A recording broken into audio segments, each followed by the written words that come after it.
Broadway's my beat.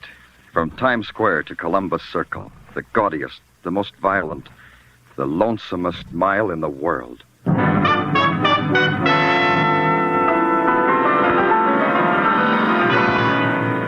Broadway's My Beat, with Larry Thor as Detective Danny Clover.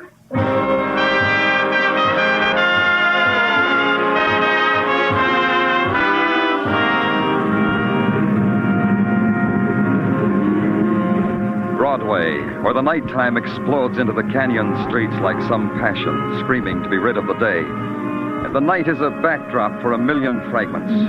Neon and roar and melting shapes and shocks and the clots of crowd. It's a fury that sweeps you up and holds you close, then throws you in the gutter of your own choice. It's Broadway, my beat. At 2 o'clock in the a.m., Broadway is laughing itself to death. It's a time for doing either one of two things. You nod to the bartender for another one, or you buy the papers and go home. Me, I bought the papers, but I didn't go home. Back to headquarters and write out a report on a visiting convention delegate with a wayward buzzer. It had to be done. I owed it to the taxpayers, because the taxpayers had supplied me with a sergeant named Tartaglia. Them convention delegates never give up, do they, Danny? Nope, never do. You know, I never forget what happened 3 years ago, the time I went to a convention. Tell me later. Answer the phone. Yeah, Danny. Sergeant Tartaglia speaking. What? Wait a minute, I can't understand you, lady. Well, What? What is it? Some dame on the phone, laughing, crying all at once. I can't make out heads or tails. Well, let me have it. Yeah, here. Danny Clover speaking. I'll be dead. I'll be dead. Who is this? Dead. Oh, hurry, please. Please, hurry, please. Well, pull yourself together. I can't understand what you're trying to say. All right, I'm trying. You see, I'm trying. Well, sure you are. Now, talk to me. Tori. Tori Jones, that's my name. Tori Jones. Good. Talk slowly. Yes. Tell me where you live, Miss Jones. In the village. Greenwich Village, 1112 Bank Street. Please. Well, don't say it again, Miss Jones. I'll be right there.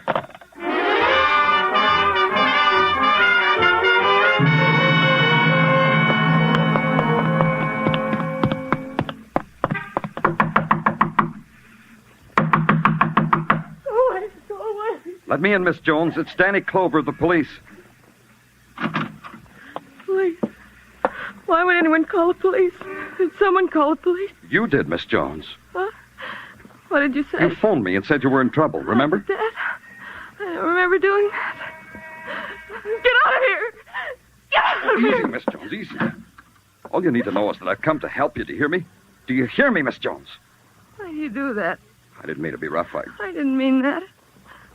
I mean, why do you call me Miss Jones? Aren't you Tori Jones? No, I'm in there. The beautiful Tori Jones. The girl most likely. She's in there. Behind that door. Oh, want her now.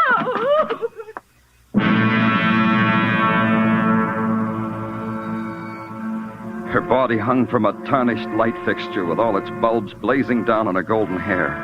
And the thing that held her suspended and moved her like a puppet in a slow waltz-like circle was a scarlet sash of silk wound once, twice, 3 times about her throat.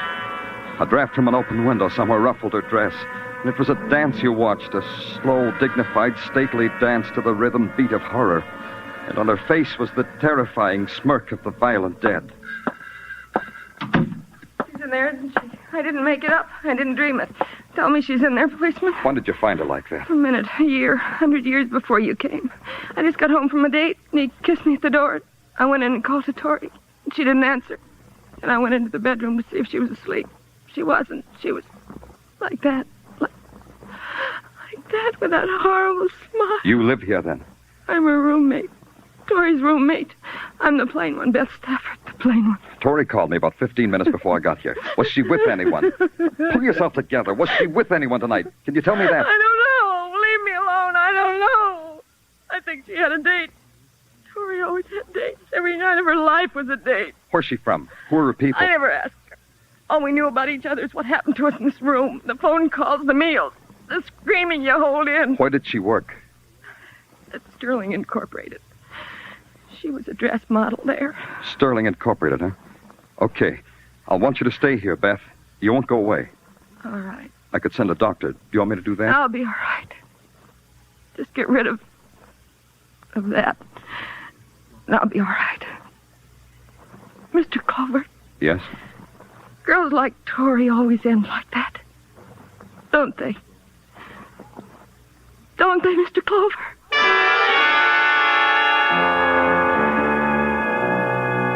You can call it an advantage that a policeman has.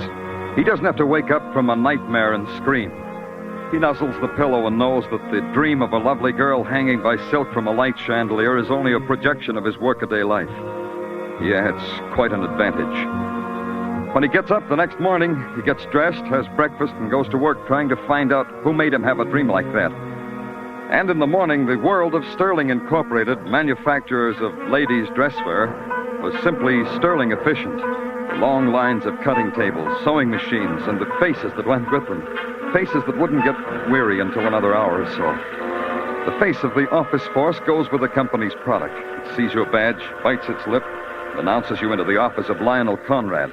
He owns the joint. All of it, Mr. Clover. And just think, 20 years ago, I was peddling elastic bands on Broadway. Yeah, that's... Horatio stuff, eh? That's what you were going to say, Horatio. Still read the stuff. Finest literature a man can lay his hands on. Smoke, cigar? No, I just... But you won't refuse a gum drop now, will you? Here, have one. Been eating them since I first read that Ned, the fun-loving rover boy, always nibbled them before a big game. Go ahead, have one. No, thanks. You wanted to see me about something, Mr. Clover? Yes, about Tori Jones. Tori Jones? Lovely name. Lovely model. Was. The girl was murdered. Read it in the morning papers. Pardon me. Lionel Conrad speaking. Yes, dear. Yes. But you know you have trouble getting into a size 42. All right, I'll bring it home with me. Goodbye, dear. My wife, Mr. Clover. We were talking about Tori Jones. I don't know anything about her, Mr. Clover, except she modeled our clothes. That's the extent of my information. Our designer sketches the dresses. We make them. Models like Tori model them. Well, I got my tip, Lionel. See you later. Second, Martin, I want you to meet... No time for a salesman. I'm late now. Who was the racket man? My shop manager, Martin Driscoll. Oh. Only he don't spend a lot of time in the shop. I gotta talk to him about that. It worries me. You got worries? Plenty. Somebody's stealing my designs, Mr. Clover.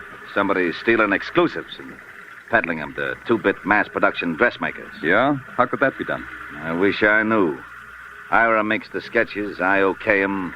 They turn up in basement stores at $12.95 per line. Who's this Ira that sketches? Ira Getz, my designer. Uh-huh. Where do I find him? In the village. That's where his studio is. You'll get the address from the girl at the desk. Will there be anything else, Mr. Clover? Nothing.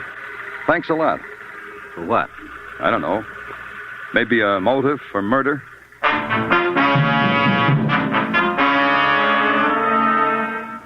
At the Greenwich Village studio of Ira Getz, a tired Venus in homespun linen, emerald toenail polish, and long chains of Indian silver that jingled, jangled, jingled, lifted a turquoise-studded hand, strangled a yawn, and in pure green burnt, told me Ira was having lunch at the Flamingo Cafeteria, only a pearl's throw away.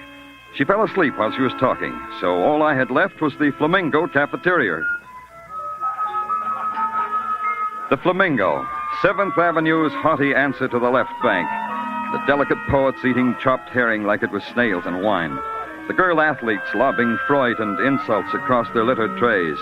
And the fellow who's learning French off a phonograph record. You are looking for someone or something, mon ami? A man named Ira Getz. You know him? Do I know him, the gallant asks. Of course I know him. Who doesn't know Ira? He's working. Il travaille. Where is he? Over there, mon ami, at that table near the wall, surrounded by his usual coterie of sycophants. Oh, thanks. Il n'y a pas de quoi. Oh, I said it, Stephen, I said it. It's abysmal what Dolly is trying to do. Can you imagine acting like that about Picasso? Oh, that's ridiculous. Pardon me, are you Ira Getz? Don't interrupt while I'm talking. Dolly, stunning craftsman, but by what right... I'm Danny does he Clover of the presume... police, Mr. Getz. Maybe you want to talk to me, huh? Police? Fair weather sycophants, Mr. Getz. They needn't have left on my account. Maybe it's because we have nothing in common with the police. Nothing to talk about, Tori Jones, we could make conversation about her, couldn't we, if we tried? All I know about Tori is that I sketched her in things I created. This creating, it pays well? Well enough. What are you getting at? Your boss tells me your designs are being stolen. Does that bother you? As long as I get paid a living wage, nothing bothers me. Isn't that how it is all over? You could add to your income by selling your drawings twice to a competitor of Sterling Incorporated. Tori could have found out about it, and you could have... Murdered her? I don't think so. No. Converse some more, Mr. Clover. Were you ever out with Tori? No. It can be checked, Mr. Clover, was it? Who passes in your drawings at Sterling? Lionel Conrad? No, Martin Driscoll does that. As a matter of fact, I gave him my spring collection only a little while ago. Oh? Where is he now? Philadelphia, probably. Business trip. Don't look so sad, Mr. Clover. He'll be back in time to dress for the opera tonight. Anything else? No. Tell your coterie to come back, Ira. They'll love it. Now you're a martyr. It became a matter of routine.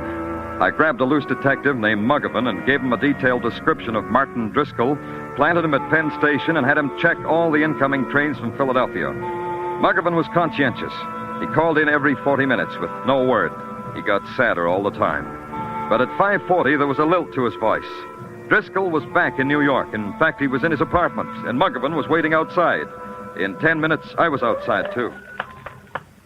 Hi, Danny. Hi, is he still upstairs, Muggavan? No, that's him getting in that cab over there. The guy in a top hat, white gloves, and tails. Well, he's a little early for the opera. Mr. Driscoll! Mr. Driscoll! He didn't hear you, Danny. Maybe not. Thanks, Muggavan. Go home. I could have stopped him with my siren. I could have, but I didn't. If Mr. Driscoll were going to the opera, he was going too early, and he was going by way of the third act overture. His cab headed downtown and east toward Greenwich Village, so I followed. It swung into 8th Street. Me too. Then it stopped in front of the studio of one Ira Getz. I passed it, parked a half block further down, and waited. A 2-minute wait, enough time for Driscoll and Getz to have a long handshake. Then I entered the doorway of the apartment house. It was that 2-minute wait that ruined everything. The shots came from Getz's apartment. When I got to the door, all I could hear was a lot of pain. I'm hurt. Yeah. Not too bad. Help me. What happened? I don't know. Ira and I were talking, and someone... See, through that open window. Somebody shot through. Yeah. Where's Ira Getz? There, at the piano. There. Aren't you going to call an ambulance for me? For Ira? We need help. Not Ira. Not anymore. He's dead.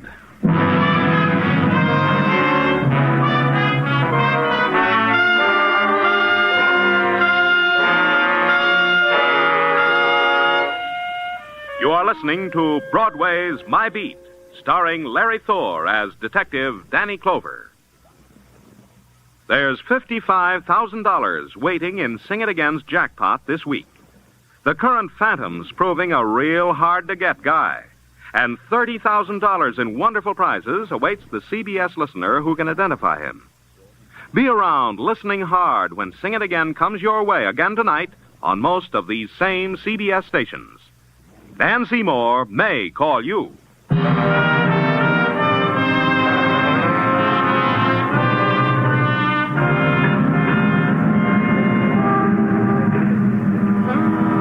There's this about Broadway. It wants everything neat and in place. A word misspelled on a spectacular can stop traffic. A girl with a run in her nylons, likewise.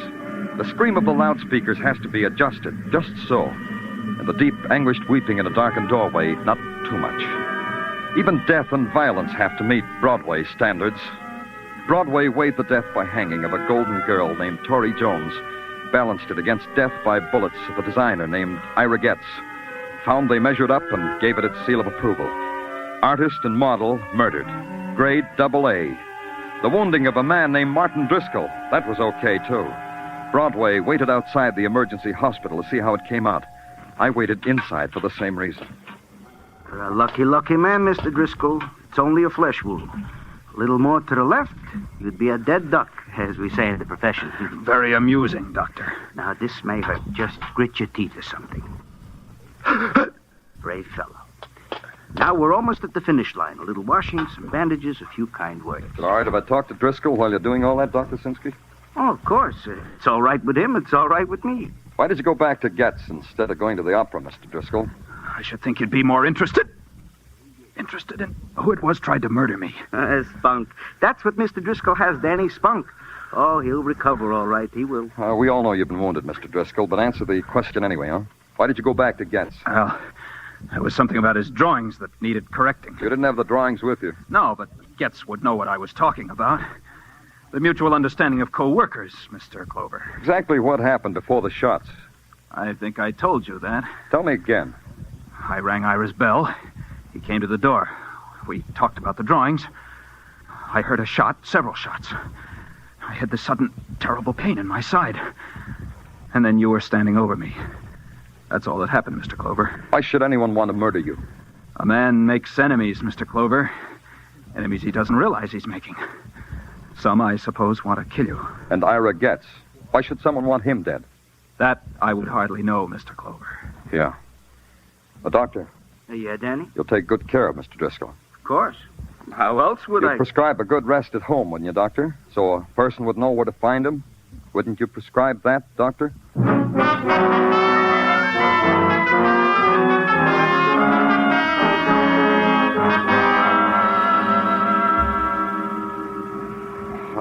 Confusing, huh, Tartaglia?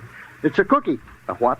What I'm holding under your nose, a cookie. Mrs. Tartaglia whipped them up on her mixmaster. A bagful. Have some, Danny. Everybody offers big goodies.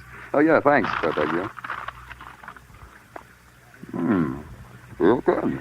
Danny, now that you have indulged yourself with Mrs. Tartaglia's confections, I myself have something to brighten up your otherwise drab day. Another cookie, Tartaglia? Just put the bag on the desk. Yeah, Danny. It's about the gun. Well, tell me about the gun. The gun which did in one Ira Getz was found in the bed. The bed of frozen geraniums, Danny, which was underground beneath said Ira Getz studio. Go ahead. The bullet, which also grazed the side of Martin Driscoll and was recovered from the woodwork, also was fired from said gun. Conclusion. The hand behind the gun that pulled the trigger that shot Ira Getz was also the hand behind the gun that pulled the trigger that nicked Martin Driscoll. Well, get off the dime, Tartaglia. What about prints? No prints. Wiped clean. Okay. Gun's registry. Tell me about that. Foreign make. Probably a war souvenir. So? So, if it was war loot that was registered, we'll trace it. Well, like we're trying to do now. Was that all? That's all, Danny. That's the news from me to you. Great. You did a fine job on my otherwise drab day. Give me a squad car, Tartaglia. Yeah. Can I have my cookies now? Well, didn't you hear me? Give me a squad car.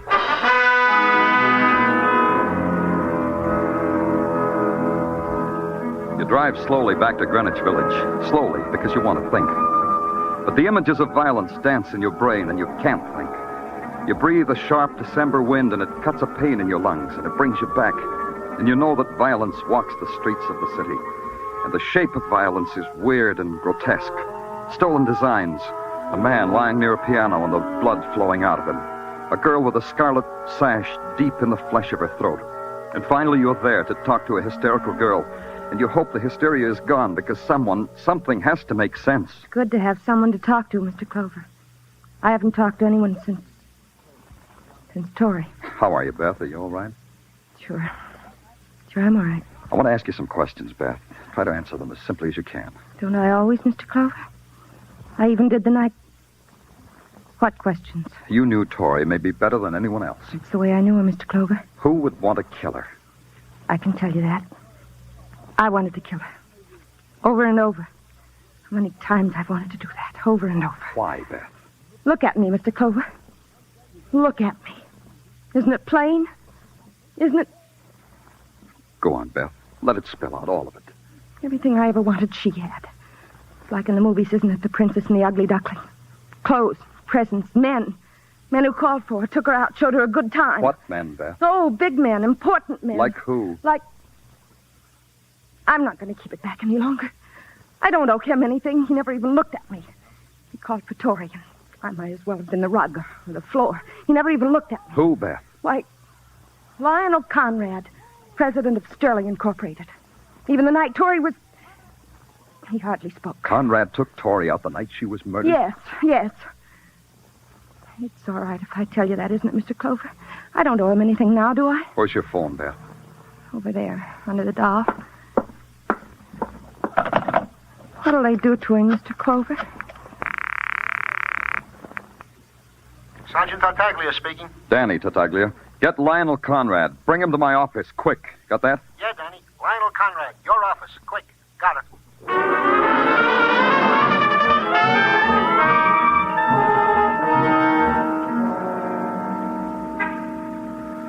I want to thank you for bringing me down here, Mr. Clover. You police work just as effectively as we dressmakers. And I want to thank you, Mr. Conrad. You know, this is my opportunity to see you detectives detect it firsthand. Nick Carter stuff, huh? Got a shelf full of Nick Carter. Broadens the mind like Latin. I want to ask you some questions. Questions, eh? Fine, great. Just fire when you're ready. You're married, aren't you, Mr. Conrad? 22 years. How often did you have a date with a model named Tori Jones? Huh? Answer me. Look here. Answer me. What about Tori Jones? I refuse to answer. I know my rights. I've read enough books to know all about them. Me too. I'm going to book you for suspicion of murder. Mr. Clover, Mr. Clover. Yeah? I've got to get out of here. I've got to get out of Come here. Sit down. Sit down and talk to me. I said talk. Lionel, the fun-loving Conrad boy. Your playing around doesn't concern me. It's who it was with. Suppers. Shows. That's all we did, Tori and me. Go on. I love beautiful things.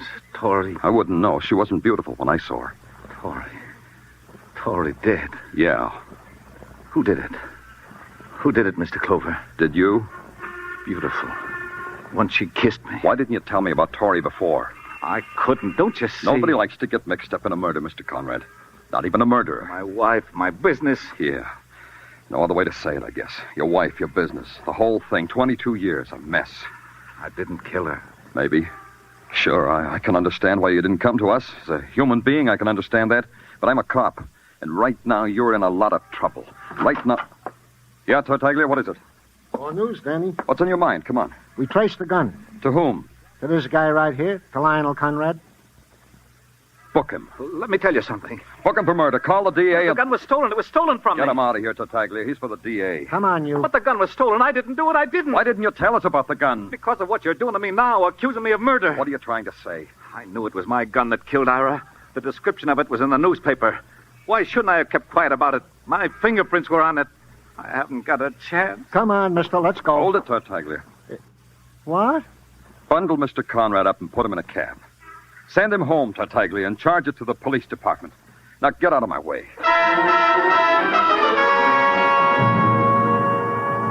I made a fast exit past Tartaglia's open mouth. Conrad had confessed that his prints were on the gun. His confession saved him. The gun had been wiped clean before the murder, because the killer didn't have time to do it after the murder. And that added up to my last call. When I got there, Detective Muggerman was being part of the street scene. He was heaving snowballs at a snowman. I brought him inside the apartment house where it was warm. Danny, I've been watching him all day like you told me. He just came in a little while ago. Yeah. Open up, Driscoll. He's in, okay. I saw him come in a little while ago. Yeah. Come on, Driscoll, open up. Who is it? Danny Clover, I want to talk to you. You've already talked to me. Go away. Come on, open it up before I break it down. Should I? Wait a minute. What about it, Driscoll? You seem anxious, Mr. Clover. Is it about that murder? About exactly that. Just a second. Hey, watch it, Muggerman. Yeah, he ain't playing. Me either. Driscoll. Maybe you got him, Danny. Let's go, Muggerman.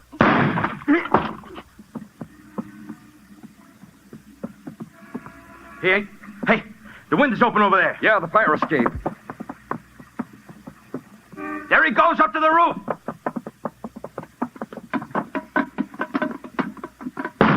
Come and get me, Clover! Oh, careful, Muggerman. Watch the snow. It's slippery.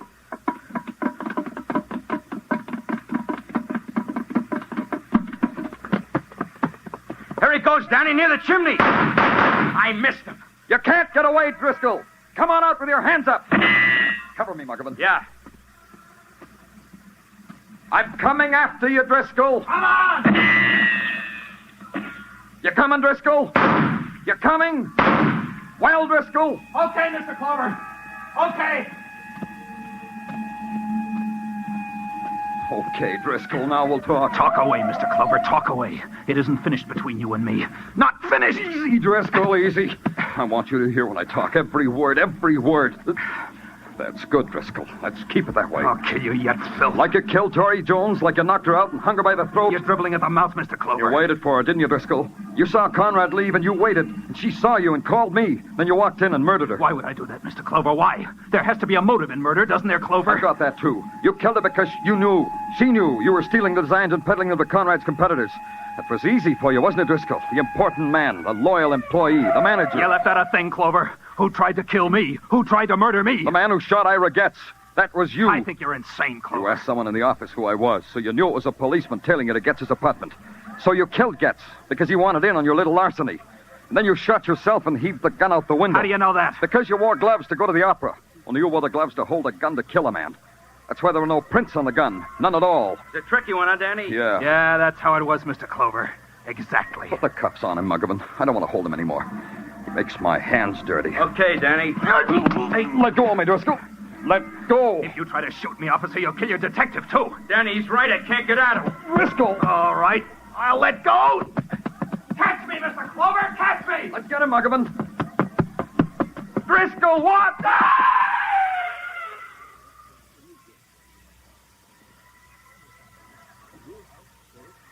Danny, he slipped right over the edge. Snow. Yeah. Let's get off the roof, Muggavan.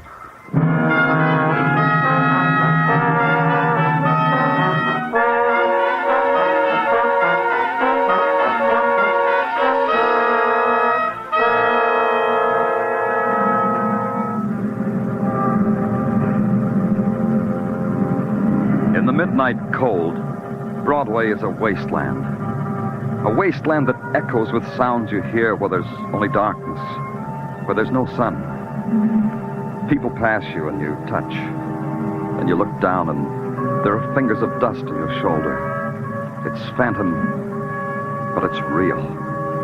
It's Broadway, the gaudiest, the most violent, the lonesomest mile in the world. Broadway, my beat.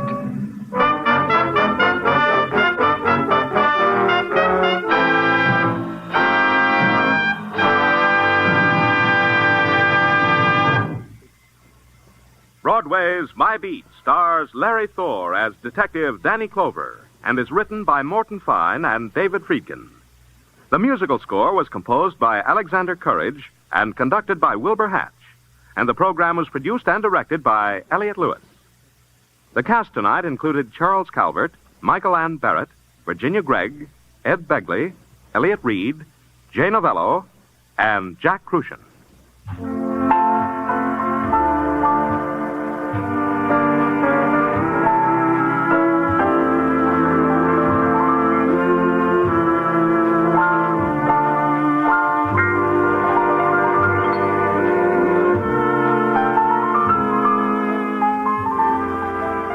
Looking for new fields to conquer, Jack Benny will take a look at Notre Dame football tomorrow night. For Notre Dame's brilliant coach, Frank Leahy, will be Jack's guest. And who knows, Jack may end up as Nickelback next season. Mary, Dennis, Don, Phil, and Rochester will also be in the lineup. So don't miss Jack Benny's show with Frank Leahy as guest on all of these same CBS stations tomorrow night. Stay tuned now for Sing It Again, which follows immediately on most of these same CBS stations. The Sing It Again gang will be here with famous tuneful riddle songs that total up to $55,000 in prizes.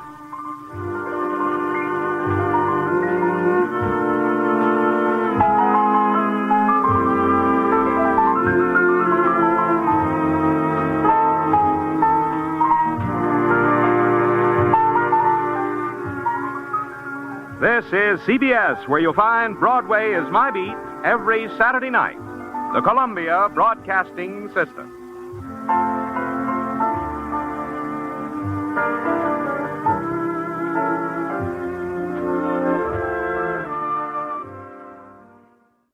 This has been a RadioClassics.com presentation. Programs are copyright their respective owners. All rights.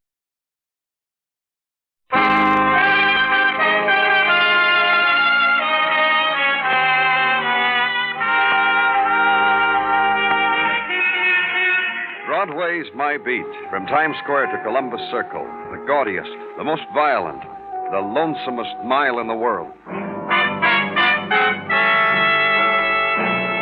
Broadway's My Beat with Larry Thor as Detective Danny Clover.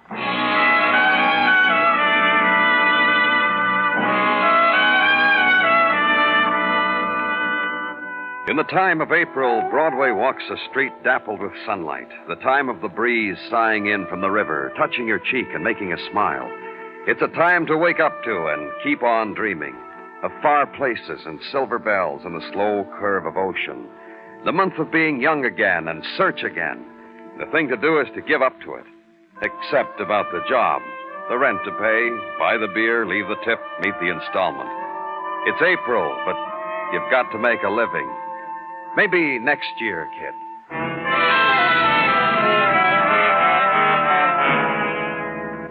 And through the Venetian blinds, the morning sunlight patterned itself on the floor across the rattan furniture. In the place where I was, 4 stories up, recreation room, Globe Secretarial School, where the girl's sprawled body was, and the 2 bewildered people. You can ask me all the questions you want. All I can tell you is this girl's name, Lois Conrad. And she's a student here at your school, Mrs. Hewitt? Yes. I registered her myself about 3 months ago. Perhaps I can tell you a little something, Mr. Clover. All right, Mr. Hewitt, what? Miss Conrad is a student in my typing class. Her first class this morning at 9:30. She didn't show up. Who reported this girl stabbed, Mr. Hewitt? Miss Lindsay did. She's my best pupil. Yes, one of the finest we've ever had here at Globe. Tell me how Miss Lindsay found her. Well, I suppose she finished the typing test early, came up here to the rec room to relax, then she came running down to the office. She came running to me, Mr. Clover. It was I who called the police. That was a little before 10:30 this morning, wasn't it? About a half hour ago. Yes, that's right. I told you that 3 times now. I can show you where I've got the time I called, jotted down on my desk calendar. You act as registrar here? Dean. I also teach shorthand and bookkeeping. Just your husband and yourself run this school? Would you like to see our license? Please, Sylvia. Isn't it bad enough what the news of this poor girl's death's going to do to us, but he has Sylvia, he has his job. Yes, Carl. All right, Carl. It just seems to me this poor girl lying there... One more thing. Anyone could come up to this recreation room, couldn't he? I mean, an outsider, he could just walk in here, isn't that so? Oh, yes. Yes, we always have open house to the public. Anyone can walk in here anytime and observe our methods. That poor girl lying there. She should be covered. And the woman moves quickly through the sunless hall, darts into a room, comes back, covers with a shawl the intrusion of death. But for an instant, lets her hand tremble on the texture of the girl's face. Youth stilled, beauty already drained away. Then the trembling moves from her hand, seizes her body, and her husband calls her name. Stop it! The command stills the flurry of shock in her. Then follow them to their office, consider the card taken from a wooden file cabinet, note the name of the nearest relative, the dead girl's father, their address, and leave. Leave the place where the newest registration is death.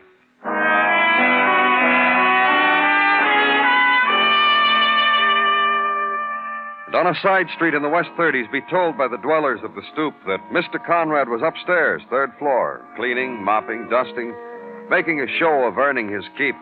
If you got a complaint, mister, it'll fall on cold ears. Walk the stairs of a brownstone whose fire escape doors are open to the gusts of spring. Walk them and find the man whose child lies dead. You want to move over a little, mister? I want to vacuum the rug there where you're in the way. Sure. There, it's done. Brought up the nap a little, too, huh? What there is of it? I'm from the police. Danny Clover. Wait till I shut off the Hoover, huh? Yeah. Something I can do for you, mister? A room, apartment? No. You from the management? You come to check up on me? Look, mister, how much can you squeeze out of a super? I do the best I know how. I guess you didn't hear me. I said I was from the police. It's about your daughter. Lois? What right have you got to come snooping around here about Lois? She's a good girl. My Lois is the best. I'll smash anybody who... What about Lois? No one called you? No one told you? Tell me what? Tell me what about my kid? Tell me. She's dead. She was found murdered this morning at her school. I got the whole hallway still to do, mister. Then upstairs. You want mine, huh? Tell me something about her, Mr. Conrad. Something that'll give us a lead. Came home late last night, went to her room. I almost got out of bed to go say goodnight to her, but I was tired, worn out with... Just worn out. She was out late, alone? Alone, Lois? Why alone when she could have anyone she wanted? She was out with Frankie. Frankie Wilson, her steady, works the boat stand in Central Park. I bet that's where they were, sitting by the lake or boating. It was a real nice night last night for things like that. Did you see her this morning? Talk to her? No.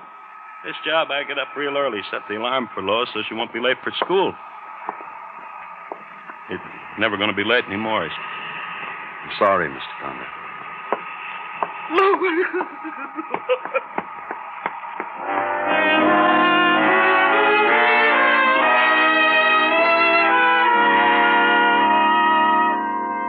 And leave, and the ride now to Central Park, and the roadside rich with blossoms of spring, babies in perambulators, delicate grass and buds, the chattering of birds and nursemaids. The benches are warmed by the afternoon sun, and a girl and a boy sit together in a place speckled by branch shadows. Park near the boating lake and walk the little way you have to go. The boat shed gleams with new paint. The smell of it mixes well with the scent of growing things. Your name Frankie Wilson? Yeah, I'm Frankie. My name's Danny Clover, police. You know a girl named... Lois? Lois Conrad? Sure. Only no more. She's dead. Oh, come on. Just because I know something a few million people in New York also know don't mean I killed her. I send the kid out for chocolate and a newspaper for my lunch. That's how I know. Her father told me you used to see quite a lot of Lois. Yeah, that's right. You want me to tell you about her? Uh-huh. She was a cinch to wind up dead. You want me to tell you why? She'd pick a man like she picked me. Lean her face up close and smile. Woman's smile. You know. A few minutes later, the smile turns into a laugh. Ha-ha type laugh, right in your face. When was the last time you saw her, Frankie? Last night. I rode her around the lake. Very romantic, it says. Drifty and dreamy. Then we got out on the boat and sat down on a bench. That one. We sat down and she smiled that way. Real close.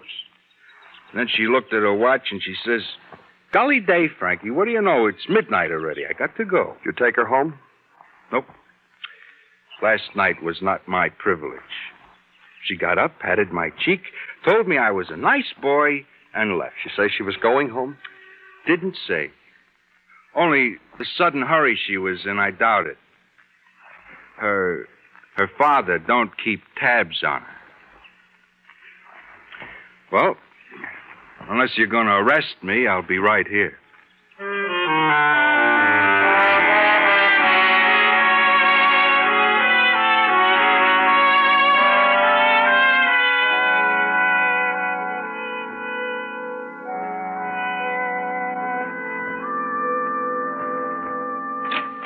It's Gino, Danny. May I come in? Yes, come in, Gino.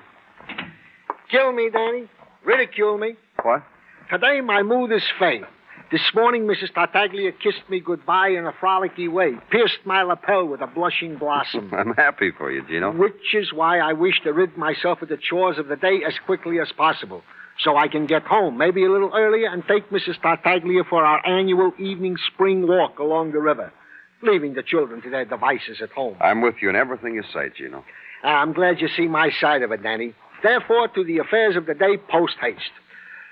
Detective Muggavan interrogated that Miss Lindsay, who found the murdered girl, Lois Conrad, at great length in the interrogation room. Did she come up with anything new? Nothing. Only that she corrected Detective Muggavan's proper usage of the English language. The good detective's rebuttal to this, I would have liked to have seen. Other students and faculty also interrogated. Nothing new also. Anything else? Anything else is this transcript of the shorthand notes found in the notebook of the school locker of the deceased Lois Conrad, which I have edited and transcribed in the longhand herewith. Her shorthand exercises? F for neatness. But among them, this pithy quotation. Quote, "He can't keep from looking at me. He's dying to be with me. Ha ha. Anytime I want." Close quote. Let's see that. Here, Danny. You know, never in my personal years in business college, Danny, did I have such shorthand exercises to pot... Danny Clover speaking. This is Mrs. Hewitt of the Globe Secretarial School. Will you come here, please? My office right away. I have something to tell you. Well, can't you tell me over the phone, Mrs. Hewitt? I could, but it doesn't seem quite the proper way to name Lois his murderer. I can expect you right away, Mr. Clover?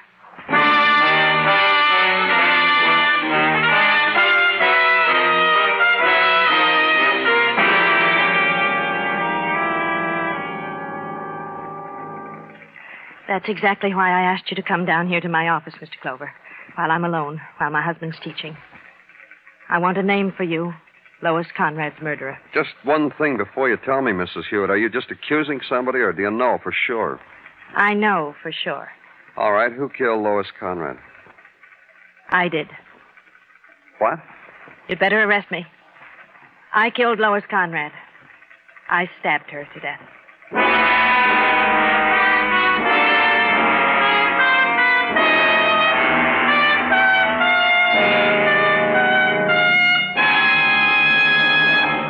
You are listening to Broadway's My Beat, written by Morton Fine and David Friedkin, and starring Larry Thor as Detective Danny Clover.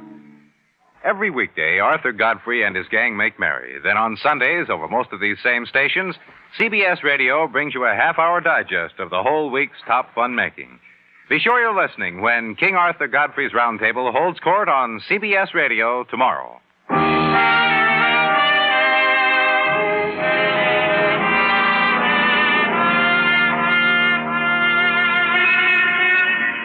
When the sun comes to Broadway, the street is wide enough for everybody. Blondes in convertibles, Pekingese in taxis, and sailors against lampposts.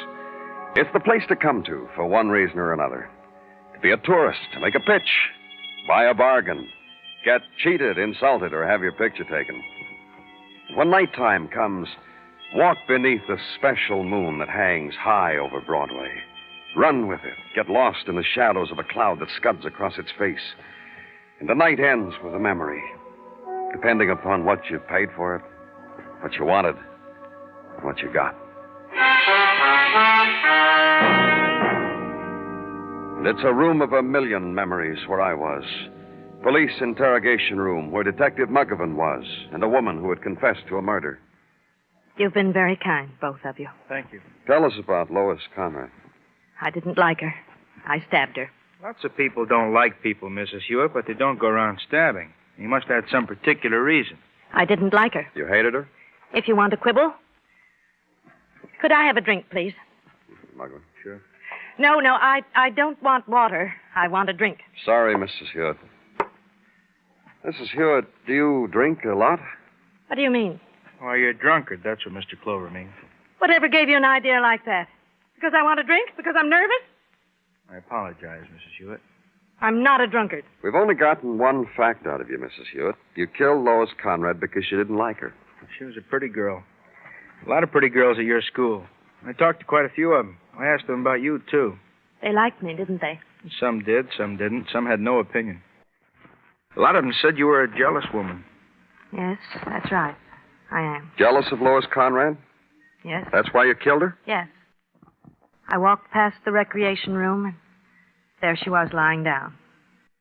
I went in and stabbed her. Where'd you get the knife? Why, it was right there on the table. Penknife on the table. That's equipment in your recreation room? I bought it a few days ago at one of the dime stores. I must have left it on the table. Which dime store? Well, I don't remember. You just picked it up and stabbed her with it, is that right? Yes. Then what did you do? I went back down to my office and waited for someone to discover the body. I see. See you a minute out here, Danny? Sure. What's up, Gale? Few things, Danny. Number one, no prints raised on that penknife.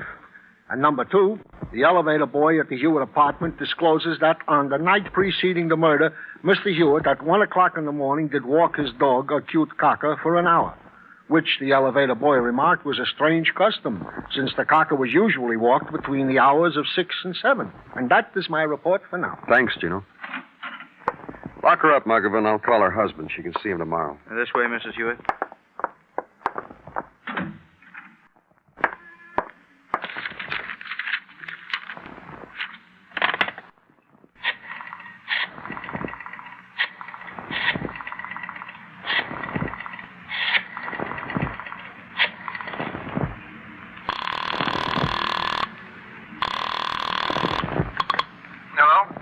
The residence of Mr. Carl Hewitt? Yes. This is Danny Clover, Mr. Hewitt. Your wife has just confessed to the murder of Lois Conrad. What? Your wife just confessed to the murder of Lois. Yes. When can I see her? Tomorrow. I'll call you. Thank you.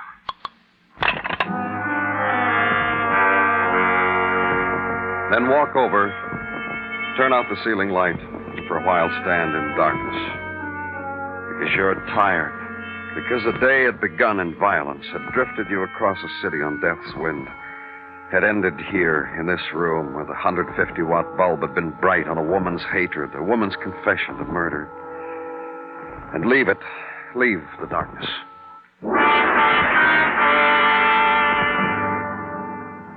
In the morning, go back to a tenement in the West 30s. Find the man you wanted in a basement room whose shades are drawn against the street edge of a sunlit day. Why do you come back, Mr. Clover? What have we got to talk about, us two? Your daughter, Mr. Conrad.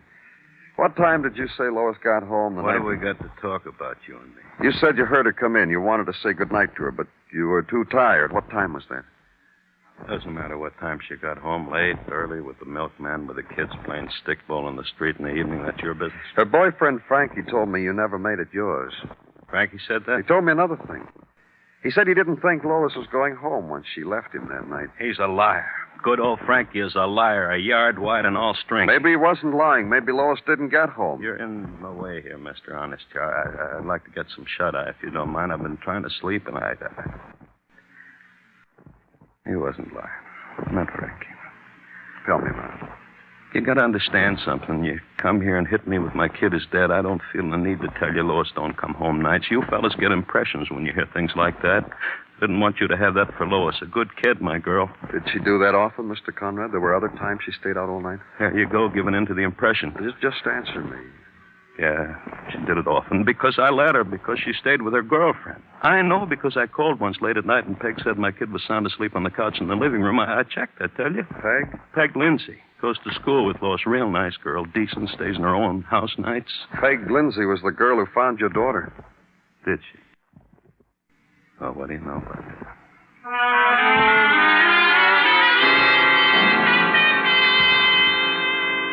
So leave and out to the squad car. Call headquarters on the intercom and leave word that Detective Muggerman is to meet you at noon in front of the Globe Secretarial School. Then walk now to a corner fruit juice stand. Refreshment and a glance at the morning paper. News from spring training camps and spring maneuvers. Conference tables and tennis courts and horses, dark, and those left at the post. Back to the squad car and to West 49th Street. And Detective Muggerman is waiting. Miss Lindsay. Sure, I can point her out. I talked to her before. Wait a few minutes until the young ladies enrolled at the school run down the steps and down the street for their lunch. That one, Danny. Glasses and a poodle haircut. Thanks. Wait here, my love. Miss Lindsay? Oh. My name's Danny Clover. I'm from the police. May I buy your lunch? Of course you may not. What do you want? Maybe to arrest you, Miss Lindsay. I've made up my mind. Please. Please what? So many of my classmates, they're looking. They know I never talk to men. Strangers. What do you want? You can't arrest me. You know you can't. I can, because I've got an idea you've got more to say than you said to Detective Muggerman. Miss Lindsay, you fall under the heading of coincidence. Hurry up, please.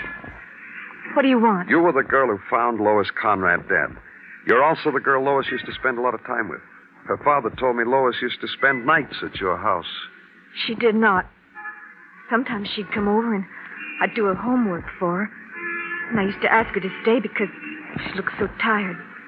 She never would. She told her father she stayed at your house. Now you tell me she didn't. So you lied to her father. Where did she stay? She was crazy. There was a hotel down the street from my house. She used to leave me. She left me alone and stayed there. Now, please go. Everybody's staring.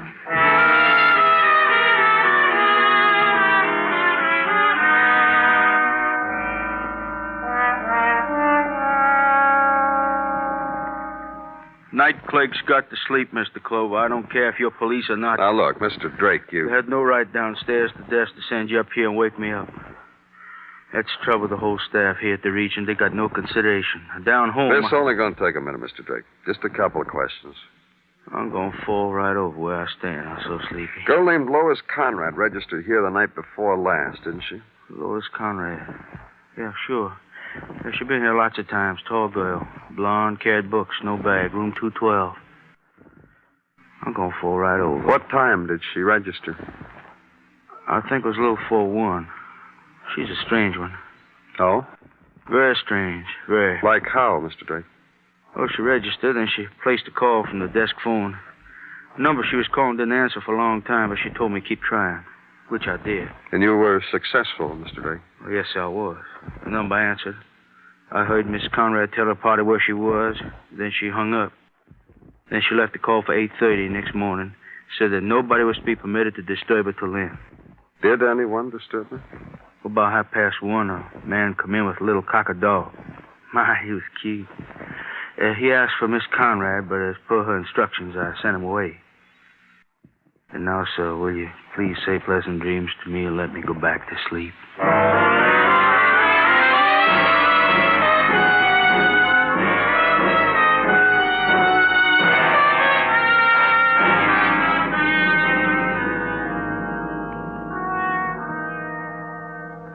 Mrs. Hewitt in there in the visitor's room, Gino? Yeah, Danny, she is. Did you call her husband, tell him to get down here? Well, he should be here any minute now. When he comes, tell the guard to let him in. Okay.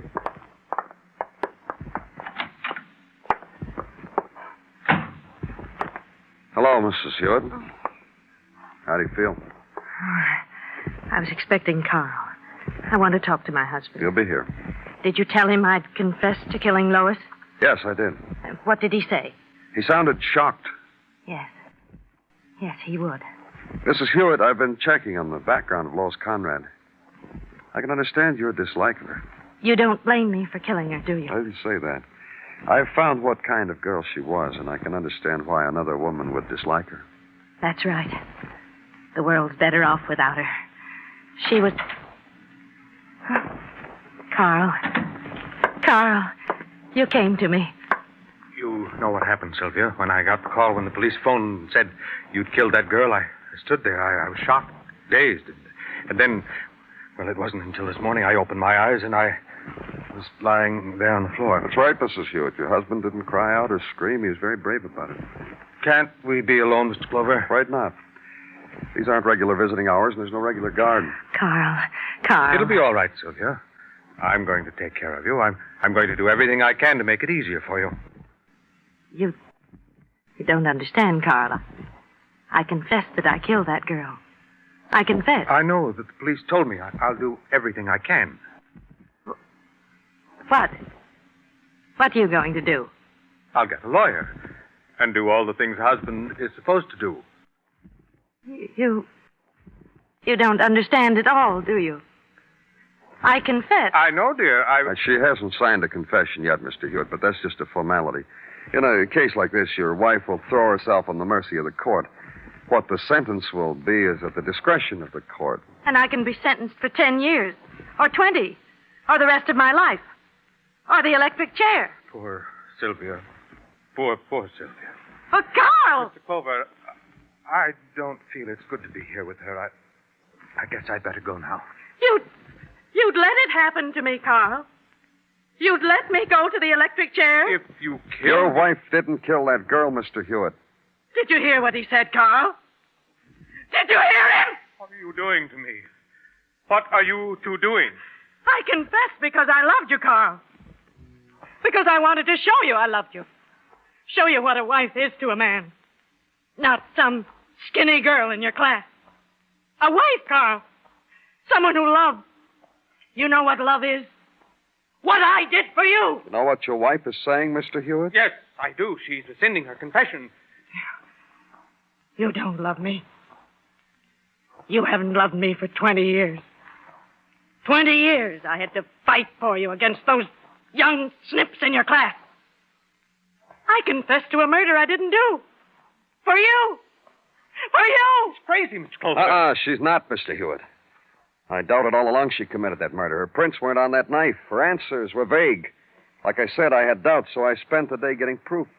Proof of what? What she said? That's right, what she said. You killed Lois Conrad. She called you from a hotel. You left your house with a dog. that later you showed up at the hotel. Lois wouldn't see you. How long had that been going on, Mr. Hewitt? You don't know what that girl was. But you knew. You found out. And still you kept trying. And still she kept laughing What at you. did you want me to do? Did you want me to confess that I killed her? Yes, yes! But it's too late now. This policeman knows you're a murderer. Don't you see, Carl? Don't you see what I wanted? Your love. Your protest against my going to prison for something you'd done. You should have come running and said, no, no, my wife didn't kill. I did. Just that, Carl.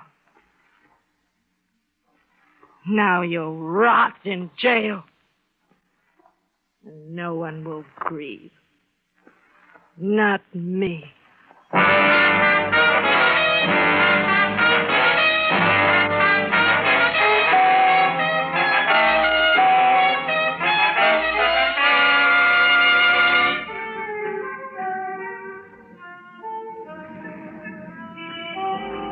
It's the gathering place of all the sleepless nights, this Broadway, and all the unwept tears. The place to come to, erase what's happened, start all over, make a memory. The street is littered with odds and ends. Fit them together in any design you want. Only nothing slips into place. It's Broadway. The gaudiest, the most violent, the lonesomest mile in the world. Broadway. My beat.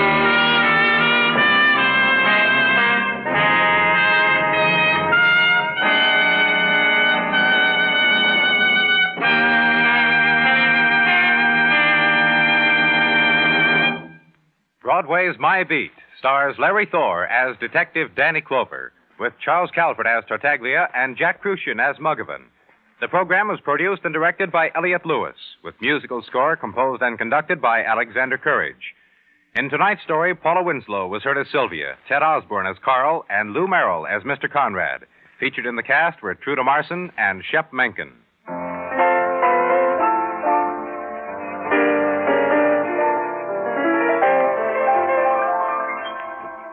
If you wish, CBS Radio can follow you from room to room, accompany you in your car, even walk down to the seashore with you. This year, CBS Radio's intensive convention and election coverage, aimed at bringing you all the facts for your all-important decision at the ballot box, can follow you from place to place as you choose to listen. Keep tuned to CBS Radio for the most thorough pre-election coverage in history. And make sure your home radio, car radio, portable sets are all working, so you miss none of our important election features. Bill Anders speaking. And remember, Robert Trout reports the news of the world every Sunday on the CBS Radio Network.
Broadway's My Beat, from Times Square to Columbus Circle, the gaudiest, the most violent, the lonesomest mile in the world. Broadway's My Beat, with Larry Thor as Detective Danny Clover.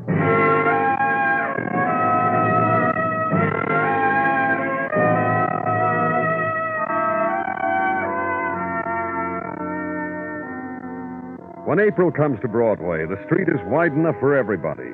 Blondes in convertibles, Pekingese in taxis, and sailors and college fellows and convention fellows. It's the place to come to, for one reason or another. To be a tourist, to make a pitch, buy a bargain, get cheated, insulted, or have your picture taken. And when nighttime comes, walk beneath the special moon that hangs high over Broadway. Run with it. Get lost in the cloud shadows that scud across its face. Good time to make a memory, depending upon how much you paid, what you wanted, what you got.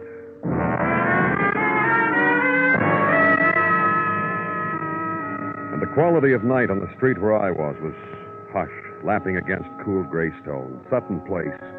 And inside, paneled room devoted to books in red leather sets, pipe racks, carved mahogany desk, and jade chessmen. Man-type room for seclusion, for man-type problems, now given over to this, man stabbed to death with ivory-handled letter opener. Also man who doesn't believe it. It'll take time, Mr. Clover. This has happened to me before, you know. No, I didn't know. Several times. Dreams. Mm-hmm.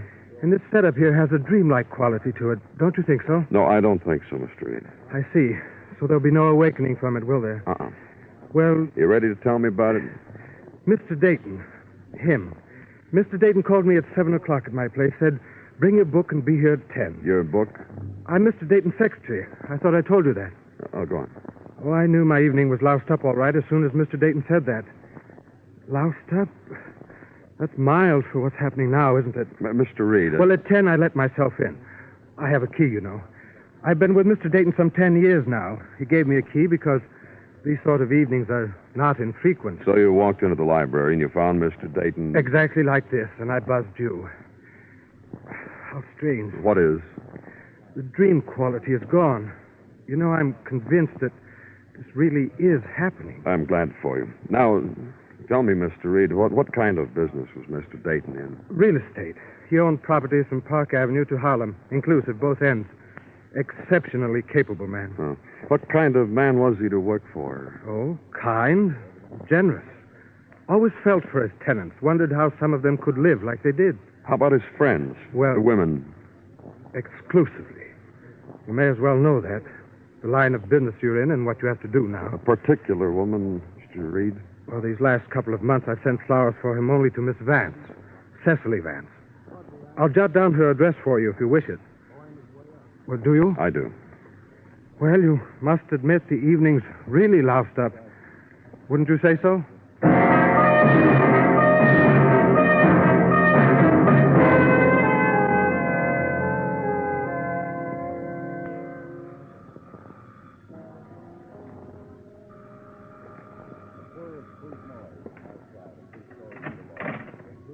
Yes? Miss Vance, Cecily Vance? Yes. I'm from the police, Danny Clover. And I am alone here, and things must be spelled out for me. Sure they do. So the badge, please. Thank you. Let's talk about it inside, huh, Miss Vance? But nowhere else than inside. Please come in. I know it's my place to think of something to say, something to offer. Just be content with the music coming from the record player. Let's talk about Frank Dayton. Frank? But what a nice gambit you've given me. I'm pleased, really pleased. About Frank Dayton. An infinite man. A good man. Kind, gentle, forbearing. And I'm a girl who can take a good deal of forbearance. Why do you make Frank our topic of conversation? Pleasant though it is. A little while ago, we found him murdered. Miss Vance. This place of mine. This incredible penthouse. This view of the city. And the miracle of it. Every night on the night. Did you hear me, Miss Vance? I said Frank Dayton Frank made it all possible. We were engaged. He showed me this place, and he said, get it ready for when we're married. So deep a fall to the pavement. No, don't touch me, Mr. Clover. I shan't do anything silly. I'm a very sensible girl. Good. And because you're like that, you know why I'm here. In the last few weeks, flowers I've had from Frank, but no Frank. And being as I'm so sensible, I would not kill a man who keeps dead memories fresh with cut flowers. Another woman? Is that what you're trying to tell me? I don't know. I don't know what I'm trying to tell you. Just simply, so we won't waste time. There was a March day, soft, lush, and a ride with Frank to view his properties. And one of them where we stopped. Go on. Yes, go on. And a girl in a window. A girl 16 or all of 17, all of that. And Frank sat very quietly and looked at her. And I said, say something, Frank, and he did. What? He said, look at her, Cecily, and tell me what I am to say of a girl that is a prayer, like the touch of wind in a twilight place. Frank never said words like that about me, about anyone or anything. Where was this place? Where else? Tenement. Third from the corner of West 19th and 10th Avenue. Place on the first floor street. You'll know it. Because there is a window there stained with the beauty of a 17-year-old girl. We finished our chat? Yes, for now. But you'll... I shall go to sleep and pray my soul to keep. And in the morning I shall sleep. And for days and days. So you'll know. Nighty-night, Mr. Clover. Leave her, and for a while walk with it in drift of April night. And from a bright lighted room where dancing was, the quick squall of recorded music, and floating on it the April laughter, to mix with river sound, with leaf whisper of a tree in a concrete well, with image of the night's earlier violence. And turn a corner, the street now with no laughter in it, only the man alone, propped against a darkened doorway and murmuring to no one in particular, and to no night in particular. And farther on, the stairs, the room, the sleep.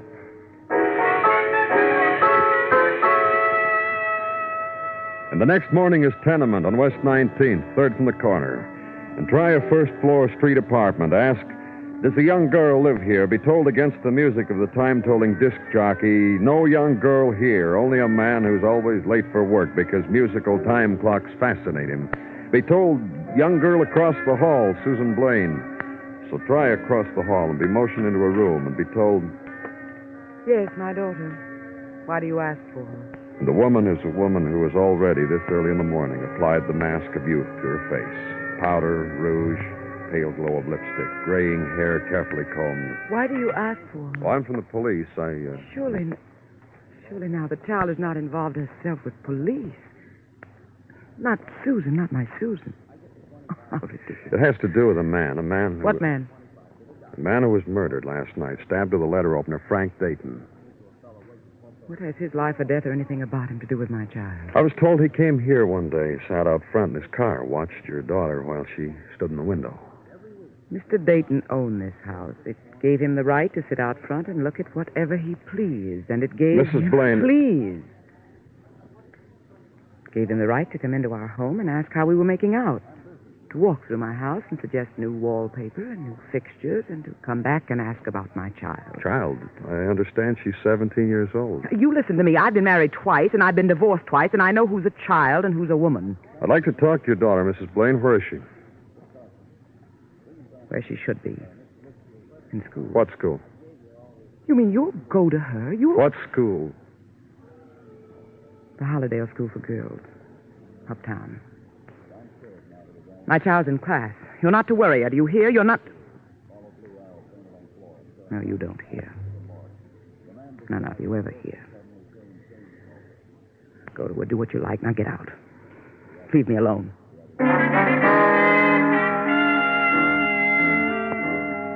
So ride the morning streets cross town and up. Skirt the Hudson and the parkway of the daydreamers. The place you're looking for, Holiday School for Girls. Up the driveway between flower beds at first budding time. Park and get out.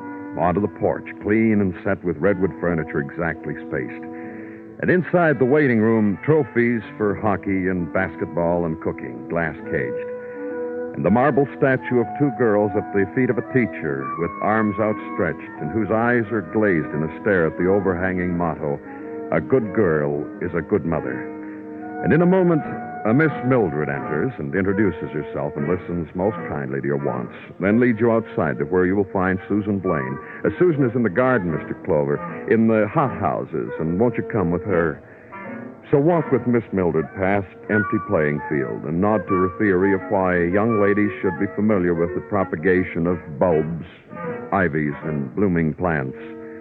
Finally, the section devoted to hothouses. Go into one. Miss Mildred points out Susan Blaine, tells you she's an extraordinary girl. You'll see why. There she is by the roses. Leaves you. Susan? Yes? My name's Danny Clover, Susan. I'm from the police. Yes? Well, what do you want of me? You knew a man named Frank Dayton, didn't you? I know Mr. Dayton. Why? He's dead, Susan. Oh, I see. How did he die? He was murdered. That's interesting, isn't it? Here's a rose. Throw it on Mr. Dayton's grave for me, will you? Thank you very much.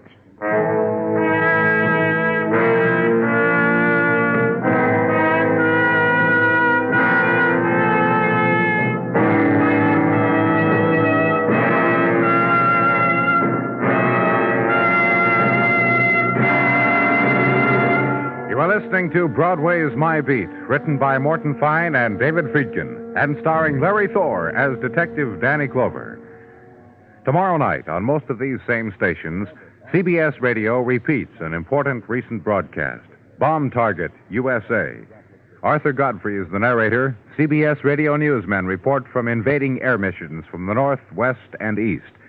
In Bomb Target, USA, CBS Radio poses and dramatically answers the question, what would happen if enemy planes struck at America's chief population centers? Tomorrow night on CBS Radio, don't fail to listen to Bomb Target USA, one of the year's most important radio programs.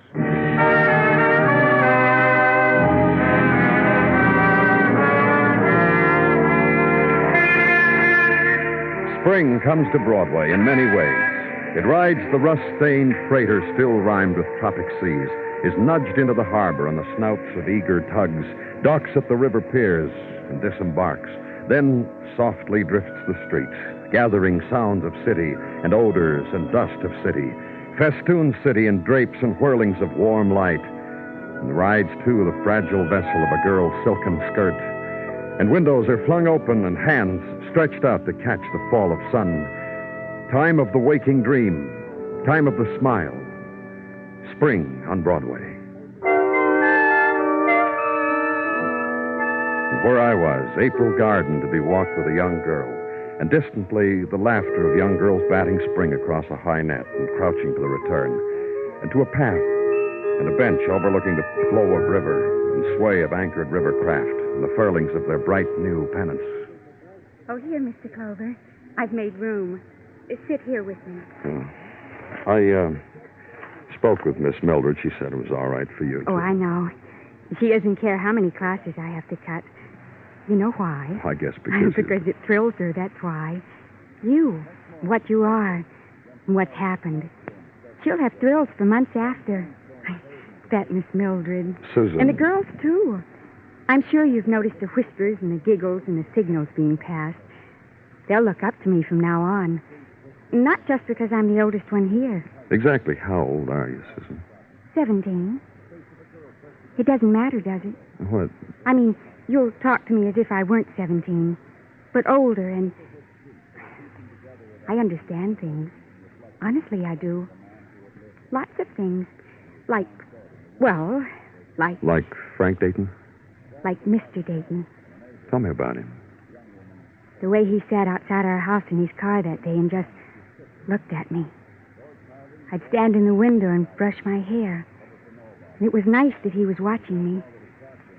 And the other things. What other things? The times he came to the house and brought things for Mother and me. The rides after school along the river, places to eat, and places to just sit and talk. Places I never would have known. Did he ever try to kiss you, Susan? Oh, no. Susan... Yes? You have other friends, other... Some of the girls. Amy, she's the one with the scar right here on her face. And there's Ruth. No, I meant boys. You have a boyfriend, Susan? Jimmy Lomax. Not anymore, though. Oh. He was hurt, and I went to him. And after that, I didn't see him anymore. Mother took me out of public school and sent me here, where they're just girls. And I didn't see Jimmy anymore. Why? I don't know. Mother said not to worry about it, though. Mother said it didn't matter anyhow. Mother said he'd be all right. What happened to him? He was hurt. Beaten, you know. And I went to him. Then I went away from him. Where was he when you did that, Susan? Right across the street from me. He had a room there. Oh, I think I'd better go back to class now, Mr. Clover. And what? if you ever meet Amy, my girlfriend, don't tell her I said she had a scar on her face. She likes to pretend she hasn't. Oh, well. Goodbye, Mr. Clover.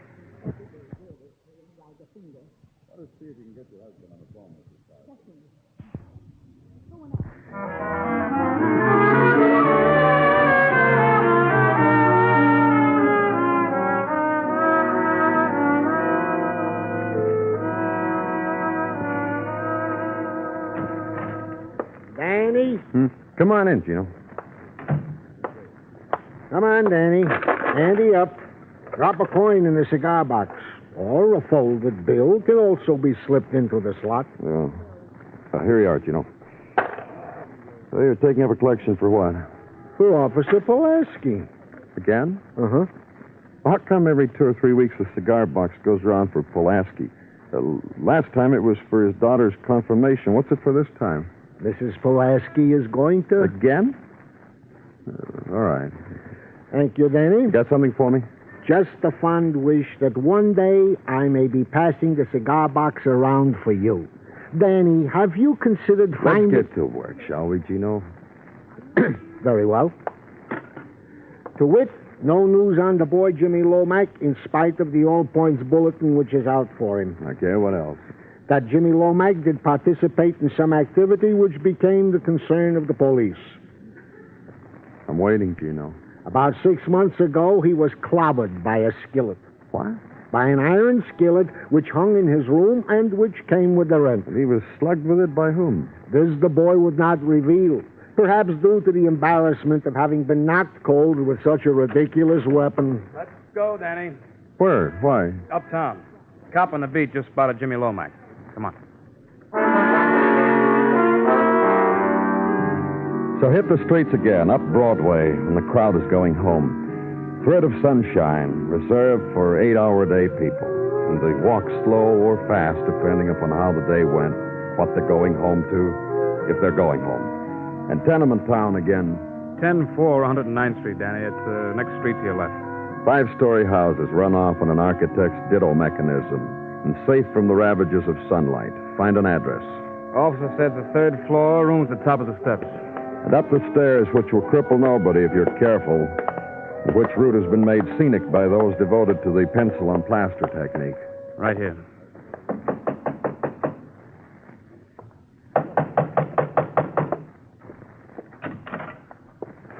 Fellows from the squad car just parked, huh? That's right. Are you Jimmy Lomax? You mind if we come in? You decent, Marva? Sure are. Now, come on in, fellas. My wife's decent. Ain't she? Huh? Beer for the boys, honey? No, none for me, thanks. Not me either. Just for me, Mom. Know a girl named Susan Blaine, son? Sure. Tell us about it. Not with Marva here, I don't know. Why not? Well, she heard me saying the things that... All right, thanks, Marva.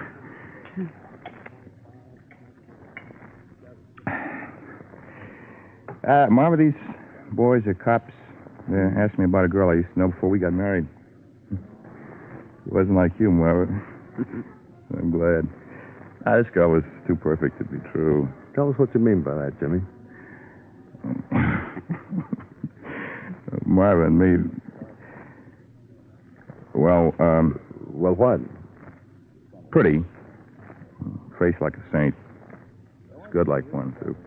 Me, a guy like me, I couldn't bring myself to touch her with my little finger. It's too good for me.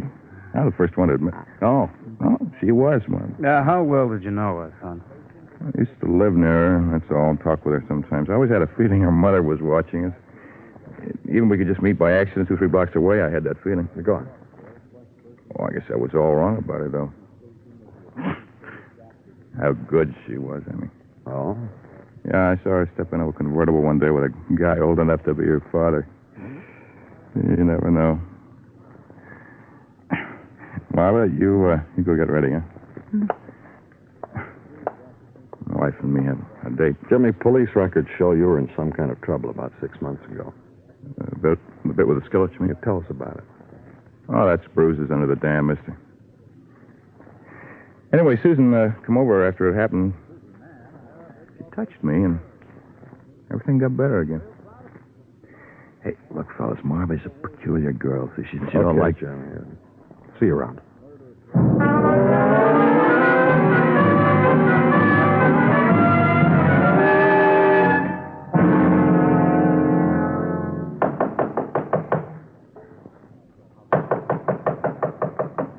Oh, I'll get it, Mother. I can open the door, can't I? Oh, hello, Mr. Clover. Hello, Susan. You here again? What do you want? I want to talk to both of you. Well, I don't want... Oh, I talked with him before, Mother. When did you do that? At school. Please, come in, Mr. Clover. What do you want? Mother, that's no way to... Please sit down, Mr. Clover. Mrs. Blaine. Yes? You're pretty fond of Susan, aren't you? Well? She's too fond of me. Now keep quiet. She thinks I'm out of a storybook. I swear. Will you keep quiet? Well, you do, and I'm tired of it. Susan. Yes, Mother. Come here. Susan. Well, what do you want? Dear child. And you know what's best for me. Of course I do. Oh, stop it. Stop it. Don't do that. See, she's a problem, don't you, Mr. Clover? No, I don't see that. Now, what would you know? I know this. I know Susan is a very lovely young lady and not a child. Let me ask you a couple of questions, Mrs. Blaine. Ask them and go. You were married twice, weren't you? I told you that myself. I know something. Susan, I told you not to... I do so. 2 husbands and Mark. That's no business. I like Mark. Susan, who was Mark? My mother's boyfriend. They were going to get married, but he ran away. All right. That was the final thing, wasn't it, Mrs. Blaine? Mark's running away. I don't know what you mean. Mark was a man who used to come here. Mother. Who used to come here. I hardly knew him. One day he went away, and he never came back. Susan, your mother doesn't like for you to go out with men, does she? I don't go out with men. What about Mr. Dayton? You know what he said to me once? Susan, someone sweet like you in this mad world, in this tired, troubled, mad world... I don't remember what else. But he just smiled and thanked me. Thanked me for being alive. All right, Mrs. Blaine, tell me about Jimmy Lomax. A stinking, rotten No, little... he wasn't. That's what you say about everybody I meet. You tried to kill Jimmy, didn't you, Mrs. Blaine? You heard what I said he was. Look at him and look at my daughter, and you'll know why she's too good for him. Everybody I meet, you say the same thing. Because it's true. Because of what's happened to you. Oh, child, I tell you, I know. Only I'm too smart for you. What are you talking about?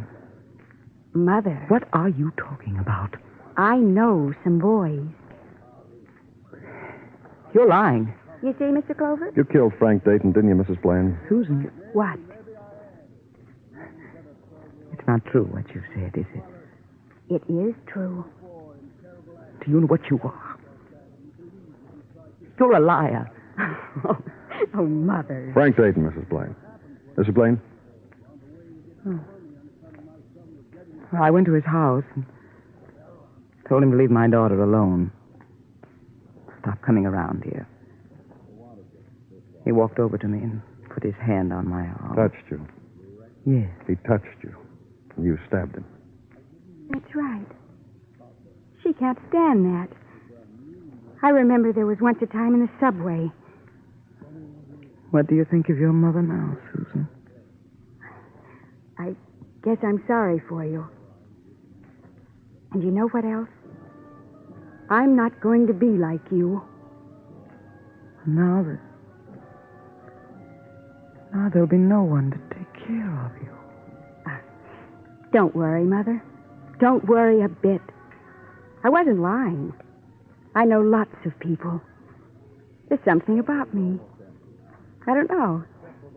People want to take care of me. I'll get along.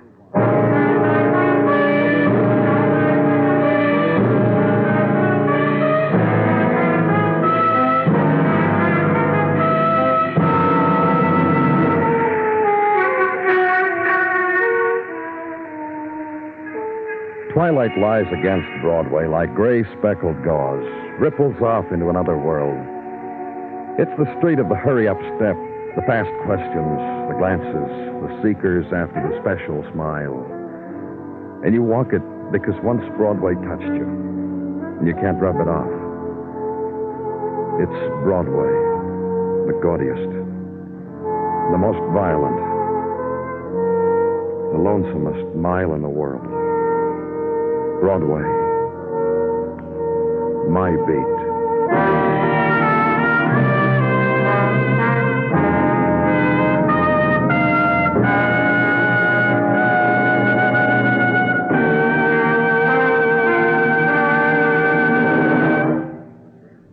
Broadway's My Beat stars Larry Thor as Detective Danny Clover, with Charles Calvert as Tartaglia and Jack Crucian as Muggavan. The program is produced and directed by Elliot Lewis, with musical score composed and conducted by Alexander Courage. In tonight's story, Sammy Hill was heard as Susan, and Betty Lou Gerson as Margaret. Featured in the cast were James McCallion, Charlotte Lawrence, Lamont Johnson, and Jan Arvin. Bill Anders speaking.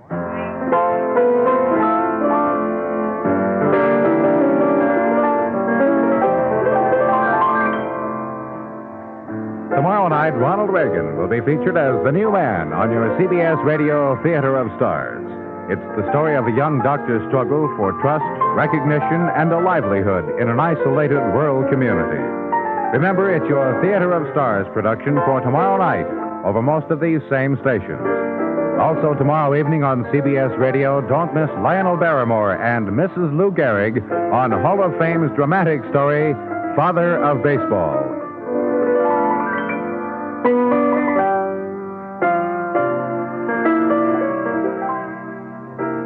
And remember, the top dramatic show of all, the Lux Radio Theater, is heard Monday nights on the CBS Radio Network.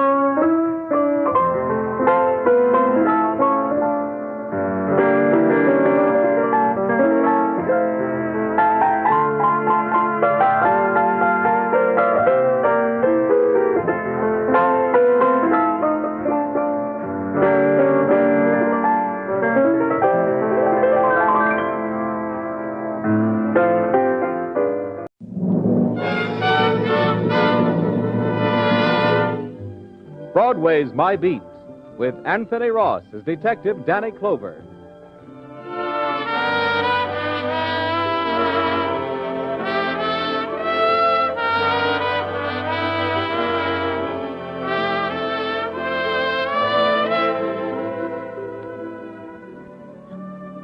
Broadway's My Beat. From Times Square to Columbus Circle. The gaudiest, the most violent, the lonesomest mile in the world, where your safest threat is on the time of day. And even that they'll fix if they can figure an angle.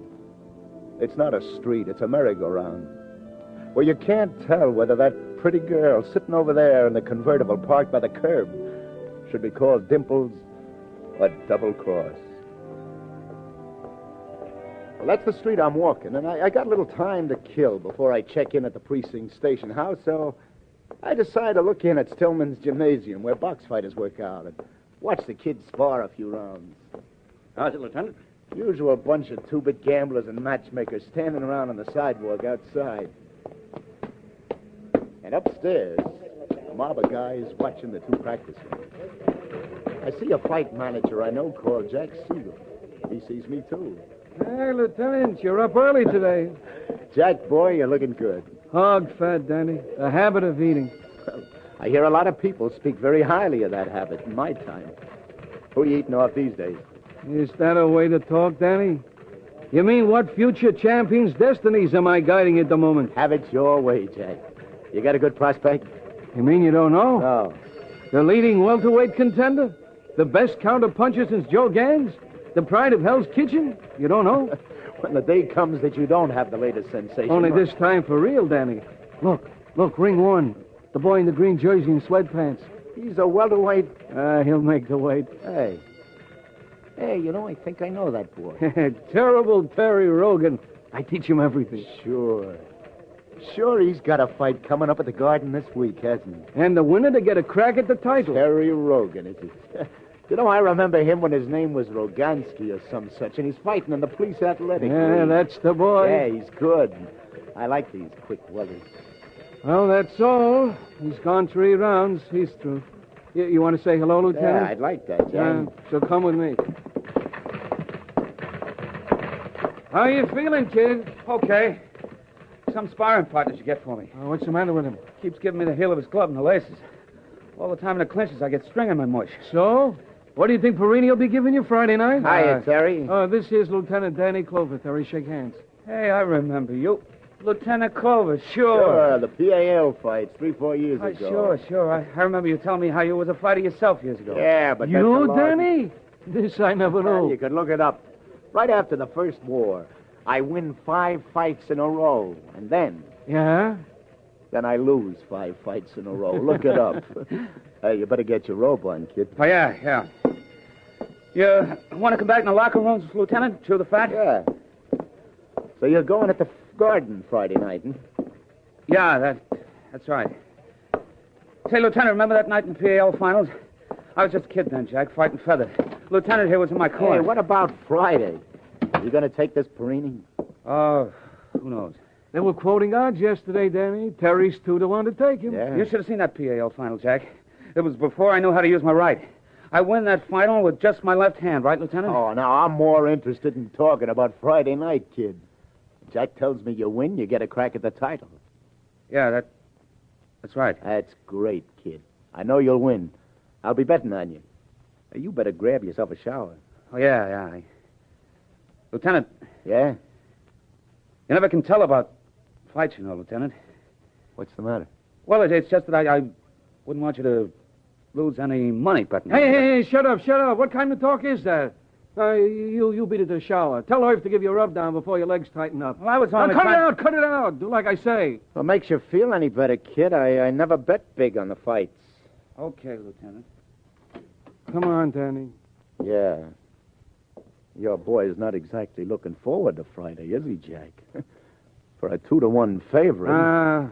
Let's get out of here. I'll walk you down 8th Avenue.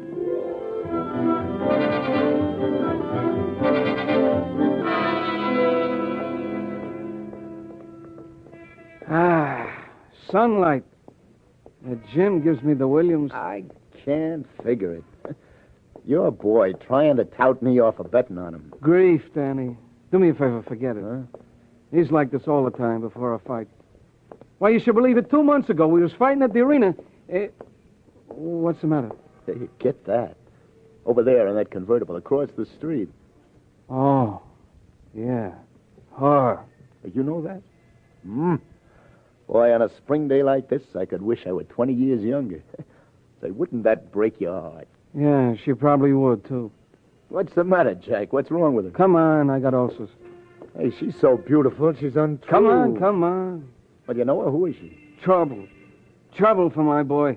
Louise is her first name, Lindsay is her last name, but her middle name is Trouble. Oh? 5 weeks ago, she turns up and he's been running around with her ever since. It's quite a car she's got. Is she in the money? Not that. The car is the kid's. He buys it day after he drops Kid Leviton in the 3rd. Oh, forget it, Jack.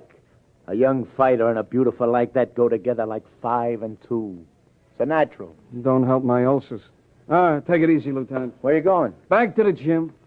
I get thinking. When I get thinking, I get worrying. When I get worrying, I got to get back and have a look at my boy. I'll see you around. Hiya, Danny.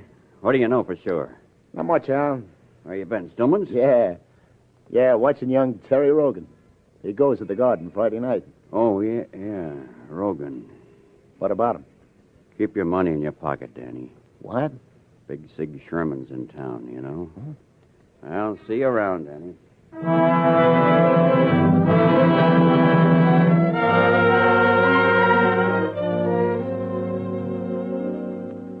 Hello. Hello, I want to speak to Tony Florida. This is Florida. It's Danny Clover, Tony. Are you awake? What time is it? It's a little afternoon. Danny, you know I don't close my club till 4 in the morning. Listen, Tony, wake up, will you? You ever hear of a guy called Big Sig Sherman? Hello? Hello? I'm still here, Danny. Oh. I take it you heard of him, huh? I heard of him. Very rapid citizen. Am I out of line asking you about him, Tony? You're never out of line, Danny. Well, what can you tell me about this Sherman? Big Sig is a businessman, Danny. A very big businessman. Yeah? He's a careful businessman. He likes to make sure of his profits, you know? Yeah. Yeah, where's he from? His home? Mm-hmm. I don't know, but he's got an address in Hot Springs, Arkansas. What's he doing in town, Tony? Do you know? Big Sig is in the syndicate, Danny. I think you better ask your other questions from somebody else. But listen, Tony. The syndicate. So the syndicate is on this. That's all I need.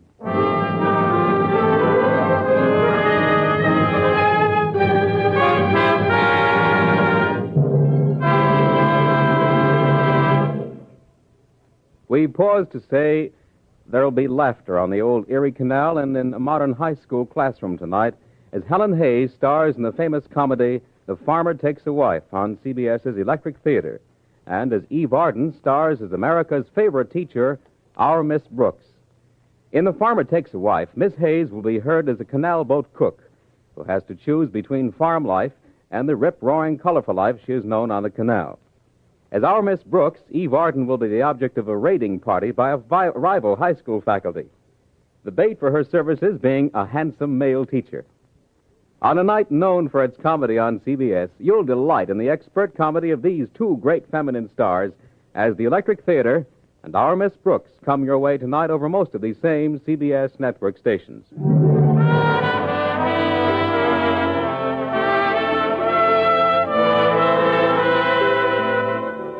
And now back to Broadway and Detective Danny Clover, who likes to pick up his cigars and gossip at the same place, the Cleveland Hotel cigar stand. Well, hello, sweetheart. Lieutenant Clover. Just who I've been waiting for. What are you doing Friday night? Are you on duty? Friday night? A visiting fireman was by here this morning and bought 12 tickets for the fight Friday night, and then turned around and bought 2 more. The last 2 for me. Ringside. What do you know? I did not either. All I did was smile at him and to say I wished I could get to see a fight sometime. You want to come with me? I'll let you know later, Sally. Now, give me a handful of cigars. Give me a handful of money. And what I hear, it's going to be a fight worth seeing. This Terry Rogan, you know, fighting Patsy Perini. The odds are 2 to 1, this character was telling me. Yes, so I hear. Well, and from what he was saying, he couldn't understand why Perini was such a favorite. Perini's not the favorite. Well, this character said he was. He said the odds had changed overnight. You think maybe the fix is in, Danny? Did you ever hear of Big Sig Sherman, Sally? I heard of him. Big Sig, they call him. They should call him Sure Shot Sherman, the way he hates to take chances. Is he in town? Give me my change, sweetheart. Say, what's your hurry? I offer him a free-for-nothing pass ringside. I'll have to let you know about it later, Sally. I'm late to check in at the precinct.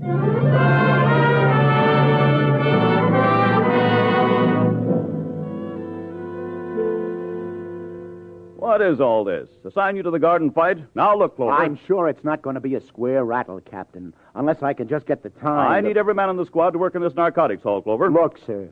Yesterday, Terry Hogan was a 2 to 1 favorite. Overnight, the odds switch. Now the other boy is favorite. Same odds. They'll get even longer. That's not evidence. Not evidence. Captain Forster, you hear what I said? The boy was a 2-to-1 favorite yesterday. He's now a 2-to-1 short ender. Odds don't change like that unless something's up. Well, you can see what happened.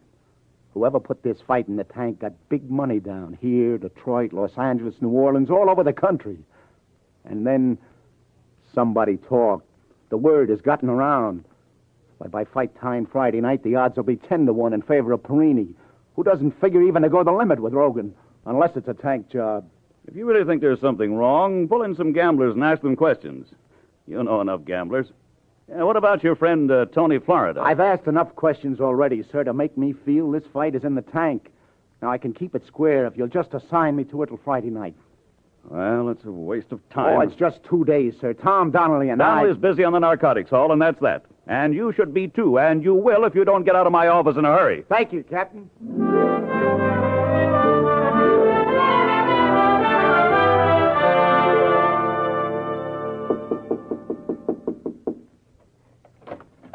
Oh. Hi, Terry. Can I come in? Yeah, sure. Sure, Lieutenant. What's up? I'm supposed to be in bed by now, you know. Yeah, I know. Jack Siegel said he didn't mind if I stopped by for just a minute or two. Oh, yeah? Yeah. You wouldn't know why I came by, would you, Terry? Why, no, I got no idea, Lieutenant. Maybe to tell me to remember my right tomorrow night. Yeah. In a way, that's it. That was certainly some fight that night, Lieutenant. I'm glad you were in my corner. I learned a lot since then. Yeah? Sure, that Jack Siegel, he's one smart manager. He's not too smart for his own good, is he, Terry? What do you mean? Something funny's going on with the odds in this fight, Terry. First, it's 2-to-1 on you, and well, if you wreck it, I figure it's an overlay at that. Then all of a sudden, since overnight, the odds get twisted around to where you're the long shot. How about that? Oh, well, that's just gambler talk, isn't it? Who knows why these things happen? Yeah. Who knows? Hey, Lieutenant, you don't think I'd do anything, well, crooked, do you? You tell me, Terry. Honest, Lieutenant, you got me all wrong. Who's this Louise Lindsay, Terry? How long have you known her? Now, look, Lieutenant, just forget her. See, keep her out of this. What's there to keep her out of, Terry? Why, what we're talking about. I'm engaged to Louise, Lieutenant. That's absolutely straight. Where's she from? None of your business. She's my fiancée, that's all. Oh, just your fiancée. That's right. We're getting hitched right after this fight, if you want to know. Sure. Congratulations, kid. Get a good night's sleep. I'm sorry if I sounded off a little. Yeah, that's okay. Night. Don't forget to keep your right hand up tomorrow night. Yeah. Yeah. You do that.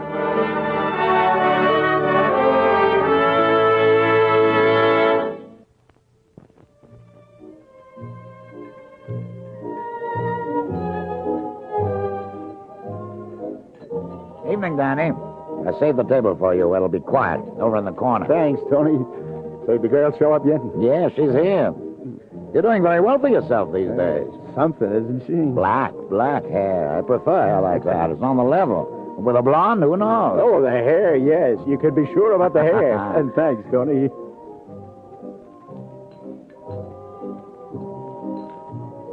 Louise Lindsay? That's right. I'm sorry to be late. I'm Danny Clover. Sit down, Lieutenant. Thanks. What's so important you've got to meet me in a nightclub at 11 at night? I understand you're engaged to that fighter, Terry Rogan. Yeah, I called Terry to tell him he wanted to see me, and he got all upset. It's no good for him the night before he fights. Tells me you think there's something phony about the fight. I was getting that idea. And you think maybe I'm responsible, that is? You've heard of the syndicate. Syndicate? No, what's that?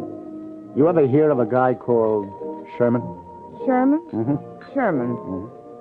Oh, I've heard of a lot of Shermans, but I don't know any. What's his business? Well, right now I got an idea his business is bothering your boyfriend. Look, suppose you stop talking in riddles and tell me what this is all about. You know you've got Terry all upset. Hey, that's a big rock you're wearing on your third finger. Mr. Clover, let me set you straight. I don't know what you're thinking. But Terry and I are in love. We're engaged to get married, and the day's been set. This diamond's no problem. Oh, I can see that. And I don't know anything about any fixed fight. The only thing I have to do with prize fighting is trying to see that Terry gets out of it. If he wins, he gets a crack at the title. Why should you want him to get out of it? Because I don't want our kids to have a father with a tin ear and a buzzing in his head and a pair of broken hands. He's still young and healthy. Well, he won't stay young, but I want him to stay healthy. You really like him, don't you? You're catching on. I'm beginning to think I had you taped all wrong, Miss Lindsay. But if your boyfriend is mixed up in a fixed fight, you'll help me then, won't you? I doubt it. How's that? That's his business, not mine. They boiled you about 10 minutes, didn't they, Miss Lindsay? You think I'm hard-boiled. I'll tell you something about me, Mr. Clover. I was born in the hard coal fields of Pennsylvania near Pittsburgh. My father was killed in a mine disaster down there. That was 19 years ago, and I was only 2. My mother had to bring up me and 3 others all by herself. If I sound hard-boiled, that's why. Now, all I'm interested in is getting married to Terry. We're going to buy a little business. Oh, yeah? What kind of a business is that? A dry cleaning business, maybe. Maybe you'll send us your trade. I'll do that, Oh, Miss there Lindsay. you are. I almost couldn't find out where you two were. Jack, how are you? You know Mr. Siegel, Miss Lindsay? We've met. Hey, sit down, Jack. What are you drinking? Milk. What'd you do to my boy? You got him all upset. Yeah, I'm sorry about that. He calls me, nothing will do, but I got to come over here and tell you not to bother Lindsay here. Makes me promise him. Oh, I wouldn't say I was bothering Miss Lindsay. I was just... you want me for something, Tony? Sorry to bother you, Danny. Oh, not at all. Excuse me, Miss Lindsay. What is it, Tony? The man you were asking me about? Oh, yeah? He just came in with a party. I told Victor to seat him at this table next to yours. He's a big man coming now. Right, Tony. Thanks. Couldn't be sweeter. Right this way, please. Oh, hey, pardon me. You're Mr. Sherman. That's right. My name's Corbett. I've been hearing a lot about you. You come to town to the fight tomorrow night. You could get a reputation for being a pretty curious guy. Oh, no hard feelings. I heard you were in town to see Terry Rogan's fight. I thought maybe you'd like to shake hands with his manager. Here, right here. Jack Siegel. This is Mr. Sherman. Right. Yeah, and this here is the Rogan's fiancée, Miss Lindsay. Mr. Sherman. How do you do? This the man you were asking me about? That's right. Mr. Sherman, I understand you've been bothering Terry about something. I won't say crooked because I don't know about that, but just don't get him upset. You, Siegel, if you're Rogan's manager, why don't you see to it he don't get mixed up with pancakes like this one? Well, now that you mention it, I think it's a good idea. Now, let's all keep our temper. Then tell Big Sig to move his load along. You got some polite friends, mister. Ain't it the truth? So please accept my apologies, Mr. Sherman. I'll see you around. There's always that chance. Whoever that was, Danny, he got my ulcers going again. Well, I don't know why he should do that to you, Jack. How about it, Miss Lindsay? You want me to give you a lift home? Yeah, I gotten pretty sick of this drum in the last couple of minutes. Oh, by the way, you're going to the fight tomorrow, aren't you? No. I don't like to watch them. Well, then maybe you and I could listen to it over the radio together. Now, wouldn't that be fun? Good night, Jack.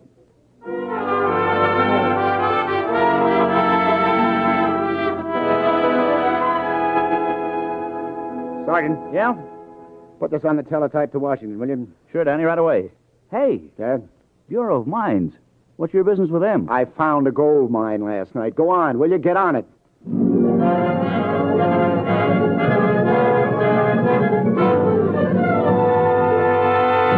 I talked to that guy in Hot Springs, Lieutenant. Yeah? So? So here's all the dope he had on Sigmund Sherman. Give. See.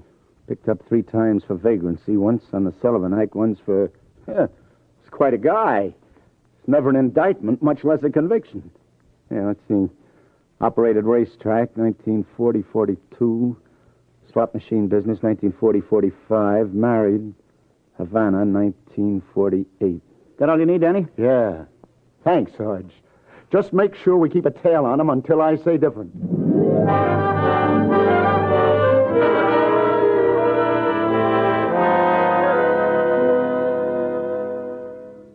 Can you make it to the fights tonight with me, Danny? I'm sorry, baby. I got a date. A date, Lieutenant, at your age? At my age? Oh, I say it's business, Sally. No kidding. But you could do me a favor. Tell me, why should I? Well, listen, you know these unlawful citizens who take bets on various sporting events? Yes. Well, of course, it'd be strictly out of line for me to know any of those characters myself. Are you kidding? But I would appreciate it if you could hunt one of them up. Place a sawbuck with them at the prevailing odds. Okay, a sawbuck goes on Perini. I like Terry Rogan. Well, I don't know him personally, Danny, but didn't you hear? This is a sure thing for Perini. It's all over town. Nevertheless, Sally, do me the favor of placing my sawbuck where it'll do the most good. on Terry Rogan.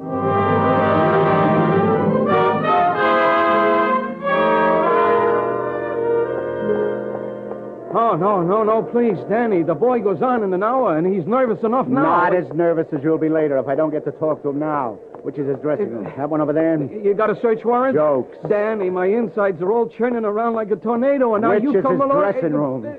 Right here. Thanks, Jack. Look me up after the fight. Please. No. Hiya, Terry. Hey, sit down, kid. I got news for you. Would you mind, Jack? Look, give me a... Oh, why wasn't I an insurance salesman or a bricklayer?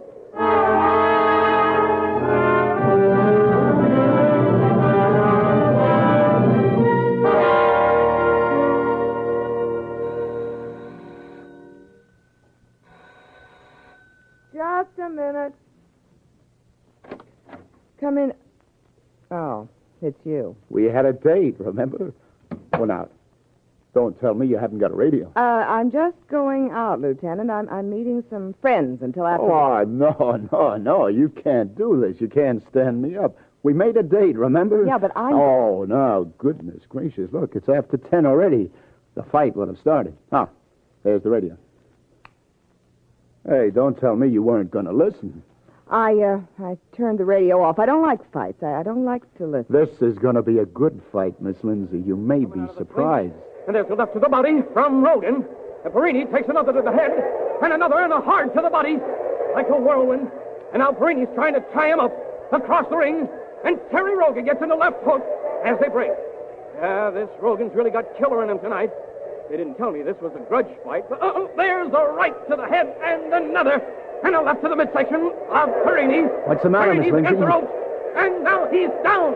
Perini's down. 3, 4, 5. You surprised, Miss Lindsay? 7, 8, 9, 10. Terry Rogan wins by a whirlwind knockout in 1:17 of the first round. And what a contender for the welterweight title this boy, Terry Rogan, is. Well, it's all over, and here is Bill. I don't think you figured it that way, did you, Miss Lindsay? I'm very glad for Terry, and glad it's over so You quickly. know something? He probably never told you this, but I'm the guy that taught him how to use his right. In more ways than one. Mr. Clover, I've got to go to meet him. I promised to meet him after the fight. I know you did, Miss Lindsay. But you see, by now he knows that you're not going to meet him, and never really meant to meet him. What do you mean? You know we're engaged. Oh, I hand it to you, Miss Lindsay. You're a good performer. The trouble is your imagination is a little too rich for your blood. You got going on that hard luck story about the hard coal mines. But there's no hard coal near Pittsburgh, Miss Lindsay. The hard coal is up around Scranton. But, And about your old man dying in a mine cave-in. There were no fatalities from mine disasters near Pittsburgh 19 years ago, like you said. Oh, no, I know a lot about you. Well, I lied about my age. I figured that possibility, Miss Lindsay. Because you're such a good performer, I wanted to give you all the best of it. Then when Sherman showed up, you remember Sherman, Miss Lindsay? The guy you said you never heard of. Oh, you had to go call him by his nickname, Big Sig. And you never heard me call him that. You're just bluffing. You've got nothing to go Now, on. last night, if you'd said that, you couldn't have been smarter. But since then, Miss L, I had a chance to ask some questions around. Old police routine. Well, I say, but let's not let all this talk upset our evening. Why, we got a date, remember? Yeah? A date? Yeah. You think we can be nice about this? Yeah. You and I are going to step out together. We're going to a place that stays open all night. A place on West 47th Street called the 16th Precinct Station House. Big Sig is waiting for you there. And you wouldn't want to keep your husband waiting, would you, Mrs. Sherman?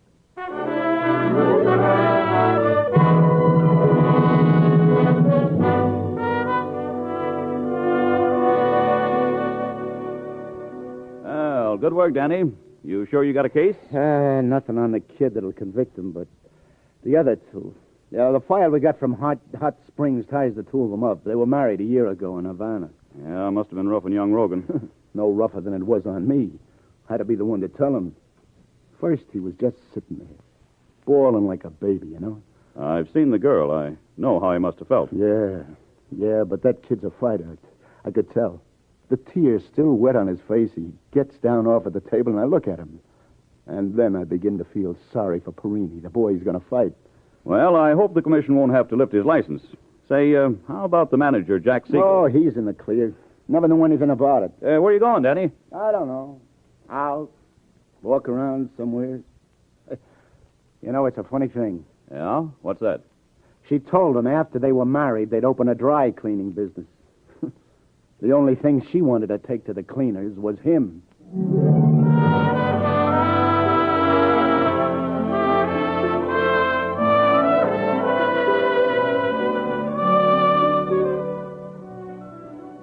It's midnight on my beat now. The street's in full swing. If you want to get to the top quick, Broadway is the place to do it. But there are plenty of guys around. Angle guys. Weisenheimers. Digging holes to help you fall back to the bottom. I can only hope I find them. Those guys figuring angles on the gaudiest, the most violent, the lonesomest mile in the world. Broadway, my beat.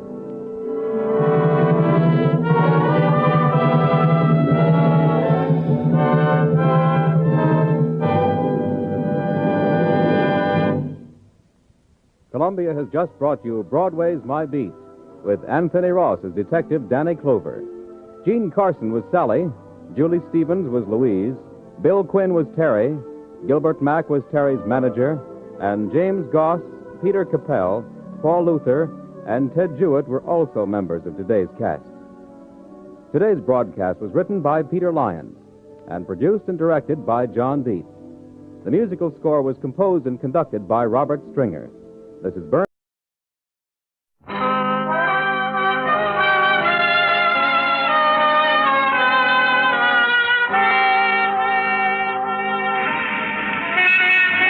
Broadway's My Beat, from Times Square to Columbus Circle, the gaudiest, the most violent, the lonesomest mile in the world.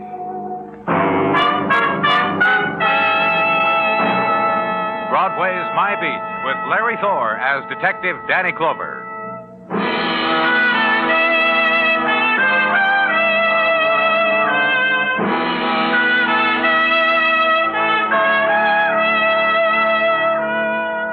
Springtime begins to search through Broadway, and its gentle winds feel out the places to set up shop. The push carts of the flower vendors where the promises are wrapped in tight buds of faint color. A child's ribboned silken hair sighed across the winter-pinched face. A woman's shoulders, too soon eager to shed the raiment of winter's night.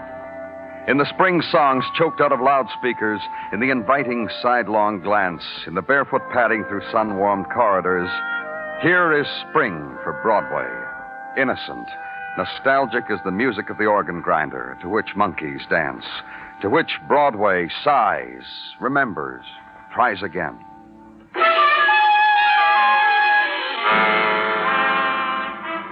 And at the edge of the March evening, against the shimmering of dusk, the anger of a man, the near hysteria, the economy-sized fury at innocence maligned. It's an outrage. A shame, a filthy shame. The way you police have nothing better to do than drag off a man off the street and push him and beat him and people standing around and snickering. No one and... beat you, Mr. Grace. Oh, it's the same thing. You might as well have. What am I doing here? What am I doing in a messy room with a detective and a girl with a sketch pad? Me, a man with 2 kids. An overworked wife nags at me when I'm late for supper or late for anything. Everything I ever got, I sweat for. You hear me? Take it easy, Mr. Grace. Yeah, miss. I'm in a seed store. See, I'm buying things for my lawn, my rose bushes and seeds, Vigoro and a rake. And I walk out, and a man grabs me. He makes me drop things in the street, and he brings me here. Why? Tell me what crime I've committed. Tell me. You passed a bill in a bank early this afternoon, Mr. Grace, a $1,000 bill. Where'd you get it? I got it. The bank said it was good, didn't they? Then why do you have to stick your nose in? I got it. For a man who sweats for everything he gets, how much sweat for that $1,000, Mr. Grace? A bill the bank recognized from serial numbers as one from a 5-year-old payroll robbery where a pay messenger was murdered. How much sweat for it, Mr. Grace? I don't know what you're talking about. I bought it. I bought it from a man on 45th and Broadway. He said I could have it for $250. I laughed in his face. But you bought it, and so cheap. Well, I laughed in his face at first, but when he said he'd go to the bank with me and prove to me it was good... This man, was he Les Cheney? I don't know who he was. I never saw him before. Maybe I can freshen it for you, Mr. Grace. Cheney was a man we believed responsible for the robbery and murder. We couldn't prove it, though. We never found the money. But he was sent up for possession of narcotics. He's out now. Les Cheney sell you that bill? I don't know. Maybe it was him. I told you I never saw the man before. Oh, $1,000 for almost nothing. Wouldn't you have bought it? Let's pretend we're friends. You would have bought it, huh? Miss Holland here's an artist, Mr. Grace. She'll sketch a drawing while you describe the man who sold you the bill. Go ahead, Mr. Grace. Well, I thought she was doing a drawing of me. I thought Describe him. Well, describe him. Well, he had kind of a thin, smirky face, a pinched nose, kind of washed-out eyes. They were blue, I think. They bulged out a little bit. And you getting that, miss? Don't worry about her, Mr. Grace. She'll get it. You just go on. Yeah, well, his hat was kind of slouched down over his forehead. Any distinguishing marks, like a scar or anything? No, there was no scar. I noticed he needed a shave, but then I guess they all do. That type. Kind of a loose mouth, something like a bird dog. Yeah, that's it. The sad eyes and the kind of sniffing around. Yeah, but that's all I remember. Now, what else do you want? Enough to go on, Miss Holland? Good. Call your wife, Mr. Grace. Tell her you'll be real late. We're holding you on suspicion. You do that? You do that after the way I cooperated? Oh, you suck me in, and then you can't. You can't.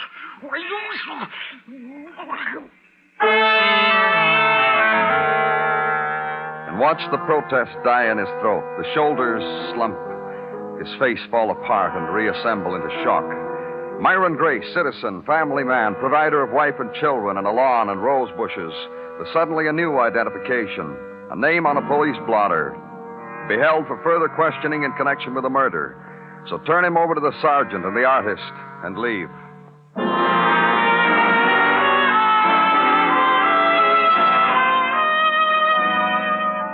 Routine now. Another reading of the records which concerned the 5-year-old crime. Records still on the active file, and the name which dominates them is the name of Les Cheney. More records. Les Cheney had been released a month ago from prison, having served 5 years of a 7-year sentence. Les Cheney, out on parole. So legwork now. Get the completed sketch and find an address and call on Les Cheney.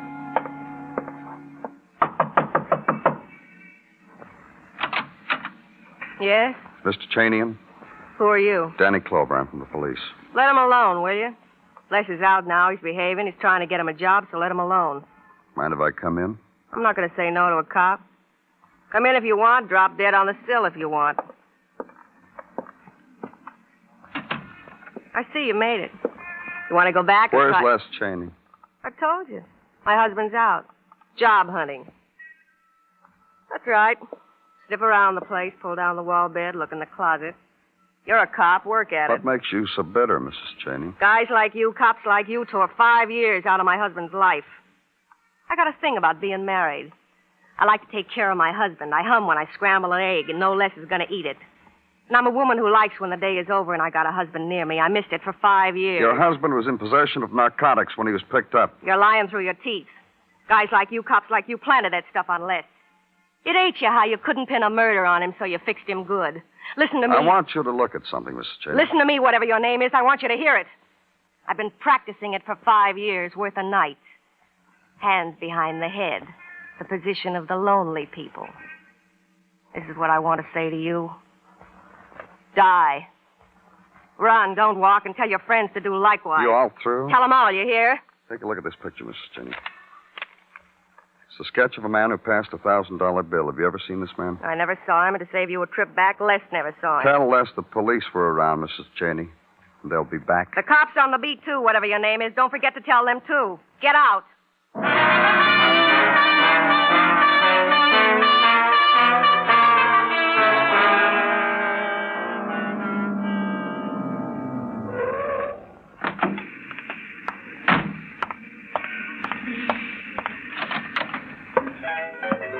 It's just what your mom hopes she'll send her from the big city, soldier. Little pillow with nice poetry on it, soldier. M's for the O's for the T's for the H. Get lost, soldier. This man's ahead of you. That's right, son. You better take off. I'm a policeman. Benny and I have a little business to take care of. Hi, Benny. Sit down, Danny. Sit down. Proud of me, huh? A legitimate line of trade, selling sentimental pillows for homesick soldiers. I'm doing my part, Danny. How you been, Benny? Oh, dandy as anything. Gonna help me out? Gee, I wish I could, Benny. But I swore off being a stool pigeon, Danny. I wrote home to my mom just last week and told her how nice I'm doing with pillows and told her that I'm not going to be... Yeah. Look at this sketch, Benny. Did you ever see this man before? I haven't got my glasses, Danny. Hold it up close. Huh? You ever see him? Never, sir. Help me. Don't look like that, Danny. I don't lie to you. Man's been passing hot money. Counterfeit, huh? From a messenger holdup and shooting, murder. This guy? Did you ever see him? I just told you, Danny. I just said to you, I don't tell you... Closing time, gents. How come closing time? 9 o'clock's never closing time. Tonight it is. I'm sick of no customers. I'm a customer. Yeah? So pay your check and leave. I'm going home. Come on. Don't stall. The only reason I served you in the first place was you flashed a 20. You owe $4.60. I brought you the change. Yeah. Where'd you get a $20 bill, Benny? Oh, Danny. Danny, look. Mm-hmm. It's 9 o'clock, ain't it? Today at 9 o'clock, Benny Fane has turned over a new leaf. Clear my conscience and leave the old Benny Fane behind. Where'd you get it? I'm glad for the opportunity to tell you, Danny. I heard about a guy who was selling hot dough. The old Benny Fane got his address and bought a $20 bill for Finn. The old Benny Fane thought it was a counterfeit, not murder dough. Where'd you buy the $20 bill, Benny? Oh, just on 114th Street, 607, first floor, all the way back. Well, good night to all.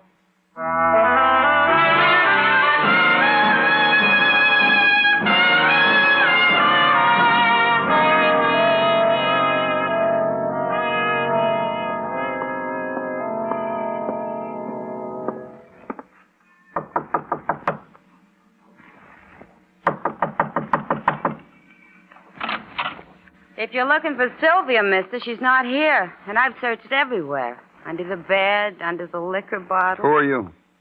Just a lonely redhead looking for an old girlfriend I lost somewhere in a bar one dim day long ago and far away.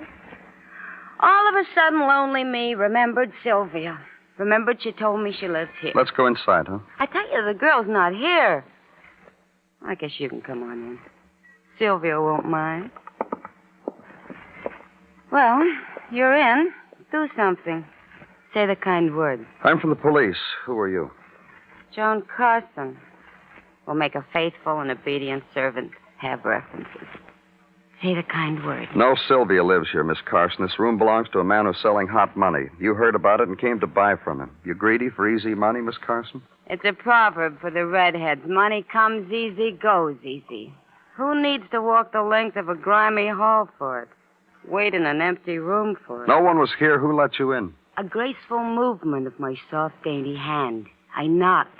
No answer. I tried the knob. It turned. Sylvia wasn't here. I thought to wait. How long you been waiting? A half minute, a whole minute maybe, before you knocked. Ask the teenage boys on the front stoop. They all noticed my entry. Commented, too, in their kindly fashion. You don't know anything about the man who lives here. Turn around and look, mister. Look. Could that be him, that walking death in the doorway? Could that be him? He fell before I could get to him. Fell in the limp, loose way of men who were already dead. His hands were wet with the flow of his blood where he'd held the bullet wound. His mouth shaped a word. Then it, too, was gone. The death wound, the silence. This was what was left of a man whose picture I carried, who sold blood money to rose fanciers, to pillow salesmen, who had died for it, been murdered for it.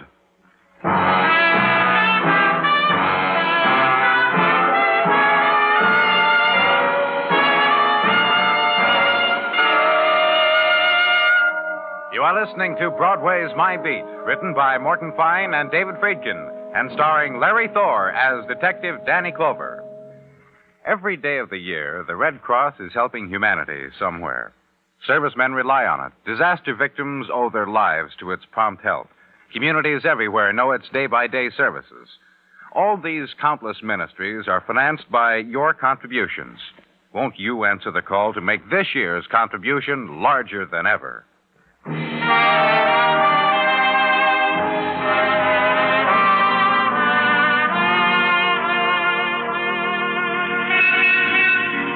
When the trade winds blow in from the Hudson and springtime comes to Broadway, it's a season of rare enchantment. March is on its way out, and a few more X's on the calendar, and it's April. It's the time, kid, for weather talk, for baseball scores from sunny Florida. And bite your lip against the knowledge that Joe DiMaggio won't be out there in center field anymore. But it's the good time. The man at the orange juice stand whistles while he puts the yearly coat of shellac on the coconut. The fellow next to you, the coffee counter, gives you half his newspaper. And the blonde you met last night calls you at the office and tells you not to be angry. So have a smile, kid. It's that time of the year. But it wasn't smile time where I was. It was the sodden room to be found at the end of all the sodden corridors in the world. The sand-colored walls enclosing the death of a man. And standing beside him a girl, and beside him another man, Detective Muggavan. Name's John Mooney, Danny. Here's his wallet. Let me have it. I'll take a look around, Muggavan. Right. All right, young lady, you said your name is Joan Carson, and you came here looking for a long-lost friend. Look, mister, this don't make any difference. If a man comes home to die, and I happen to be here where he lives, I came here looking for a friend. What friend? What difference does it make? What friend? What friend? Sylvia. Don't even remember her last name. You know how you forget sometime? You pass by and you say, I think Sylvia used to live here. Why don't I go in and find out how she is? You know? Sure, a friend of yours used to live here. No, I'm not sure. The street looks something like this, and the house. Ask her if she's sure Sylvia lived in New York, Danny. Don't worry about it, Muggavan. Just keep... Hey, Danny. Come here. Take a look. How much was taken in that robbery, Danny? $50,000. Want me to count this and see how much is missing? No. Miss Carson, come here a minute. Take a look at the money Detective Muggavan found in this drawer. Close to $50,000. You can go now, Miss Carson. Muggavan? Uh-huh. Follow her. Then walk away from it. Walk the tired night streets of early spring. Here and there a window open to it, the soiled curtain floating in the darkness, swaying to the dance the night disc jockey calls in the unlighted room. Brush shoulders with a straggler who is angered because for an instant you made him lose his hurried way to nowhere. Then smiles his forgiveness because there, at the end of the corner where the street lamp dims, he sees it, will find it again. And then the quiet street where your room is, where if you're lucky, sleep waits to welcome you. Only first you must rid yourself of the image of a murdered man who sold money engraved with death, of a girl with red hair who walked now or slapped or laughed, and the shadow that mocked her was not her own. And sleep is diluted with these things. And finally, sleep runs out.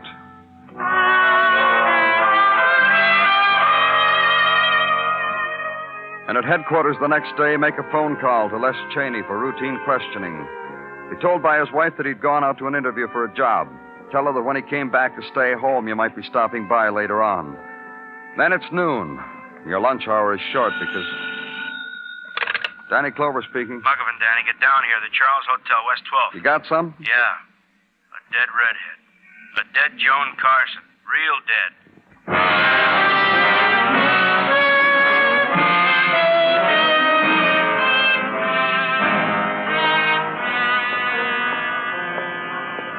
Let me through here.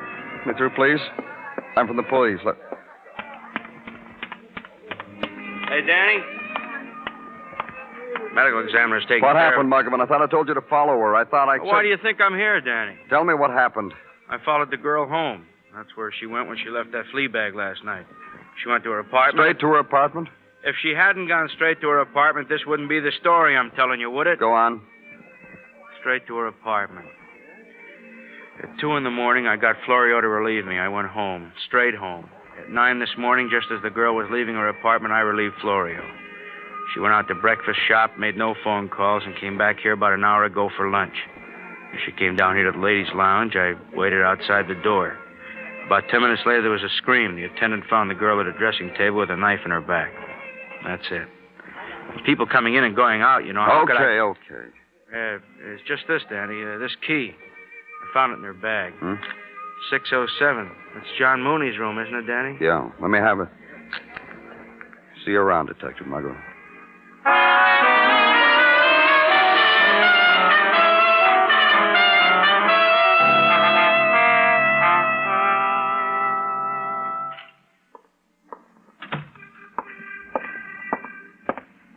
I hope I have chosen the correct moment, Danny. What? What are you talking about, Gino? The moment of please disturb or the moment of please do not disturb. I took a flyer and chose the former. I hope I have not overstepped the bounds of a 12-year-old sergeancy. This is your better day, Gino? The lot of a sergeant, Danny, all propaganda to the contrary notwithstanding, the lot of said sergeant, after 12 years of faithful and obedient service, is not a merry one. 12 years is a long way to go to the delicatessen for sandwiches for the boys. 12 years is sticking the nose in the dusty files and records. You'll get your promotion, Gino. Ha! Promotion. Ha, ha. This same stale crumb I off-tossed to the patient strained to the breaking point, Mrs. Tartaglia. It is her comment I just quoted. Ha! Promotion. Ha, ha. It'll go through one of these days, Gino. I promise not to flip the lid while waiting. To work, huh, Danny? If you wish. My burden, my refuge. Anent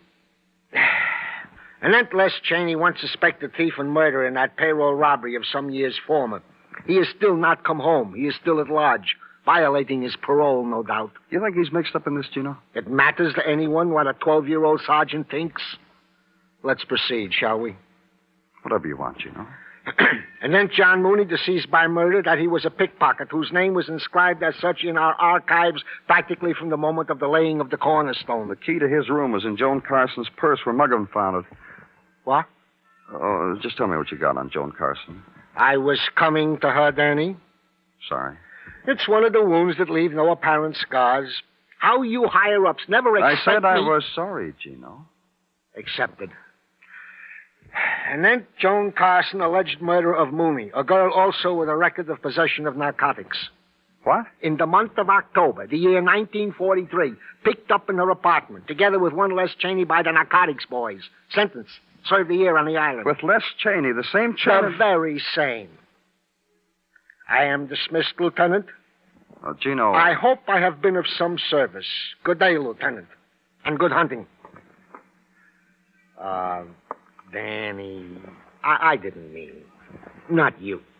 It's the other... You did good, Gino. Real good. Mrs. Tartaglia will be proud of you. Go home. Tell her.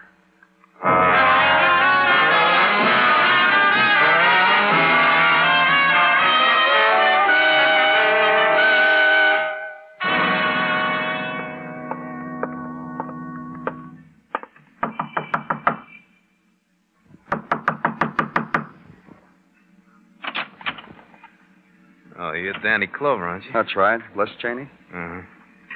I've been waiting for you almost all day. Come on. Thanks. Here he is, Ruthie. I told Les to wait for you, so get it over with quick. Ruth doesn't mean it. Les, your parole papers say you have to be polite to cops. Show me where it says about the hat and the hands and the bowing. Ruthie. I waited 5 years for a man to come back. Look what came back. What's the matter with you, Les? You know who he is? One of the brave boys who planted an envelope of narcotics on you. Ruthie, they didn't do that. I told you they didn't do it. I violated a law and I was caught. You had to memorize that speech, Les? You always had a poor memory. What made it stick? Brass knuckles? Don't mind her, Mr. Clover. What can I do for you? Did you read the papers? Did you see how we finally found that money that was stolen in that holdup you were involved in 5 years ago? I can't go along with you on that, Mr. Clover. I was never involved in a holdup. My error. The one we picked you up for. The one you couldn't make stick. Sure, I admit it. My car was used as a getaway car, but it had been stolen from me. And you couldn't prove otherwise, so you planted the narcotics on him. Why are you talking to him, Les? Because I have to, Ruthie. Don't I, Mr. Clover? That's right. Let's get back to that money, Les. I don't understand why we have to get back to anything. Humor me, huh? Guess I have to do that, too, don't I? We found it in a man's room. The man's name was John Mooney, and he had a record as being a pickpocket. Well, Ruthie and I were discussing that a little while ago. Les read it to me out of the paper, and I clucked. I was wondering how he got that money, Les. I wouldn't know. I'll tell you how I figure he got the money. He was a pickpocket, so he picked somebody's pocket. All that dough? You had a good day? Not really. He got killed for it. So he didn't have a good day. Go argue with the cop. We know who killed John Mooney. I said we... All right. Oh, girl named Joan Carson. She killed him someplace near his hotel, took his key, went to his room to look for the money. I found her there. Clover, Ruthie's missed me for 5 years, and I only been out a month. It's like we were married all over again. Let me spend my evenings with Ruthie. Huh? This'll only take a little while. The thing that bothered us less was who Joan Carson was and how she knew where to find the money. You know who she was? You tell me, Mrs. Cheney. You tell him, Les. Tell him. Sure. I once knew her, Mr. Clover. Long time ago. I knew a lot of addicts a long time ago. It still bothers us, Les, how she knew where the money was. We couldn't find it for 5 years. How do I know what she knew? You're in jail for 5 years. We never saw a dollar of that $50,000 that was stolen. You get out, it starts circulating. You still want to pin it on him, huh? Let me tell both of you how it all ties together. You did commit that robbery and murder, Les. Somewhere the money was hidden. You get out, get the money, take it someplace to get rid of it at a discount. A wise boy like you gets his pocket picked. Then the money starts showing. I don't think you're going to prove it this time either, Clover. That's what held me up so long, Les. A bright boy like you gets his pocket picked. I couldn't believe it, but I had to come back to it. Like I said, you still need proof. Maybe you're right. We've still got another problem. How are we going to get your wife to admit she killed Joan Carson? How are we going to do that, Les? You kidding? Get him out of here, Les. Wait a minute. Clover, how do you figure Ruthie killed Joan? How'd you figure it, Les? You figured? Ruthie? You need help, Les? Yeah. Yeah, help me. Your wife kept that $50,000 for you while you were in jail, didn't she? Hid it someplace. Take it from there. See what happens. You crazy, Les? Shut up. Come on, Clover, take it from there. You got out, you gave your wife that money, then you lost it. What did you tell your wife when you lost it? I told her I lost it. Lost it. Lost it to that redhead. You killed her, didn't you? Didn't you? Listen to me, Les. Now, you listen to me. That's what I told you. That money was stolen. The pickpocket recognized me and called me and tried to sell it back to me. I didn't have any money to buy it. And you sent that redhead for it. Why didn't you send me? Because I'm not beautiful anymore after waiting for you? Because I don't dip my head in henna? Because I don't own a slip that's not frayed? Look what she did to you. She crossed you, killed, and was going to keep that money for herself. No, she wasn't. She was going to come back to me. Oh, no. Oh, no, Les, not her. Not Miss Joan Carson. I took care of that. Killed her? Killed her, Les. Followed her and killed her. For you.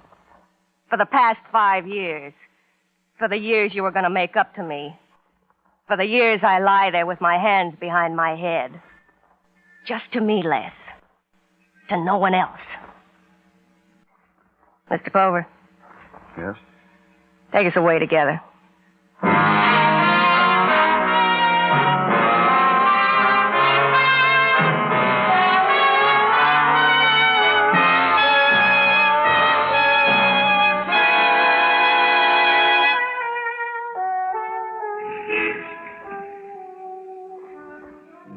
Twilight lies against Broadway like gray, speckled gauze, ripples off into another world. It's the street of the hurry-up steps, the fast questions, glances, the seekers after the special smile. And you walk it because once Broadway touched you. You can't rub it off. It's Broadway, the gaudiest, the most violent, the lonesomest mile in the world. Broadway. My beat.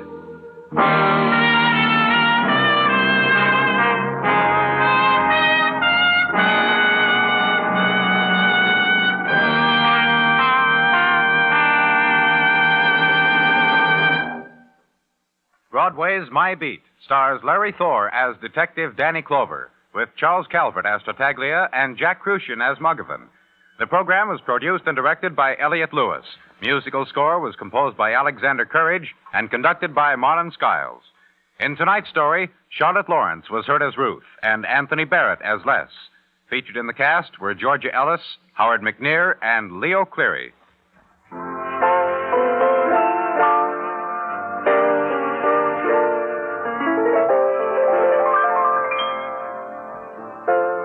So's your old man.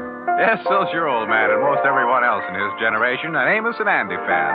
And the beauty of their comedy is that it's just as funny, just as fabulous, just as fresh as when Amos and Andy first stole America's heart 23 years ago. Tomorrow night, on most of these same CBS radio stations, listen and laugh with Amos and Andy.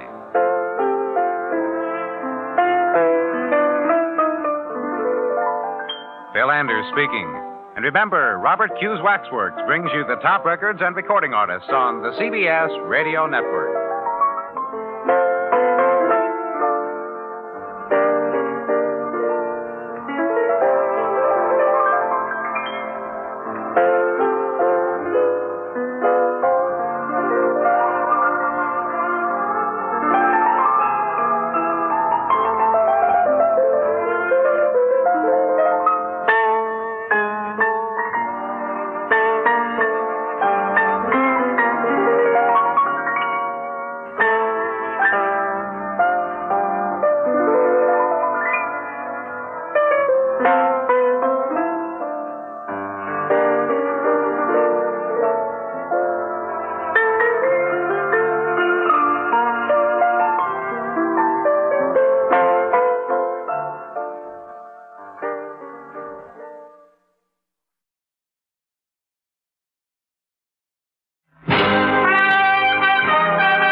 Broadway's My Beat, from Times Square to Columbus Circle.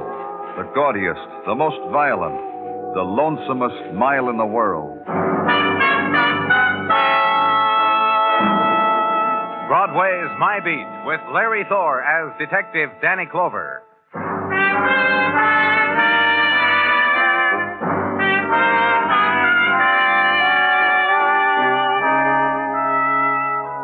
The still brilliant light of a new January drifts down over Broadway, and the pattern it reveals is unchanged. The scalpeled edges of piled concrete are still defined against winter sky. Glints are struck off chrome and steel, and the faces of the mob are already molded back into the old year's anguish. Because still, the vision of beauty stands in a doorway at the end of night, and you walk toward it. You're stopped by the hawker who has another plan for you. You push him aside, keep walking. He stops you again. Lays odds you'll never make it. And you never do.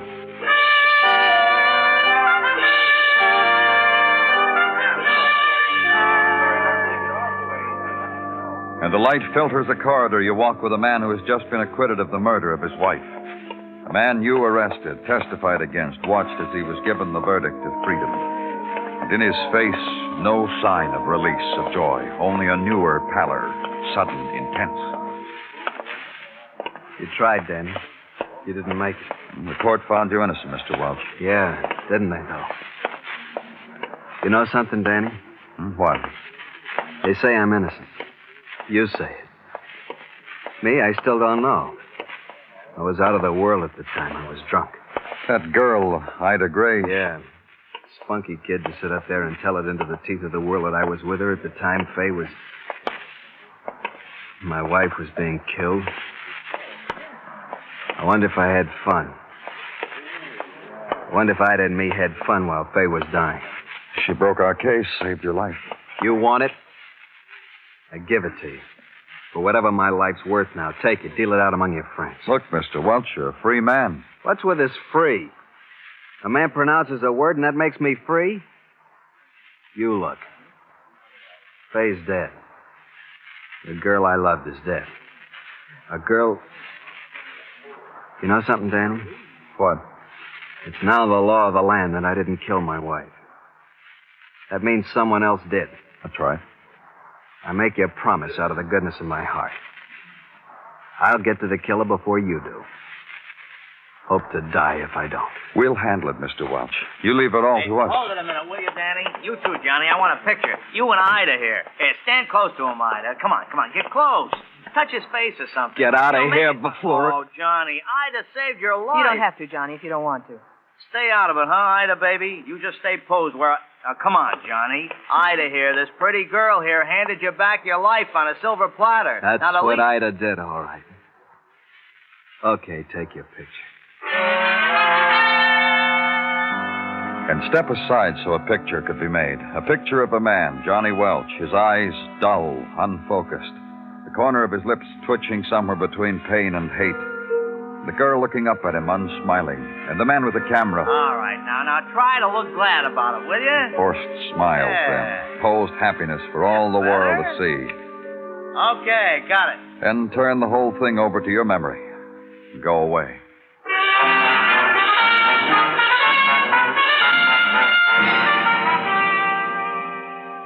Spend the next 2 days for routine. Fill in spaces on report sheets. Catch up on the paperwork. Shake a finger at a schoolteacher from the Midwest who was clapping her blackboard erasers on the runway at Times Square. Speak at a boys' club. Lose 3 boxes of matches at the poker game in the squad room. Catch up on your reading at home. And then the call comes. Danny Clover speaking. Danny, guy named Larry Moore just got some lumps. What are you talking about, Sergeant? Fella named Larry Moore just got slugged. Good. All right. Well, why did you call me, Gino? Guy that did it to him was named Johnny Welch. Oh. Did you pick up Johnny? Nah, we're looking. Where do I find this Larry Moore? Same hotel where Johnny lives, room 305.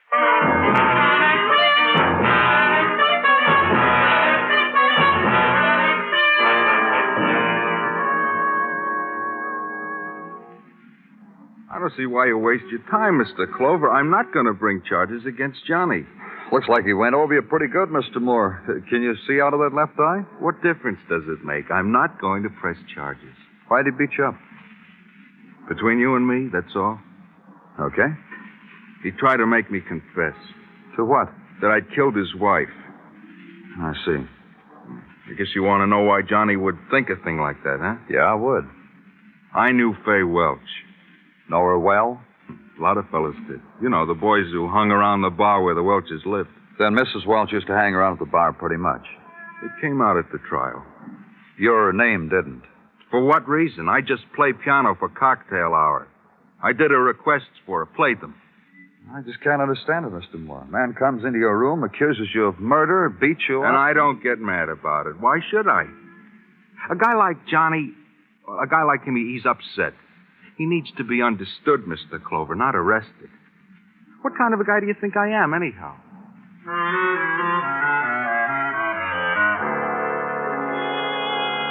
And for a moment, consider him. Consider the man whose reaction to the violence done him was compassion, understanding. To have come out of a beating from an embittered man, a man on the prowl, dedicated to the killing of his wife's murderer, and still Larry Moore makes no charge against him. Wonder about it. And note your own shock that you've stained Larry Moore's compassion with suspicion, and leave with no answer to Larry Moore's question as to what kind of a man he was, anyhow.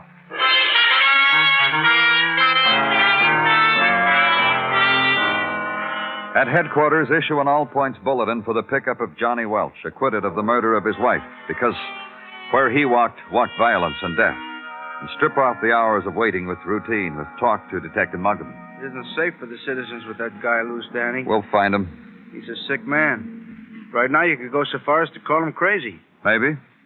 Who knows who he's going to choose out of the crowd to call his wife's murderer? This time, he just beats up on a man. Next time, maybe he'll be more thorough. And a sick man turns into a killer. We'll find him. Sure we will. Mind if I open the window a little, Danny? It's stuffy. Go ahead. Lucky fella. Lucky fella. What do you say? Johnny Welch, lucky boy. Teaches to know how lucky. No. Sure no. You find him passed out on the floor, dead drunk, with a bottle in one hand, a gun in the other, and his wife, Fay, with a look on her face that comes from being shot to death. The real killer could... The real killer? Well, the real killer could have killed Fay Welch, planted the gun on Johnny because Johnny was too gone to know anything. It has to be like that. Because a jury of his peers said so? Well, Because a girl, a Miss Ida Gray, hops a boat from England, arrives just in time to tell a court Johnny was seeing her off to Europe from the hours of 11 to 2 the night his wife was killed? It's established Mrs. Welch was killed around 1 o'clock that night. Look, I'm not fighting it, then. Sure it was established. Goes back to what I was saying. Johnny Welch is a lucky boy. Comes home from a party, drunk. Staggers down a hotel hall, meets an old girlfriend, Ida Gray. She takes him with her to bid her a bon voyage.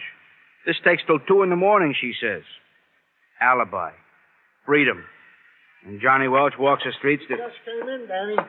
Good day to you, Detective Muggerman. What came in, Gino? They found Johnny Welch. They're keeping him there for you. Where? Blossom's Bar and Grill on 3rd Avenue. One of them 3rd Avenue joints at the Spence Mockery with... Danny, button up your overcoat. You shouldn't catch cold.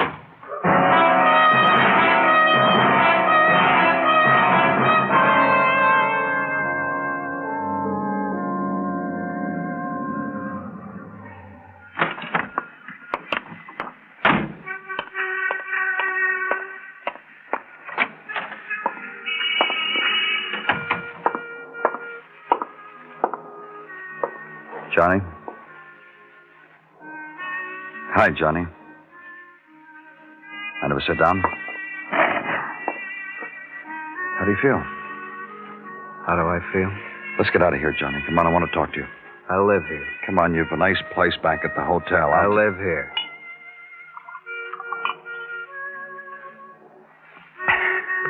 My home. Look, Johnny, you... How do I feel, the man asked. Simple question that begs a simple answer. I could say, all right, I feel good. I could say, not so good. Stop me when I get the answer you want. What have you been doing for the last... What's the matter, don't you drink? Grab the bottle by the throat, friend. Pour it. Admire my home. Drink. I'm working, Johnny. So am I. This is the way it's done. You finish a bottle and hold it to the naked eye. Like this. Now, wait. The empty bottle. The things inside I can see. Dancers, friends, the people whose smile want you to come along. I got no more friends. What's happened, Johnny? No more friends. Look, it'll take them a little while to get used to it. I've seen it happen before. A man acquitted of murder, his friends are They think maybe I did it after all. They look at me. They just look at me with, you killed your wife. They don't think that. You were acquitted. And Faye's dead. Where she was once is nothing. You never heard her laugh. Or talk. You just saw her when... Johnny. What do you want? I saw Larry Moore a little while ago. I got it on the list. I'm going to see him. Leave him alone. Just to apologize. That's the only reason why I want to see Larry Moore. Apologize because I slugged him. Apologize because Faye is dead. It's a tremendous loss to all of us. Want me to take you back to the hotel now? You don't know what I've been saying at all, do you? Get your ear out of the mud, friend. I'll say something plain. I'm here because Faye is dead. The 12 good men and true say I didn't kill her, and that's good. If I'd killed her, I wouldn't want to live anymore. If I didn't kill her, someone else did. I told you... The police will take care of it, Johnny. Surprise. Get out of here, friend. Leave me alone. Go on, get out.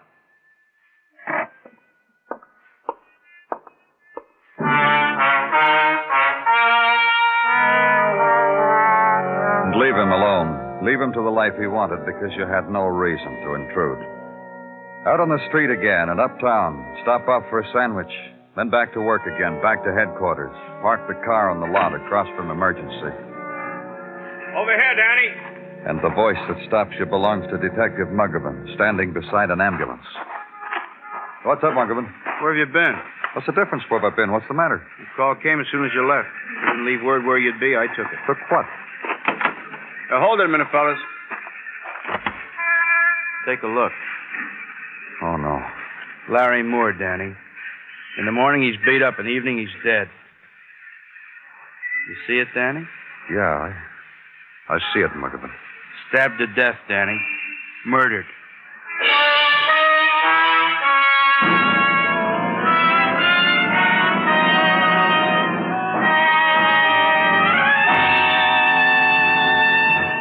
You are listening to Broadway's My Beat, written by Morton Fine and David Friedkin, and starring Larry Thor as Detective Danny Clover. Instead of going down, the annual rate of polio cases in this country is going up. Instead of growing panicky with fear in the face of such an unwelcome fact, there is a way in which we all can join the Army which is fighting to check this trend and ultimately defeat infantile paralysis. We can contribute to the March of Dimes. Give today so that the 1952 March of Dimes will be the biggest ever and a really potent fighting force against polio.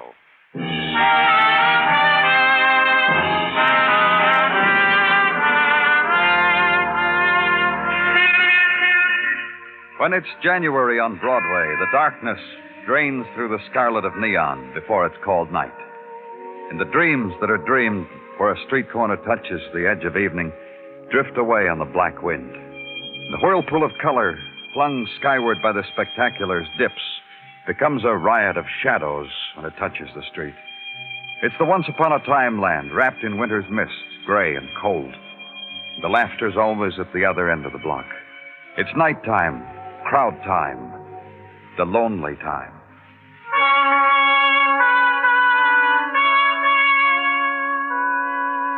And consider this night the slaying of a man. Consider facts. Dead man Larry Moore. Suspect Johnny Welch. Nighttime, work time. Go back to the bar that Johnny called home. He's not there. Check his hotel. Not there. So issue an all-points bulletin again on Johnny. He's not to be found. So next morning go to a friend of his, Ida Gray, the young woman who once helped him. I can't understand why they didn't announce you down at the desk, Mr. Clover. So I told them I was a policeman. I told them not to announce me. You were afraid I'd fly the coop? Am I that important? What do you do for a living, Miss Gray? I could have told you that over the house phone. Tell me now. May I be technical? Go right ahead. I'm a technician, Mr. Clover. I assist in the preparation of antibiotic cultures. Do I scare you? May I ask you why you went to Europe? Vacation? Not at all. Work. I went over to observe techniques in the manufacture of antibiotics in England. To observe, to report. Free exchange of scientific methods. That was my job. And you left for England the night of Mrs. Welch's murder and came home during the trial. Fortunate for Johnny, Miss Gray. Had I known of the murder, I would have returned much sooner. Honor bright. Poor Johnny. You feel sorry for him, huh? Bring him to me. Just bring him to me. Just let me get my hands on him. And what? I'd never take them away. Not very scientific talk for a technician like me, is it? He killed a man last night. What? Stabbed him to death, a man named Larry Moore. First Johnny threatened him, then he killed him. Larry Moore? You've probably seen him, Larry Moore. Played piano downstairs in the lounge. And Larry killed Johnny's wife, is that it? Then who killed Larry? Do you know where Johnny is? If you find out where, take me to him, will you? You'll be here, Miss Gray. As a matter of fact, no. I have a date with a scientific fella. We're going to discuss variable hydrogen ion concentrations in aureomycin culture. Do I bore you? Then you might as well go.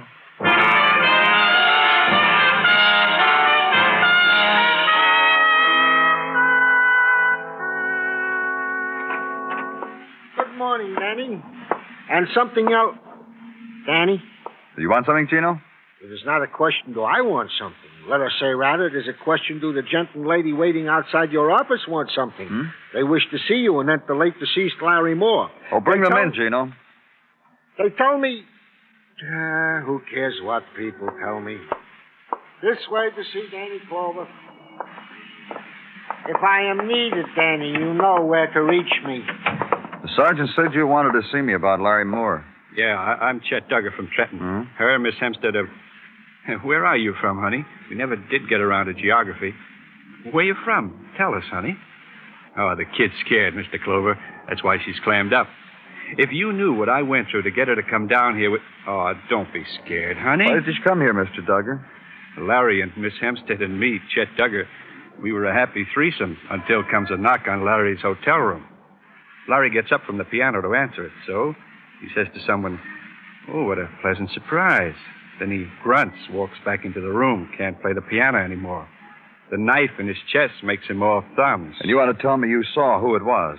All Miss Hempstead and me want to tell you is we were there in Larry's hotel room because it got gay in the cocktail lounge, didn't it, honey? And Larry invited us up to his cell for more of his piano. And we were getting around to the oldies. Why didn't you come here before? Oh, didn't I tell you? We're from out of town. The etiquette of what to do when a piano player dies is, well, unknown to us, isn't it, honey? Then comes the dawn, and the etiquette is... Oh, pardon me, your phone. Danny Clover speaking. Dr. Sinsky, Danny, downstairs in the infirmary. They just brought in Ida Gray.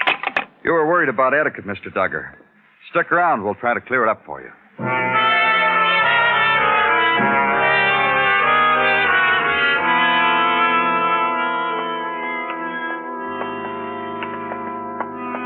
Miss Gray's going to recover, Danny, so you don't have to worry about that. Probably concussion, bruises. Where was she found, Dr. Sinsky? In an alley, Danny, off West 16th. Here's the officer's report. No one tried to look at her assailant. What'd you say? Nothing. Just reading the report. That's her room, Danny. You want to see her? She conscious? No. She keeps saying something, though, over and over. Let's go in.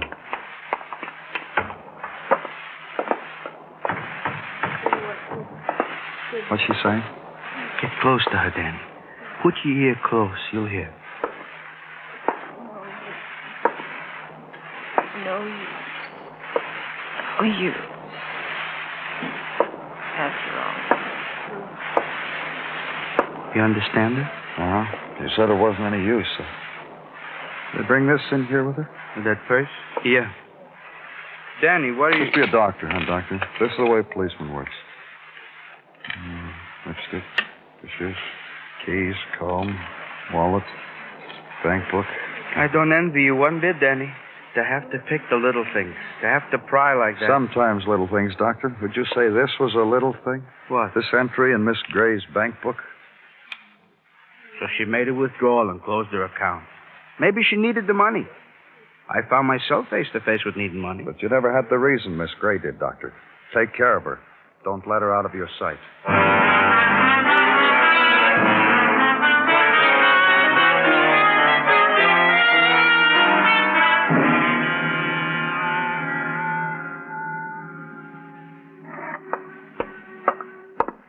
Markovan, Tartaglia, come in. Yeah, sure, Danny. We're coming. You need something, Danny? Yeah, shut the door. Where you been, Markovan? Out and around. That's an answer? Yeah, I consider it an answer. What do you want? Now, boys, please. Before our lips get pulled any tighter, let's consider that we have all been chums together for a long time now. Johnny Welch has been hammering his way through alleys. Give him a little more time, we'll have more dead on our hands. When are you going to get around to finding him, Muggavan? When I do, you'll be the first to know. Yeah. I say it in the presence of a witness. Now, look, fellas, we are all at nerve's edge here. Our patience exhausted to the raw quick. Our courtesy... What about you, Tartaglia? How does a police sergeant pass his time? Before you say something for which we will all be ashamed in the morning, Danny, let me tell you what a police sergeant has been doing. He has been heltering and skeltering up the nooks and down the crannies of police... Doing what? What his good lieutenant has ordered him to do. Checking the bank account of the late deceased Larry Moore against the aforementioned same of Miss Ida Gray, who was lately assailed by person or persons... And you found? What I found is what I hope will make us all friendly once more. In these two bank books is what I found. Here, put your heads together over it, then clasp hands. Argument? Yeah, Danny? Take a look. Do anything to you? Yeah. Yesterday, Larry Moore deposited in his bank the exact amount Ida Gray withdrew from hers. That is what it does to me, Danny. Blackmail. Yeah.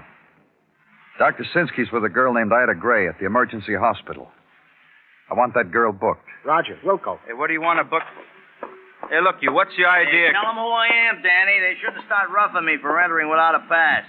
Marty Udenfreud, Markovan, Gino, friend of mine. Yeah, and in case you ever afford a cab, I hack on 43rd and Broadway. Pleased to meet you, fellas. Now, what's in your mind, Marty? Hey, remember the blintzes my wife said he made for your last holidays? Remember how you enjoyed them? You told me. I did enjoy them, Marty. Well, I got now something you will enjoy even more, and without sour cream. The whereabouts of a fugitive named Johnny Welch. Where? I spotted him sneaking into a flea bag hotel down to the Bowery. Saw the light go on, second floor front. Broke a few traffic manifestos getting it to you, Danny. However... Take me there, Marty. Danny? Yeah, what do you want? That girl with Dr. Sinsky. What do we book her for? For murder. Come on, Marty, take me to Johnny Welch.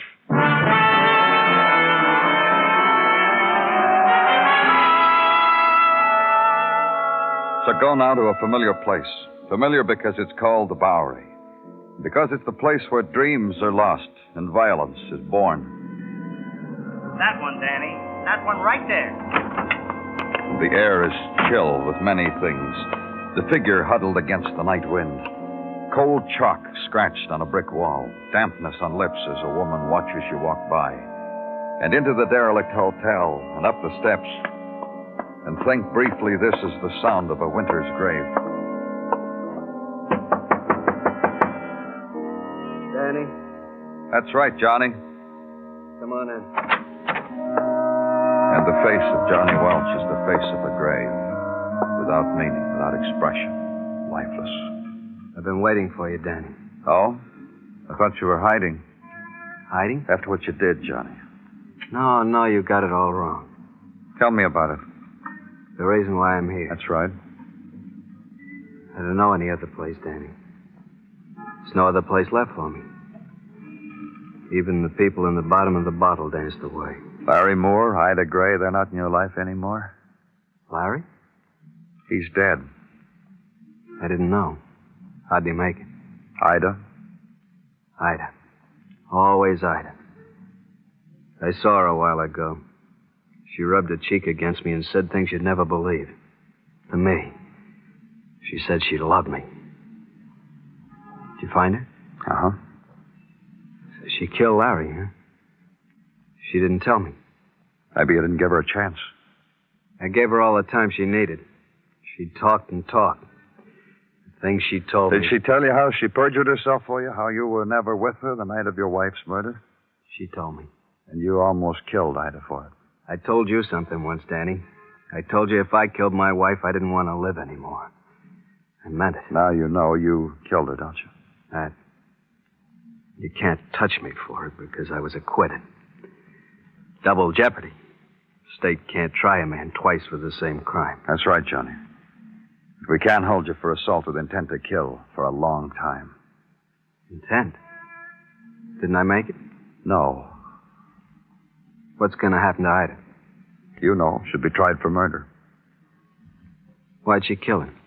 Larry Moore must have known she was lying on the stand at your trial. He worked at the hotel. He saw Ida leave for the boat by herself, not with you. So he was blackmailing her.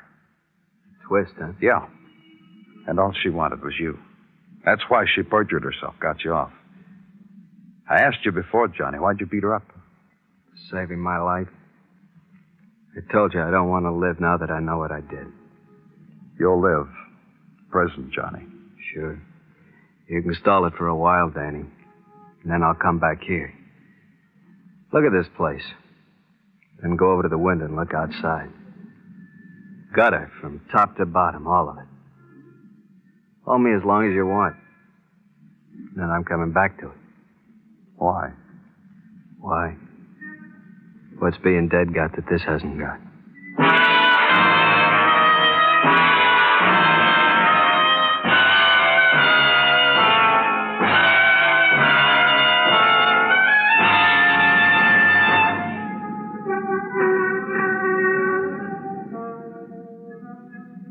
It's a panic in neon, this Broadway, where pleasure is a packaged commodity, like pain, where bargain prices prevail for numbness and a half-hour smile, sometimes on installments.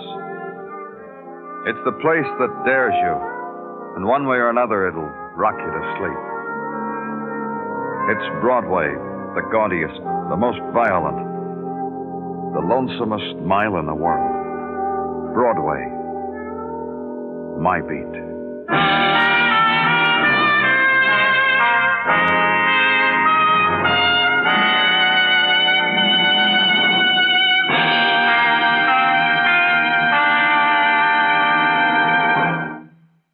Broadway's My Beat, stars Larry Thor as Detective Danny Clover, with Charles Calvert as Tartaglia and Jack Crucian as Muggavan.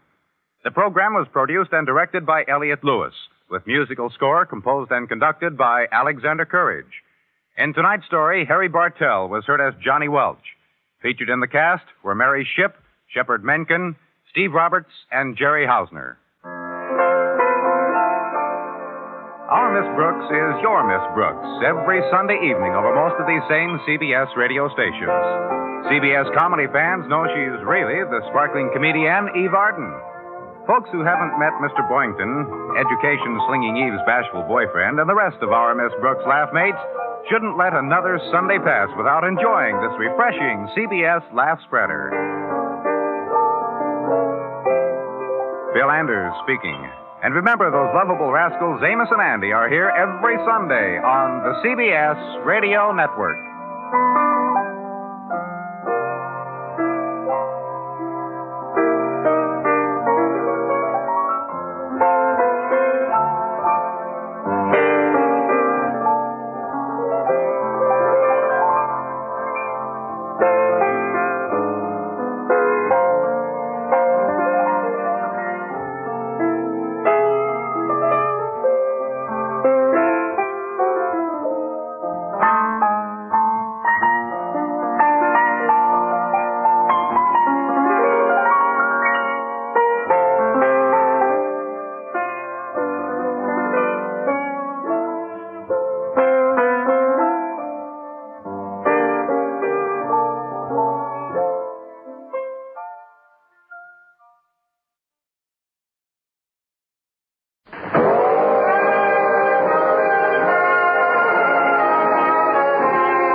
Columbus Circle, the gaudiest, the most violent, the lonesomest mile in the world.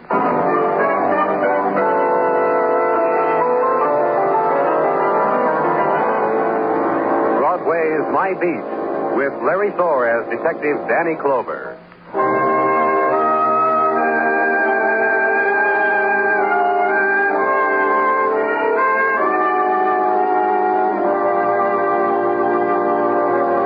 Special moon over Broadway. It dips low and mixes with the laughter, the clack of heels, and the lights flung downward from the spectaculars. And occasionally people notice it and squeeze somebody's hand, point at it, wink at it, then walk into whatever shadow they've planned for the night. And the moon holds briefly, rides its long, slow curve across town, then tries the river. Broadway's happier.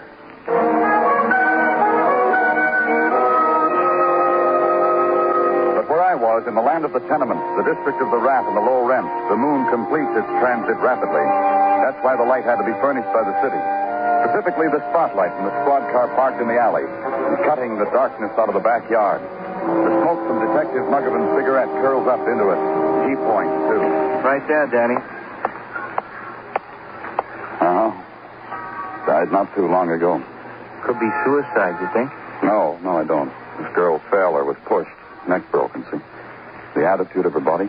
Yeah, I saw it. That's why I said maybe suicide. Women don't pick backyards of tenement houses, Muggavan. They register in high-class hotels or find a bridge, you know that. Yeah, most of them, Danny, not all. And take a look. Bruises on the throat. Here. Look here, bruise. Another one here. Uh-huh. This girl died instantly. These bruises were from a beating. Think she got thrown, huh? I'd say so. Who is she? Well, I can't tell. No identification, Danny. I'd say she was about 22, huh? 22. What? Nothing. But take care of the technical boys when they get here, Muggavan. I'll get back to you later. And the rows of Mazda-lit windows, like yellow posters, piled one on top of the other against the soot-grimed tenement walls. And centered in them, the leaners upon sills, the man whose arm warms the bare shoulders of the woman at his side. The kids leaning far out, shrieking to each other across the littered yard. Littered now with a new refuse. The dead girl with the black hair, broken, thrown away. And finally the shroud over her that draws the curtain on the spectacle. And turns out the 20-watt bulbs in tenement galleries.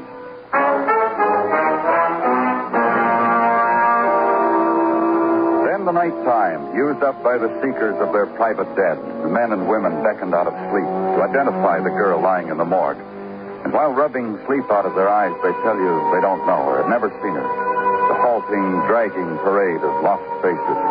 And then the one that dawn touches, the one you won't easily forget. The one who looks at the girl and knows her and tells you. Well, she went out last night.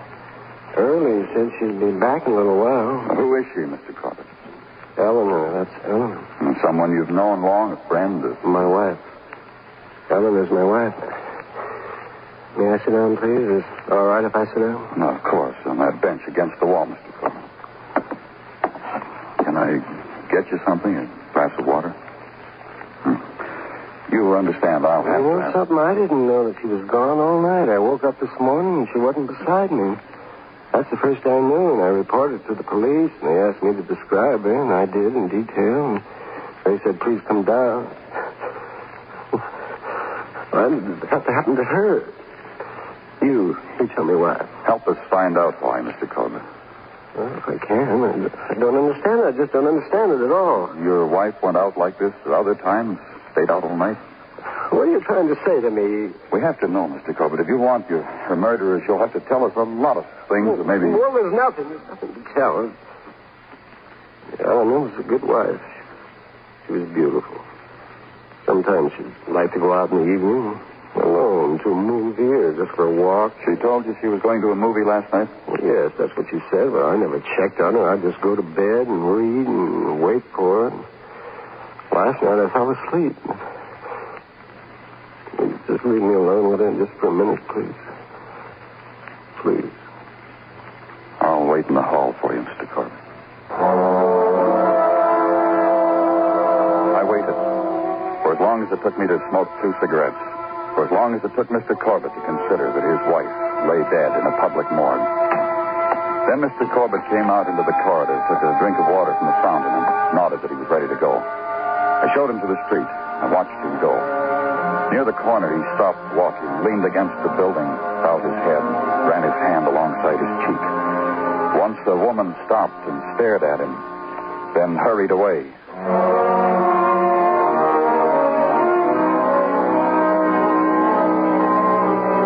Then back into my office to consider the various reports from the coroner, the technicians, the lab boys, and stare at the photograph taken of Mrs. Eleanor Corbett in death. Printed and retouched to represent a reasonable facsimile of Mrs. Corbett living. And go now back to the tenement, knock on the door, show the picture, ask the question, get no answer. And between the 4th and 5th floors, a man blocks your way. He's painting the banisters, and you wait until he straightens up. Tough job, huh? It is. You work here all the time, or just this job of painting? Who are you, mister? Police. Danny Clover. I work here all the time. Name's Lust, the super. I go with the rent and the cold water. Right now, I'm up to my elbows in yellow paint. That answer you? Take a look at this picture. It's coming now, huh? What? I've been expecting cops to tap me on the shoulder. The picture. What about it? Ever seen this girl before? Last night about 10. How? Explain the last question. What do you mean, how? Under what circumstances? That means how. I just finished putting on the first coat of paint, and I was in my room. She rang the bell, wanted to know where was the room of Al Martin Rumor. I told her, went back to my coffee and locks. Where's Al Martin's room? Top of the stairs, right there. Look, mister, you want to know why I didn't come running to the police? The girl's dead. I don't scratch over nobody's grave. That's for you to come scratching. Stick around, Lusk. Sure, I got a week's banisters yet to paint.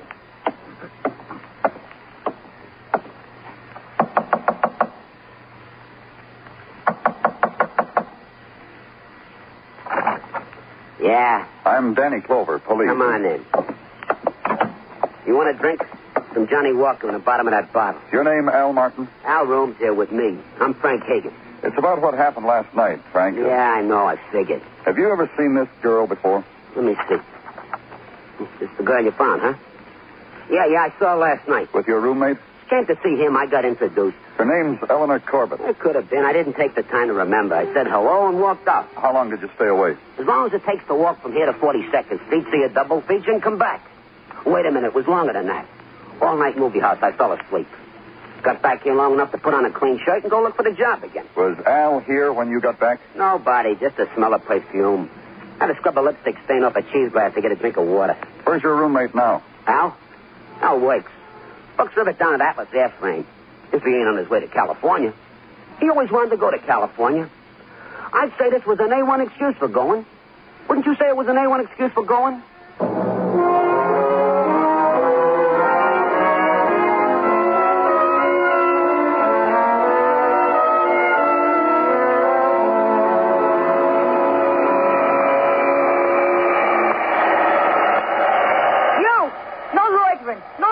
My work area. I have permission. And I got a schedule to push. See the sign the front office pinned on my denim? It says Bella Fap, Final Assembly. And you see this yellow rimmer on the sign? That means I'm the pusher, and attention must be paid. I'll pay attention, Miss Pfaff, I promise. Mrs. Fap. I'm working at it, so no hanky-panky, huh? I wouldn't think of it. Hey, they sent you to me for work? I got news for you that'll break your heart. This morning I can use you. That bench with a worker missing from in front of it, you take that one. Go dirty your hands a little in honest toil. Let me try to explain it to you, Mrs. Pfaff. I'm from the police. From the police? So that'll prevent you from picking up a few part-time nickels? I'd like to talk to Al Martin. Al Martin. A worker who don't show up for work. You mean Al Martin hasn't shown up this morning? Now the telephone. How much can they demand from a woman? Bella Fab, start crying. Huh? Al Martin, that's no good. Where? All right, so I'll send some boys down to mop him up. You want a job as a floor lady, Mr. Police? Take mine. Well, it's in good health. Martin? Drunk.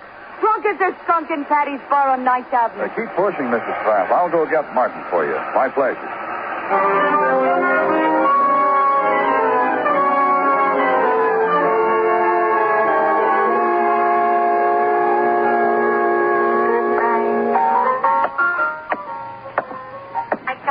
What? Al Martin, is he here? Since last night. You'll need a drink to make you his equal. Honest, you will. You'll need a carload. Where is he? Here. Bend your nose to the crook of my long, slender finger. I'll glance your eye along it, and that will be Al Martin. In the back booth around the corner through the paper flower draped doorway. Thanks. Hey, don't go yet. I'll give you a jigger on the house for taking him out of here. He made trouble?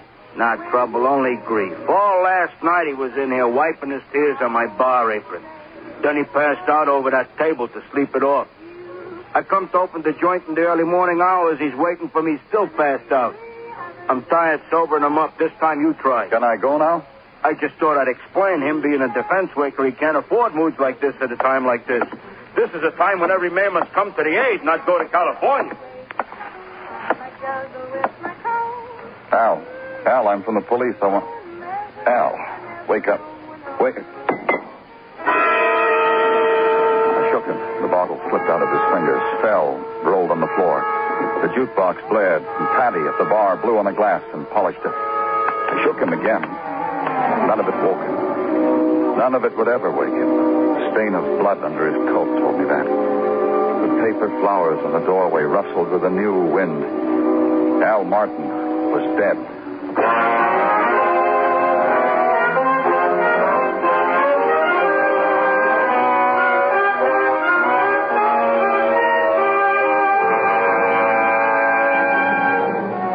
You are listening to Broadway's My Beat, written by Morton Fine and David Friedkin, and starring Larry Thor as Detective Danny Clover.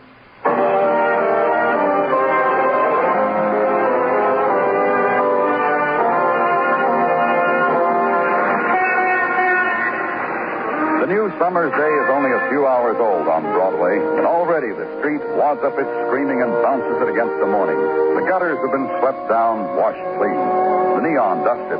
The bulbs replaced in the spectaculars. The swarm released from the steel traps hurtling, shuttling underground. And the summer's day stretches out before Broadway, languid and empty, waiting to be filled, waiting to be torn apart.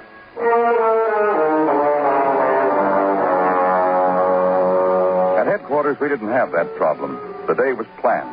Maybe the night and the days and nights after.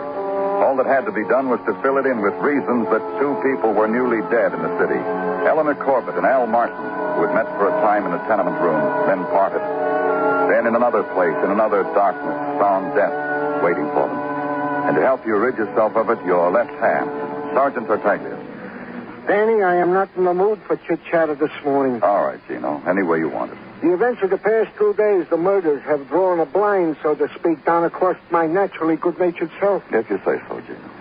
I will not even regale you with the flavor of the Zimmerman buns now lying in my locker, waiting for my teeth to sink into them. Take it back a notch, Gino. Zimmerman buns. Baked by my neighbor, the baker down the street from me. Mr. Zimmerman. His specialty. Zimmerman buns. Oh, thanks for clearing it up for me. Don't mention it. To work. In the matter of the death of one Al Martin, the murder weapon, the steak knife, is now being handled by the boys in technical. They come up with anything? 24 assorted fingerprints from the fingers of inhabitants of the bar who have been questioned, recorded, and sent on their way, as not one so far has failed to produce an alibi. Anything else? Established by technical that according to the position of her body in the yard, Mrs. Corbett was pushed out of the tenement hall window after death. Established that Frank Hagen, roommate of Martin, is a man who cannot hold a job. Established? Something else? No. Yeah. Personal question, Danny. How is it a man doesn't know where his wife disappears 2 nights? Now, I'm speaking of Mr. Corbett, Danny. How can a husband not know? Good question, Detective. Why don't I go ask the man such a good question? You don't mind? Goes without saying. I need an answer to such a thing. Go, Danny. Go already.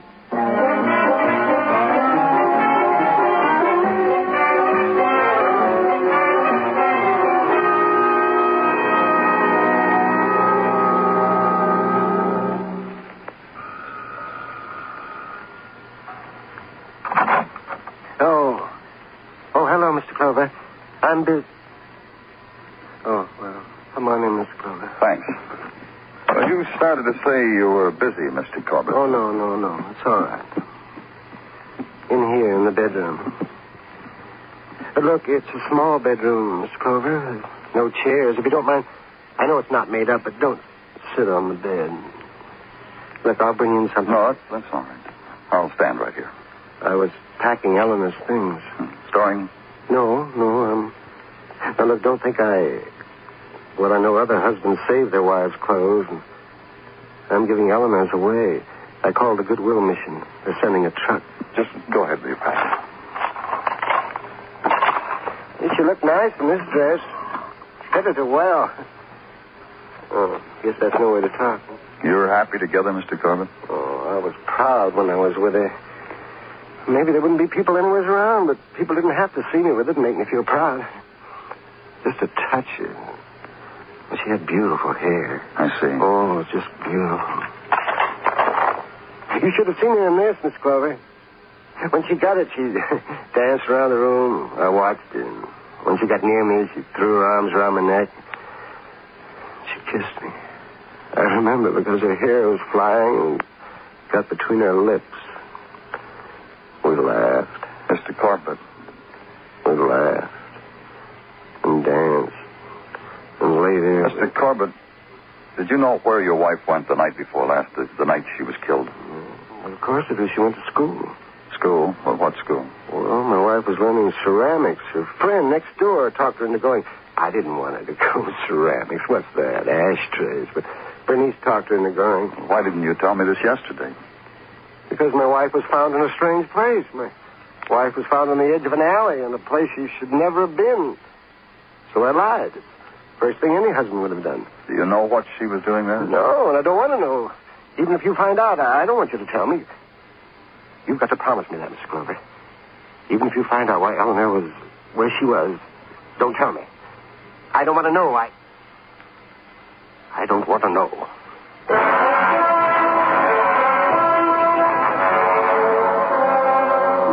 Finally got his hands away from me, from clutching my coat, and trying to pull out of its fabric the promise he wanted, needed, so the pride could well up inside him once more. Then he turned away and began packing her things again. And the dead wife belonged only to him. He turned once to show me another dress she had worn. I never really saw it. The door I was closing blotted it out.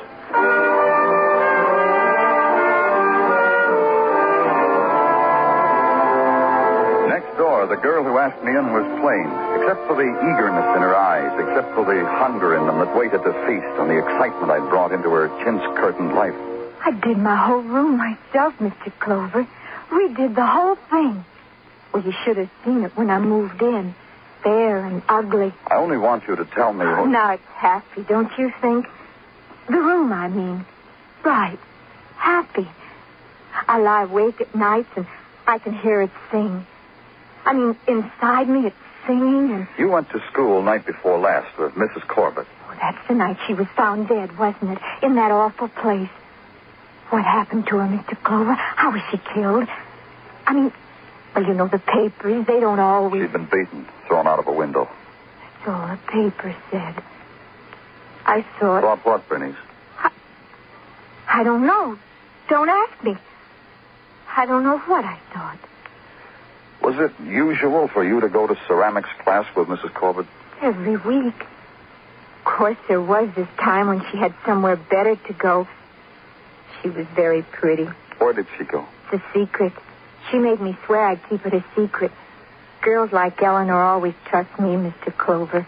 I'm that kind of girl. She went to Al Martin's.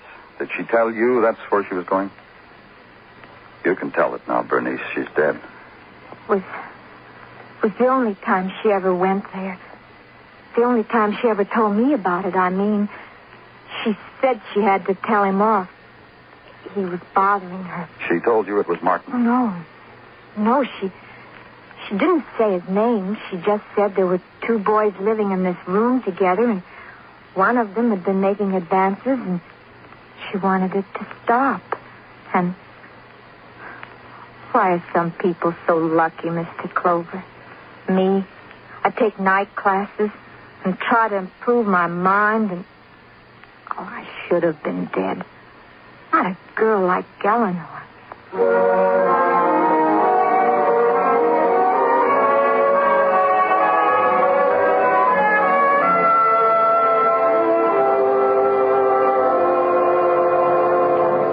What do you want from me, Clover? Just tell me what you want. I got enough trouble. I gotta have you. What kind of trouble have you got, Frank? I'm 32 years, Clover. My home's a stinking room and a stinking walk-up. I got no job. I once had a friend, but he got stabbed. Now, you tell me your trouble will knock our heads against each other and shed tears. How come you're not working? Plenty jobs around? Sure, plenty. Me, I got qualifications to get the kind of job where they call you boy. My old man was the same way. He filed things in a big office. Called him boy. Till they noticed the bald head. Then he was called Pop. How do you live, Frank? Sometimes I tout, sometimes I rack pool balls. I know a man that drives a long black car. He thinks I'm good luck. Takes me to card games and rubs the back of me hand for luck. Go away, Clover. Leave me alone. I can't do that. You're still my prime suspect. Oh, you think I lied to you? It's been done in murder cases. Like maybe it was the other way around. That's right. Like maybe Eleanor Corbett came to see you and it was Al who took the walk. And later I killed him, huh? Maybe. Come on. I said, come on, Frank. Let's go downtown. All right. Look, Clover, can't this wait till tomorrow? My friend wants me to play lucky tonight. He wins, he slips me a sawbuck. Sometimes he gives me a couple of shakes. Come on. Don't crowd me. Look, I got this one suit. It don't have to be ruined yet. Yeah. Yeah, what? Back in your room, Frank. Sure thing, Clover. You keep your clothes in this closet, Frank? Me and Al. There it is. The one suit. Al. Mine's on me back. The combined shirts and unmentionables are in that chest of drawers. You want to look, Clover? Clover did. Frank helped me. He had quite a collection of shirts, monogrammed, but that's not what I was looking for. Al's shirts were broadcloth and plain, but they didn't have what I was looking for either. I didn't need anything that was in that room.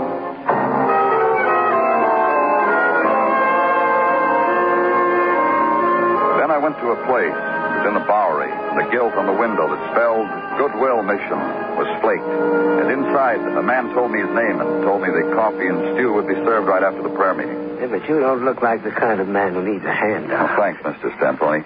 I'm from the police. I suspected that. Whoever you want to see, can't you wait until after the prayers? They start in 10 minutes. From time to time, Mr. Stamponi, as I understand it, people call you and have you send around a truck to pick up magazines, newspapers, old clothes. There are many such kind people. Did Mr. Corbett call you? Why, yes, he did. The truck received his donation just a few hours ago. Has it been delivered to you? Well, the truckload is all over there in the corner. After the prayers, the men will sort it. Come on, I'll show you. Mm-hmm. Didn't have such a good day today. Let's see. Yeah, I think this is it. Oh, yes, there's a tag on it from Mr. Walter Corbett. Do you mind opening it, Mr. Stamponi? It'll have to be done anyhow. Ladies' dresses. Mind if I look? Pretty dresses.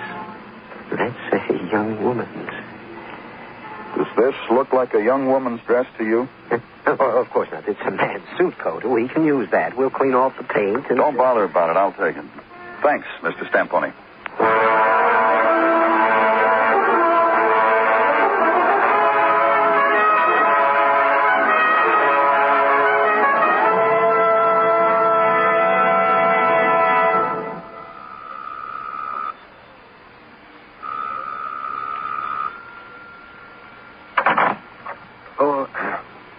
You again, Mr. Clover? What now? We'll talk about it inside. I told you I didn't want to know anything more. Eleanor's dead. Now, just leave her alone. Leave her alone. Let's just go inside, Mr. Corbett. I've just come back from Eleanor's funeral. Very well. Come in. Now, what do you want? Did you kill your wife? Kill Ellen? Do you mean that? Oh, yes, you do. I can see by your face you mean it. And I thought you were a kind man, Mr. Clover. Well, you're a cruel man. Did you kill Al Martin? Is this what happens to people like you?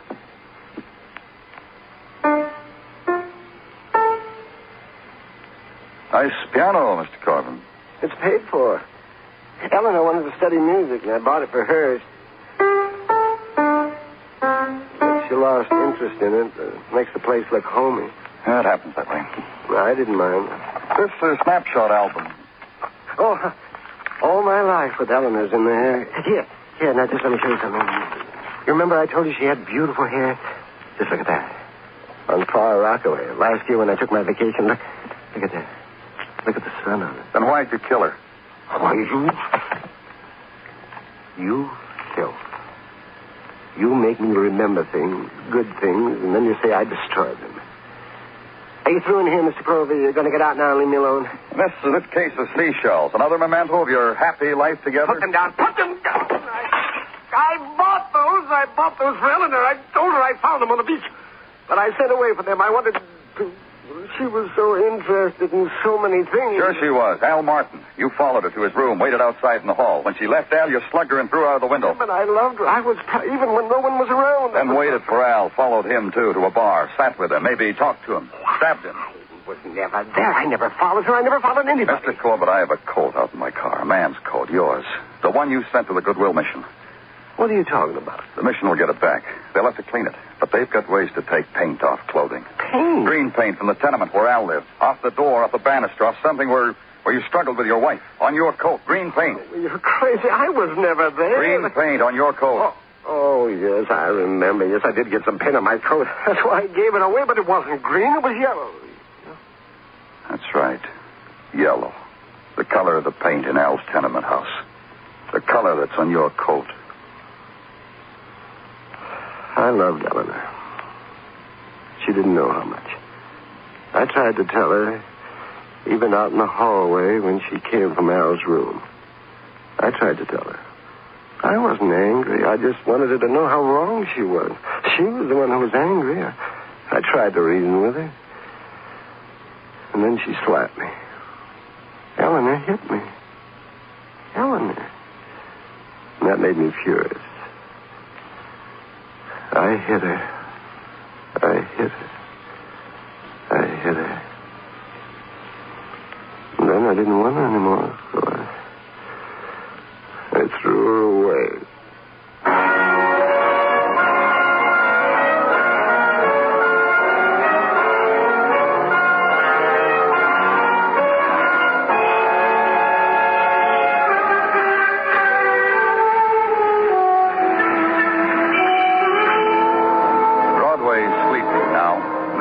Avenues of the night are still. Only the sleepwalkers are there, the seekers,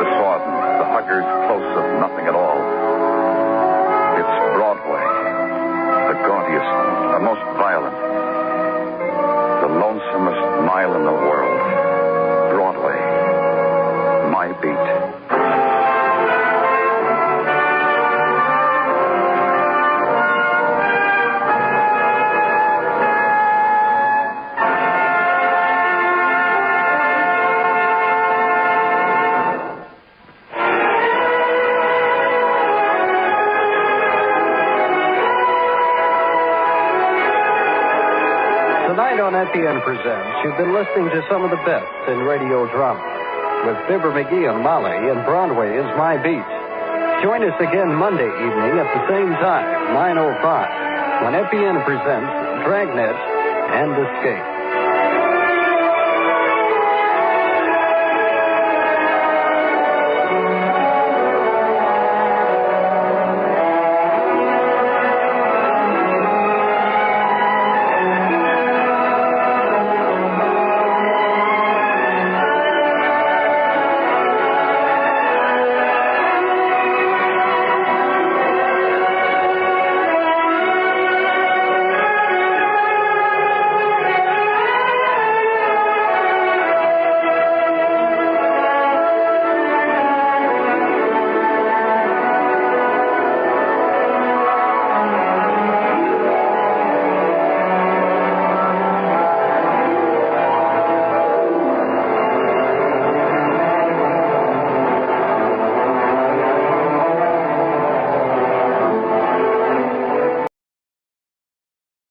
Arthur Godfrey, who usually comes around with his talent scouts at this time on Monday, has just about finished his summer holiday. Godfrey will be back with us 1 week from tonight on August 28th.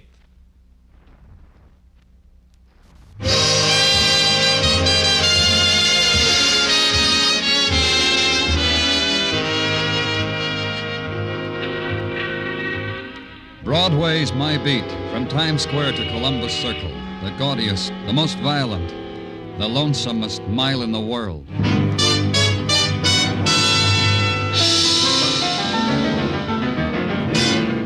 Broadway's My Beat, with Larry Thor as Detective Danny Clover.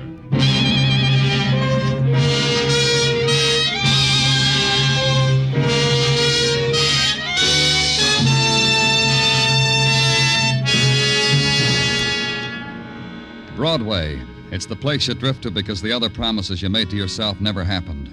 You leave your life behind and stand on a street corner beating down the scream in your throat. It's the best of the 1,001 nights you dreamed of. The one place in the world where something happens to you outside of the movies. It always happens. Something starts it, the tap on the shoulder, the laughter that floats down to your end of the bar, the smile, the special delivery, the phone call. Your phone's ringing, Danny. Thanks, Gino. Danny Clover speaking. You gotta help. You gotta come here. You gotta come to my home. Who is this? Mrs. Corey. Please, my husband. What is it, Miss Corey? A suicide pact. He's trying to force me to kill Place this myself. call. I don't want to die. He's gonna make me die. Hello. Hello. Who is this? What happened? Mr. Corey. I've just killed my wife. Now it's the time for my dying. Listen, don't be a fool. Hello. Tartaglia. Oh, wait a minute, Danny. What'd you say, operator? Oh? Uh-huh. Oh. Yeah. Party hung up too soon. Couldn't trace it, Danny. It began that way, with a desperate protest against private agonies. The protest that can't face the loneliness of death and must kill the loved ones so that the path into darkness will not be walked alone. The man Corey murdered his wife and then himself. And the glittering, blood-spangled shriek for attention, final identity, set into motion only an old, a familiar routine. The official collecting of the dead. But first we had to find them. Detective Muggavan brought in the phone book. We sat over it, turned to the C's, found there were 25 Coreys. We divided them, went our way. The treasure hunt for the dead. The first Corey was very much alive. She told me so. Nobody dead here, mister. Everybody much, much alive. Come on in and I'll prove it to you. You live here alone? Uh-huh. I'll take a look. Love it. Come on in. See? Alone. Just you and me. Touch me. I ain't dead.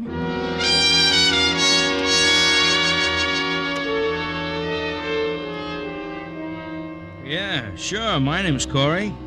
Why do you have to know? A man named Corey killed his wife, said he was going to kill himself. Killed his wife, huh?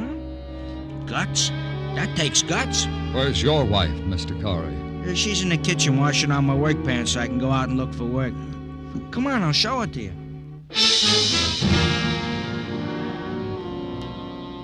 Look, mister, even if you're a policeman, it doesn't give you a right to ask me a thing like that. I love my wife. We never say a harsh word. Where is she? She's asleep. This late? She sleeps this late every morning. I was just preparing her breakfast. Call her. Look, mister, you don't know what you're asking. Call her. Fanny, wake up for a minute. It's a policeman. He wants to know, did we have a suicide pact? Fanny. Suicide pact? Tell him no, but thank him for the suggestion.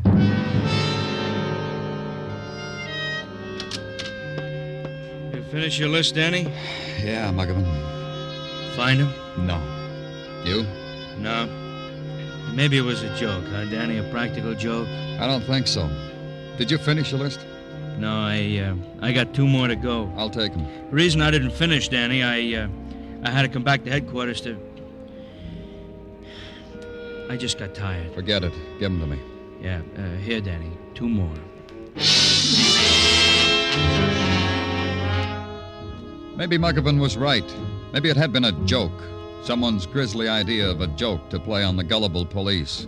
There are people like that. There are people who make a pact to die. The first Corey on Muggavan's remaining list of 2 was an invalid, a bedridden woman tended by her middle-aged bachelor son. He asked me to stay and chat with them. It was such an interesting thing to have happen to them. At the last place, the manager of a plush apartment house just off the park told me, indeed, yes, indeed, he had a Mr. and Mrs. Corey. Oh, yes, indeed. They've been with us, 5 years, I should say. What apartment are they in? 3A. You understand, of course, that solicitors and peddlers are not allowed on the premises. No? I'm from the police. See? Police. Police.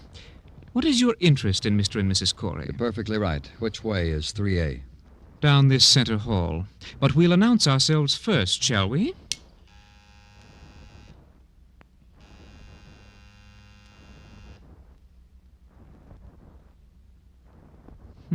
No answer. Well, they're either not at home or they've overslept. With Mr. and Mrs. Corey, I should say they're not at home. Let's go find out and bring the key. Oh, but that's... Bring the key. Oh, very well. Here it is.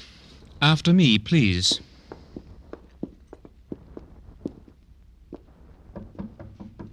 Mr. Corey. Mr. Corey, I'm sorry, but there's someone from the police. Mr. Corey? Mrs. Corey. Open it. But Open it.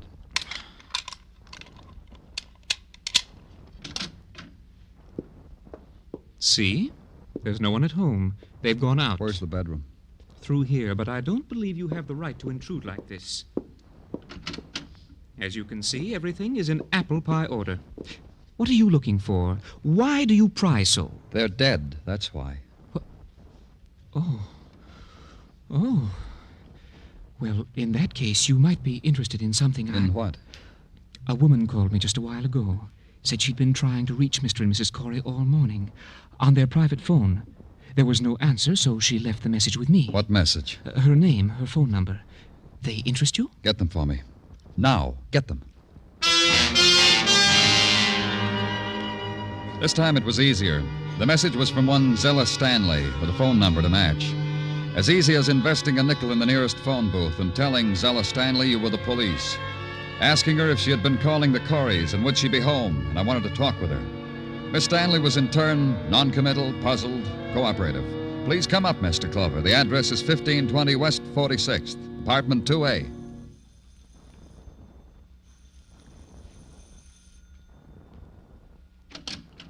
Mr. Clover? Yes. Please come in. Will you sit down? Let me get these things out of here. I was so tired when I came home last night, I undressed walking into the bedroom. Now, won't you sit down? Thank you. About Mr. and Ms. Corey. Now, don't put me on the defensive, Mr. Clover. I want to help you with whatever it is, so just let me tell you. Good. Go ahead. I've been calling Alice all morning. That's Alice Corey. That's right. There's been no answer at her apartment. Is that something unusual? Not in itself. I've called people before, and I suppose you have. Called them, and no one answers. Was it important that you get in touch with Mrs. Corey? Not in itself. I just wanted to talk to her. I see. Just a kind of, good morning, Alice. How are you? Is that it? Something like that. Just let me tell you, Will that be all right, Mr. Clover? Yeah, it'll be just fine. Yes. Well, I was at the Corys last night for bridge. There was something in that house that had never been there before. What? Please. Sorry. Something was wrong. No laughter between the two. Silence, mostly. And now and then a bitter word. I've known them for years. The Corys have been the cliché of matrimonial bliss. It embarrassed me. I left early. May I? Of course. You said you were playing bridge. You, Mr. Corey, Mrs. Corey. Who else? And Tom's partner. Tom Corey's partner. His business partner, Henry. Henry who, Miss Stanley? Henry Fairchild. Fairchild of Corey and Fairchild, you know. No, I don't, Miss Stanley. A factory. They make small things, electrical parts or something. I don't know. Tell me a bit more about last night. Well, just that Tom was depressed. Alice looked, well, frightened. I never seen Alice look frightened, but I think that's what it was. Henry did everything he could to brighten things up. It didn't work. You go ask him. Ask Henry. Henry Fairchild of Corey and Fairchild. Ask him.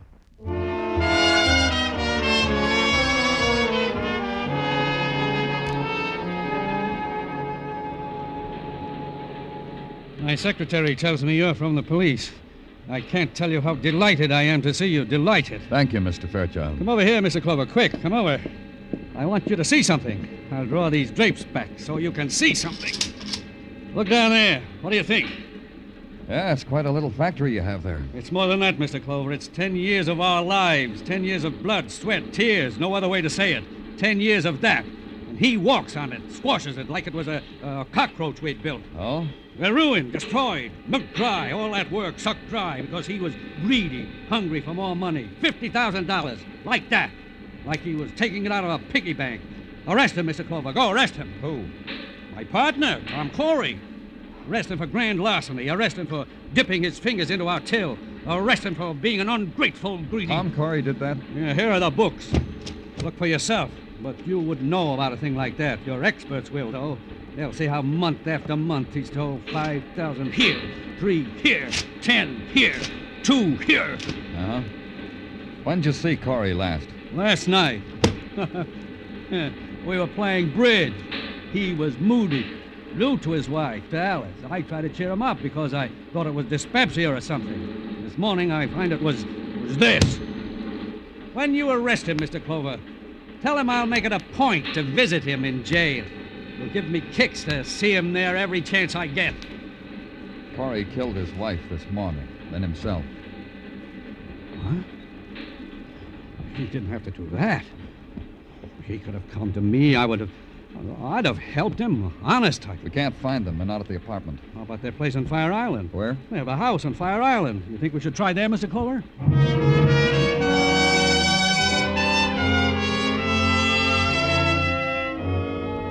We did. Mr. Fairchild drove me out to the landing dock, hired the power launch that took us to Fire Island. Then the short walk across the bone-white sands and a small cottage. The front of it was draped with a yellowed fishing net and life preservers whitewashed for the season. Starfish had been nailed over the door. The top of the door was glass porthole, and the door was open. First time this has ever happened. What? Leaving that door open like this. Come on. Now, where's the phone? In the other room, Mr. Clover. Uh-huh. Yeah. What? Oh. Dead. Shot through the heart. Poor Alice. She had nothing to do with it. What about her husband? What? Where is he if he shot himself? Where is he? That's what I said, Mr. Fairchild. Where is he? Wait a minute. Blood here on the floor. See it? Trailing toward the back door.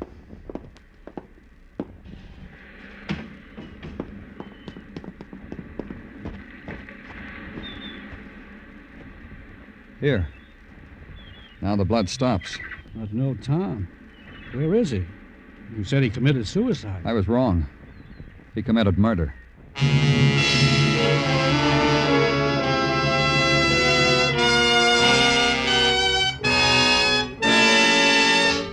You were listening to Broadway's My Beat, written by Morton Fine and David Friedkin, and starring Larry Thor as Detective Danny Clover.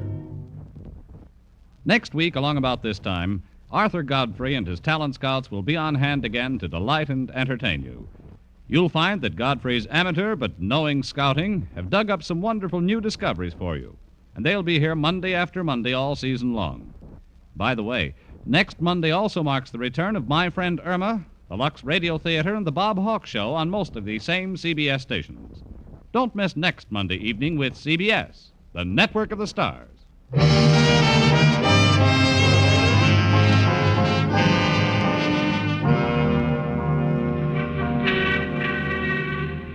There's this about Broadway. It wants everything neat and in place. A word misspelled on a spectacular can stop traffic. A girl lamenting a run in her nylons, likewise, and for longer. The scream of the loudspeakers has to be adjusted just so. And the deep, anguished weeping in a darkened doorway, not too much. Even death and violence have to meet Broadway's standards. The death of Alice Corey by a bullet through the heart, that would measure up. This violence committed upon her by her husband, it would measure up too. Very poignant, very Class A. We've stood in line for worse, huh, kid? A man makes a pact with his wife to commit double suicide, kills his wife, only wounds himself. That's hard to do when you're hungry for dying. And harder still to be wounded and disappear from an island. If I'd wanted to kill myself, I'd have succeeded. How could Tom only have wounded himself, Mr. Clover? Maybe that's all he intended to do. Meant to murder Alice? A policeman has to consider the possibility, Mr. Fairchild. And then how, what I asked you before, how could he have only wounded himself? He shot Mrs. Corey in the heart. He must have thought that was the best way, in the heart. When he shot himself, he must have flinched, a reflex against his own death. He flinched. He saw he wasn't dead. He liked it that way. It's been that way before. But you said he committed... Murder? That's right. When someone kills someone else like that, we call it murder. Is there anywhere else on the island he might be, Mr. Fairchild? No, we've covered all of it. Places I never knew existed. I don't mind telling you, I'm tired, Mr. Clover. And he must have crossed over to the mainland. You know these people at the landing dock, Mr. Fairchild? Most of them. Call out and ask if anyone took Tom Corey across. All right. Did anyone here take Tom Corey across today? Did anyone take... No, Graham did, Mr. Fairchild. Where is he? Just the other side of the landing. See his boat? Let's go, Fairchild.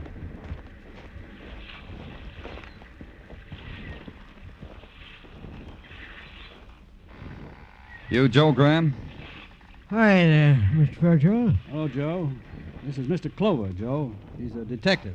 He wants I want to know if you took Tom Corey across today. You want to know, too, Mr. Fairchild? We do, Joe. Yeah, I took Tom across. When? You say something, Mr. Fairchild? When did you take him across, Joe? Early today, around noon, Mr. Fairchild. Did he say anything to you? Tell your friend I'm a very sociable man, Mr. Fairchild. People talk to me. I talk to people. People I care about. Mr. Clover asked that because Tom Corey is a murderer. He killed Mrs. Corey this morning. Guess that's why Tom wasn't very talkative. Had things on his mind, just kept biting his lip, just sat huddled there.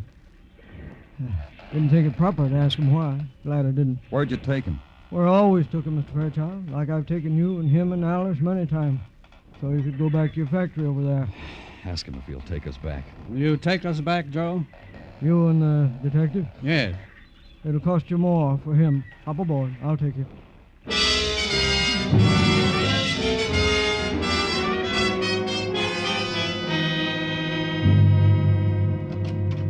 Danny? Come on in, Gino. What's on your mind? It came through, Danny. I'm going to miss you. Why are you going to miss me, Gino? What came through? But Captain Julius okayed your vacation request, and so did the inspector, and so did the commissioner. Then back again through the inspector and Captain Julius. So, here it is. Where you going, Danny? I haven't made up my mind. I've been mulling over the travel folders, me and Mrs. Tartaglia, and we feel the place for you is Mexico. Mexico, huh? See, in Ensenada, in Mexico, in the Riviera Pacifico. Imagine you with a serape over your shoulder, huaraches on your feet, and a la cucaracha on your lips. See, Mexico, man amigo. Me amigo. And we are friends, aren't we? Gino... Lieutenant Clover? Yes. What is it? I'm Dr. Haskell. They told me to come right in. Of course. What is it, Doctor? They said you'd want to see me, that you were working on something that might have something to do with what I want to see you about. All right. What is it? About 20 minutes ago, a man forced his way into my office. I say forced himself because he had a gun. What did the man look like? Oh, about 40, strongly built. I wrote it all down here because I knew you'd want to know. Here. Oh. I knew you'd ask me. Uh-huh. About 20 minutes ago, he came to see you about a bullet wound, didn't he? Yes. How did you know? We're looking for this man. How badly is he hurt? He'll die. Unless a miracle. But then I'm only a doctor. I gave him plasma, extracted the bullet. Shot under the heart. He wouldn't let me give him anesthetic. He's hurt. Unless he's found immediately, he'll die. You let him go? I told you he had a gun. Oh, I see. Where do you live, Doctor? Here's my card. Thank you. Is there anything else you want to tell me? No, I believe that's all. It just came in, Danny, over the teletype. What did? Item about a woman you talked to earlier, Zella Stanley. Off the dime, Muggavan. What about her? She was found in her apartment, shot to death.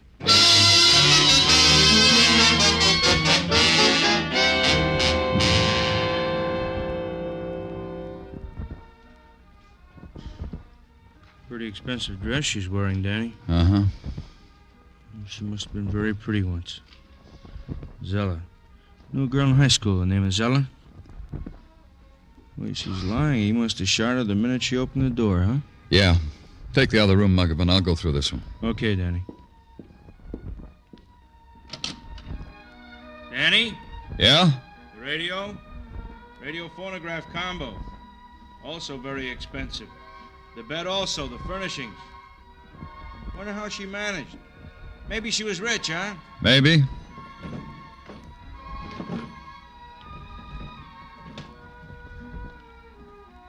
I think I find out how, Danny. How what? How she managed. These men's shirts in the bedroom closet. This robe. Let's see them. Embroidered initials in silk.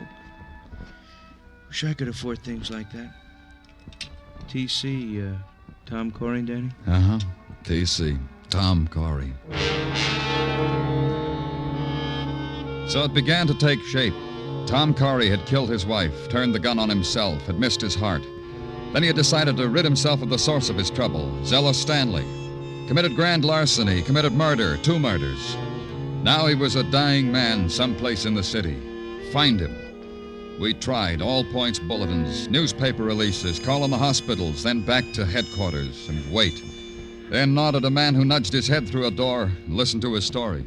I run the Diamond Hotel on 37th Street. A little while ago, a man came in my place to register. Why do you think that's of interest to me? The man had no bags. I saw that right away when I handed him the pen to write.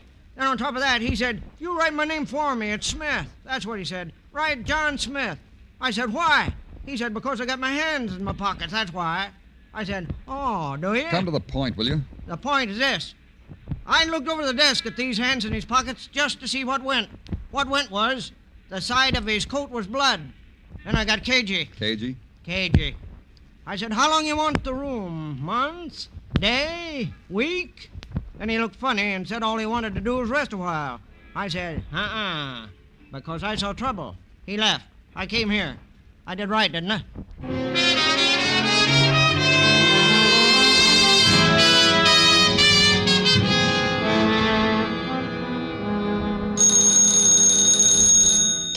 Danny Clover speaking. There's a man in my house. Who is this? Mrs. Barry. I live on West 57th Street, 1209. I'm frightened. There's a man... What man? He rang my bell and pointed a gun at me and walked into my house. Is he still there? Yes. He looked tired. He sat in the big chair in the parlor. He fell asleep. He's there now, sleeping. I'll be right there.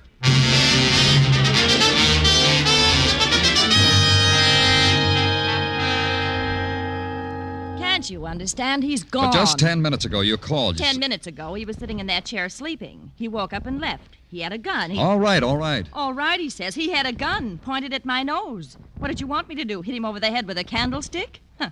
Not me. He left. Look, left blood, too. All over my rug.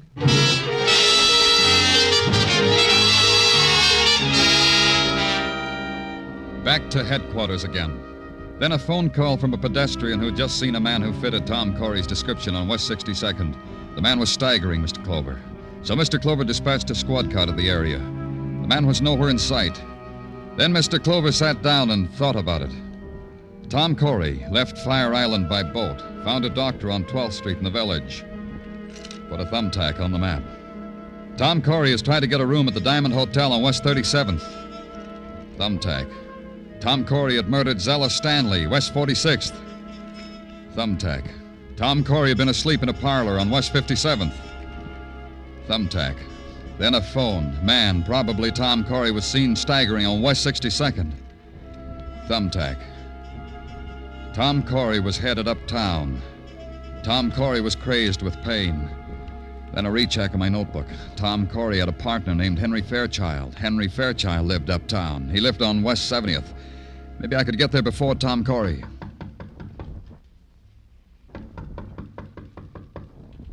Who is it? The police. Danny Clover.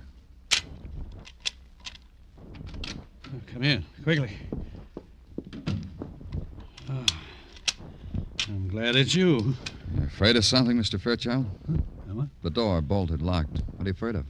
I read it in the newspapers. Tom, he's still loose. You still haven't answered my question. What are you afraid of? Isn't it obvious?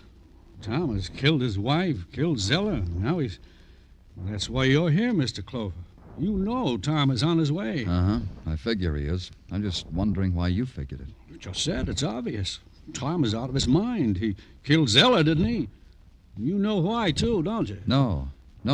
Tell me why. You found his shirts there, didn't you? At Zella's. How did you know that, Mr. Fairchild? It wasn't in the newspapers. Why, no, it wasn't. It's simply that Tom told me all about it, about Tom and Zella, how expensive she was. That's why he stole all that money. I see.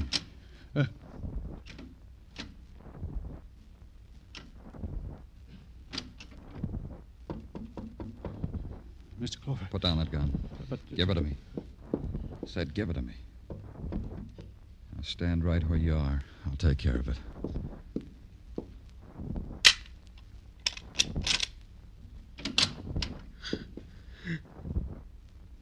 Come in, Tom.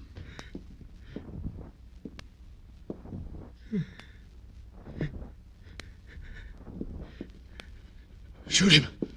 Shoot him. He'll kill me. I'll take that gun, Corey. Come on, Corey. I'll help you. Sit down over here. There. Don't believe him, Mr. Clover. Don't believe anything Corey says. Huh? He's going to tell you I killed his wife, that I shot him, that I stole the money. Ridiculous things, crazy things, because he's crazy now. Tom? Of course, Tom. He's crazy. He's going to say that Zella and I arranged the whole thing to make it look like a suicide pact, that I killed Zella. Tom. That's right. Tom's dead. He just confessed to a dead man.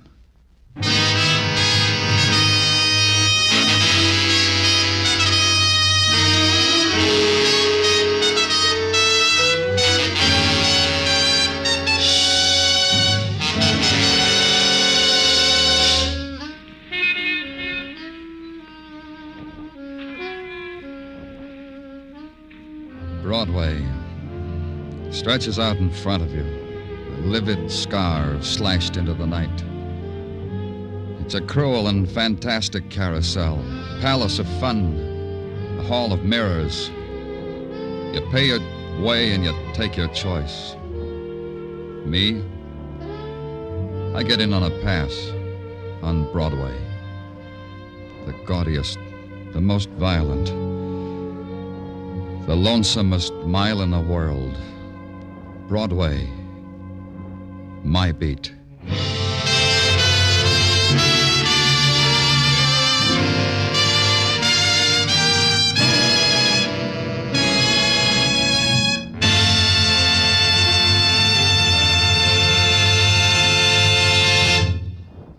Broadway's My Beat stars Larry Thor as Detective Danny Clover with Charles Calvert as Tartaglia.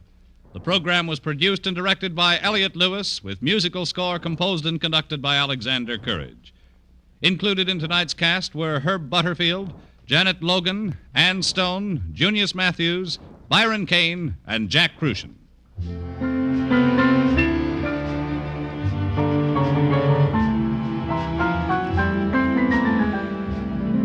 Ladies and gentlemen, tonight's program concludes the present series of Broadway's My Beat. We thank you for listening and hope to return in the near future when Danny Clover will bring you more adventures along the Great White Way.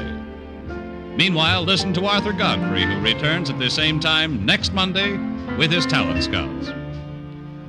There's always plenty of fun on hand when you hear Columbia's Monday night program, Too Many Cooks, the hilarious misadventures of a father, mother, and 10 children. Stay tuned now for Too Many Cooks, which follows immediately over most of these Columbia stations.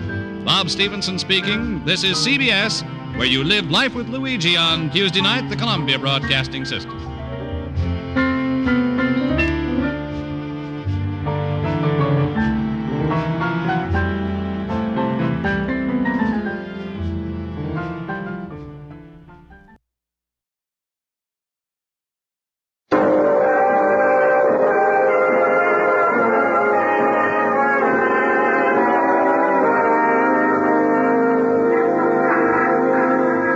Broadway's my beat.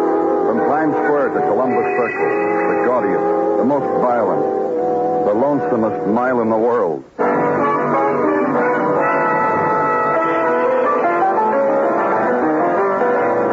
Broadway's My Beat, starring Larry Thor as Detective Danny Clover.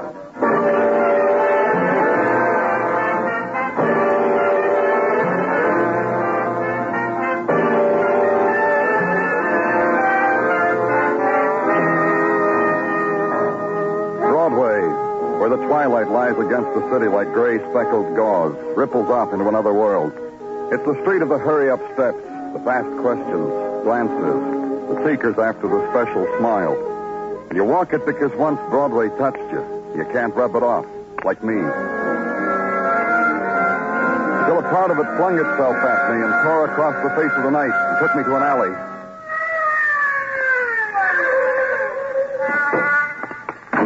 Danny? Yeah, where, Muggerman? Up here, the alley. Go on, beat it. Get away from here. Yeah. There he is, Danny. Shot. Kid. I'd say about 19. Yeah, you'd say about right. Huh? Yeah. Kid counted his life in his inside coat pocket. Wallet. Stuff. Hmm?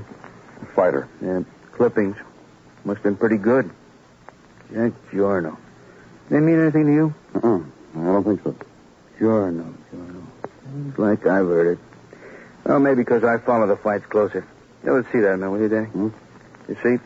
36 fights, 34 wins. Good record. Mostly club fights in small towns, but a good record. Small town boy come to fight in the big city, huh? Yeah, so it looks. You find a local address? Yeah, 63rd Street YMCA. Here. I guess the kid overmatched himself, huh, Danny? The kid enters the city, and it's going to be easy. His fist will knock it over. A left jab, a right cross, a little sweat, some pain. It's all yours, huh, kid? The golden lights that scream your name, the golden women that whisper your name, sweet and easy, like wild honey. But the dark alley, that you didn't count on. You lie in the blood of your death and try to explain how it was going to be to the attentive cats.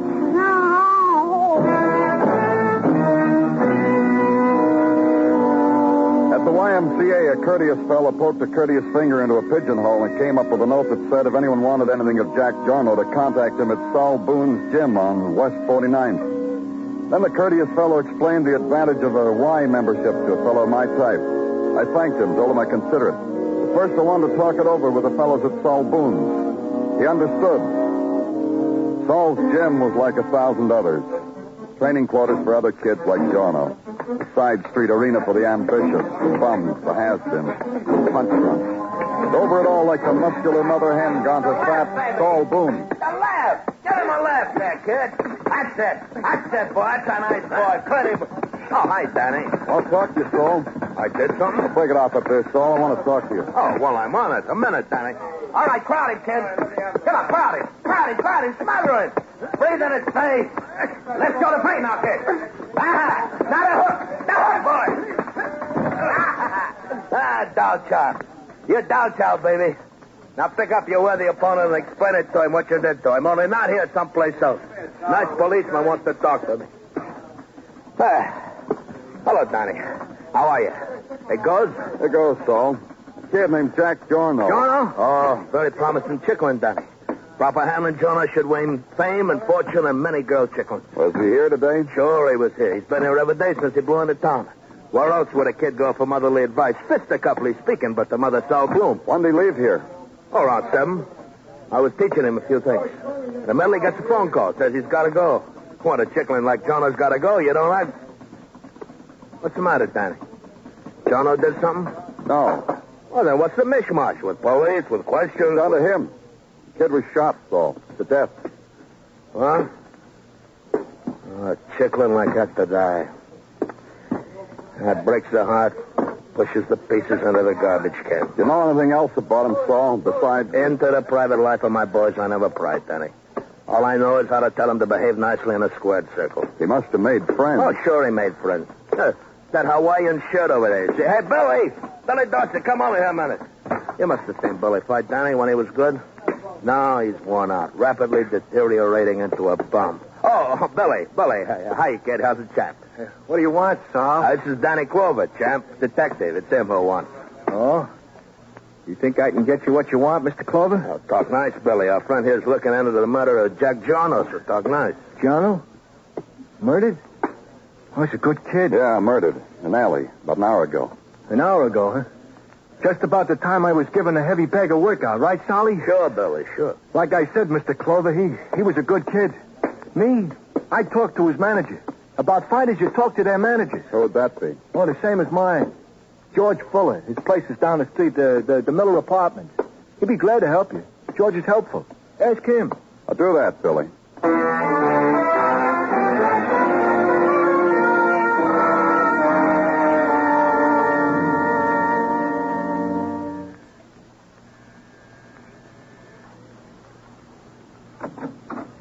Pretty late, huh, Buster? You're George Fuller? And what, Buster? I'm Danny Clover, police.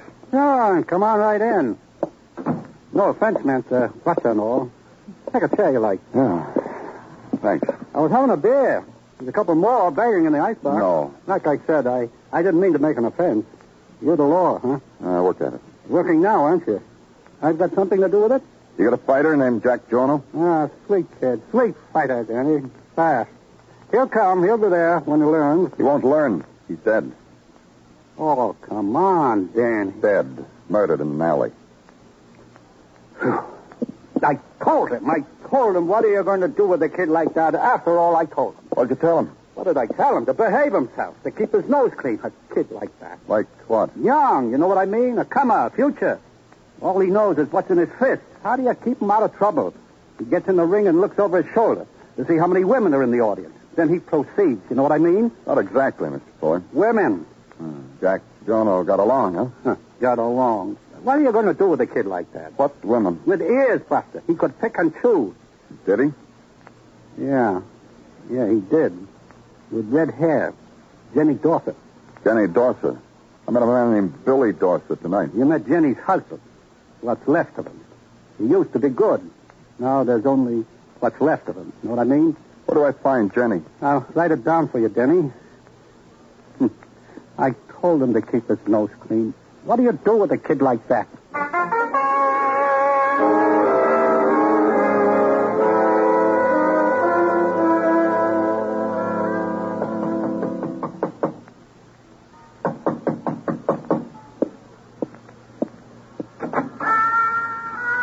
You can enjoy the music for a spell, and you can go away. It's busy inside. It is?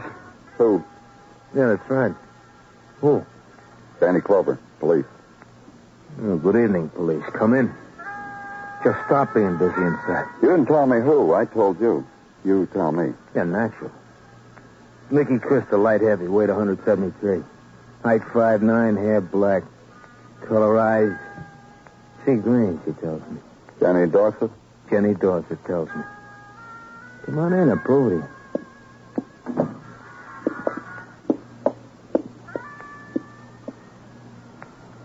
Open your eyes, Jenny. I brought you something. Nice. What is it? It's a policeman. Named Danny Clover. It's a lot. It looks like it could be kind. Oh, cool. Thank you for bringing it to me, Mickey. Mrs. Dorset. You're a present, so call me Jenny. Mrs. Dorset, I want... Not always do we get what we want. I want you to call me Jenny. No? About Jack Jorno, huh, Danny?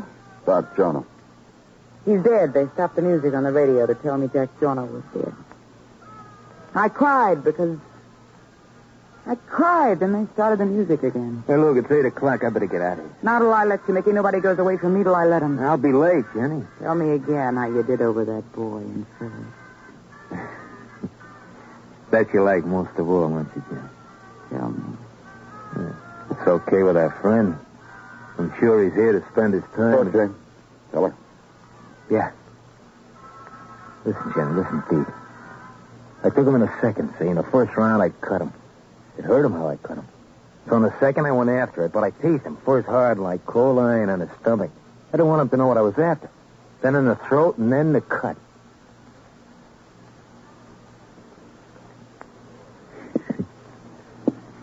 It's okay with you, police? Where do I get you? Southpaw, and he's my mother, like all the other boys. Bye, Jen. Jen. We were talking about Jorno? Is that what we were talking about? Who wanted him dead, Mrs. Dorset? Not me, you see how I am, so you know it wasn't me. Your husband, then? Billy?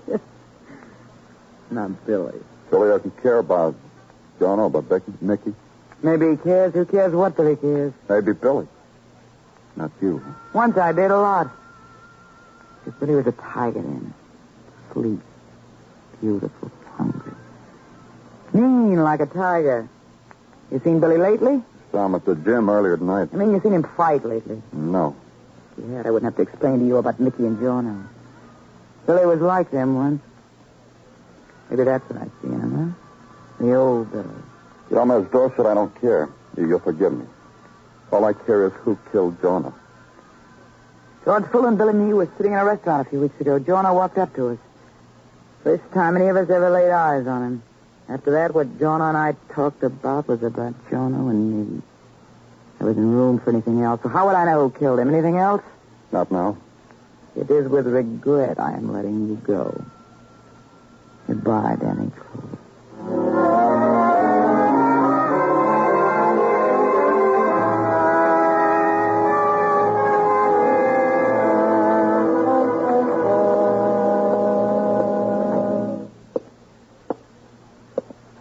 Danny. Oh, Danny, make out like you're solving a crime. Like you're thinking. Like you're stalking a footpath. Huh? Got it. You know what are you doing? It's 12 o'clock. It's midnight. Oh, the best crime, Danny. How do you like it, Danny? A pixie camera my elder saved up with so I can take pictures of my compatriots at work in flight. So far, I got Muggerman with a magnifying glass. Do me a favor, Gino, get up off the floor. I was only taking an angle shot. Okay. What favor? Put the camera away. Talk to me, huh? Certainly. Thank you. Certainly. What did you find out about Jack Jorno? Oh, he was a good little fighter, Danny. We sent a wire to Ohio from whence he came. Hmm? They wired back. He was a good little fighter. Leastwise, that's what I gathered from the record. Did a police record come with it? Indeed, and to wit, a minor fracas involving one woman and husband who went with. $50 fine, which I consider quite normal for such goings on. What else? The telephone. May I? Certainly. Danny Clover speaking. George Fuller, Danny. Oh, what? Oh. What's the trouble? What is it? Get down to my place, Danny. Get here.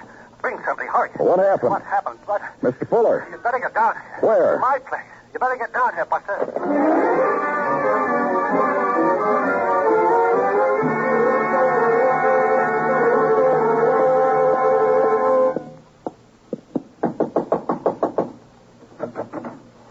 Okay, where, Fuller? In there. Right in there, Danny. Whew. Something, huh? Something? What would about do it? The bruised face, the hair tumbling against the tortured throat, the body suspended from a tarnished light fixture, the scarf of many colors that held it there, hanging, clockwise around, then reversed itself, around, head bowed down in some coy dance. Her name was Jenny Dorset.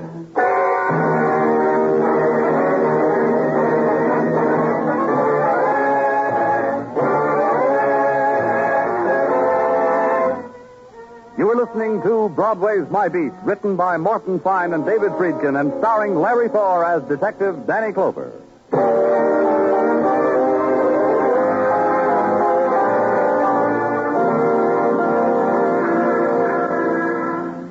There's this about Broadway. It's got pride, big pride. It's proud the way it can ferret out secrets. The secret between a man and his wife, for instance, or a man and himself. Broadway paid for it, kid. That gives Broadway a right to get on the radio and on the street corners and scream the secret to 8 million people. The one juicy secret I was denying Broadway, just for a little while, just long enough to get police work done without Broadway's biographers drooling at my shoulder. The secret of a girl named Johnny Dorset. A girl hanging from a light fixture. The secret of the doctor examining her. The secret of the men photographing her, bemused by the movement of her suspended body, wondering at what speed, at what lens opening best to catch the swing of death.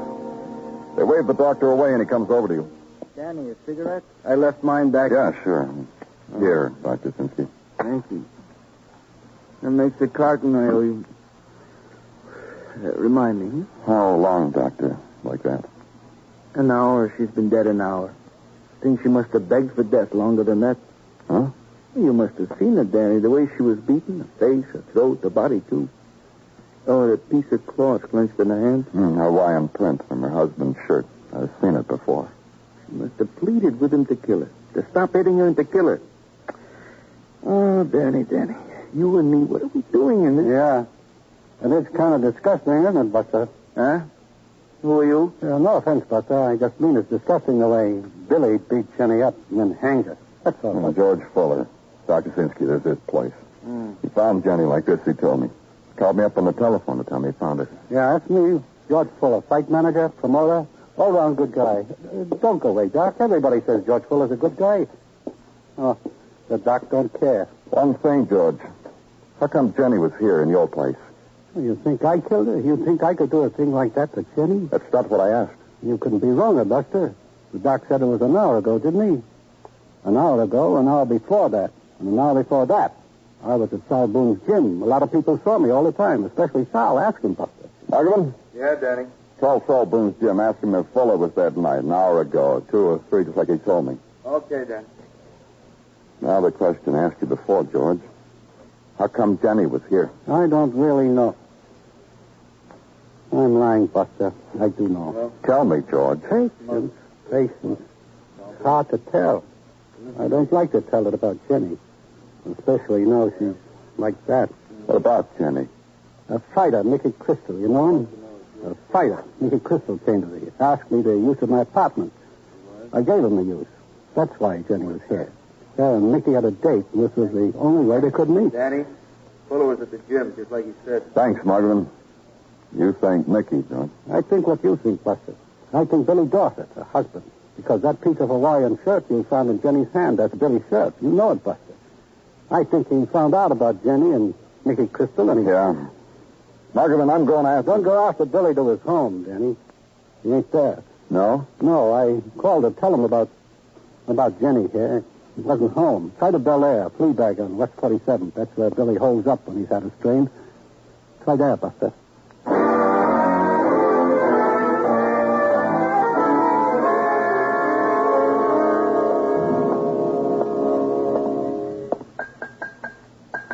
$2 a day, mister. And that'll be right now because it's in advance, whatever you got on your mind. My name's Danny Clover. I'm... Danny Clover, huh? Well, that's a twist. Police. Uh-uh. Makes a difference, huh? Oh, I don't know. A policeman once slept here. I'm looking for a man named Billy Dorset. Dorset, huh? Ain't had a Dorset in here since... Let's see the register. Let's see it. You got it. Right here, a man registered at 1 o'clock this morning. What do you see there? Right here. Can't make out his name. Couldn't be Dorset. Dorset starts with a D. This name don't start with nothing in the alphabet. Unless they changed it since I've been to school. What room did you give him? 14. Down there. Turn right. Thanks. Hey, don't turn left, mister. Turn right.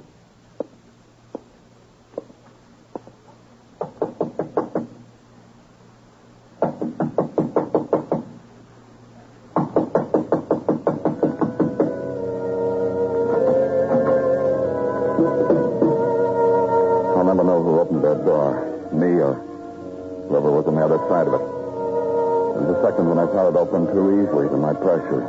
A second when I stepped inside the room. Stepped inside a pain. It lasted for all the time left in the world.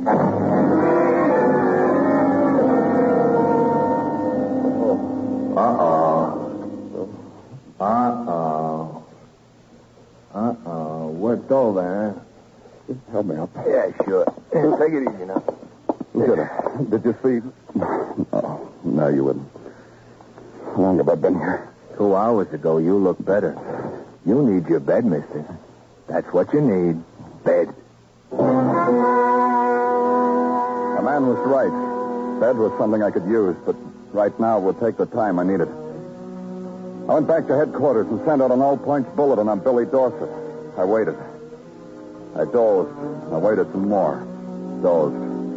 The dawn from my office window woke me up. I pulled down the blinds. Dozed. At 10:30, the headache caught up with me. It was composed of several things. Among them, the fact that Billy Dorset hadn't been picked up, and the thought maybe Billy Dorset hadn't killed his wife. It was all so pat, so easy. Easy as the call I had to make. Danny, 11 o'clock in the morning. Who's alive at 11 except Chicklins and her mother, Mother Bull? Danny Clover also? I want Mickey Crystal. Is he here, Saul? Danny, what happened to your wholesome face, your classic head? Who's been at him, Danny? Mickey Crystal here? That's all I want, Saul. Mickey now, the big tears later. Oh, he's in the dressing room, Danny. Number 3. Boys rubbing him down. Mickey had a hard night. 3? That way? Uh-huh. It ain't sporting what they did to your face, Danny.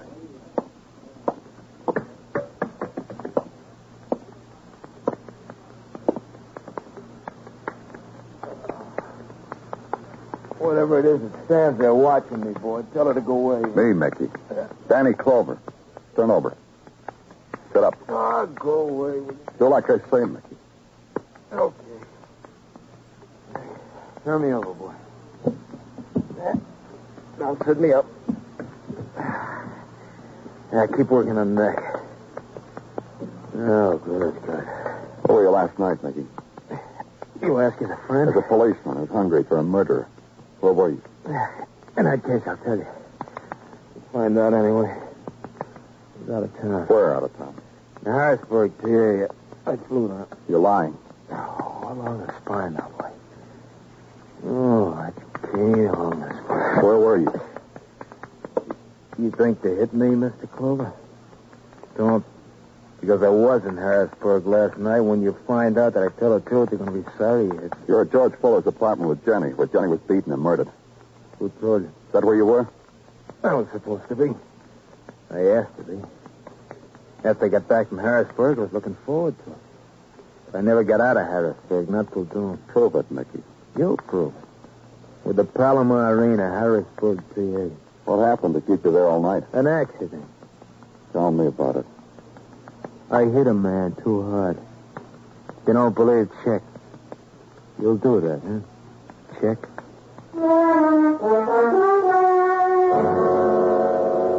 So I did. I checked. I went back to the office and sent a wire to Harrisburg. Then I waited. The time I needed. Time for the clean sheet of white paper. And the questions to be written down on it. And the doodles. And crumple it up and mix the wastepaper basket with it. Another clean white piece of paper. Now it looked like Billy killed his wife. Motive, jealousy. But who killed Jack Jorno? Motive maybe the same.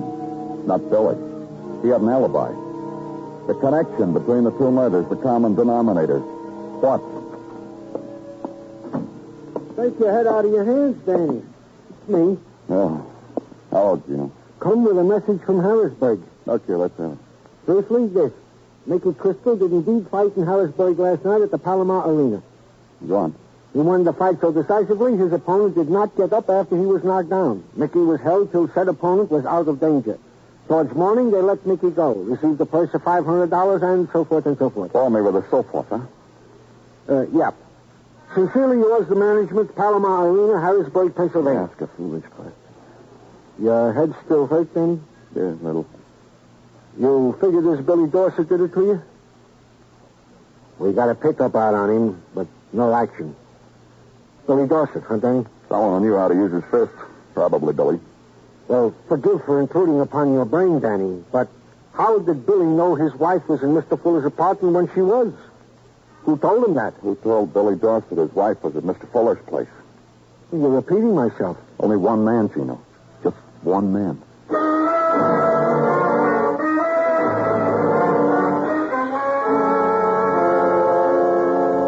That beer's all gone out of the icebox now, Danny. Sorry you can't offer you any. Don't bother, George. You look like a man with a problem, Buster. I'll bet the problems you police... My problem for the day is over. Well, I'm glad to hear it, Danny. So, which mine were? I'm only a bigger one, sir. I slipped? Did I do that? There wasn't anything you could help. Well, I'm glad to hear it. I'd hate myself if it worked out I slipped. You told me Mickey had a date with Jenny. So? You told her husband, too. Her husband was a fine murder weapon, George. So that makes him a murderer. That's right. You, too. Figure it for me. Will you? Well, Billy boy, just talking about you. Come in. Make it a party. Sit down. Yeah, we've been looking for you, Billy. Come in. George asked me first. He even said sit down. Anyhow, I'm tired and I want to sit down. Uh-huh. George said sit down, and while you were saying uh-huh, George pointed a gun in your back. Huh? A little insurance until we close our deal. You going to buy me, George? Name your price, but try to keep it low. Remember, Buster, I'm not too loaded. You're going to give me Billy as the murderer? Him? Money, too. Do it this way, Danny. He killed his wife. We all agree to that, huh? Don't we, Billy? We all agree. Yeah. Yeah, I killed her. You wanted me to, didn't you, George? But you killed Jorno, didn't you, George? As long as we're making a deal, Danny, yeah, I killed him. I needed to prove something to Jenny. Something to make me attractive to her. The kind of woman she was. And it didn't work out. Did she laugh at you, George, like she's been laughing at me? Oh, laughed at you, huh? That's why you called Billy here and said she was meeting a man at your apartment, so he'd kill her. You know what, Billy? This policeman is the only man who knows we're both murderers. I've got the gun. You can do to him what you did to Jenny, and it'll be easier. We can try. We can really try. Don't be a fool, Billy. Billy. Billy. Him. The policeman. Don't be crazy. Billy! Try!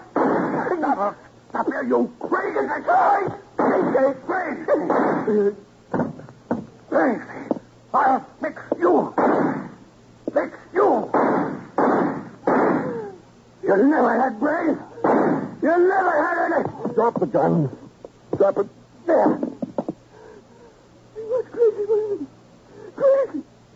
All because of Jenny. A woman like that. He loved a woman like that.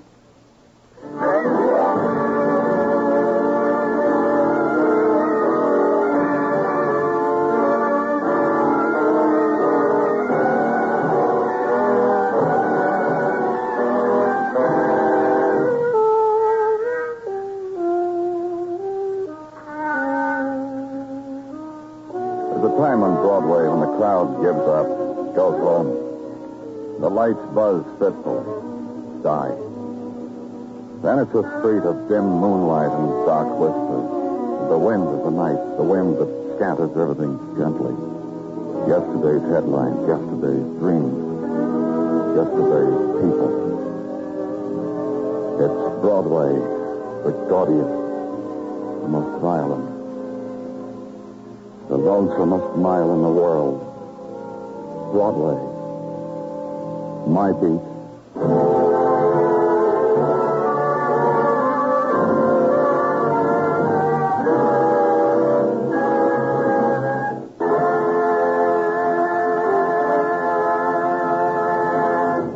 Broadway's My Beat stars Larry Thor as Detective Danny Clover with Charles Calvert as Tartaglia. The program was produced and directed by Elliot Lewis with musical score composed and conducted by Alexander Courage.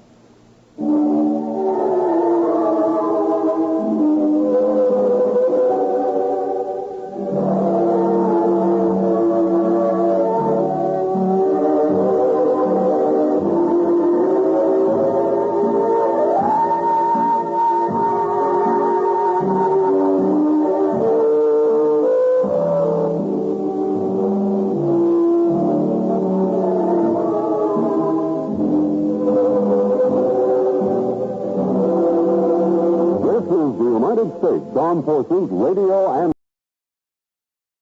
Broadway's my beat. From Times Square to Columbus Circle, the gaudiest, the most violent, the lonesomest mile in the world.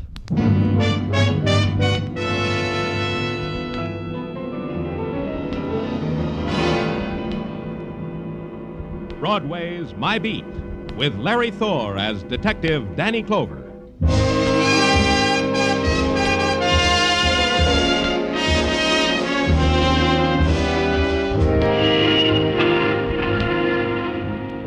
Broadway, it's the journey you have to make because all the other streets you ever walked never paid off.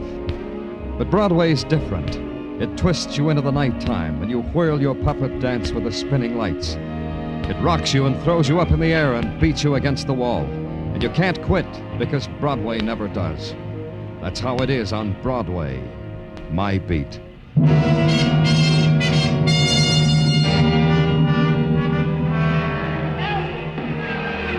People go to wrestling matches for a variety of reasons. For a change of pace from their own domestic strangleholds. For laughs. And for motives which make footnotes in textbooks. And at the bout between Max Magnificent and the Panther Man, the faces and the reasons were up to par. I was there because pressure from upstairs ordered me to be there. They said a man was there who was trying to keep a big secret. They said to drop everything, to see him right now. Right now he was sitting on the aisle near the tunnel entrance. I walked up to him and nodded. What do you want, Danny? Just talk, Melvin, that's all. Well, I'd like to watch this Max Magnificent, Danny. The first fall's not due for 10 minutes yet. You'll be back before then. Come on, we can talk in the tunnel. All right.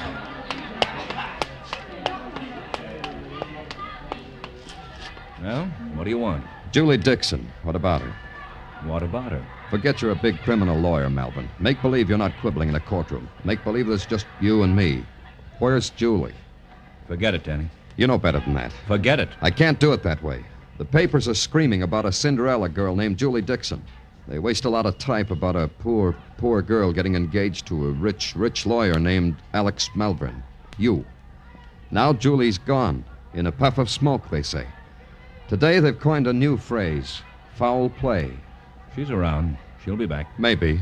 Only the foul play phrase bothers the police department. You going to help us? Danny, forget it, huh? Lay off. I'll find Julie.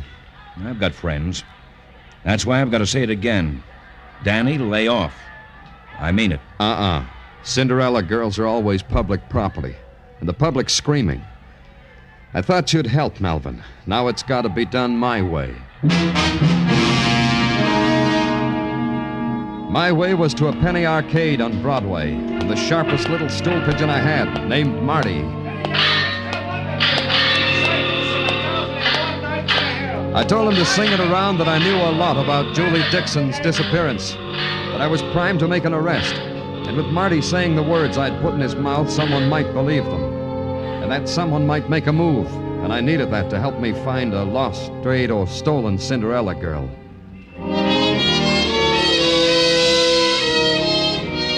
At headquarters, I waited for Marty's call, and I fell asleep waiting. And then a bell exploded. At 2 o'clock in the morning, it couldn't stand it anymore, and it exploded. Danny Clover speaking. Marty? No, it's not Marty. I'm inviting you to a party, Danny. Want to come? Who is this? A girl. Pier 38. East River, Danny. 3 a.m. an hour from now. You're the guest of honor. It's for Julie Dixon, the party, so you'll make it, huh, Danny? All alone? Wouldn't go any other way. Thanks. I didn't wait for 3 o'clock. I left for the East River docks right away. Maybe I was going to be a little early, but I was being a little eager. Pier 38 occupied about 50 front feet of the darkness and lent its own quality of shadows to it. Toward the river, a couple of tugs huddled together. To my right and left, equipment shacks. I should have been looking toward the stern, because that's where it came from.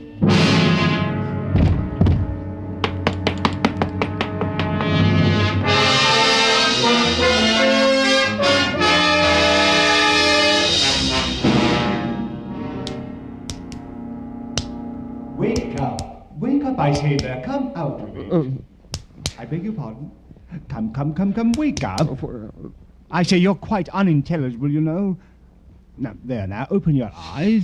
Now, then, isn't that better? Good morning. Huh? I said good morning. I greeted you. Oh, I greet you. Good morning. Good morning. Where's all this greeting taking place? At the Ashton Hotel, room 312, New York City. And you're... Rupert. Rupert. How did I get here, Rupert? I found you on Pier 38. Did you hit me first in the back of the head, Rupert? Oh, no, but I did kick you. That is, I stumbled over you. That's what made me know you were there. I brought you here in a cab. What were you doing on Pier 38, Rupert? Well, sir, every night after the matches, I go to the waterfront and look toward England and make a wish. The same wish, sir, that I was back in Crofton-on-Willow. Why aren't you back there, Rupert? Because I'm not. Max Magnificent doesn't wrestle in England until the summer. Max Magnificent? Yes, of course.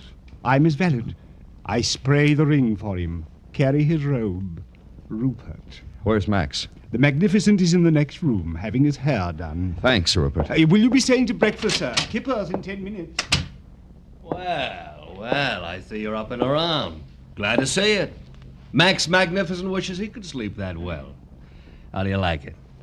No, I don't mean Mabel, the hairdresser. I mean my hair. The flamingo bob, I call it. Fancy, huh?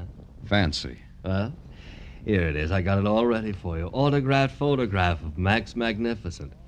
Look what it says. To an all-American lad, from your idol, Max Magnificent. Fancy. Can I talk to you without the hairdresser? With my hair half up in curlers? You kidding, baby? Go ahead, talk to me. Mabel doesn't understand nothing except hair anyway. Talk to me. Maybe I'm being coincidental, Max. Oh! Mabel, comb the curls. Don't yank them out of my head. You're saying? A man I know came to see you wrestle last night when he was supposed to be worried, Max. A man named Alex Malvern. Oh, Max Magnificent welcomes him to the ever-growing list of his staunch admirers. Hey, I did that good. Yeah, and Alex Malvern worries because his fiancée, one Julie Dixon, is missing. I talked to him. Oh, worried, huh? Then I got slugged. Then I wake up in the tender care of Rupert, valet for Max Magnificent. Hey, that makes a circle, huh? Go ahead. This is real goose pimply talk. What's with Julie Dixon, Max? You know? Oh, asking me questions with no sense. Finish me, Mabel. This guy just got boring. What about Julie Dixon? Mabel, hand me the mirror. Julie Dixon. Oh, the flamingo bob. The fans will eat it up. You know something, you, mister, standing there? I can't hear you no more. You better go, mister. Mabel's got to scent me.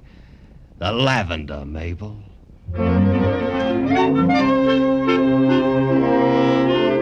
Max Magnificent swept up the train of his magnificent brocaded robe. With a hairy paw swept up Mabel, his lady barber.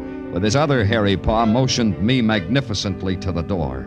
And through it all maintained the magnificent grace and delicacy of a coiffed and perfumed gorilla.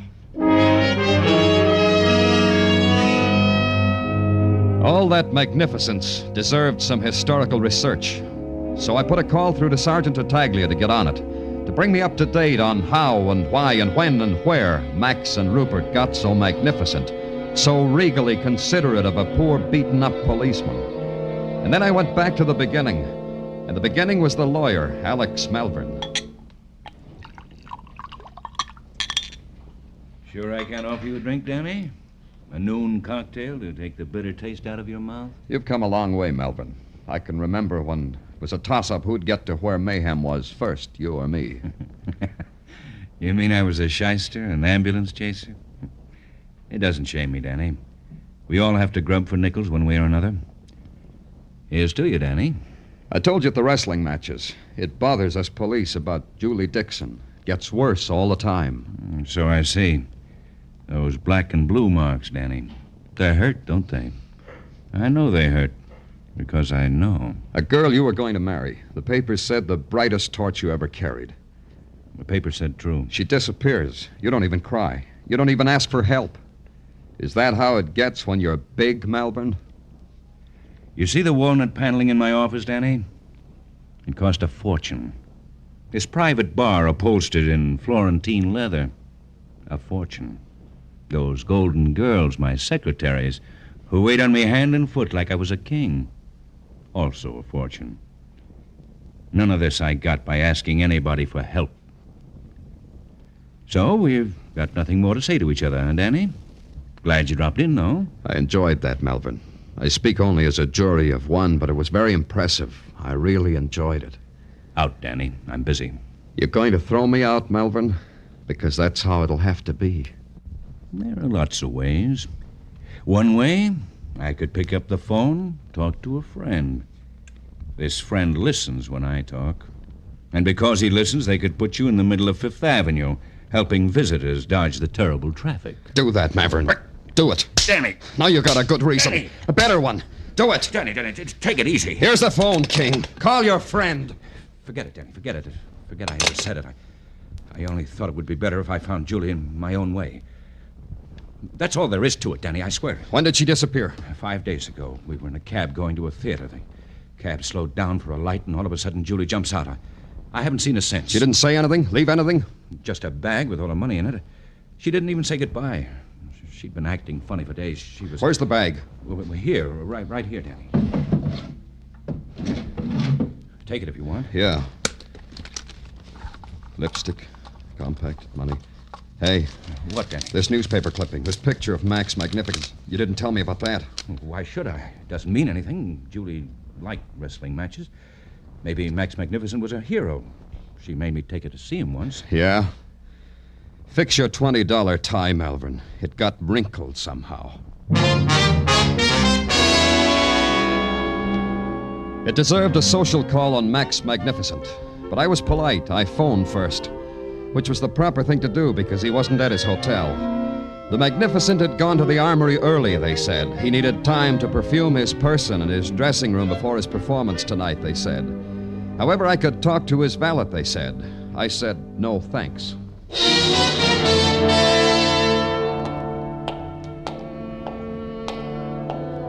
At the deserted armory, I followed Max's spoor down a long cavern and into a whitewashed dressing room. That brought me face to face with Rupert. Oh, Mr. Clover, how very nice of you to be here when I need you so desperately. Later, Rupert. Where's Max? Magnificent. He's there. There on the floor in the corner. He sleeps on concrete because he's so rugged? The Magnificent is not asleep, Mr. Clover. He's dead. What? You see, Mr. Clover? Yeah, I see, Rupert. I didn't touch him, Mr. Clover, so you police would find him just as I found him only a moment ago. That is the custom, isn't it, Mr. Clover? Yes, Rupert. That knife in his back. That means he was... Murdered? Murdered. The Magnificent is dead, Mr. Clover. Long live the Magnificent.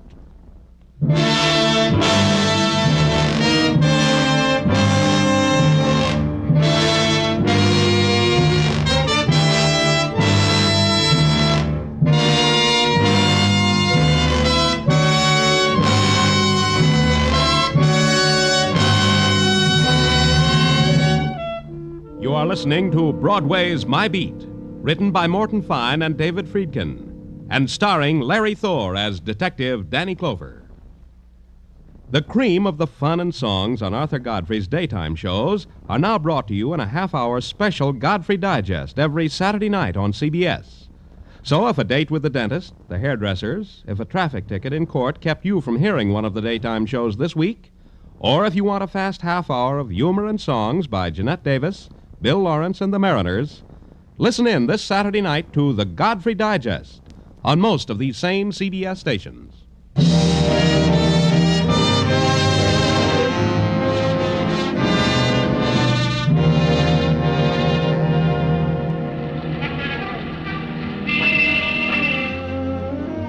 Broadway is a place that can fool you. Can walk by the lost and the broken and the dying without batting an eye. But when one of its own lies dead, Broadway tears its collective breast, dons the sackcloth and ashes, and sends up a shrieking lament that can be heard round the world. And for a little while you believe it. You believe Broadway is heartbroken because death came on a man who called himself Mac's Magnificent and stuck a knife in his back. You believe Broadway has found torment because it lost a Cinderella girl named Julie Dixon. Then you take a good look at Broadway and you know you're out of your mind. but you stay with it because you're a cop. And as a cop, you're Broadway's conscience. And as a conscience, you've got a helper, namely Sergeant Gino Tartaglia. Danny, sometimes when I can't go to sleep nights, I analyze my relationship with you. And? And I have come to the conclusion that I am what is technically known as a mother's helper. And I'm very proud of you, Gino. Ah, Danny, stop it. Well, item 1. The boys in the lab say that after a detailed check of the fingerprints of Max Magnificent, he turns out to be an ordinary human being with a name as common as Clover or Tartaglia. Oh? Yeah, honest, Danny. Max Magnificent was none other than Joe Warner. Joe Warner, huh? And Joe Warner was none other than who, Tartaglia? Oh, a guy who we once picked up for attempted blackmail. Badger game. Who was the girl? That we don't know, but we're still working on it. Item 2. The missing girl, Julie Dixon, is known to have withdrawn her entire savings from the Corn Exchange Bank the day before said Julie Dixon disappeared. How much savings? A goodly sum, $3,000. As you say, goodly. Maybe that explains why she didn't need her bag when she jumped out of Melbourne's cab. Yeah, possibly, Danny. May I continue? Oh, please do. Item 3. Detective Muggovan is even now on the tail of the famous and renowned lawyer Alex Malvern. And Detective Kinney is even now on the tail of Rupert the Valet. And Julie Dixon's description? Description? Description, Tartaglia. It's out. Any reports on it? No, Danny. Well, get on it, Tartaglia. Check again. Every railway station, every pawn shop, everything. You'll remember, won't you, Tartaglia? Oh, I promise, Danny. Oh, I just remembered. I forgot something. Oh, I'm glad for you, Tartaglia. Oh, thank you, Danny. I just remembered you got a call from someone named Sophie Wojciechowski. Huh? Yeah, Sophie Wojciechowski. She skates on roller skates at the roller derby at Madison Square Garden. She says come meet her at 8 tonight. There's something about Julie Dixon. She said... Danny, can I help it if I forgot? I got so much on my mind. Mrs. Tartaglia, the kids, items.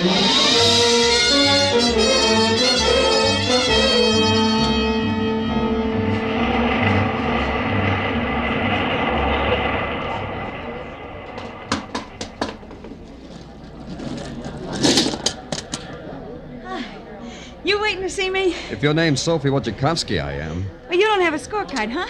Else you'd know. Everybody knows number 12 is Sophie Wojciechowski. I'm Danny Clover. Oh. What about Julie Dixon, Sophie? Oh, Julie and me used to borrow our skate key from the same guy. How long ago was that? Oh, years and years and years. I mean, we grew up together practically.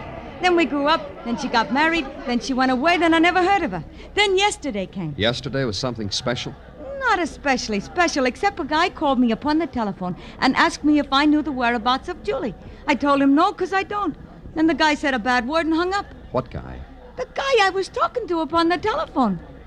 Oh, you mean his name? He didn't say. Now, let's go back a little bit. You said Julie was married to a man named Joe Warner? That I don't know. Except I heard from sources close to the roller rink that he deserted her. Ran away to Texas, I heard. This was about 3 years ago. Then the reason you called was to tell me about the phone call. Well, not exactly. You see, I saw Julie yesterday. Later, after the guy called upon the telephone. Huh? Sure, she said she was broke. She came to borrow some money. How much did you lend her? Not a cent, because that's how much I had at the time. She said thank you and walked out of my life again. Oh. The women's team will take their places. 1 minute. Hey, look, I gotta go now. That's all I know, Mr. Clover. So long.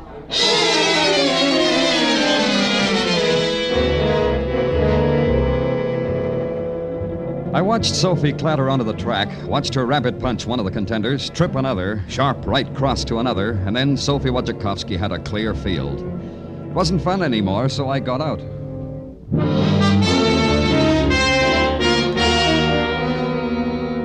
And I began to add it up. Julie's husband had deserted her, Sophie said. And in Julie's bag had been a picture of Max Magnificent, who was Joe Warner. And Julie had gone through $3,000 fast, even for a girl like Julie. And the sum could be blackmail and murder. Except one factor was missing from the equation: Julie Dixon. And at headquarters, Sergeant Tartaglia was being Mother's helper like anything. Danny, I think what we boys got on this Julie Dixon will help you like anything. Oh? Yeah. Now, sit down, Danny. Sit down. This is big. You ready? We have discovered that Julie Dixon was married to Joe Warner, later Max Magnificent, and there is no indication that a divorce happened in the family. You're right, Tartaglia. You've made a big discovery. Thank you, Danny, thank you. But I have here another item that is not so happy. Rupert the valet has disappeared from the tail of Kenny the detective. What? Don't go away, Tartaglia. Oh, where would I go? Danny Clover speaking. Mr. Clover, I am Howard Jones, the mentor of a sanctuary you people call a pawn shop. Yeah, we'll try to do better. Is that all you want? Not what I want, Mr. Clover, what you people want. Julie Dixon. She was in my place not an hour ago. How do you know it was Julie Dixon? She fits the description. Lots of women might. True, but she pawned a platinum and diamond bracelet with her initials on the back of it. I gave her $50, but only because I'm a friend of Pang. Okay. What name did she give you? Mary Smith. Address? Hotel at 2617 East 8th Street. Thank you, Howard Jones. Tartaglia. Yeah, Danny. Don't go away. I won't. Hey, Danny, don't forget your hat.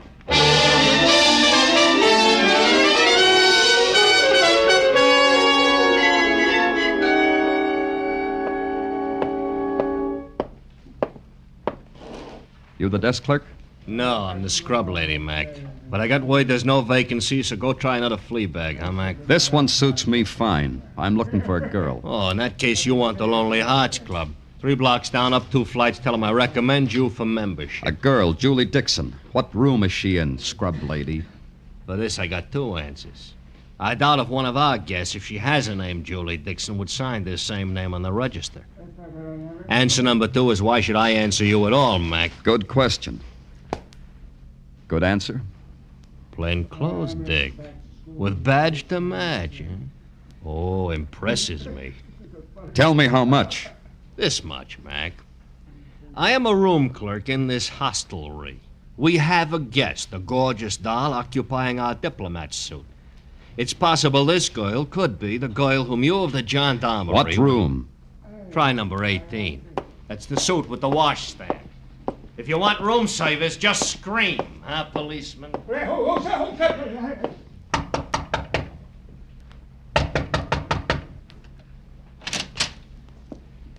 Get away from here. Your name, Julie Dixon? I said get away from here. Get away before I make it real tough for you. Go ahead. You ask for it, mister. Help! Help! Somebody help! Such a pretty dress. Ripping it won't help it at all. Somebody, please! Police! Police! That's me, police. What? Badge and all. Look. Okay, let's go inside. Police. That's right, Julie. You want to tell me now or later? Doesn't matter a whole lot. No, it doesn't. Nothing matters anymore. What do you want? Not so much. Just fill me in. You were paying blackmail. To whom? To a nursemaid. To a nursemaid to my husband. A nursemaid who called himself Rupert. He had something to sell you? Like this. My husband, Joe Warner. Joe Warner, or Max Magnificent, whatever you want to call him. I thought he was dead. We were never divorced, and I thought he was dead. What made you think your husband was dead when he wasn't? Papers. Joe was in Texas at the time. You know, the time the tanker blew up. Texas City? That disaster in 47, huh? The papers listed a man named Joe Warner dead. I was certain it was my husband. He was in Texas City then. Yeah. They still don't know how many people died there, or who. So I met Alex Malvern. And I fell in love with him, and he fell in love with me, and we were going to get married. That's the way I am when I fall in love with a man and he falls in love with me. So Joe changes his name to Max Magnificent, becomes a wrestler with a hairdo, and hires himself a valet named Rupert. Max, hairdo, and valet show up in New York, right? Yes. Rupert came to me and said he wanted money to keep my first marriage quiet. More than that, Julie. It was the kind of marriage you had, wasn't it? A partnership for blackmail. A partnership to work the Badger game. That's why you paid him the $3,000 you drew from the bank. That's why. It was worth that to keep Malvern from knowing what I used to be. But it was no good, so I ran away. I ran away and I've been running ever since. You got nothing to worry about anymore, Julie. Except one thing. Whether Alex will have me now. That? Maybe that. But the other thing. Your husband's been murdered. You had the motive, the opportunity, maybe. And you're running away. Murderers do that. I've been terribly impolite. I've been listening. You don't mind that, do you, Mr. Clover? Glad to have you aboard, Rupert. Your name was being bandied about. I'll kill him. So help me, I'll kill him! Take it easy, Julie. Thank you, sir. Else I would have killed her before your very eyes. Like you killed Max? Yes, of course. He had the body of an ox, but his insides were not fortitudinous at all. Yellow is the word for Max Magnificent. I laugh at the name. Why did you come here, Rupert? I've been following you, Mr. Clover. I want you to be happy before you die. Now that you found Julie, you'd find me. Then you'd try to have me executed for murder. I just couldn't stand that. One more thing, Rupert, just to make me a happy man. You said Max was yellow. I said it because I meant it. He suddenly changed his mind about blackmailing Julie. Let the kid alone. She deserves a break. Those were his very words. I tried to argue him out of his faint heart. There were words. He had muscles. I had a knife. I won the argument. Julie, you have such poor taste in husbands. You ruined it. You ruined everything! Julie, watch out! You fool! No! I told her! Yeah, you told her. Good.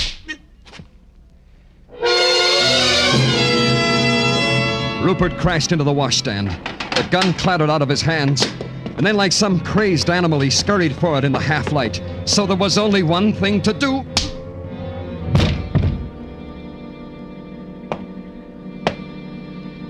Then I bent over Julie to try to help her, to somehow ease the pain of the wound in her shoulder. And she did something strange. She shook her head and motioned me away. And in her eyes, there was something that could have been agony or happiness or something I didn't know about. When the ambulance came, she walked into it and lay down and fell asleep. Rupert was different. He screamed and tore at my face, so I had to give him the anesthetic once more.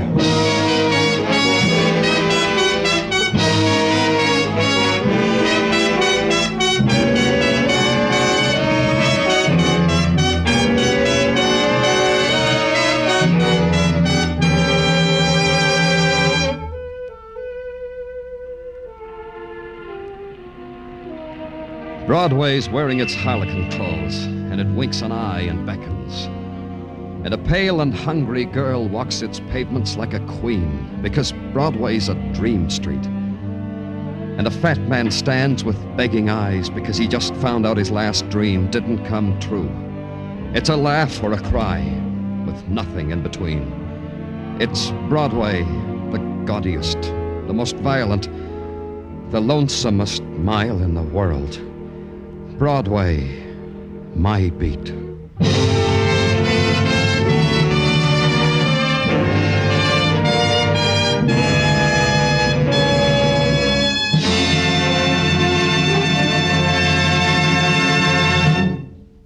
Broadway's My Beat stars Larry Thor as Detective Danny Clover with Charles Calvert as Tartaglia.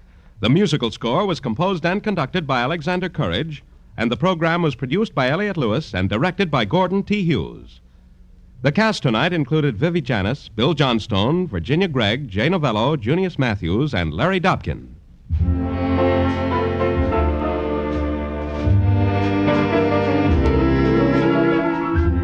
Molly Goldberg's being visited tomorrow night by an old flame, and Jake's really burned up. Yes, romance has flowered in the Goldbergs' apartment this week, and this Saturday night, Jake takes action against Molly's old beau. Be listening when the Goldbergs come to you on most of these same CBS stations in their new Saturday night time tomorrow night. Joe Walters speaking. This is CBS, where you find Broadway's My Beat every Friday night. The Columbia Broadcasting System.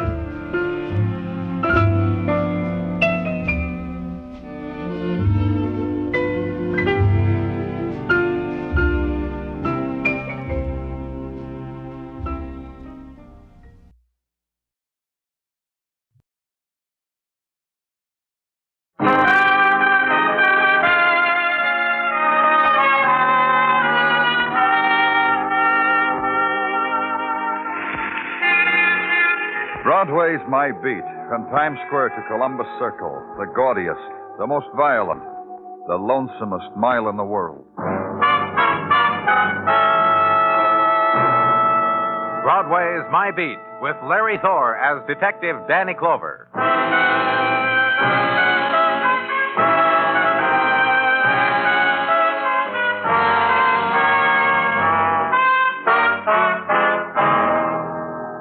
Winter begins its long dying, and Broadway reacts to the process about the same as anywhere else, with a kind of joy, with a smile touched off by the little warmth left inside.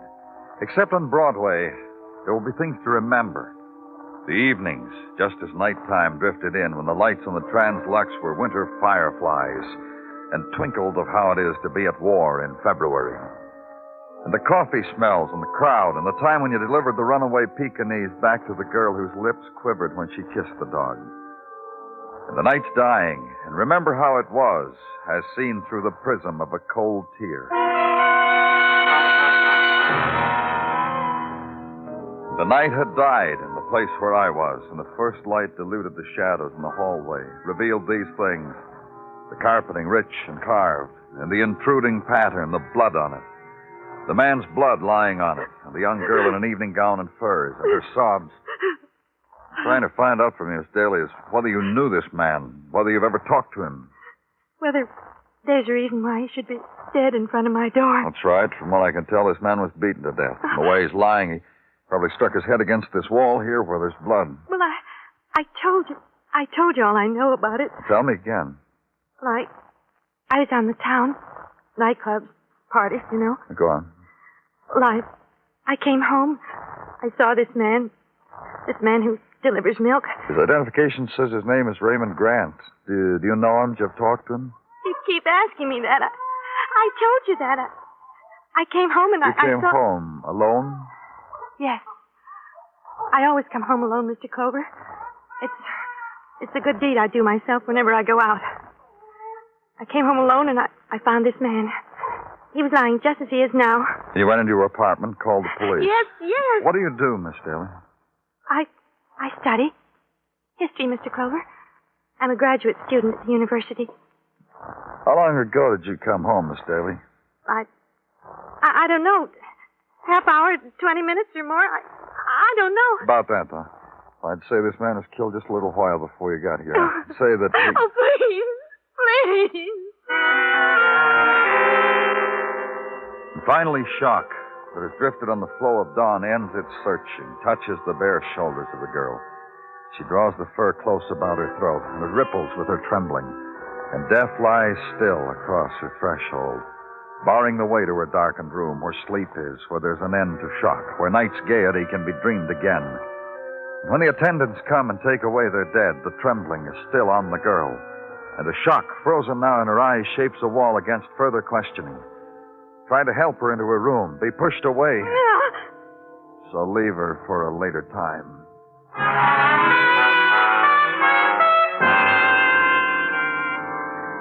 And at Crane Dairies, take a man away from the roar of incoming, outgoing milk trucks, from the clatter of crates loaded, unloaded. Take him to a wallboard office slammed against the edge of the loading platform. Question him. Raymond was quite a boy, Mr. Clover. Maybe that's why he had to die like that. You have theories about the way people should die, Mr. Perry? Look, will you? Don't try to make me out I'm being a sharpie with you. When you asked me about him, it just spilled out, that's all. Maybe it wasn't the thing to say. But you knew him well, huh? No better than I know my other boys. I'm a foreman, see? So after hours, sometimes they nuzzle up to me, tell me things about themselves. So I'll look on them with kindness when rescheduling time comes up. Raymond Grant did that to you, too, huh? Yeah, he did. Well? Look, Mr. Clover, the boy's dead. I won't feel right if I just won't feel right. Well, it's like you said, Mr. Perry, he's dead.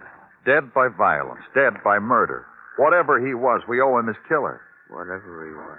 You'll tell me, huh? What do I know about a boy like Raymond? He comes to me after his route, shows me little notes his lady customers have left in his empties. Oh? No about it, Mr. Clover. Most of our boys get little things like that left in their empties. But with Raymond, there was a kind of different slant. More personal, maybe. Did he tell you who they were from? We got a kind of group loyalty here in this milk factory, Mr. Clover. Things like that a foreman don't pry into. Makes us all buddy-buddy. The kind of man you tell me Raymond was. He didn't brag a little, give you names? Look, maybe he wrote them to himself for all I know. The boys do that sometimes to equalize things among themselves. Hey, look, he has a wife, a little house on Staten Island, with a lawn. What could a man ever want with... Okay with you if I go back to work now? The Staten Island address, then you can go back to work. And leave there. Drive now to Lower Manhattan, Staten Island Ferry. The day is marked by a boat ride. Get out of your car to enjoy it. Watch the squat bow cut through the mid-morning mists. And near the other side, not be able to resist the hand wave to the sailor lounging against the rail of the tramp steamer and get a grin in return. The ocean voyage is over. So drive to the address on Staten. Find it, park the car, walk up the short path to the white frame house. Yes? The woman who opens the door is small and pale. The expression she wears had been locked there a long time ago, a face to go with the house. Only time would change it, and one day it'd fall apart. Yes? What can I do for you? Are you Mrs. Grant? Yes. Come in, please. Oh, thank you. I'm from the police, Mrs. Grant. I know. Mr. Perry called from the plant. I've been waiting for you. In here, please. You may sit down if you like. Thank you. It's about your husband. I know. Mr. Perry told you? Yes. I'm trying to find out why he was killed. Yes? So we want your cooperation. Anything you can tell us. Tell you? Yes, about your husband. Why somebody would want to kill him. I don't quite understand what you mean, Mr. Clover. Well, Can't see how anybody would kill Raymond because of what I could tell you about him. just tell me what you can. Well, I guess he was a good husband. I haven't thought about whether he was or not for a long time. He had his good points and bad points. I didn't like him very much. Why? Well, you know. No, I don't. I didn't like him, that's all. One day a long time ago, we'd been married about 8 years then, I got a feeling about him that's never left me. I thought to myself one morning, here I am, a woman, and the life I lead is because of this man, this husband of mine, Raymond. Did you know anything about his friends? Guess he had some. I guess outside there, the people he came in contact with, maybe they liked him. They probably did. He used to come home sometime with more money than he made. He used to say they were for favors. What kind of favors? Oh, I used to ask him that, and Raymond would tell me something that didn't make any sense at all. I'd forgotten what it was. I stopped asking him a long time ago. Everything was a long time ago, Mr. Clover.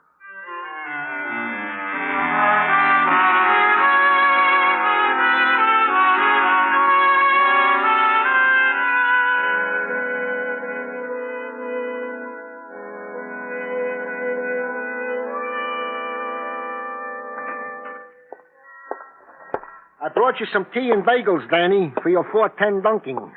You didn't have it yet, did you? Yeah, I had, but thanks anyway. It's a strange world.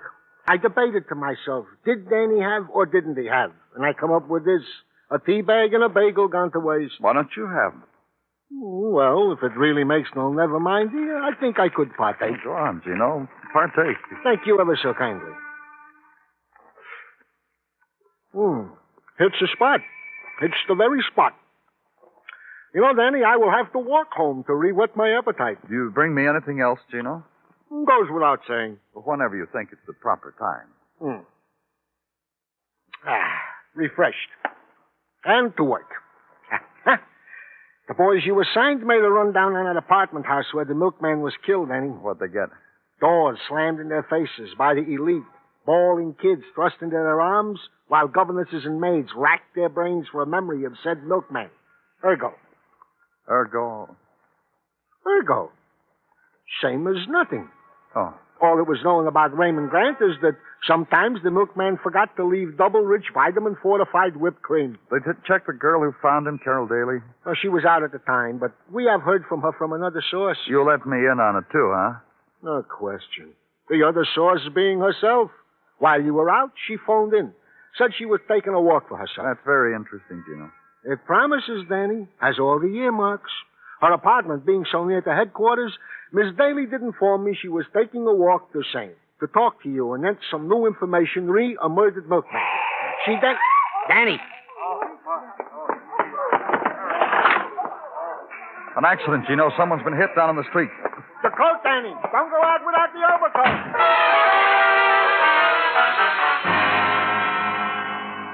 And out to the street. The swarm had gotten there before I did. The gatherers upon violence, shoulder to shoulder, and surround shock with faces. Drink it in, make a memory out of it, and tell a friend with only slight embellishments. And elbow your way through and get pushed and muttered at, and finally make it. And the girl in the cylinder of street and crowd lies there outstretched.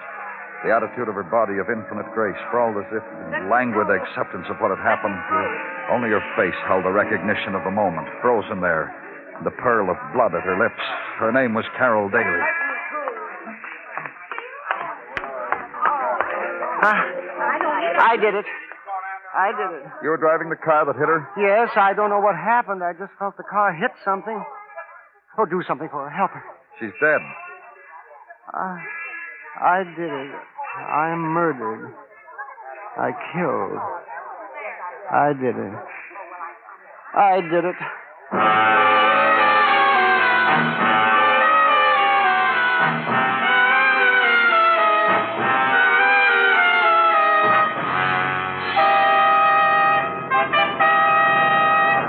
You are listening to Broadway's My Beat, written by Morton Fine and David Friedkin, and starring Larry Thor as Detective Danny Clover. Starting tomorrow, listen for World News with Robert Trout, something new in CBS Radio Newsroom coverage. World News with Robert Trout presents as a special weekly feature an interview with a crack CBS Radio News correspondent. This correspondent flies in from his post overseas to give you his authoritative eyewitness viewpoint on latest developments. Starting tomorrow on most of these same stations, World News with Robert Trout.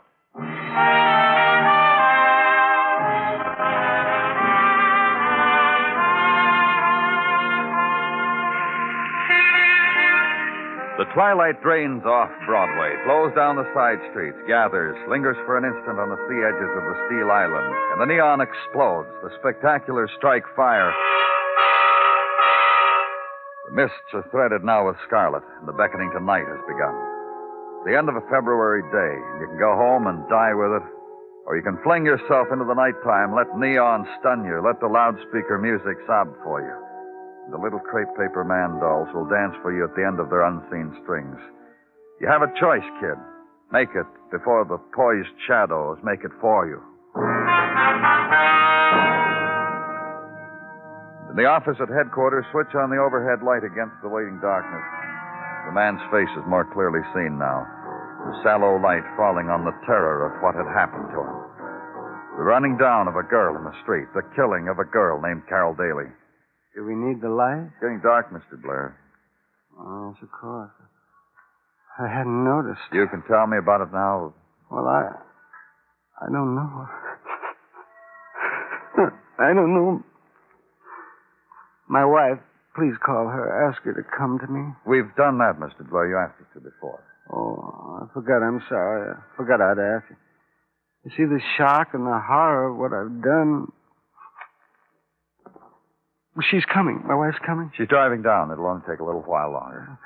You see, I depend on her for so many things. I'm not ashamed to say it, Mr. Clover. Huh? I'm lost without her. Myra is half my soul, half my being. I'm not ashamed of She'll it. be here. What do you do, Mr. Blair? Business, professional? Well, both, I guess. I think you could call it both. I have a travel agency. It's downtown near the Battery. Blair's Travel Agency. I arrange tours and cruises. Did you know Carol Daly, the girl you killed? Oh, no. I was just driving home. The traffic seemed so slow. I pulled out from the back of another car, and that girl, well, she must have darted right into me. And the sound, as if she threw herself against my car. That lovely girl. I didn't see her. I swear I didn't see her. It's all right, Robert. I'm here. Don't cry, Robert. Please, don't cry. Mrs. Blair. I want to take him home. What must I do? The charge will be manslaughter, Mrs. Blair. Involuntary. We have our lawyer. You can reach us any time. What must I do to take him home? You can post bond pending the hearing. Arrange for it, please. Don't look that way, Robert. Not in front of... It'll be all right. You're going home. With me, Robert. And turn Mr. Blair over to Sergeant Tartaglia, pending the posting of bond. Then leave headquarters, have dinner, go home. Spend the evening in the familiar room with a few familiar things. Pick up a novel you've been promising yourself to read, and not read it because of the fleeting thoughts that intrude themselves.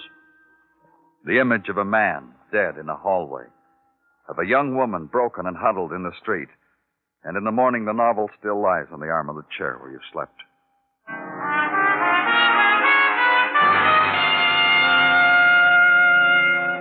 Back to headquarters now, and the phone calls and the tracing back to be done. Background wanted on Carol Daly, because Carol Daly had new information about a murder, and Carol Daly was suddenly dead.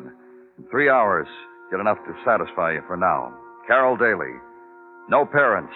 22 years of age. Carol Daly. Student. Graduate student of history at the university.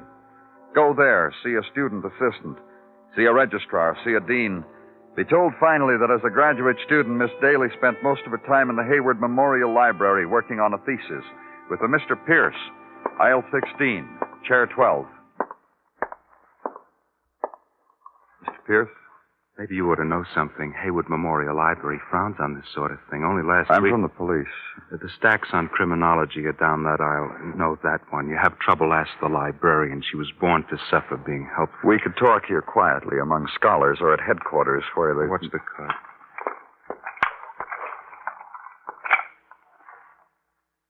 You were saying... Headquarters, Mr. Pierce. Fold a corner of that page or whatever you do not to lose your place. Carol Daly, huh? That's right. Milkmen are killed on her doorstep, and she dies from the power and action of 8 cylinders. Requiem for Carol Daly. That's the size of the tear you shed for her, huh, Pierce? Give me the time for a little research, and I'll annotate you a lament that'll break your heart. You were working with her on a thesis. Someone blabbed that. Did he give you dates? Anti-Carol? Post-Carol? No, so you do it, huh? Anti-Carol was all raccoon and hip flasks. Post-Carol was what you said. The platonic mating of scholars, postgraduate type. She worked with you, did research with you, wrote with you. That's all? You say the thing with such regret. Well, I regret it, too, because with Carol it was strictly the sticking of noses into tomes. No dates, no college proms, no quiet listening to symphonies in Carol's apartment. What you said. Just like that. That's why I was never introduced to a milkman. That's why it can't wound me too much. The girl is dead. All right, Pierce. Never leave college. Some of our boys might like to make a study of you. Hey. Let's leave something out? A footnote to our discussion. What is it? This. Try Greenwich Village, Bank Street, number 11. Try Margaret Howard. With her, Carol listened to Bop. Her and the Howard group. Hayward Memorial is sure going to miss you. Bye.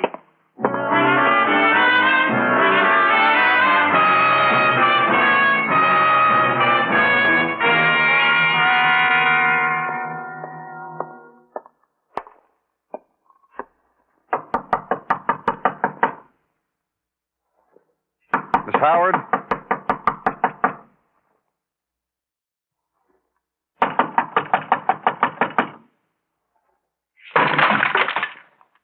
Come on, open the door. This is the police. Open it yourself, baby. Hi, baby. Your name, Margaret Howard? I'm Margaret. And there on the couch, Jimmy. She, that one, Bab. Huh. They're gone. All of them gone. Looks like the place you've been having a party here, Miss Howard. You like tequila, baby? I like tequila and no tequila. You bring in? Did you hear me through the door? I said I was from the police. Lemon and salt and no tequila. And friends who walk out on me. But I got you, baby. Have I got you, baby? Who are you, baby? Look, Miss Howard, No reaction, huh? Yeah, it's a lousy party. Hardly worth anything at all. 3-day party that lays an egg in a few hours. No booze. No friends. Who are you? You know a girl named Carol Daly? She's a stinker. Carol's a stinker. Carol's a stinker. La, la, la. She's dead. You're gonna turn pink and green in a minute. Float away under the door, aren't you? She's dead, Miss Howard. Carol? You're a liar. Liar. You're gonna turn pink and green. Get away. Get away from me, you. Get away! We'd better do it this way, Miss Howard. Martin, baby. Baby, you're loaded, honey. This isn't happening to you. No one's dragging you across the room, honey. Fresh, cold city water, Miss Howard. Won't hurt a bit.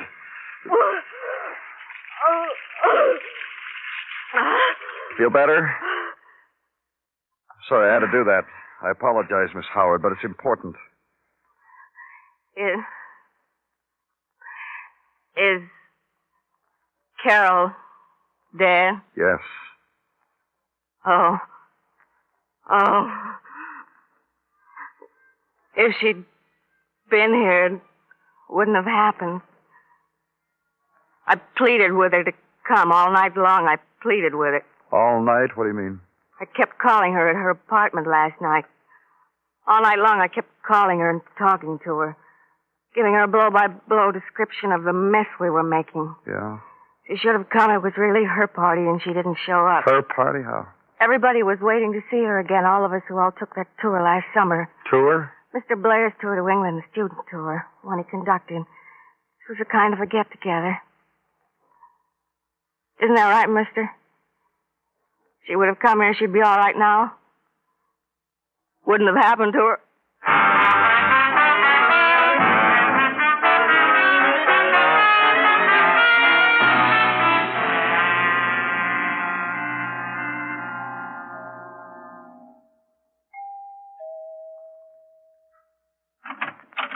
Yes? What is it? I'm Danny Clover, Mrs. Blair. We met in my office. Yes? What is it? Is your husband home? He's resting. I'm afraid I have to ask you to disturb him. It's very important. I'll ask him whether he'll see you. Wait here.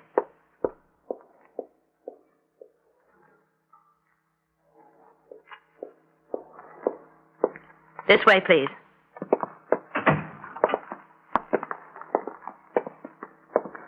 Don't let him upset you, Robert.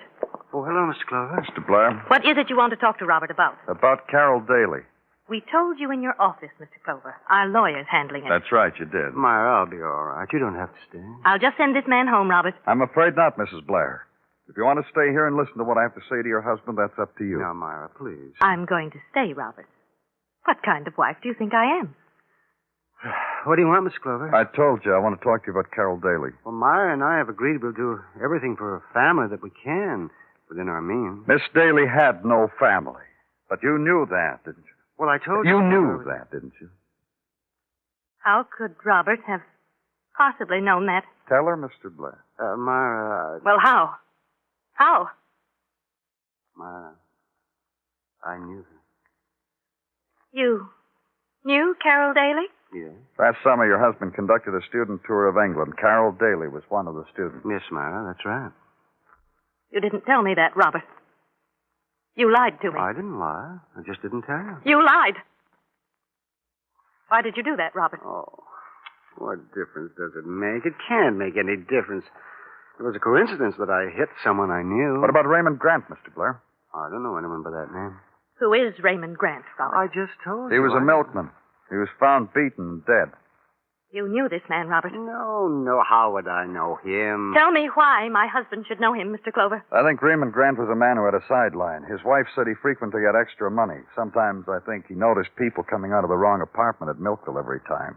He used this knowledge for blackmail. And Robert knew such a man? Myra, do you want to listen to me or do you want to listen to him? You lied to me once, Robert. How do I know what you're going to say? Just listen. He was found dead in front of Carol Daly's apartment, murdered.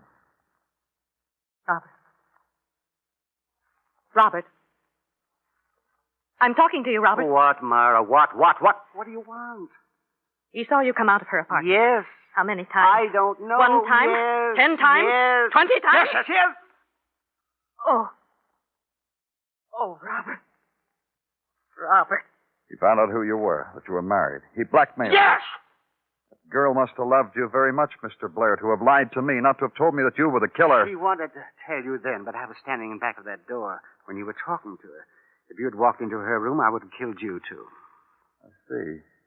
After you killed the man, you made her get into her evening clothes and say she just returned from a party. She never left the apartment. I found that out a little while ago. She wanted to tell you then, but I wouldn't let her. She didn't love me. She got away from me and tried to get to you. That's why I ran her down. Oh. Oh, Robert. Robert. Why do you cry, Myra? Because a girl is dead? Because a man is dead? You lied. You lied. Well, that's why you cry, huh? Not for the man. Not for the girl. And not for me. Oh, poor Ma. I lied to her. Well, listen to this, Ma. I found a young girl who I loved. And so I lied to you. And be happy. Now you have something to grieve about. Let's go, Mr. Clover.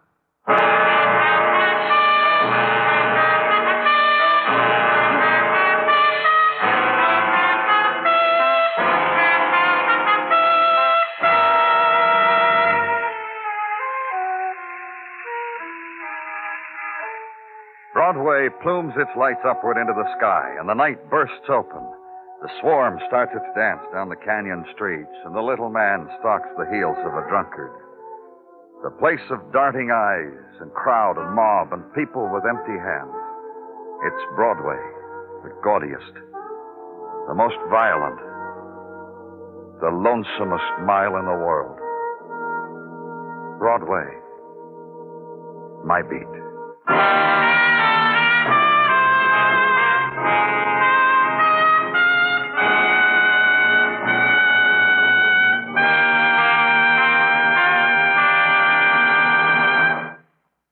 Broadway's My Beat stars Larry Thor as Detective Danny Clover, with Charles Calvert as Tartaglia and Jack Crucian as Muggavan.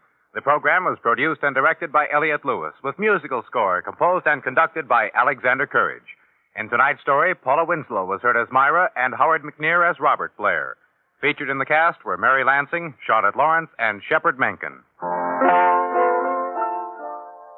Youthful actor Dean Stockwell plays his original screen role when Lux Radio Theater dramatizes Kim by Rudyard Kipling this Monday night on CBS Radio. Don't miss this outstanding story of India as seen through the eyes of a young traveler and a Tibetan pilgrim. This Monday night on most of these same CBS radio stations. Remember, it's your next attraction on Lux Radio Theater. Bill Anders speaking. And remember, My Friend Irma livens your Sunday evenings on the CBS Radio Network.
Broadway's My Beat, from Times Square to Columbus Circle, the gaudiest, the most violent, the lonesomest mile in the world.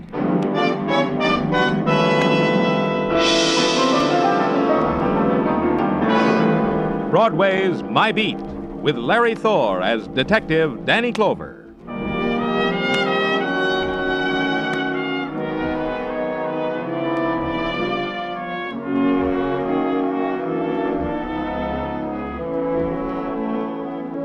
In springtime's early morning, Broadway depends upon the mood you're in. Now the seesaw of color is gone, the riot of night sounds is stilled, and the revelers have found their sleep. There's nothing here but litter and mist and the beginning sunlight. But it's the start of an April day. That's something, and you walk into it. And there's something else. The man standing against the lamppost, staring, hands locked in back of him, and last night's newspaper trapped against his leg. Walk past him quickly, kid. It's better to start the day with a cup of coffee.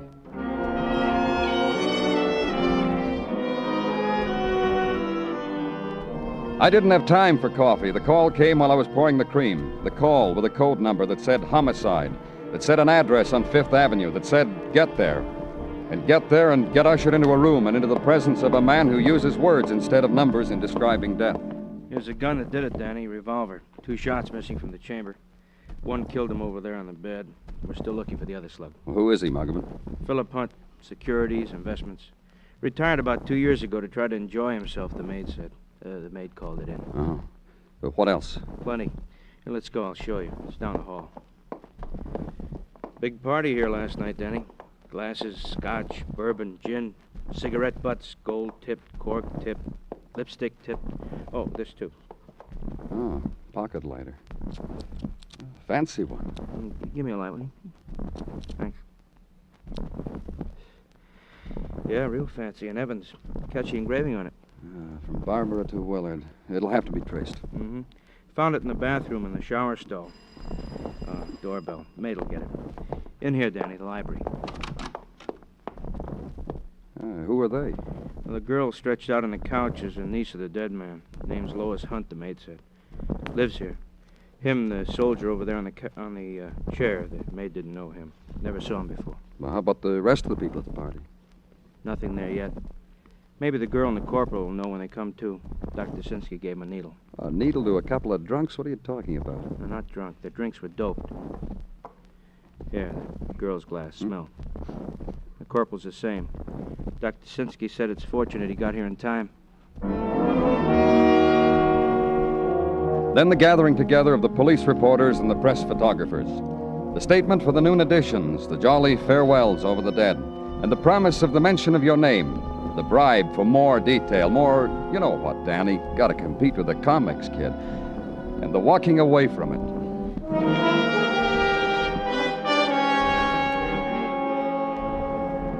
And in your office, the arrangement and rearrangement on your desk of the clutter that attended Philip Hunt's dying.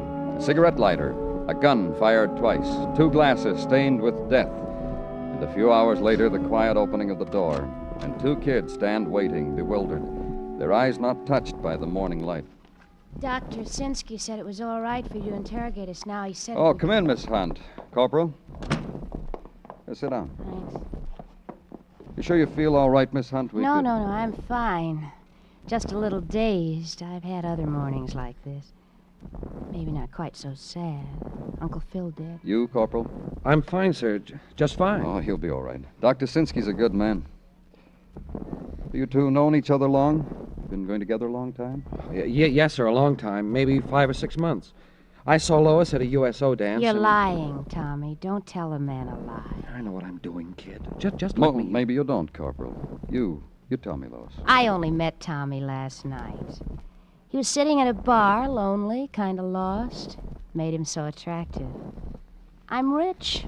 I bought his drinks. Then you took him to the party at your home. Well, there wasn't a party. We made it up as we went along. You know, bar hop. Picked up people who said funny things. I took them home because I wanted to celebrate Tommy, the nice corporal. It wasn't a pickup, sir. Lois is a fine girl. She's Sure not... I am, Tommy. You're sweet. Was your uncle at the party, Lois? We crashed in on him just as he was getting ready for bed. We all kissed him good night. That's how gay we were. We all kissed my uncle good night. That's how you left him, going to bed? Yes, sir.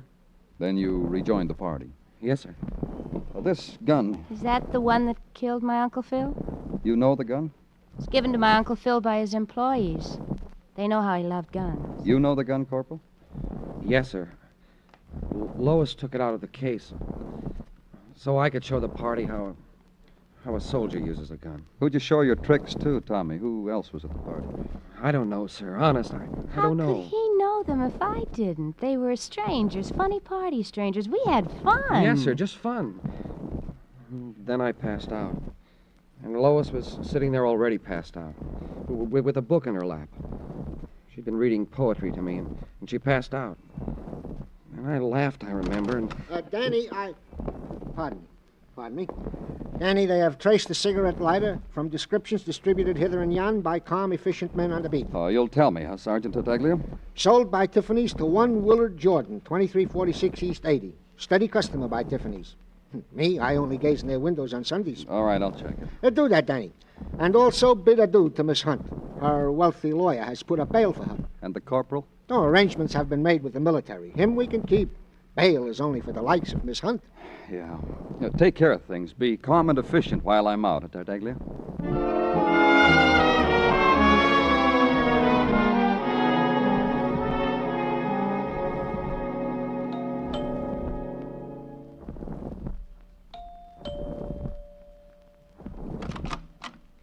I'm very sorry I'm busy. I'm from the police. Does Willard Jordan live here?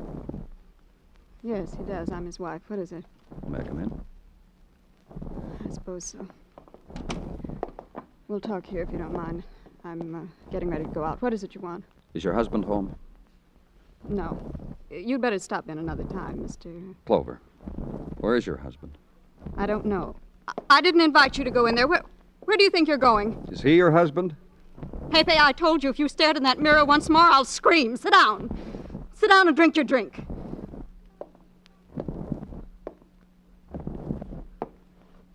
And don't you move. And don't you open your mouth. Not your husband, huh? Then who? Pepe. You must know, Mr. Clover, he's a model for my husband. Willard did him as Narcissus. What's Pepe doing here now? Waiting. He dropped in to see Willard. Willard's going to paint him for his summer show. When's the last time you saw your husband, Mrs. Jordan? Early yesterday morning. I handed him his sketch pad when he walked out of the door. Now, you tell me something. Why is it so important for a policeman to talk to my husband? He was at a party last night where a murder was committed. You think Willard did it? Willard? I didn't say that. I just want to talk to him, that's all. Willard commit a murder? Pepe! Pepe, one more time and out you go. Doesn't it worry you that your husband didn't come home last night? What should worry me? What do you mean? Willard has not come home like this before? Oh, I see what you mean. Yes, Willard stays way off and he's a roamer. He goes places, talks to strange people for material to paint. Let's see. Yes, he said he was going to take a model around last night. What model? A Pepe? Barbara, I think. Yes, Barbara Sullivan. Nice girl. You've seen her in the beer ads, Mr. Clover. She lives close by. I'll tell you where. If she knows where Willard is, phone me, let me know. Will you? Of course you will.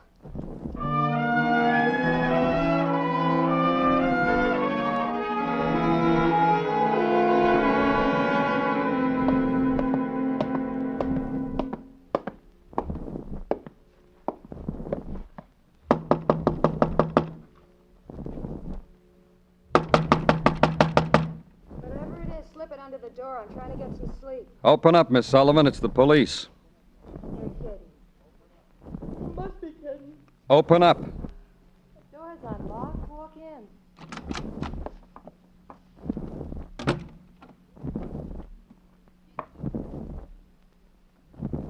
This is me. In last night's frock. This morning's iPads. Trying to sleep away the bags under my eyes so you won't lose a kick when you draw mustaches on me on the billboards. Mrs. Jordan told me you might know where her husband is. Melissa told you that? Good old Melissa. We want Willard for suspicion of murder. What? You were with him last night, with Willard. Where is Willard now? Sleeping off a jag under a cold water tap in the shower stall of a Fifth Avenue mansion. I know. I threw him there myself. Everything I do myself. He's not there anymore. We peeked. Well, then go look for a man with wet coat and pants. Dry the gutter on 3rd Avenue and 28th. Willard's favorite, his pride and joy. That's where you left him? I left him in the shower stall. I told you that 2 years ago. You threw Willard in the shower, went home. What time did all these good things happen to you? Maybe 2, 3, 4 in the morning. I don't remember. All was on my mind was my beauty sleep. I'm vain. Coddle my beauty. Get fat checks for coddling it. So you want Willard for murder, hmm? Anyone I know? Philip Hunt. You were in his house last night. What? where I was. That's where that pale little rich girl took us. I wish I'd known. Maybe I could have wheedled the old man into using me in his advertising. That's all it means to you, a man's murder? Our wanting Willard for it, maybe? Come to me with a Hollywood contract, mister, and I'll show you what things can mean to me. I'll change overnight for you. I'll live for it. Keep posing for beer, Miss Sullivan, just so I'll know you're around. I'll do it good. Because I'll keep it in mind you'll be staring at me through shop windows. Oh, bye now. It's iPad time again. So a half day had gone by, and I had nothing. The technical division had something, though, and they gave it to me. There'd been about 17 people at the party last night at the home of Philip Hunt. 17 people, according to the kind of dregs in the bottom of liquor glasses and fingerprints. Maybe 9 men and 8 women. So far, I had talked to 3 of the 17. Result, shrugs and bleary answers. Result, nothing. Back now to the home of Philip Hunt and talk to his niece again. Outside this time, in the small garden. Sit in a wrought iron chair and watch Lois Hunt take her 3 o'clock scotch and soda. Sure you won't have one, Mr. Clover? No, thanks. Listen to me, Lois. All I want you to do is try to remember who else was here last night. Somebody who had a motive for killing your uncle. I had a motive. Money. I inherit most of the estate. How's Soldier Boy Tommy? Nice kid. I'm going to visit him tomorrow. You mean you just picked these people up and brought them home? Oh, sure. Grab bag. You never know. Miss Lois! In the guest house. What's the matter, Francis? I was cleaning. Please look.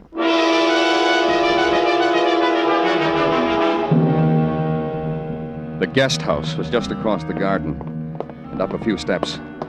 The place was neat as a pin. Starched linen curtains, maple chairs, and 3 shag throw rugs placed at interesting angles. On the one that stretched diagonally across the floor was a man. I knelt beside him, away from the blood stain that had spilled from the bullet wound in his chest. His coat was still moist, and it was spread open. And there was a label on the inside pocket. Tailored, it said, by Jensen's Mills, expressly for Mr. Willard Jordan. And Mr. Willard Jordan was dead.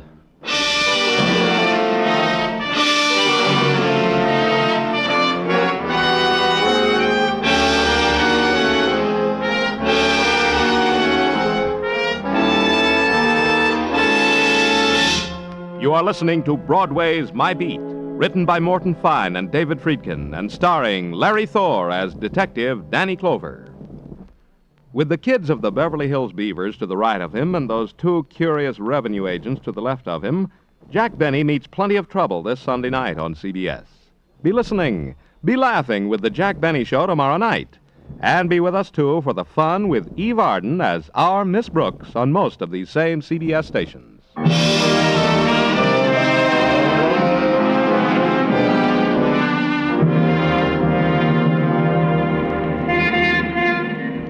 The long winter is dead on Broadway, and the street mourns its dying without a tear. What's to weep, kid? The dawn banging on the radiators, tearing sleep into pieces on a cold morning? The standing on the street corner in the night wind, trying to thumb through the racing foam with 100% wool mittens? And the girls so bundled up you can see their face? That's to weep? Give me the springtime, kid. In the springtime, things bud and blossom. The girls, the neon flowers, the field of golden daisies on the Trans-Lux. Look at it now, kid. Artist dead in Fifth Avenue guest house. Police sift murder clues. Search link with death of Philip Hunt, millionaire. Ever smell posies like that, kid? Spring's come to Broadway. Give up to it.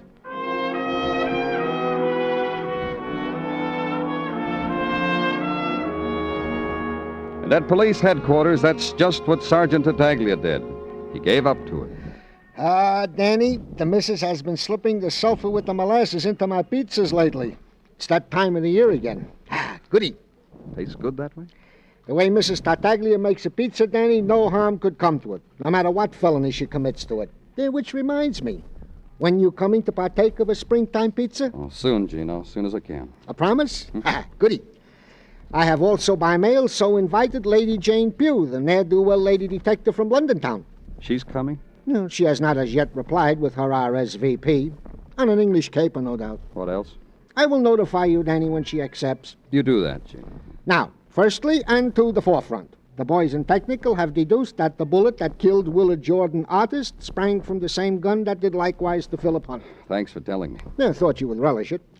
Secondly, and in the background, Major Robert E. Woodcock, retired. Hey, try me again, Gino. I haven't had my sulfur and molasses. Major Robert E. Woodcock, retired. Partook of breakfast every morning of his retirement with the late deceased Philip Hunt.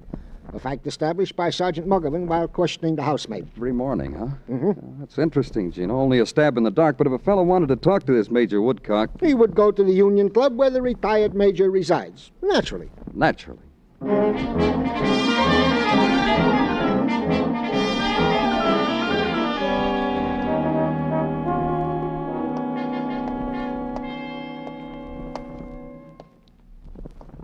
Major. Major Woodcock. Wake up, Major. Wake up. It never ends. It never ends. Major? I'm awake, young man. Awake. A recurrent dream, you know. Never ends. Always cut off when it gets interesting. Always cheated of the ending. I'm from the police, Major. Don't pussyfoot, boy. You're from the police. Be proud of it. Nothing to be ashamed of. Walk on tiger's feet. About Philip Hunt. My friend. My old friend. Chaperoned a mademoiselle around Paris in the old army days. Together, Phil and I. Many sunny days to remember. You want to know if I was with Phil the night he died? Were you?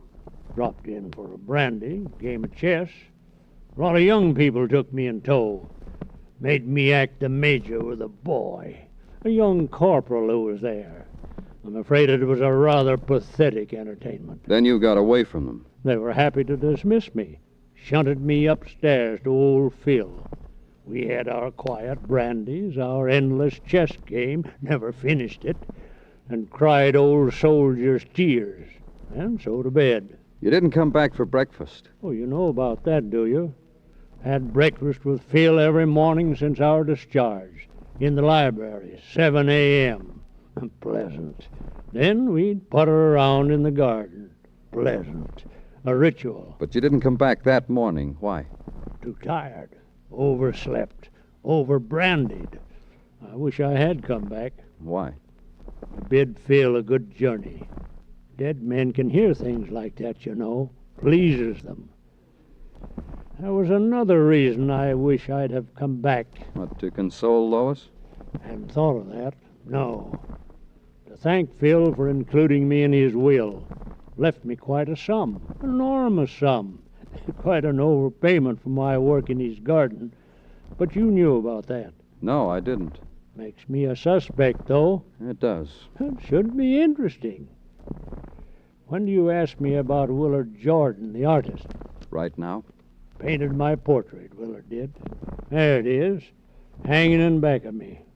Major Robert E. Woodcock, retired, leaning against a field piece. Classic claptrap. But I've grown rather fond of it. That's all there is of me now, me and it. I can always reach you here, Major. Phil's gone. Where else would I go?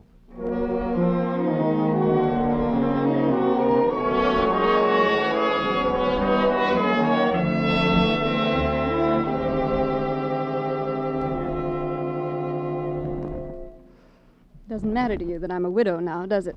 You have to ask me questions. That's right, Mrs. Jordan. I won't answer them. I don't have to answer them. Please get out and let me alone. You told me you weren't at Lois Hunt's house last night.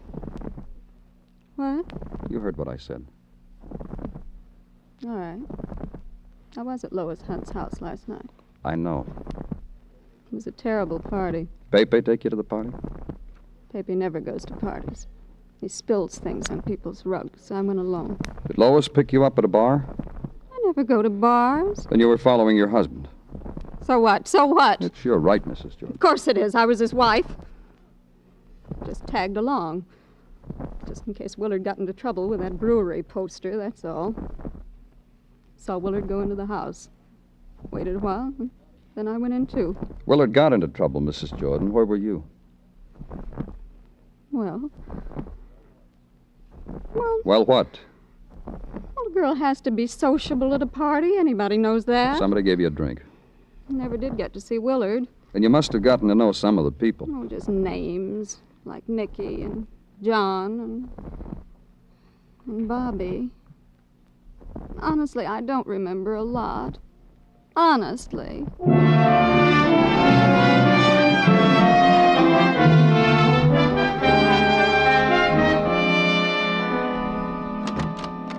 I see you, Danny? Oh, sure, Muggavan. Come on in. What have you got? Got a report here from the fingerprint department. You know what's strange, Danny? The gun's got the prints of 17 people on it. Well, maybe it did have once, not anymore. Wiped clean. What's the drama for, Muggavan? Why don't you just say it didn't have any prints on it? Because it has prints on it. The most beautiful set of prints as possible. The entire hand of Lois Hunt. Here's a photostat. Without a blemish or a smear. Killer Lois Hunt, huh? You think so? I'm asking you, Danny. No, I don't think so. Somebody doped her drink and pressed her hand against the gun. If Lois had handled the gun to kill both men, she'd have handled it twice. Then there would have been 2 sets of prints, not 1. Yeah. Killer tried to plant a frame, huh? I don't know, maybe. Oh, what else? Nothing. Just these. Photographs of the Hunt mansion. Interiors, exteriors. 6 of the people who were at the party last night are outside. You want me to bring them in? Yeah, one at a time. Okay. Wait a minute. Come back here, Muggavan. Have you talked to that corporal lately? Well, a couple of times. Sticks to his story. Passed out right after the girl did. She'd been reading to him. Isn't that what he said? Yeah, poetry. Even told me the name of the book. Sonnets from... Look at this picture, Muggavan. Yeah? Library where the kids were found doped. Boy sitting here, girl there. Yeah. See any book near them? Now, look at this one. Picture of Hunt, dead in his bedroom. Squint, Muggavan. What's the name of the book? Yeah. Sonnets from the Portuguese. You don't have to talk to those people now, do you, Danny?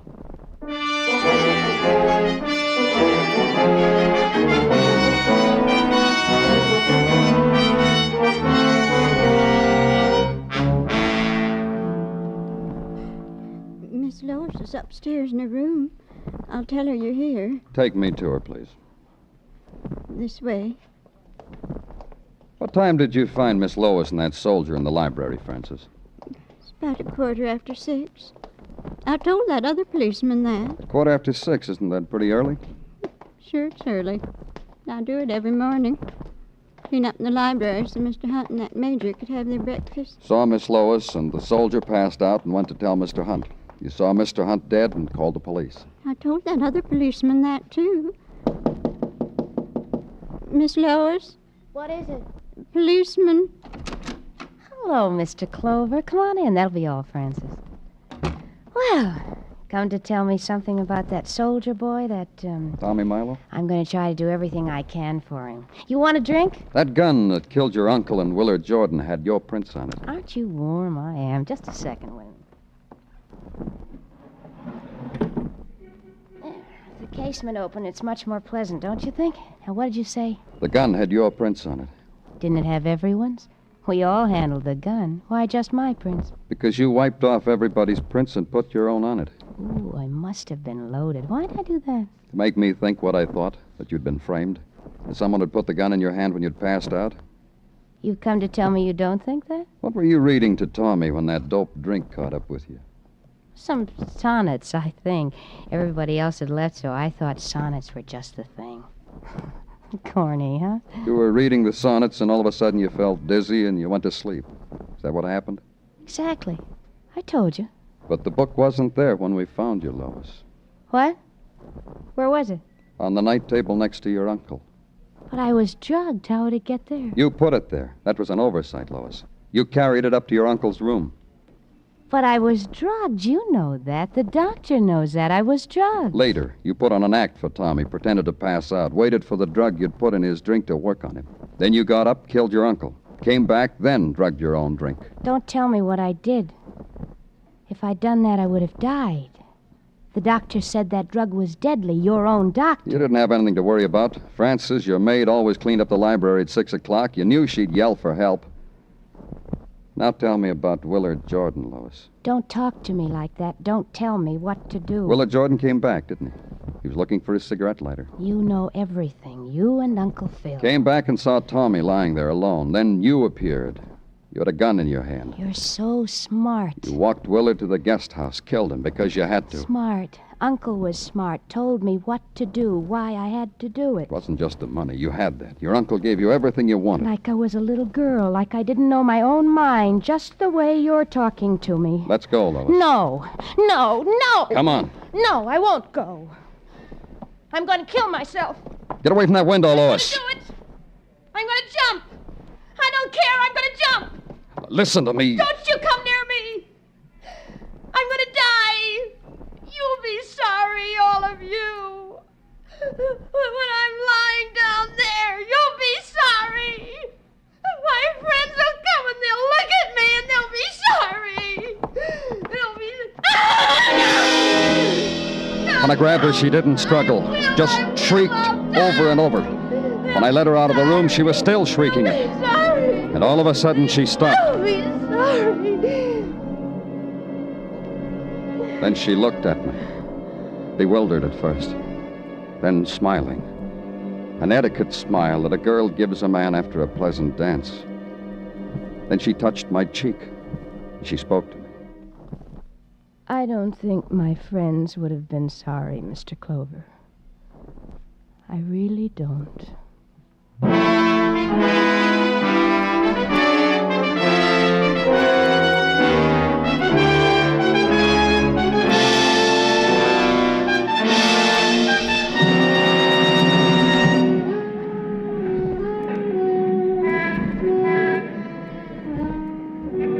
On Broadway, the fury of the night races against the time of dawn. It needs those hours to prove itself. The mob, the grinning faces, the voice that whispers. But hurry, time's at your heels, and the night lasts only so long. It's Broadway, the gaudiest, the most violent, the lonesomest mile in the world. Broadway, my beat.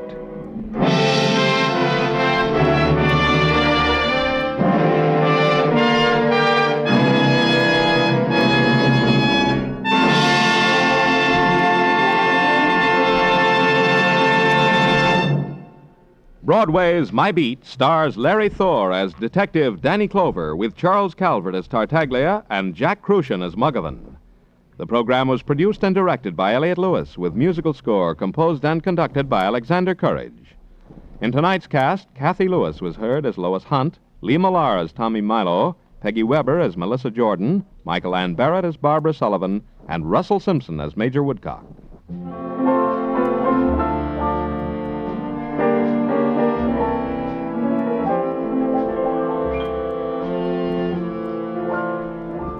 Our defense program today calls for sacrifices, but the better we produce, the fewer those sacrifices will be.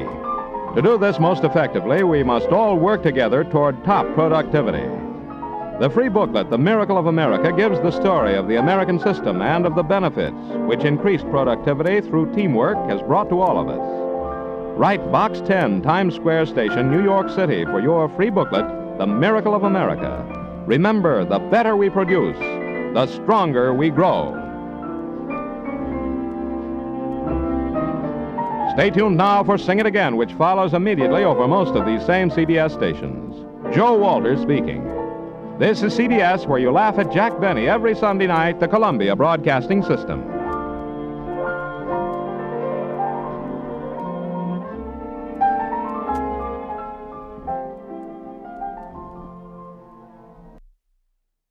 Broadway's My Beat, from Times Square to Columbus Circle, the gaudiest, the most violent, the lonesomest mile in the world.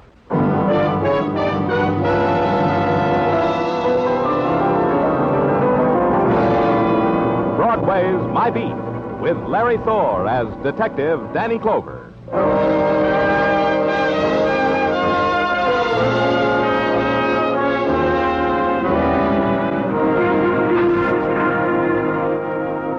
Broadway.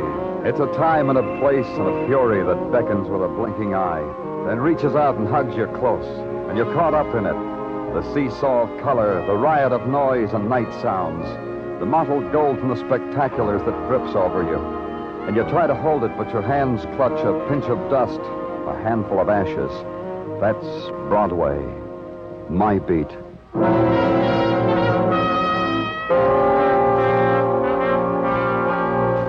Scattered in the streets, there are cubes of silence, spotted so that the roar of the city rolls against them, ebbs. Municipally designated hospital zone, quiet. Do not blow horn. Pain creates its own sound. It doesn't mix well with the voice from outside. And in the hospital corridors, you walk as if on a knife blade, because the balance is that thin between you and the people on the other side of the wall. A man was waiting for me at the end of the corridor. Hello, Danny. Dr. Sinsky, I got your call, Doctor. You made good time. The hospital got in touch for me to get here, so I did likewise to you. Why? They'll be wheeling a girl down to the operating room in a few minutes. Her name is Francie Green. It's the name of a lifetime, Danny. Now... She dying? She might live, Danny. She was hit by an automobile. Someone hit her and ran away. Oh? This accident, this hit and run away, it was preconceived. This of trying to kill a 20-year-old girl with the name of Francie Green, this had a plan to it. I don't understand you, Doctor. Last Saturday morning, the same girl I treated in the emergency ward. A man with a handkerchief tied over his face tried to beat her to death. But she screamed and the man ran away. I gave her compresses and kind words.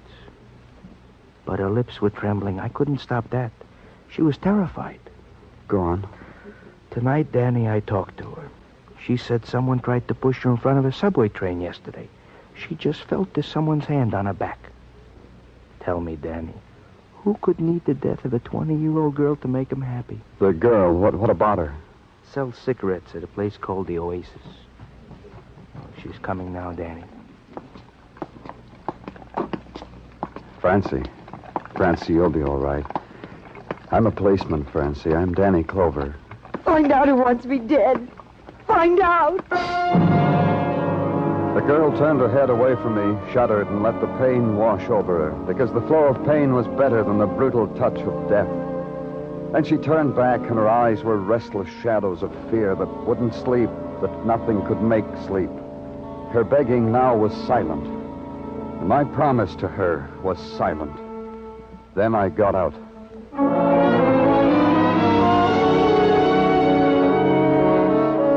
The Oasis was one of the caves on 52nd Street where the shriek of trumpets was chained to the walls, where loneliness was bartered for the lament of saxophones, where a voice was close to your ear because you wouldn't have heard it otherwise. All alone, kid? Yeah. Did you pick this hole, or did it just come on you like something you've been dreaming? I picked it. I'm from the police. Yeah? Don't apologize, kid. We've had your type before. What kind of police? New York, Elmira, secret?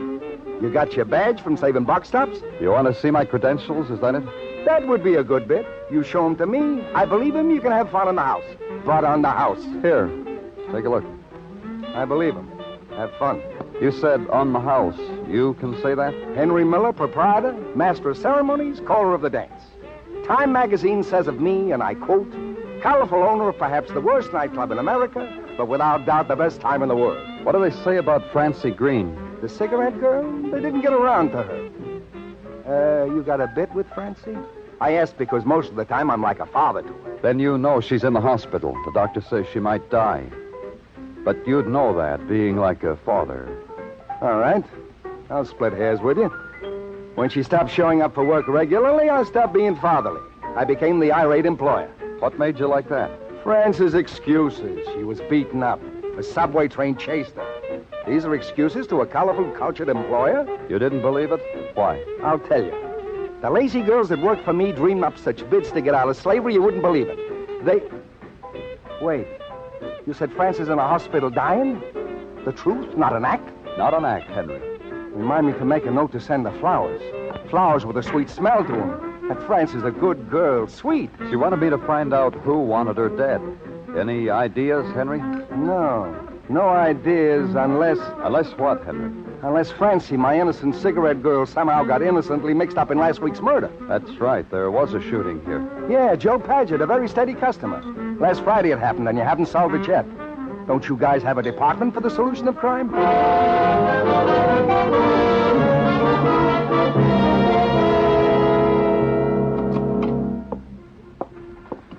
Good morning to you, Danny.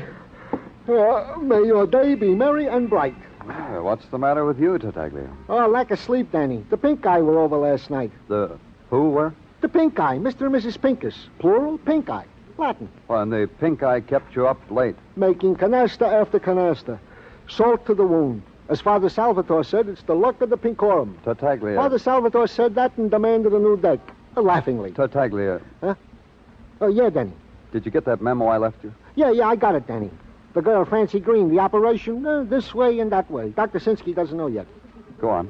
The solution of the murder of Joe Paget, who was found shot to death in the men's powder room at the Oasis nightclub last Friday night, to wit. Solution of crime is being undertaken by Detective Muggavan. Yeah, I know. What progress? Progress? To wit. Joe Paget was a bricklayer by profession with a wife by marriage. Good union man, home lover, 100% substantial. It is his wife who concerns us at the moment. She concerns us? How? Well, she had a perfect alibi. The night of the shooting, she was playing hostess to a sewing bee on her block. But there's something strange. Yeah, you did that good. Now tell me what's strange. At the time Muggavan questioned her, Danny, the next morning, there was a guy there who held her hand and wiped away her tears. What guy? A guy who the police also questioned, a guy named Ray Fennell. Ray Fennell. Now it's Ray Fennell who concerns us at the moment. As indeed it did. This Fennell, when interviewed, said he was a projectionist. He's onto the screen at the Outpost Theater. This checked. Alibi? You should have such a strong alibi. At the time of the murder, Ray Fennell was in jail. The alibi of Ray Fennell was something I had to find out for myself because of the promise I'd made to the girl, Francie. Because I had to find out for myself.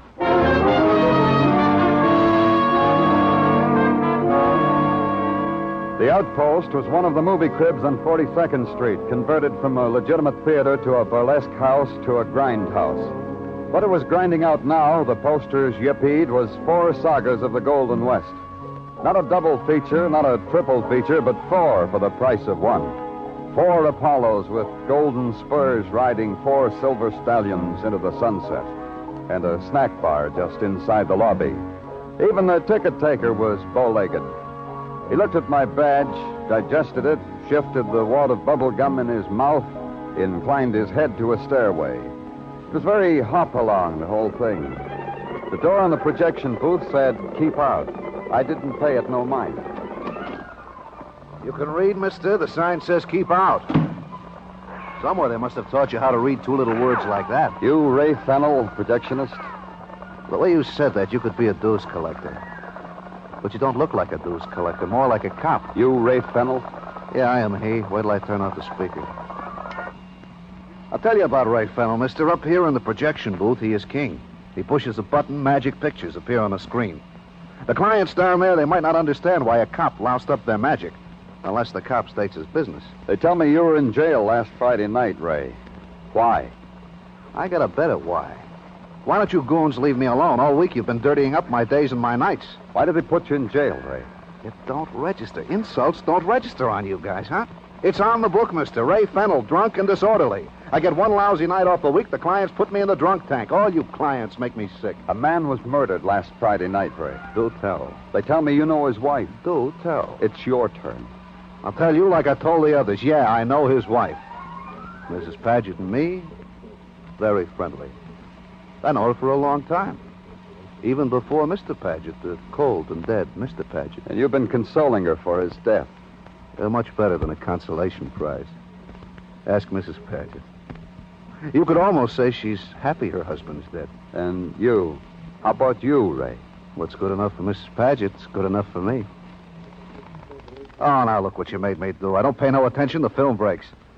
You won't mind if I take myself away from you to fix this? Yeah, I mind, Ray. Leave it alone. You'll square this dereliction of duty with the management, with the union, with the clients. The clients get restless. Hey, listen to them. They'll understand. All of us clients understand things like that. But some things we don't. You don't say. Like what? Like about a girl named Francie Green. You know her, too, Ray? Never heard the name. Never laid eyes on her. You're building something, aren't you, mister? Yeah, we want to know why somebody wants her dead. It's easy, mister. Everybody wants somebody else dead. Take my good friend Mrs. Paget, for instance. And you, for instance. Let's go, Ray. Are you crazy? I can't leave this booth. Yes, you can. Call your relief or whatever you have to do. Then let's go. Why? Why? You goons got nothing on me. I've been over it 1,000 times. I got the alibi. It's all down in your little dime store notebook. Don't get excited, Ray. Now you've heard the name Francie Green, all I want you to do is look at her. And I want her to look at you.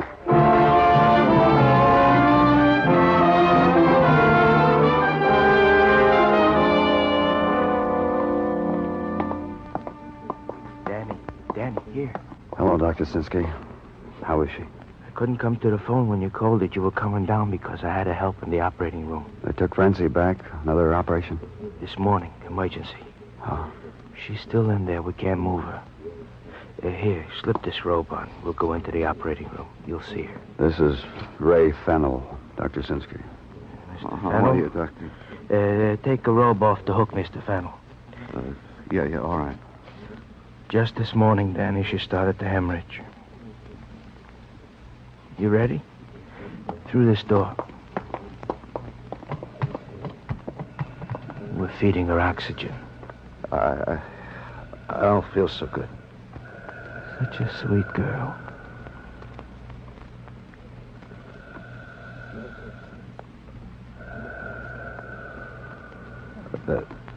No good at all.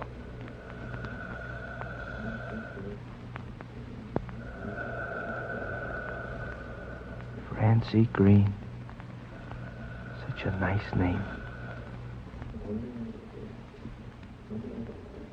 Murdered. 20 years old.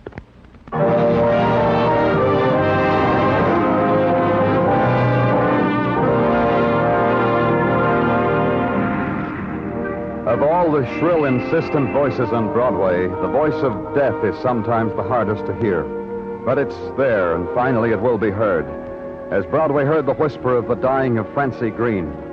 To Broadway, the fact that Francie had been a cigarette girl in a nightclub gave her shroud some glamour.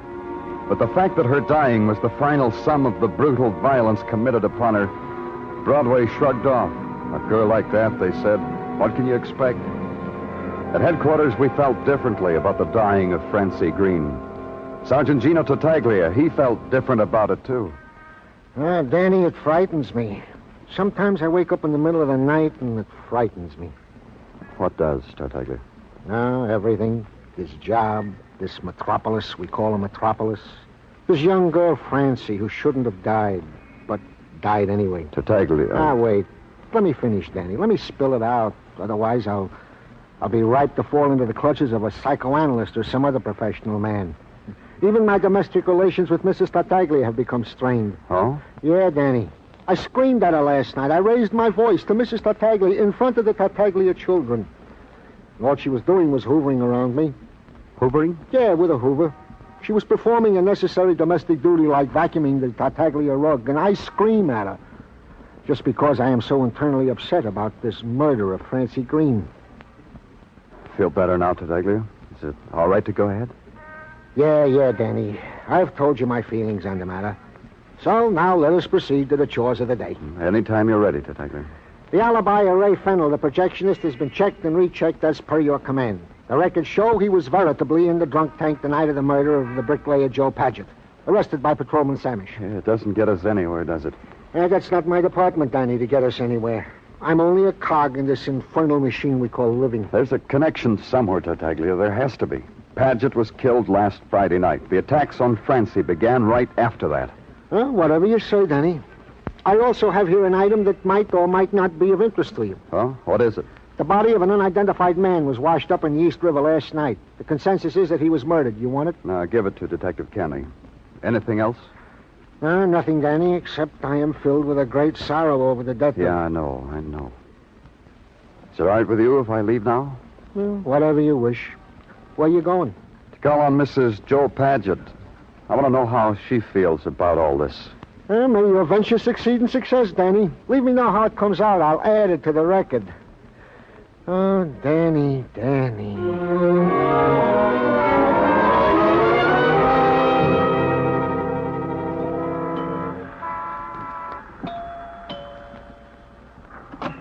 Yes? Oh, yes, a half a dozen hot cross buns and a cinnamon... You're Mrs. Paget? Yes. What are you... I'm not selling anything. That bakery truck parked across the street. You're the man. I'm Danny Clover. I'm from the police. Oh, I see. Well, please come in. In the parlor. Please sit down. Thank you. Mrs. I Paget... haven't dusted in here or anything since Joe died. Since my husband Joe had that accident. I think I'll move away from here. I'm sorry about your husband. Yeah, of course you are. I know you are. Everyone's so kind. The girls have been wonderful. Girls, my neighbors, baking me things and comforting such kindness. Tell me about Joe, Mrs. Badger. I told about Joe 2 times, 3 times, to a policeman. I want to cooperate, but I've told already. It takes time to tell. Dusting around the house, straightening up. A girl must take hold. Tragedy comes to everybody, and a girl can't let herself go. How did you and your husband get along? There was a difference. I read books, magazines of the better quality. Joe came home from laying bricks too tired to be friendly and husbandly. He didn't discuss. He ran out of talking about things a long time ago. Some of the other girls have the same trouble. Now what, Mrs. Paget, now that Joe is dead? Now that Joe's dead, there's another fellow, Mr. Clover. The girls don't blame me. The other fellow, Ray Fennell, he reads and he laughs and he knows nice things to talk about. There's Ray Fennell. He says love like in the movies. Did he tell you Joe was dead? Did he break the news to you? No, it was simple how I found out. I got out of the cab and went in and Jean told me. Out of the cab? I went to meet my husband at the Oasis. On Friday nights we meet there. We used to meet there. Joe got paid on Friday. At my insistence, we stepped out on Fridays. Who is Jean? Jean is Jean Bradbury. She's pretty. She's such a pretty girl. She's the photographer that takes pictures of couples at the Oasis. She met me at the door and told me. Oh, pardon me, Mr. Clover, the door. Yes? Oh, yes, a half a dozen hot cross buns and a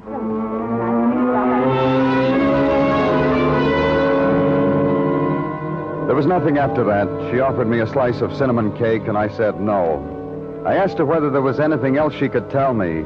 She said no, so I left. Left to the idea that Mrs. Paget was one of the girls, one of the million housewives. And because I'm a policeman, the idea was clouded with the fact that there are files on housewives who have committed murder. Mrs. Paget had told me a story. It was a story that needed checking. I called headquarters for information on Jean Bradbury, photographer at the Oasis. They came up with her hotel address. I went there. I guess I disturbed her. Go away! Go away! Can't you understand? Get away from here. Go away. I've got to talk to you. Go away, go away, go away. I'm from the police, Miss Bradbury. You want to talk out here? How do you say no to a police? How do you tell a cop you don't want to talk to him? Sometimes, like now, you can't. What about it, here or inside? Come in. I don't know a thing. Come about the murder of Joe Paget, huh? I don't know a thing. You get up pretty late, else you'd know. Else you'd read the papers and know. Francie Green is dead. Dead? Murdered, Miss Bradbury. Francie Green was murdered. She sold cigarettes at the Oasis while you took pictures. You passed her 100 times a night. Now she's been murdered. Dead. Francie? What do you know about her dying? What's the matter with you? Being a cop, does it kill you inside? Look at me, I'm trying to scream. I can't do it because you embarrass me. I'm a cop, Miss Bradbury. Sometimes I've got a mentality that doesn't go beyond motives for murder. And why, after one murder was done, another one follows it. Listen to me. Something happened last Friday night. Joe Paget was killed. He was killed. Then later, a week later, a kid named Francie Green was run down and killed. What's the connection, Miss Bradbury? How do I know? I take pictures, a commission job, and run fast. How do I know anything? What happened Friday night? Why was Francie killed? Because Joe Paget was killed. Help me, Miss Bradbury. I don't know a thing. I took pictures all night, Mr. All night. What are you thinking about? All night except for 10 minutes. Francie relieved me. She relieved you. How? I broke the heel on my shoe. I went to the dressing room to fix it. I gave Francie the camera. A guy was hollering to have his picture taken. Francie knew how to take a picture. Go on. Well, nothing else. She took one picture. She brought it to me to develop. She handed me the camera and said, Jean, there's such characters in this place. She said that for any special reason?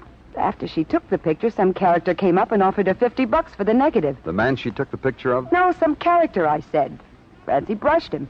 She gave me the film. I developed it, gave it to the customer. He liked it so well, he bought the negative, too. The customer. You know him? Sure, he's in every Friday night. Little guy with a candy store on Grand Street. Comes in every Friday night for a ball. Has his picture taken. He pays by check. Signs it Menasha N.M.I. Meston. On Grand Street, huh? Thanks. With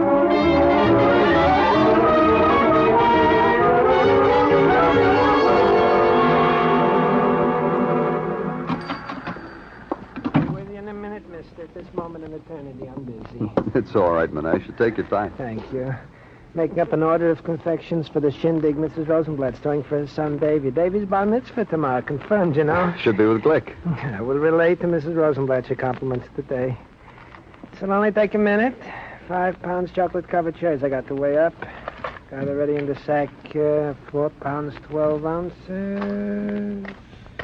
There. 5 pounds to the penny. Who is this Mrs. Rosenblatt getting fancy? Chocolate-covered cherries. I remember when a dime's worth a penny licorice was... how often do you have a son who's bar mitzvah? Now I can wait on you. What is your pleasure in the line of confections, mister? A friend of yours, Jean Bradbury. A doll. She says you took her picture at the Oasis last Friday. Every Friday Jean takes my picture. Last Friday? Come to think of it, last Friday, no, it was Francie. Anyhow, every Friday I have an anniversary with a different girl. Celebrate some charming thing that has happened to us during the week. Pardon me, mister, but you have a right to talk to me intimately like this? I'm from the police, Menashe. Danny Clover. Oh, then maybe I better explain to you about my name. That NMI in the middle, Menashe NMI Meston, this NMI is an affectation. I picked it up in the Army. I wasn't blessed with a middle initial. I didn't mean no harm by it. May I see the picture you had taken last Friday, Menashe? Naturally, I got them all pinned in the wall.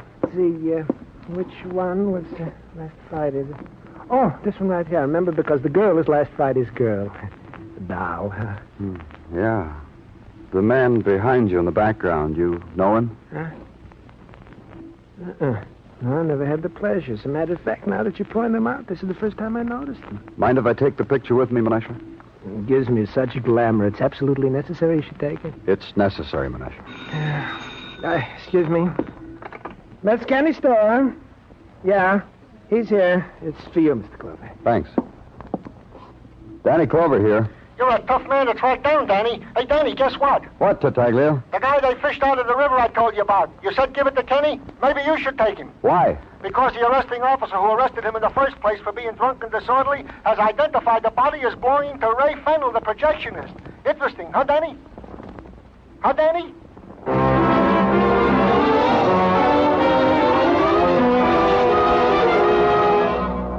It was interesting. Interesting enough to make me go back to headquarters to look at the broken body that the river had washed back. The body that had been identified as Ray Fennell. And then it all fell into place. And that meant going back to a movie grindhouse called The Outpost and to a projection booth.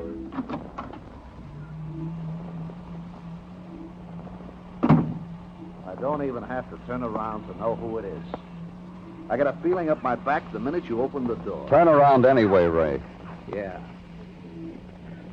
I hear you've been calling on Mrs. Paget. Rake's a nice girl for a man, huh? I called at the morgue, too, Ray. There's a man there with a tag around his toe. The tag says it's Ray Fennell. But the tag's wrong, isn't it? Yeah? But then maybe only you and me know that. So what is it, Bill? Murder. You committing same. You killed your alibi for last Friday night. But like you say, so far only you and I know that.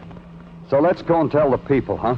Oh, you got corny dialogue for a policeman. Here, I'll prove it to you. I'll flick the switch and prove it to you. Everett, Kansas, there's no call on you to do this for me. Well, there is, ma'am. Cause it's my duty to get the varmints who killed your father. Rustle your cattle. Who's cornier? You or the cowboy? I give you a choice. The man in the morgue, Ray. The same one you hired to get drunk and disorderly enough to be put in jail. Your bill, your identification, enough to establish you positively among 100 weekend drunks. You're more fascinating than moving pictures. Go on.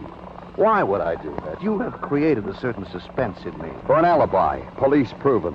Your alibi for the time you needed to murder Ray Paget because he stood in the way of Mrs. Paget. That's very funny. Shut up, Ray. I'm not through. Then you had to murder Francie because she took a picture that you were in. You made a mistake, though. Oh? Yeah. You talked to her about the picture. You tried to buy the negative from her. That way you registered on Francie. You couldn't afford that because you were supposed to have been in jail. So you had to kill her. I had to do that, huh? Sure. You should have let it alone, Ray. Who cares about a picture taken in a nightclub? Let's go. It's not going to be that easy. Ray Fennell is not going to let it be that easy for you. Don't be a fool. Kill you and run. What if they caught me? A little more time left for living. Give me that gun. A little more time. Give it to me. Hey, here, Kansas. Drop it. It's no use, Ray. Drop it. Okay, ma'am. Got to be a ride. You're breaking it. Yeah.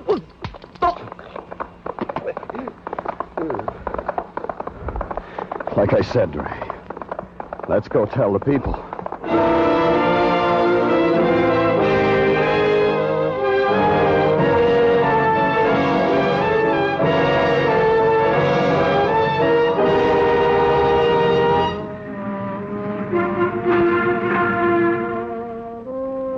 In its midnight fury, Broadway is a mirage, a fragment peopled with phantoms who might be men or women. You touch some, they vanish. You touch others, they snarl and slink away. It's real, or it's a slab gouged out of a dream. You never know which. It's Broadway, the gaudiest, the most violent, the lonesomest mile in the world. Broadway, my beat.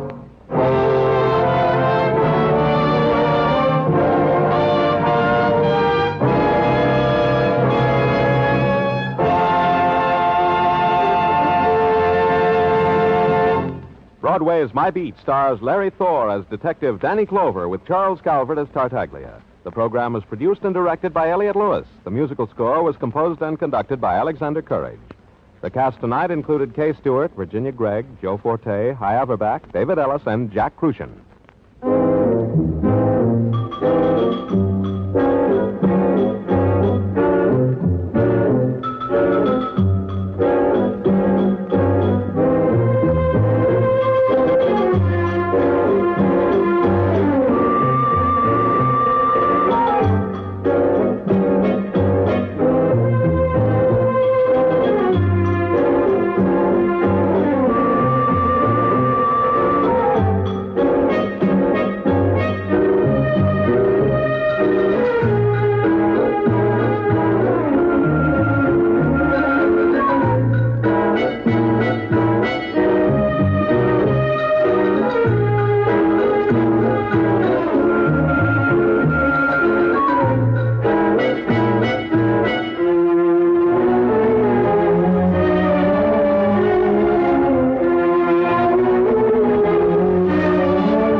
Broadway's My Beat, from Times Square to Columbus Circle, the gaudiest, the most violent, the lonesomest mile in the world.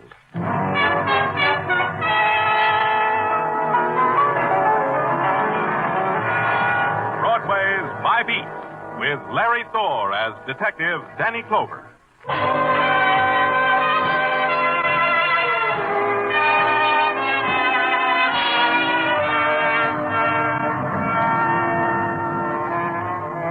Broadway.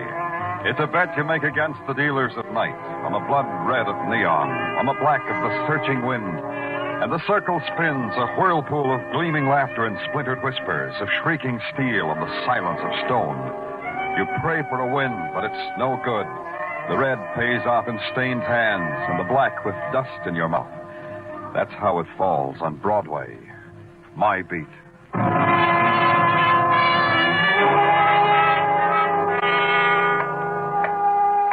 At 4 o'clock in the morning, Broadway is still. The spectaculars drowse and the neons yawn. The sounds of the city whisper into the darkness. And last night's headlines fight a losing battle with the wind. Then, it's a burglar alarm from the flower shop, and it's tearing its heart out.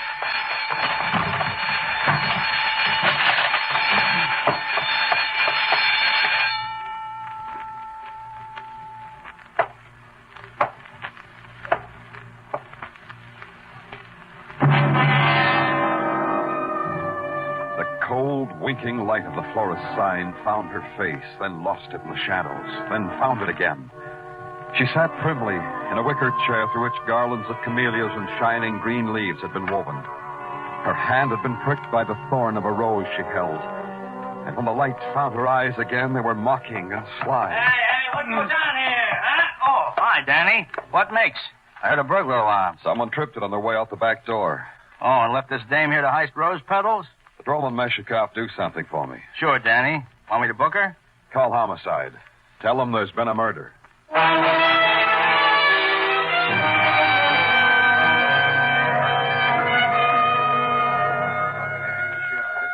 Hi, this is incredible, Mr. Clover. Positively incredible. Wait till the Florist Association hears of this. I shall be blackballed. A girl has been murdered, Mr. Kuppelheim, in your shop. Is that all it does to you? Please, Mr. Clover, don't teach me manners. I've been catering to weddings and funerals all my life. Remind me to plant something in your lapel. You say you don't know this girl. No. Can't you do something about her, Mr. Clover? Move her or something? Oh, my beautiful blues. You take your filthy hands off those primroses. To me, Mr. Kuppelheim. Pay attention to me. The primroses will have to fend for themselves. This is an outrage. Making a shambles of my garden. All because you can't solve a stinking murder of some burglar of a girl. Don't press me, Kuppelheim. I could forget it says in the book I'm a gentleman. I know nothing about this, Mr. Clover. Why don't you inquisition my clerk? He closed the shop. He was here all evening. I've never trusted him, never. Nice boss you got, huh, Mr. Austin? The feeling mutual? There is mistrust and fright and kindness in all of us, Mr. Clover. Has it not been written in the book? Yeah. What time did you close the shop, Mr. Austin? At 11. I always close it for Mr. Kuppelheim at 11. And this girl, we've found her to be a Miss Joan Gale of the Dunhill Apartments. Does that mean anything to you? Nothing, I'm afraid. If she were a customer, I'd know it. I wait on people and deliver, and I have a good memory, Mr. Clover. This lady was never in our shop. Why should someone bring her here to kill her? Oh, that's a wonderful question, Mr. Clover. I wonder you hadn't thought of it before. May I go home now? It hurts me to say this, but no. Your primroses will need you. And so it began, the questions and answers that a cop scribbles into his little black book. Against such a time when he can set up a file at headquarters labeled Joan Gale, Death by Murder. The coroner said she was killed by a bullet in her heart. That made me, all of a sudden, a philosopher. I had to inquire into what set of circumstances put the bullet there at that time, in that place. The next morning, I went to the Dunhill Apartments because Joan Gale's purse said she lived there. And I talked to a man because the yawning young woman at the desk just yawned and shook her head. Then yawned some more and pointed at a potted palm of the man sitting beside it who I should talk to. Good morning. My name's Danny Clover. Oh, that's nice. You got some beef, maybe? See the girl at the desk. I did. She's sleepy. Ah, you're a real quick lad. So? So that makes me a servant cop. A cop, huh? Well, that makes my name Frank Shepard, houseman. Let's see your buzzer, friend, so I can have a genuine feeling about you. Yeah, here. Oh. I did something you don't like? Joan Gale, I want to look at her room. Okay, come on. She did something bad? Go ahead, shock me. What'd she do bad? She got murdered. Oh, as bad as that, huh? That's sad, real sad. right here. Joint screams at you, don't it? It's too dark to tell. Turn on the lights, Frank. Sure. Better? Oh, blue lights. What do you know? That means something? She have many friends, Frank? Callers? Tell you the truth about that, Clover. Joan Gale never made me look up from the racing form. Her friends neither. I wouldn't know. So, no gentleman callers. And I thought I was being clear as crystal. I wouldn't know. Who are you? All right, rummy outside. You want to give this policeman a bad impression of Dunhill Apartments? Wait a minute. Who's this guy, Frank? Refugee from 109 down the hall. He greets the gladsome day with a crock. Yesterday, he stumbled into Mrs. Stutman's room while she had her hair in a henna. Didn't you, John? Oh, sure, me. Tell your friend, mister, that today I met good old John. Oh, that makes you want to fix my tie, huh? Come on, good old John boy, baby pally. Outside, good old Frank boy.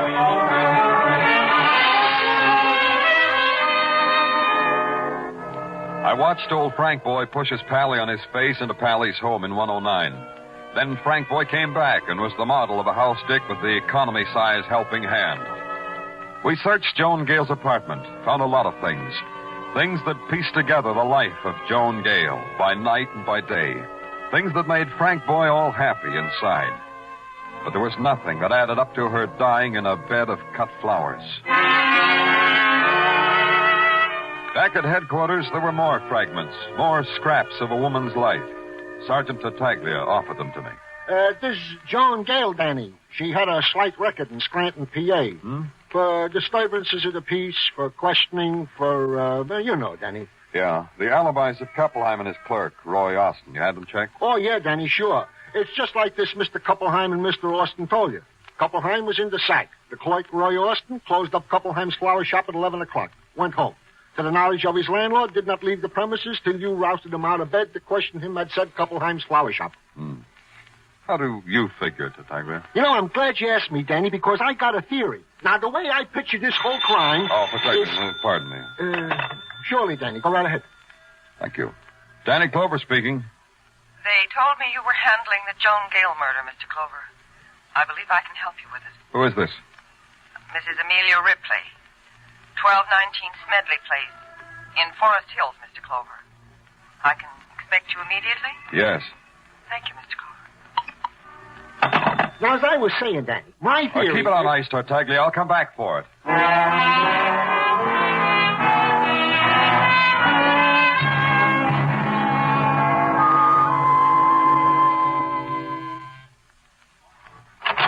Yes? What is it? I'm Danny Clover. I'm from the police. Mrs. Ripley called... I'm Mrs. Ripley. Please come in. Thank you. You won't mind.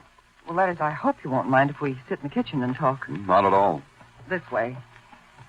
You see, it's the maid's day off, and I'm cooking. A hollandaise sauce on the stove, batter in the mixmaster. Oh, looks about done. It's the sauce that needs attention. Sit here, Mr. Clover. Thanks. You said something about Joan Gale, Mrs. Ripley. I never saw her in my life, Mr. Clover. But I knew her. I don't understand it. Have a cup of coffee, Mr. Clover. I knew her because my husband knew her. Oh, I see. Of course you don't see. My husband sees her, then comes home to me. He comes home and strokes my hair and calls me wonderful names that I thought he'd forgotten. And he kisses me. Mrs. Ripley. I found out about Joan Gale months ago. I've always known it was a woman, but I just happened to find out her name was Joan Gale. Why are you telling me? Revenge is a funny word to be coming out of a housewife's mouth, isn't it? My husband is mixed up with a woman who's been murdered. I wonder whether I'm going to laugh or cry at what he suffers for it. It's important to me to know which I'll do. Pardon me. Where's your husband now, Mrs. Ripley? He called a few minutes ago. He said he was at his place of business. The Ripley shoe distributing business on East 37th. Oh, thanks, Mrs. Ripley. I'll talk to him. Well, I'll show you to the door. I think I'm glad I talked to you, Mr. Clover. Oh, you did the right thing. Is this your husband? This picture on the bookcase? Yes, that's John. Good old John, he likes to call himself. Why, Mr. Clover? Does he drink? Why do you ask? Oh, but no, he doesn't drink. I'll say that for him. He doesn't touch a drop. Mm-hmm. Miss Clover, it looks bad for John, doesn't it? It's possible that he killed the girl, isn't it?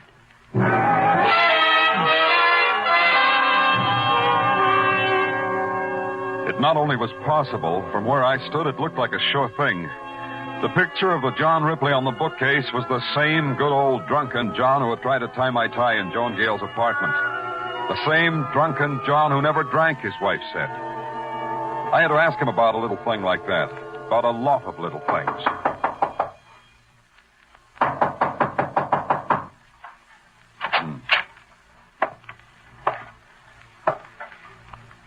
Ripley? Ripley?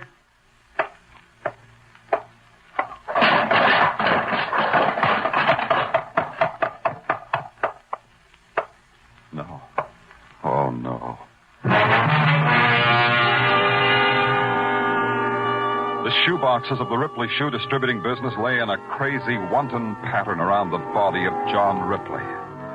On his face was a loose, embarrassed grin, as if he were ashamed of his clumsiness, ashamed of not knowing how to handle shoeboxes, ashamed of his torn coat, his torn body, of the blood that crowded through the bullet hole in his chest. Now there was nothing to ask of good old John. Nothing. Nothing at all.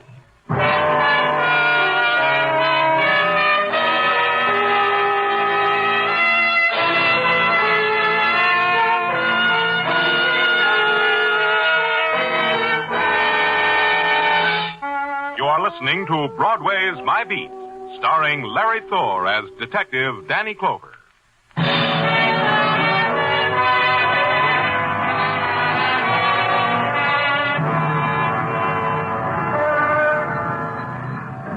Broadway is a place that can get happy about a lot of things.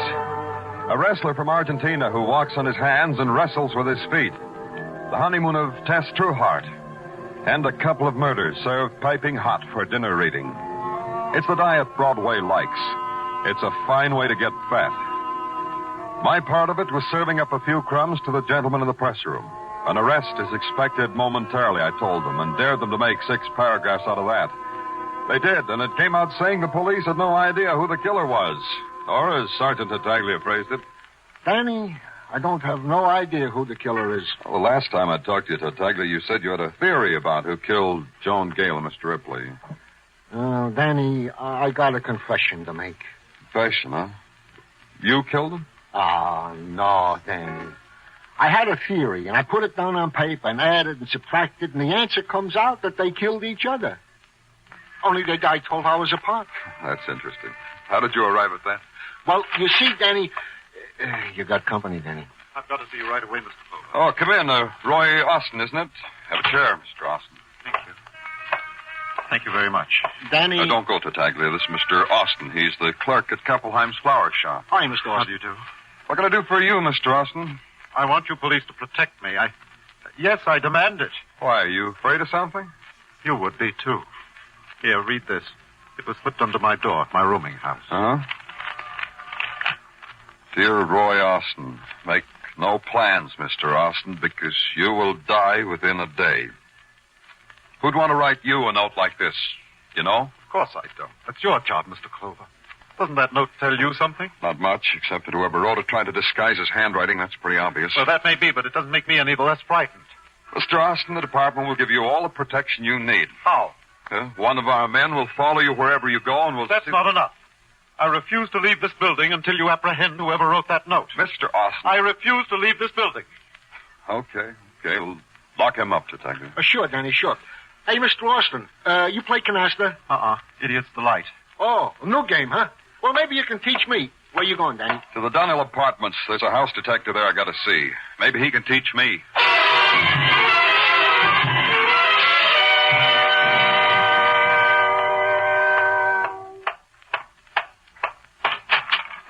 What's the idea of busting in, comrade? For this, you can get your face slapped, comrade. Turn around, Frank. I've got a complaint. I said turn your merry-go-round chair around. The man with the buzzer. No offense, Clover. It's just I don't like things sneaking up behind my back. Complaint? Yeah, big complaint. You. I'm a cooperative kind of louse, Clover, but not that cooperative. Explain it to me first. First, tell me how Mrs. Shepard's little boy has been naughty. Maybe you ought to stand up when I talk to you, Frank, so my words won't have so far to go. Sure. Anything you say, Mr. Clover. See, I'm standing. You gonna wrap my knuckles with a ruler, teacher? That little play you staged at John Ripley. 4-star, Frank. I liked it. Yeah, it was real sincere. Good old John. Play act's a fine drunk. On cue, too. You don't say. And all the time I thought good old John was crocked to the ears. He wasn't drunk, huh? Why did you throw him the cue, Frank, boy? You've been working too hard, Detective. Why did you do that, Frank, boy? Why did you tell Ripley I was a cop before he needed to know? Why did you tell him to act drunk so it could look like a big, boozy mistake, his coming into Joan Gale's apartment? You need a place to lay your head, Detective. Answer me, Frank, boy. Answer me. An answer? You were crowding me. Thanks, Frank, boy. I was praying for that.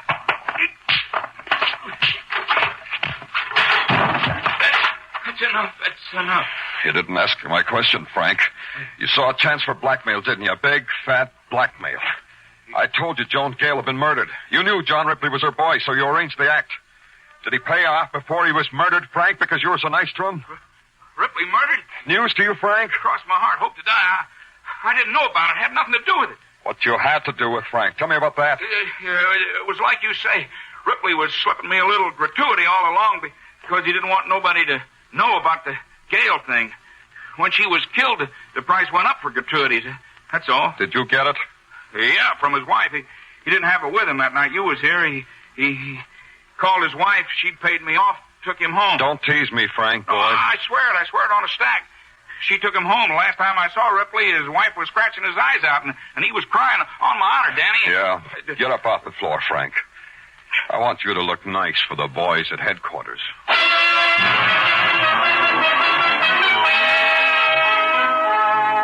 Frank didn't look nice for the boys at headquarters.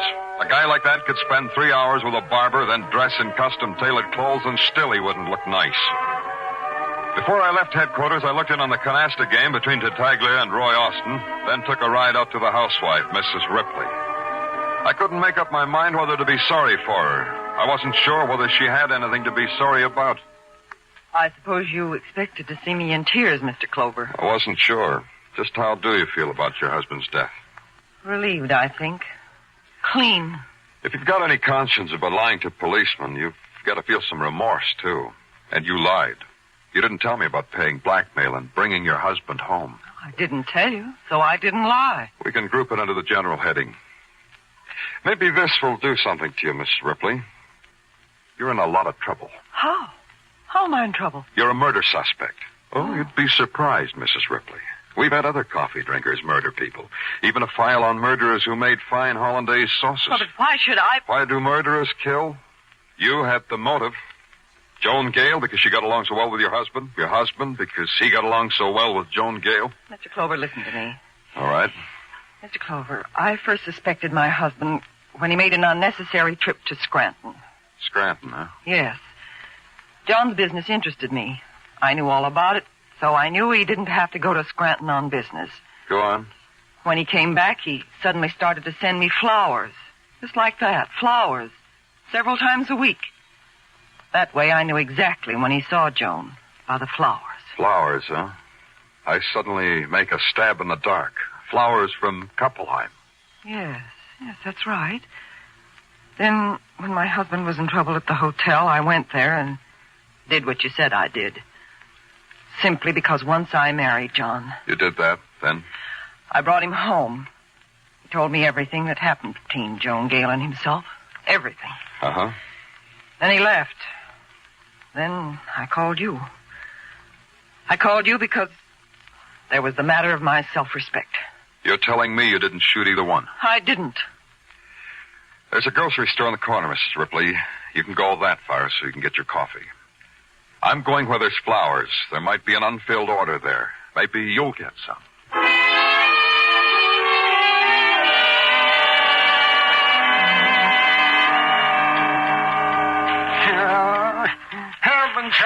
enough torment, Mr. Clover? My heart bleeds for you, Koppelheim. Put those prattles down and talk. Gosh, it's no good. You've upset me so. A coming out corsage. Just massacred. How long have you had John Ripley for a customer? John Ripley? The shoebox murder case? Oh, yeah. See, that is a thrilling one. How long was he your customer? And he began coming in about the time that clerk of mine started working for me. Roy Austin? Yeah. Oh, they got along famously, those two, always whispering about something or other. Then Mr. Ripley would place a very big order. I didn't really mind their whispering behind my back. When did Roy Austin come to work for you? Why, Mr. Clover? Why do you ask? Is he in trouble? I told you I didn't trust him. Don't drool at the mouth, Koppelheim. Just answer my question. When did Austin come to work? It was about 3 weeks ago. He came to me with a letter of recommendation from some queasy little shop in Scranton. I took the chance anyhow because I needed help so desperately. Scranton. Do you have the letter? Yes. Yes, of course I have. Wait a minute, I'll find it here. Let's see. Yes, you did. Here you are. I've seen this handwriting before. Where's your phone, Koppelheim? It's right here in the counter. It's a business phone, Mr. Clover. Yeah, all right, I owe you a nickel. Yeah, what? All right. Not too long. Sergeant Tartaglia. Danny Clover, keep Austin happy, Tartaglia. I'm coming up to talk to him. Oh, you can't do that, Danny. I'm not here. I finally persuaded him it was safe he should go home. What? Sure, Danny, sure. I talked him into he should go home. Took a lot of my most clever ruses, but I finally convinced him.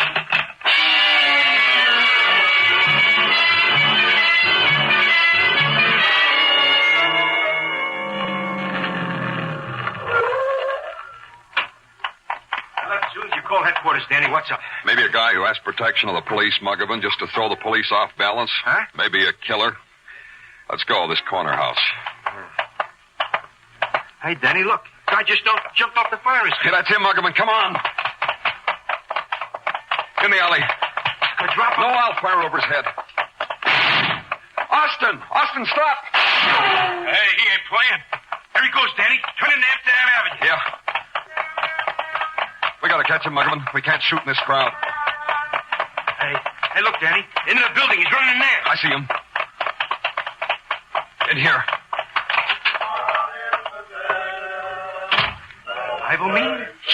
Beg your pardon, lady. Did a man just come in here? A man in a gray sweater? In and through that door on the other side of the platform. Thanks. Stay here, Muggavan. Don't let him get out this way. Yeah, Danny, sure.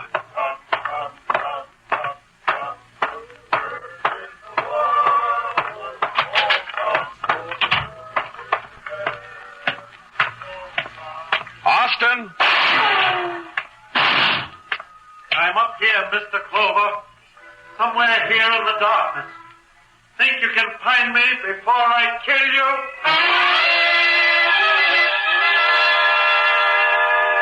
His voice plunged down at me, down through the shadows, down the long flight of stairs.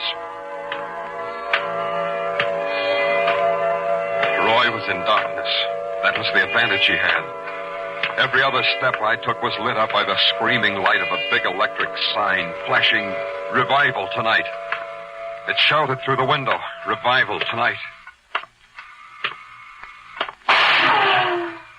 Still alive, Mr. Clover?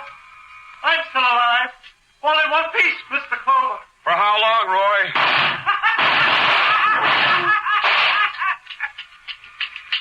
What's the matter, Mr. Clover? Out of bullet. Not a trick, is it? Because it'll do you no good. Come down, Roy. My gun's empty. Come to me, Mr. Clover. Up these stairs. Come to me. Pray, Mr. Clover. Pray for salvation. Because I'm going to hasten your death with this gun. Because you're a sinner. Joan Gale was a sinner, too, wasn't she, Roy? Yes, she was. She was my wife, Stratton. Did you know that? No. Yes, she was. She was good. Until Satan came for her. That would be John Ripley. Satan? He took her away from me. And then he came back. And he told me where she was. Because he knew I would kill her. Because I am just. And the wages of sin are death. And you killed Ripley. Satan. And now you, Mr. Clover. But you must accept death with innocence, like the lamb. Throw your gun on the floor, Mr. Clover. Yeah, I'll do that, Roy. Here. Roy!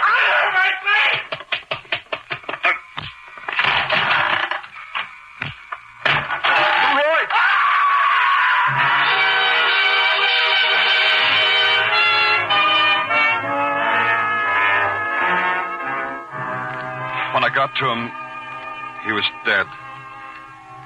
His body lay crumpled and broken at the bottom of the stairwell. On his face, the last drop of ecstasy. The ecstasy he'd reserved for his own dying. When they came for him, it was still there. But frozen now, different now. Like some leering mask of evil.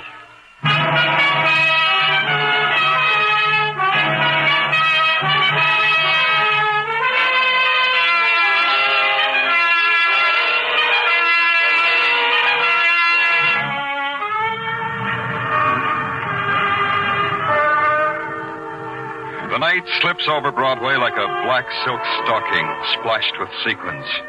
And Broadway is as flashy as a showgirl on an after-theater date. But it'll be daytime in a few hours, and Broadway will wear a sleazy house dress and stand on street corners, screaming. Day or night, it wears any face you'll look for. It's Broadway, my beat.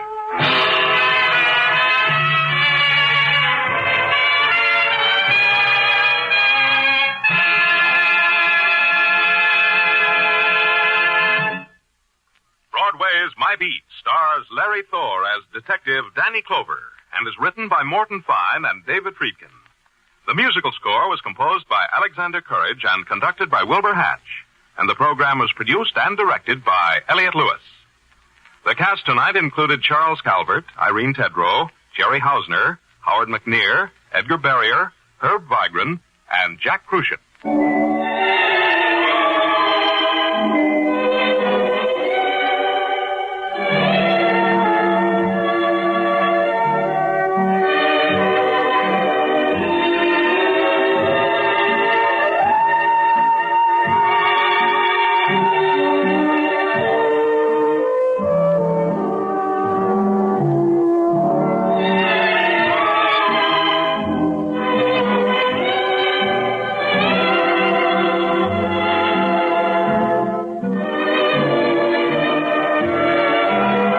This is the United States Armed Forces Radio and Television Service.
Broadway's My Beat, from Times Square to Columbus Circle, the gaudiest, the most violent, the lonesomest mile in the world.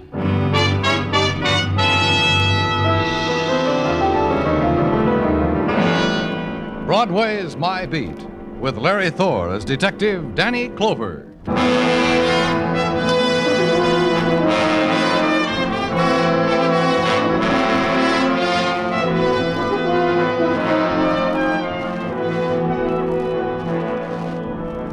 The day without color is only 6 hours old, and the restlessness begins to eat at Broadway. The waiting, the longing for the nighttime begins to gnaw, like hunger, like thirst. Because Broadway's night is a banquet loaded with delicacies. The scarlet wine of neon, the forbidden fruit of a trumpet scream, The lukewarm stew offered on a tin plate through an alley doorway. But Broadway's day, that's the drab time, kid, the empty time. The time of leaning against sun-warmed stone and waiting. And you wait with the rest of Broadway because it'll come. Something will come.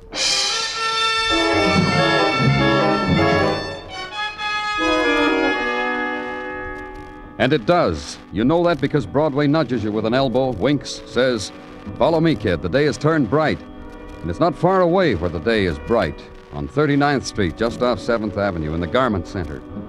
The crowd is already there ahead of you, toothpicking its last bite of lunch, digesting the spectacle of a man sprawled on the pavement. The dress rack he'd been pushing lay beneath him. There was a scissors in his back. His blood sketched a new pattern on the bright, flowered silk prints. And the man, heavy in the shoulders, pushing a space into the crowd so you can be close to it, so he can fill you in on it. You got here fast, Danny. I was shown the way. Who is he, Muggavan? His wallet says he's Thomas Hart. Social Security card, YMCA membership, it all says he was Thomas Hart. These people know him. I've been calling him by name. He don't answer for 20 minutes now, I'd say. Any of them see it happen? No, I asked around. They were all busy, with shop talk, with wife and kid talk, with union talk. First thing they noticed was Sinclair Stylecraft's new sample spring line was spilled in the gutter. They kept the cabs and trucks from running over the dresses. Sinclair what? Sinclair Stylecraft. See? On their dress labels. Huh? A dress manufacturing place up the street. He worked there. They all told me that, and I didn't even ask. Keep them back, Muggavan. They're waiting for us to act something out. Just keep them back. And after a while, one of the onlookers glanced at his watch and hurried away. Lunch hour was over, and he'd be the big man around the water cooler this afternoon. Something big just happened to him. He'd seen a man with a scissors in his back. And a girl looked up from the pavement, smiled across the crowd to a boy in a sports shirt, and walked away slowly. And a woman in a youthful hat took her place. In a few minutes, it was all over. Two men threw a blanket over the face of Thomas Hart and carried him away.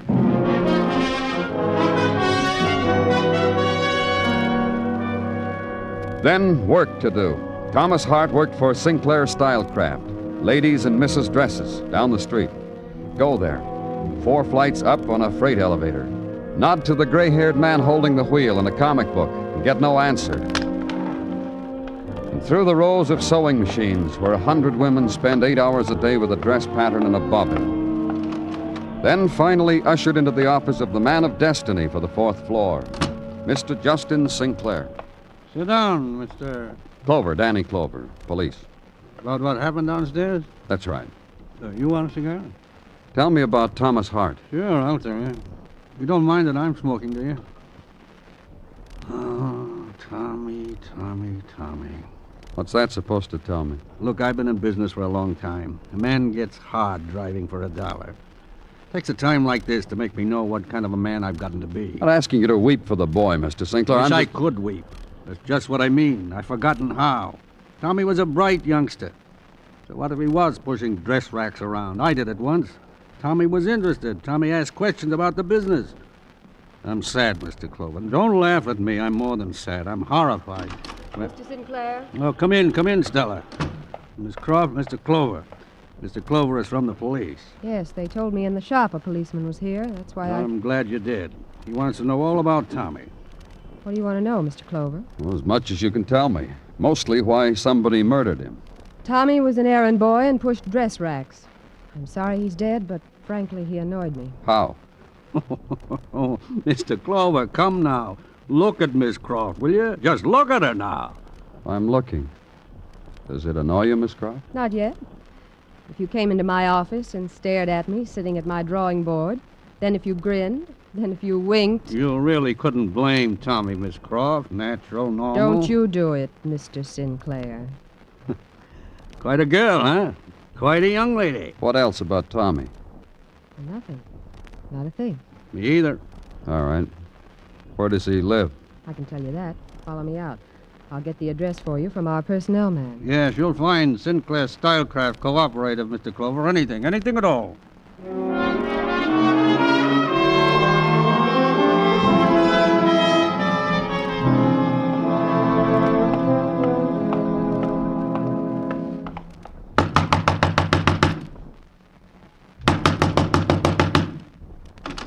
Next time, knock soft, mister. You want something from Jonesy, the keeper of the garbage pails, the collector of rent, she'll knock soft. They told me Thomas Hart lived here. Show me his room. Tommy's dead. It's been the topic of the day for the tenants how Tommy's dead. He don't need nobody in his room. Now he's dead. Can't use him. Look closely, Jonesy. This is how a policeman looks who wants something. Huh? I don't care what your sickness is. Next time, knock soft. Come on. You knew Tommy? No, sure I knew him. He never wrapped his leavings in the newspaper, not even a greasy brown paper bag. What else do you need to know about a man? But sometimes you'd open your door and peep at his callers. Sure I peep. You don't peep when you get the chance? Back off, Jonesy. Who'd you see? Who? Well, once it was a guy with a dirty white apron and a sack of beer cans. Up these stairs he went whistling. Give me a minute, I'll tell you what he was whistling. No one else? Sure, someone else. With silk stockings and high-strapped shoes. But living as I live in a basement apartment, it got away from me before I could see the face. That never took a moment's happiness away from me, not seeing her face. What do I care? Tommy's room. Phew. Crummy tenant, wasn't it? Crumbs bring exterminators. Exterminators cost the management money. Take your hands off Tommy's suitcase. Something in this shirt pocket. What, nose tissues? Tommy was always with nose tissues. I forgot to tell you. Money. 20s, 10s. $500. All's in there is a wash basin. That calendar you're looking at, I got piled downstairs. You can take your choice. Don't rob a dead man's dream. There's an address scribbled under the picture. Directions. Let me see. Out of the way. That's a dress, all right. You think, Knock soft, Jonesy. You want something, knock soft.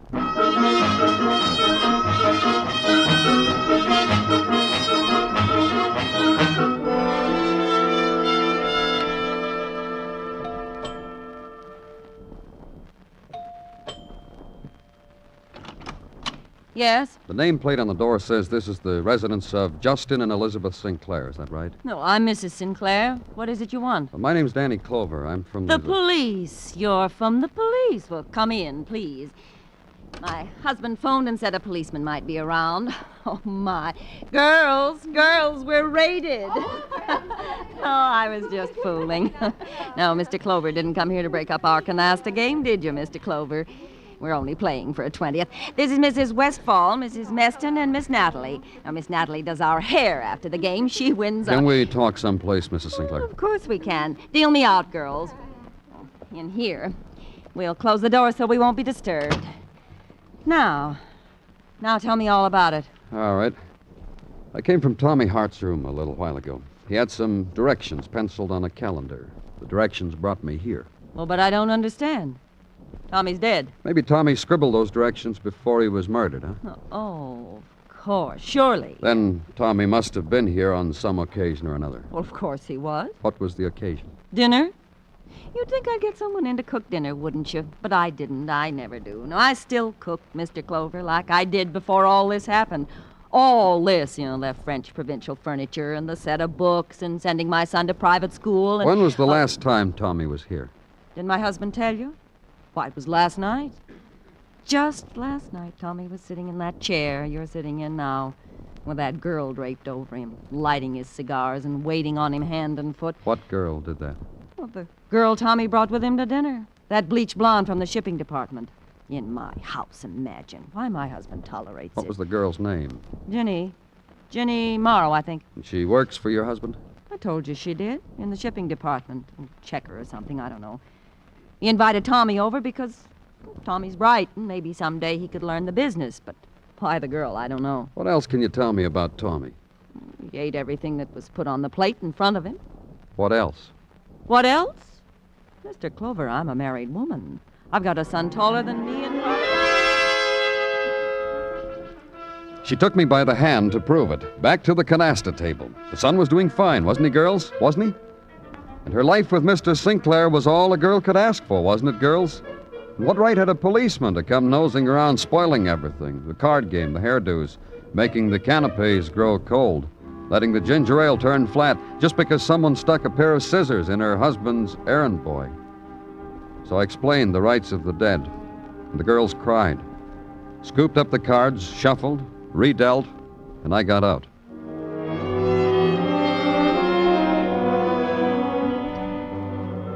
At Sinclair Stylecraft, ladies and Mrs. Dresses, a woman finished a seam, took the rimless glasses off her nose, rubbed her eyes, told me Jenny Morrow, shipping, was on the loading platform having a smoke.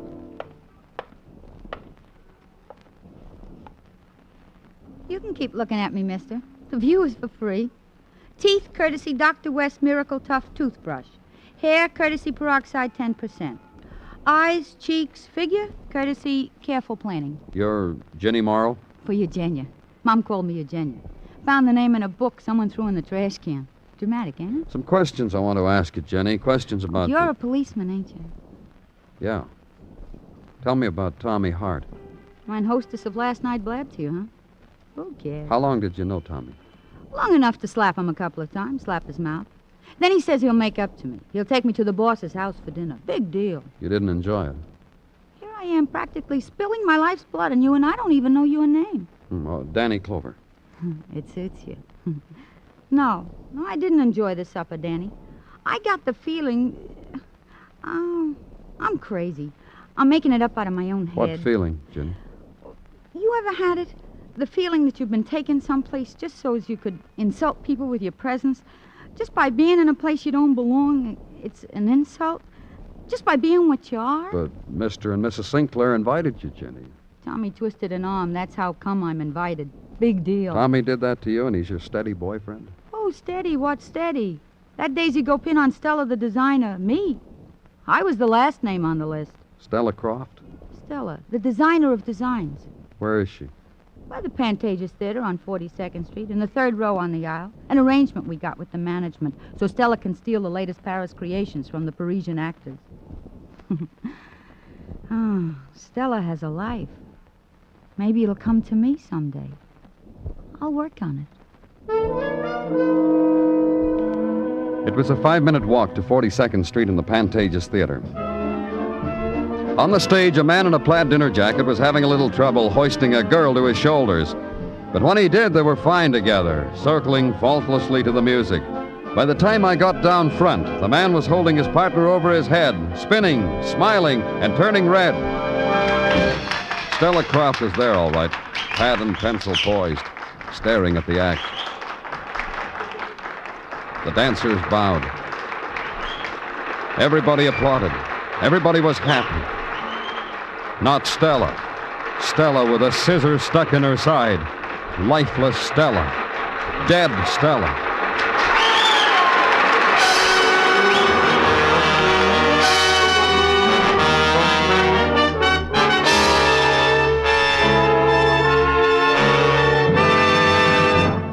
You are listening to Broadway's My Beat, written by Morton Fine and David Friedkin, and starring Larry Thor as Detective Danny Clover. Every Sunday evening, CBS brings you two of its top comedy stars, Jack Benny and Eve Arden. It makes no difference where you live, whom you know, what your job is. Everyone immediately feels at home with Eve Arden's romantic, harassed schoolteacher and with Jack's careful spending, perennially youthful portrait of himself. CBS cordially invites you to join them this Sunday again when Eve Arden plays Our Miss Brooks on most of these same stations, and Jack Benny and his gang are heard on them all. Now the second act of Elliot Lewis's production of Broadway's My Beat.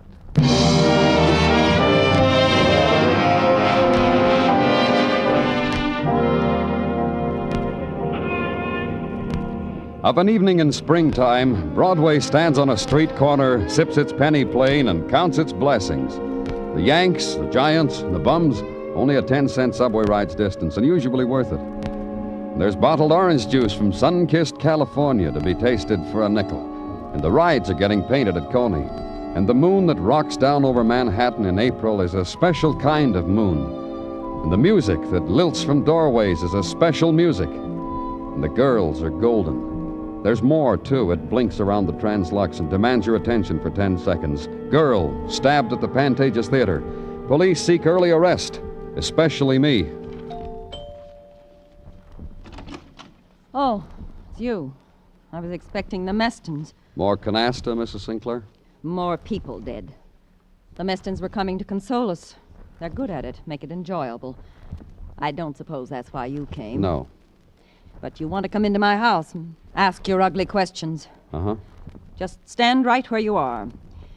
Justin, it's that cop I told you about, the one who... Does he have a right to come in? Of course, Elizabeth. Of course. The man has all the rights in the world. Yes, dear. Justin says you may come in. Sit down, Mr. Clover. Take the world off your back. Sit down and talk to Elizabeth and me. Cigars there at your fingertip. Anything you need, ask Elizabeth for it. Maybe Mrs. Sinclair would like to make you some coffee or a sandwich. Anything that'll take her out of there, huh, Mr. Clover? Don't be embarrassed. You can talk in front of Elizabeth. She knows more about the man Sinclair than I know. Correct, baby doll? Yeah, you want to know about Justin's friendship with Stella, is that it, Mr. Clover? Before the scissors episode, I mean. Well, that's it. I didn't think we'd get around to it so easy, but that's it. You won't mind if I tell him, Justin. Not a bit of it, baby doll. Just hand me a cigar first. Thank you. All right? Thank you, Elizabeth. Anytime. Go ahead. Anytime, Mrs. Sinclair. This friendship, as you called it, It was you, Mrs. Sinclair. I remember because it surprised me, the name you gave it. you thought it. There was nothing between Stella Croft and my husband, Justin, except the normal relationship of an employer to his employee. Consultation over dress designs during working hours, approval, disapproval, the putting into production, the countersigning of the weekly paycheck. Nothing more, Mr. Sinclair? There was more, she'll tell you. There were the times my husband Justin took her to fashion shows, to dinners for the buyers at expensive places. There was the time of a manufacturers' convention in Atlantic City. Justin called me every morning, every night. Stella was pretty. Some people thought lovely. She brought us customers, made us richer. That was what was between Stella and my husband. Nothing more. You don't know why she's dead? No, we don't know. But it saddens us, Mr. Clover. Send him home, Justin. I'm tired. I want to sleep. If the Mestons come, tell them I'm sick. They'll understand. More legwork now. The pinching up of the bits and scraps that people leave behind. Get as many as you can and arrange them chronologically, by emotion, by habit, by appetite. Draw a line, one from the other, and peep at a life now newly dead. For instance, go now to the apartment of Stella Croft. Walk the corridor that once brought Stella home. Turn the knob of her door.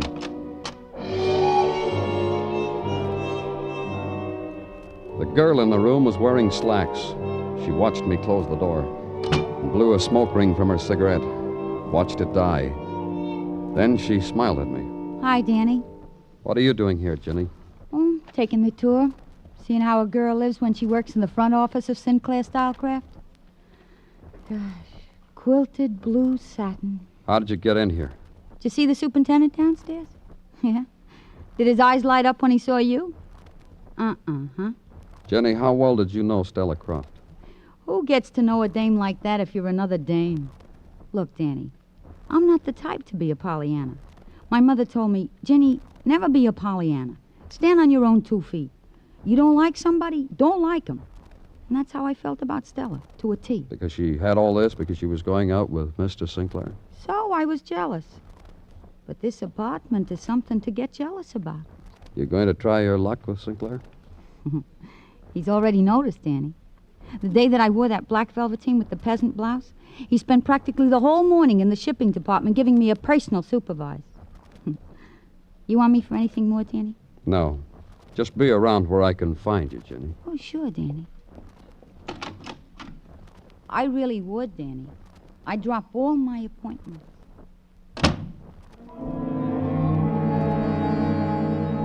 The apartment looked like Jenny hadn't touched anything. The place was impeccable, slick, like Stella Croft had been. Lacquered furniture, highly waxed, and full-length mirrors. I walked back into her bedroom, around it, fingering this and that. The small, intimate souvenirs a girl like Stella collects. Then over to a Pullman closet, opened it, and wondered for an instant why a woman needed so many shoes. Wondered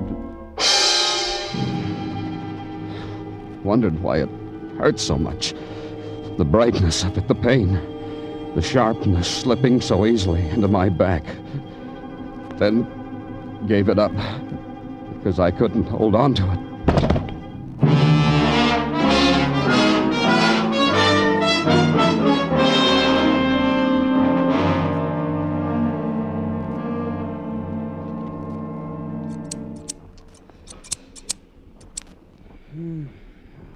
Now the finishing touch, Danny. The claim to fame of Dr. Sinsky. In medical school, it was always commented upon how Dr. Sinsky finished off his handiwork. It's the bedside manner. I don't need it. Yeah, that's right. You don't need it, Danny. Now hold on to something, Danny. It'll hurt. Yeah, hold on to something, Danny. To me, it's gonna hurt. He held on to something. To me, and it still hurt him. What is it with you, Dr. Sinsky? Maybe you need a refresher course in adult medical education. Unruffle your feathers, Mother Detective. I'm all right. Yeah. Listen to him, Doctor. Last night he got a hole in his back from unsharpened scissors, and this morning he tells me he's all right. Okay, if I go back to my office, Dr. Sinsky? You'll need rest, Danny. I'll bear it in mind. Okay, check me in the morning. You hear, Danny? You hear? Yeah. The debt piles up, doesn't it, Doctor? What debt? What are you talking about? I'll count out the times you've eased the pain. I'll let you know. Get him out of here, Gino. Yeah, come on, let's go, Danny.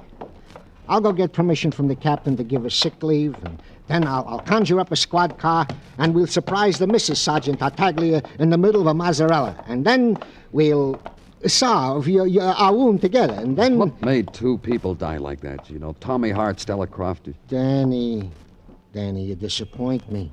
You are thinking on your sick leave time. What ties it together, Gino? Danny, if I tell you, you promise to let me manage your sickness? Huh? What ties it is Tommy Hart and the Stella Croft were once married in that place in Maryland, on that quick marriage plan? I ain't making it up, Danny. Muggerman dug it out of the records. It was a secret between you two? Oh, Danny, it don't mean nothing. They got it annulled the next day. That unties it. Danny, you're jeopardizing your good health. Danny!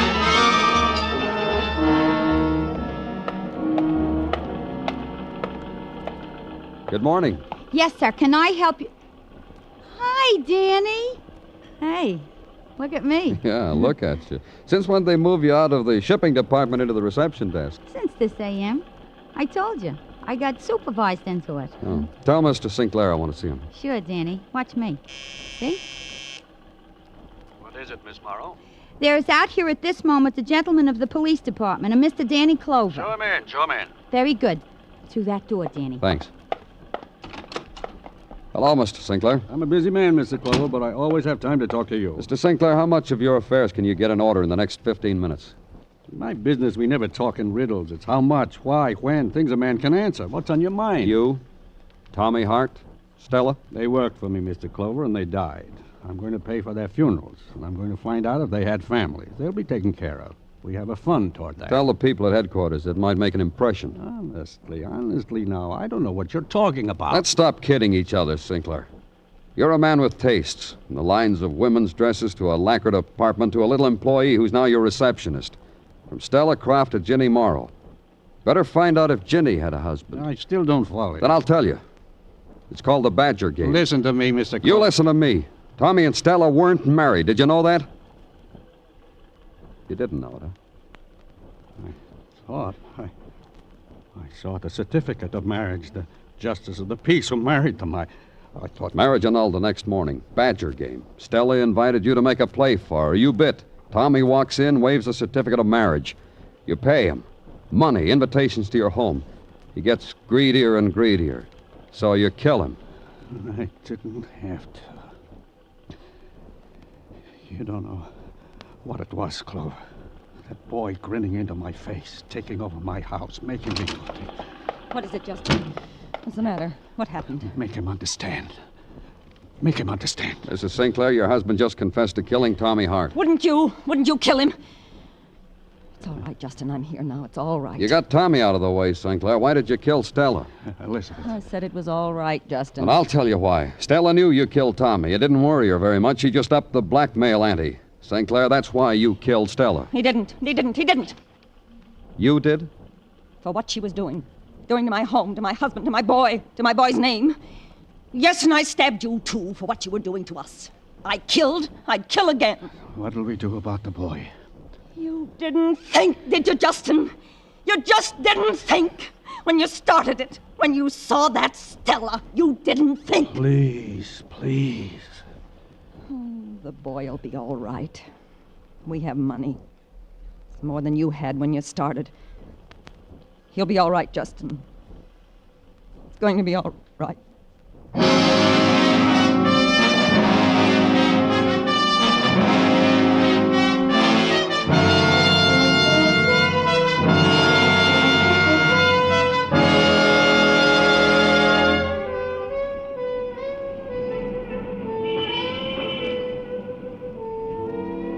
In the April night, Broadway echoes with sounds heard only in darkness.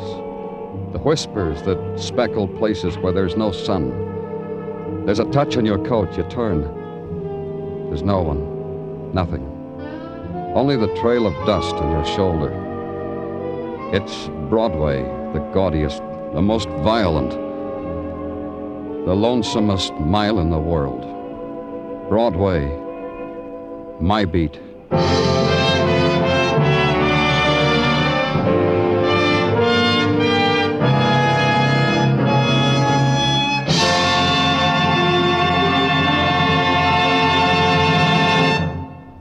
Broadway's My Beat stars Larry Thor as Detective Danny Clover with Charles Calvert as Tartaglia and Jack Crucian as Muggavan.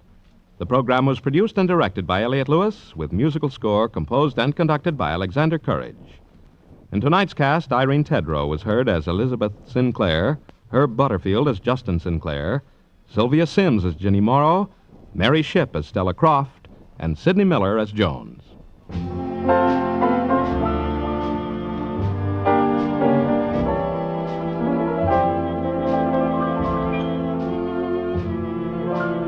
If you're in the mood for mysteries, you can try CBS almost any old evening. And there's a top-notch thriller on hand for you.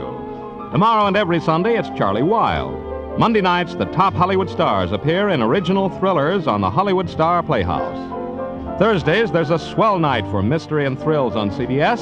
Suspense, Mr. Keen, and the FBI and Peace and War are heard on most of these same stations.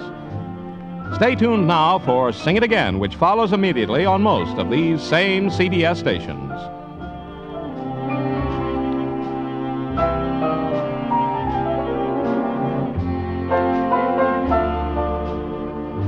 Joe Walter speaking. This is CBS, where you laugh at Jack Benny every Sunday night, the Columbia Broadcasting System.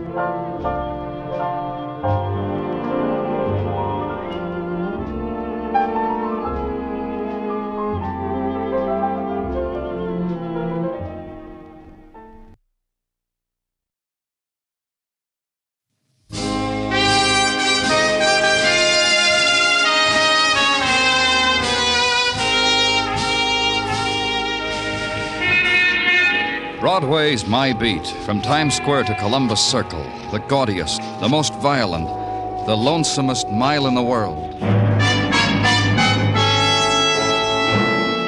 Broadway's My Beat, with Larry Thor as Detective Danny Clover.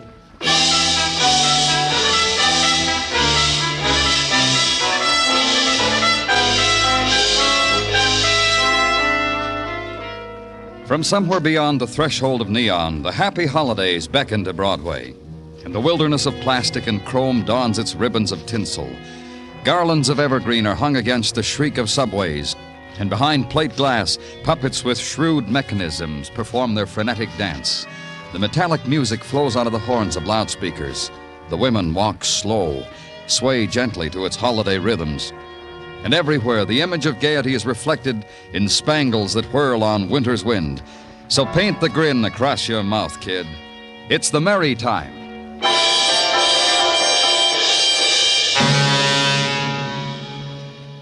And somewhere within it, a phone call, a drunken voice that leads you into a desolate, wind-littered street, into a tenement scarred with shadows, into a room also desolate. A man sprawled on the floor in drunkenness, his arm flung toward the woman who lies away from him, his fingers reaching, trying to touch her dead face. And the other man who clings to your lapel has waited there only so he could tell you about it. That proves I had nothing to do with it, doesn't it? I called it in. I waited here for you. Me, along with those two, just so as I could tell you about it. Who are you? Bob. Robert Colker. I got a wife and a good name. I don't want to get mixed up in this, mister. The woman? That's Mrs. Baker, Charlie's wife. Boy, has that boy got a hangover waiting for him when he comes to. Imagine, you and Charlie enjoying yourself. You get invited in for a little nightcap. You walk in, and there's Mrs. Baker lying on the floor, her head all twisted like that. She was strangled. Yeah. That's how I figured it, too. When we walked in and saw her, I said, "Look, Charlie boy, look at your missus." And Charlie kind of yelped, like a dog or something. Tried to make it to her. But he passed out on the way. I never touched him, mister. Honest, I didn't. You and Mr. Baker were out together, then you came home? Yeah, but not like you think. We were to the office party. Charlie and me, we got adjoining desks. Big deal office party. Booze and paper cups, dance a little with the steno you've been wanting to touch all year. Then you take Charlie boy home and look, mister. Okay if I go home now. I done everything could be expected. Call Okay, your wife, Mr. Colker. Tell her you won't be home for a while. And wait then. Watch the barrier of faces form at the doorway, the same faces that gather always when sudden death is done. Faces tempered only by the quality of shirts, neckties, and hairdos. Quality this time, tenement, frayed.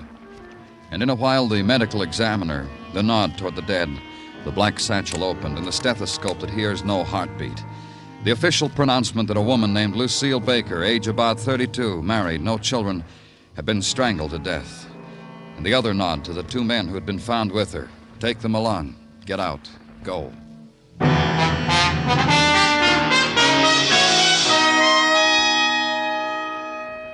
And back to the office. Give orders to interview everyone at the party. Turn Mr. Baker over to the officer whose extracurricular duty includes the sobering of suspects. Question Mr. Colker again. His story sticks. Then a door opens and a very sober man walks in. I don't believe what they just told me. I don't believe... What are you doing here, Bob? I just told them what happened. I told them we came back to your place. You wait outside, Mr. Colker. Sure, whatever you say. Just take it easy, Charlie boy. Sit down, Mr. Baker. Your wife is dead. Lucille. I want you to try to tell me just what happened tonight. The office party. I went there. I was having a fine time. Yes, I was. I was having a wonderful time. Look, it was the end of the day, and at first I wanted to go home, but they wouldn't let me. They said, look at all this free booze, lap it up and forget it. And now... Go on. Well, I tried to call Lucille 3 or 4 times, I don't know how many times, to tell her I was having a good time, not to wait up for me, but the line was always busy. What else do you remember? Bob said, come on, let's go home. When we got there, that last thing I remember, Lucille lying there. I sang to myself just like this, I am drunk. You think you see all sorts of things when you're drunk, and this is one of them. That's not Lucille. I'm not even home now. I'll wake up and it'll...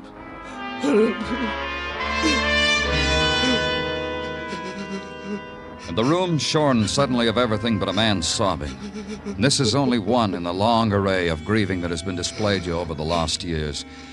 The grief for the loved dead, sometimes with laughter of strange texture, with silence sometimes, anguished, bitter, and sometimes this, like this man's, and always the walking away from it.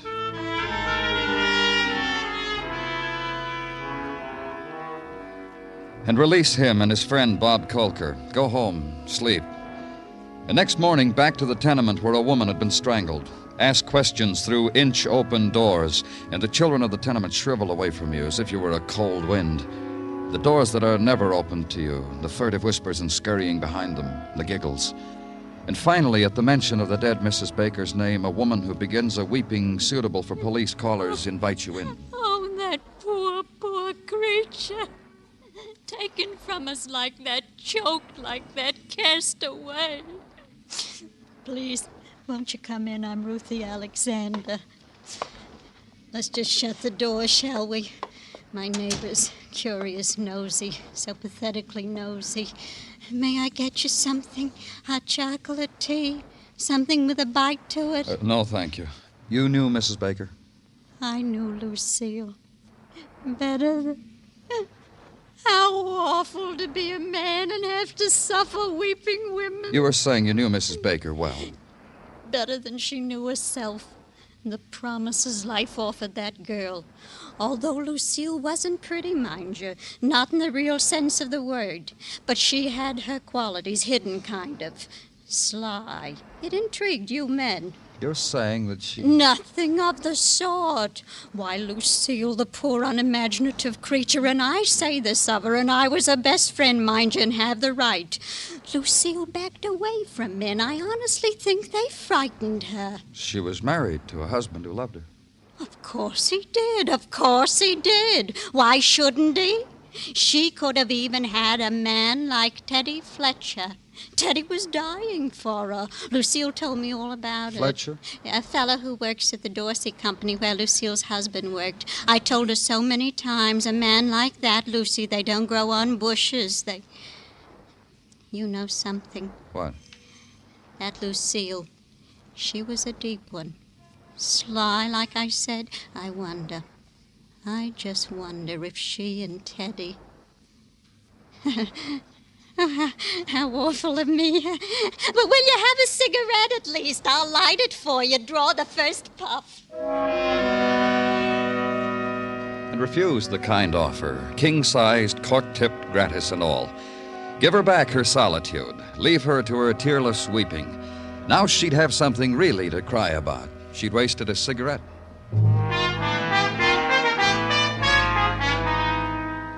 To the offices of the Dorsey Novelty Company, Incorporated Limited. Be greeted, be given a catalog concerning current novelties, be frowned at because I didn't want it. Be listened to, be ushered past the office force and slogans about geniuses at work and courtesy and cleanliness and accuracy, and be shown to a cubicle. Yeah? Mr. Fletcher? Yeah, what is it? I'm Danny Clover from the police. I'm expecting somebody from down there. Sit down, please. Thanks, sir. I'm trying to get some information. Yeah, I know. All right, you know. Tell me what you know. Just one thing. You think I killed Lucille? Did you? I was in love with her. Did you kill her? I just told you I was in love with her. For 2 years now, I built my plans around her, day-to-day plans. That adds up to being my life, doesn't it? You think I killed her? It'd be like killing myself, wouldn't it? All right, we'll go on the premise you didn't kill her, Mr. Fletcher. Tell me about last night. I was at the party. Everybody got loaded. Not me. You don't drink, huh? Not when it's better to say sober. Last night was such a time. Oh, why? Last night, Charlie Baker was here getting tanked. Last night, Lucille Baker was home being lonely. Then you left the party because her husband was here and went over to see her. Is that it? It's the way I planned it. Didn't work. You want to tell me why? Yeah. I called Lucille from here during the party a lot of times. She said, I'm a wife with a husband. Stay where you are. Admirable, huh? A wife if it killed her. And it killed her. Then you gave up and went home. I needed solace. I found Isabel by the water cooler. Isabel? Isabel Mitchell, pal and buddy, sweater and skirt. We smiled at each other over paper cups, linked arms, and went to her place. Drank and did childish things like pin the tail of the donkey. Drank. Your alibi, huh? I want to talk to her. I guess she's still at home getting rid of last night's head. She didn't show up today. Nice kid. Where does she live? 2 rooms on West 37th, 905, apartment 2. Look, Mr. Clover, that Hamilton wall clock says noon, and it's never wrong. You're not going to join me for lunch, are you? Thanks a lot.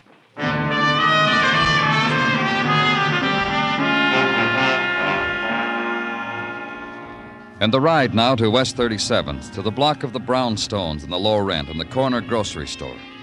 And next to the tailor shop that advertised proudly how it had held the line since 1950, find the number 905.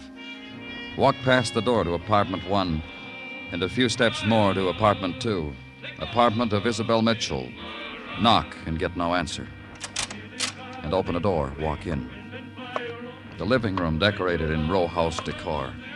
Dregs of last night's drinks, Coolidge modern and empty. and the kitchen. The light still burning, the perpetual distant sound in the exposed water pipes. And strung from them, the girl twisting this way and back, only slightly. The lifeless girl, the murdered girl.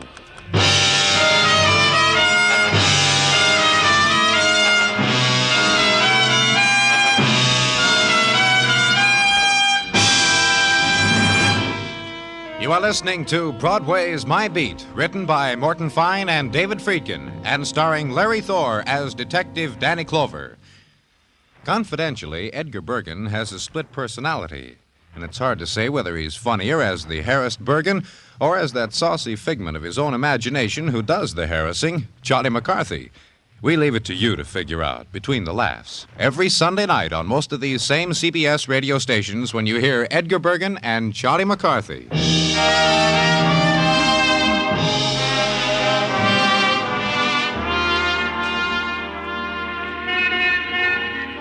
In the days before Christmas, Broadway puts on its flashy clothes and the flashy smile. Everybody's on his way to con Santa Claus. The blonde who walks with you stops to adjust her nylons in front of the jewelry store. The brunette who tells you to pick her up for lunch in the lingerie department. The redhead who behaved all year long. And while the reindeer dash across the tundra of the spectaculars, the recruits from the Bowery shake their little bells and nod lovingly at tiny tots. Get out the Christmas list, kid. That's where your friends have been all year long. And at headquarters, consider other things. Official musings, the dying of Lucille Baker, a woman strangled. Consider what chain of circumstance led from her to the murder of another, Isabel Mitchell. Consider... and be interrupted by a police sergeant named Gino Tartaglia, who sometimes had things in his mind. I got a headache, Danny. Oh, I'm sorry to hear that. Why don't you take an aspirin? Such condolences are touching, Danny, and I thank you for them. However, my symptoms are psychosomatic. Psychosomatic? A word Mrs. Tartaglia read to me last night from a book.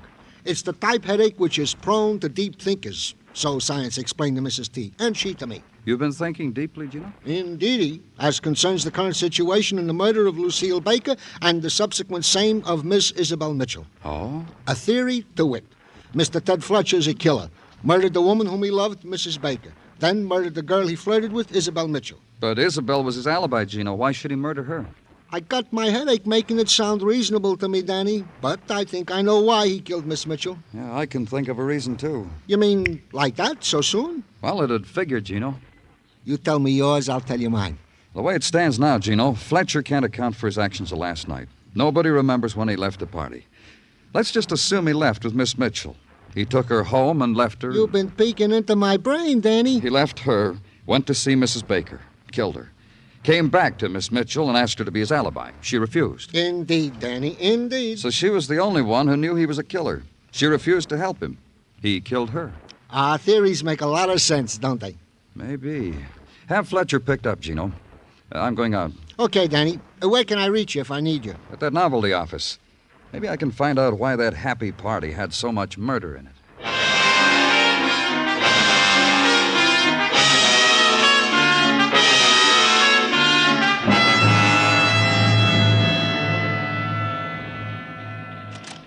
You're the guy who told the girl you're a detective? That's right. Show me, show me. Girls get impressed with guys who show them shiny badges. Don't bother to read the small print. All they care is that a muscle man with a favor to ask. You through with it? Yeah, take back your badge. I produce novelties like that by the carload. Just had to be sure you weren't giving the girl a fast shuffle. Some questions I want to ask you, Mr. Dorsey. About time you got around to me, huh? It just so happens I'm the head man in this little enterprise. Maybe the personnel didn't get around to telling you. They didn't need to. I saw your publicity on the wrapping paper. Yeah. You had a little confab with Ted Fletcher, the girls tell me. Sorry, it didn't occur to me I need your permission. Oh, it's not that, kid. It's just that I got a happy enterprise here. You walk in, talk murder talk, it spreads gloom. Everybody gets unhappy until I think of something. The office party the other night, that was one of your thoughts? Yeah, it was. Happened to be my birthday. I let it be known in a loud voice. And before long, the personnel is pitching dimes into a kitty. A good time was had by all. What did you think of? Who? Ted Fletcher. Personally, I can't stand the guy. Good worker, but I can't stand him. What do you think of? Just keep talking. Fletcher. Not much to look at, but oh, you kid, what he does to the emotions of the ever-loving opposite sex. You know what I mean? You gotta agree because you got him tabbed for killing Mrs. Baker, I understand. I tell you, it couldn't have happened to a nicer guy. Charles Baker works for you, too. Give me your thoughts on him. Baker's a good boy, nose to the grindstone type. I got a lot of plans for him. Been to his home, ate his impressed the boss type of food. Met his wife, the former Mrs. Baker. Yeah, and you have an opinion. Mm-hmm. Dull woman, plain, boring. You know, Baker's better off without her, in my opinion. I tell you because you asked. And Isabel Mitchell, who also worked for you, who was also at your birthday party, who was strangled, murdered. Kind girl. Had a kind word for everybody, but everybody. Prove it to me. Fletcher meets her at the water cooler at my party. Isabel gives him the kind word. Fletcher takes her home. That was a busy, busy night for Fletcher, wasn't it, Guy? Anything else, Mr. Dorsey? That cuts it as far as I'm concerned. You too, huh?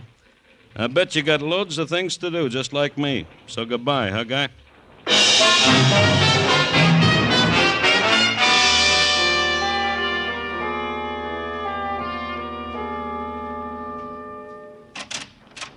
Mr. Clover, Yes? is it all right if I just walk in here into your office? Of course. Won't you sit down? Thank you. I'm Lois Nolan. Yes? I work at the Dorsey Novelty Company in the office. I run an IBM machine, time study cards. I don't guess you noticed me, did you? Well, seems that I do. I guess you're wearing another dress. No, I was wearing this dress. You just didn't notice, that's all. Why have you come here, Miss Nolan? I wasn't at the party last night, so your men haven't questioned me. I see, and you want to be questioned, is that it? Well, I was a friend of Isabel's, You were? though we had differences of opinion, as they say, about friends, boyfriends. Personally, I like fellows from whom I can better myself. And Isabel, Yeah. she was not the discriminate type. Life, she once said, was a laugh and a song. Look what it got her, some laugh. Yes. Well, now, if you'll pardon me, Miss Some Nolan. laugh. If you knew where I just came from, you wouldn't say some laugh. Where did you just come from, Miss Nolan? From her uncle's house. In buckets, that's the way he was crying. He didn't say a word. But if you could have seen his eyes, those tears. Then he said, Lois, I cannot cry any more.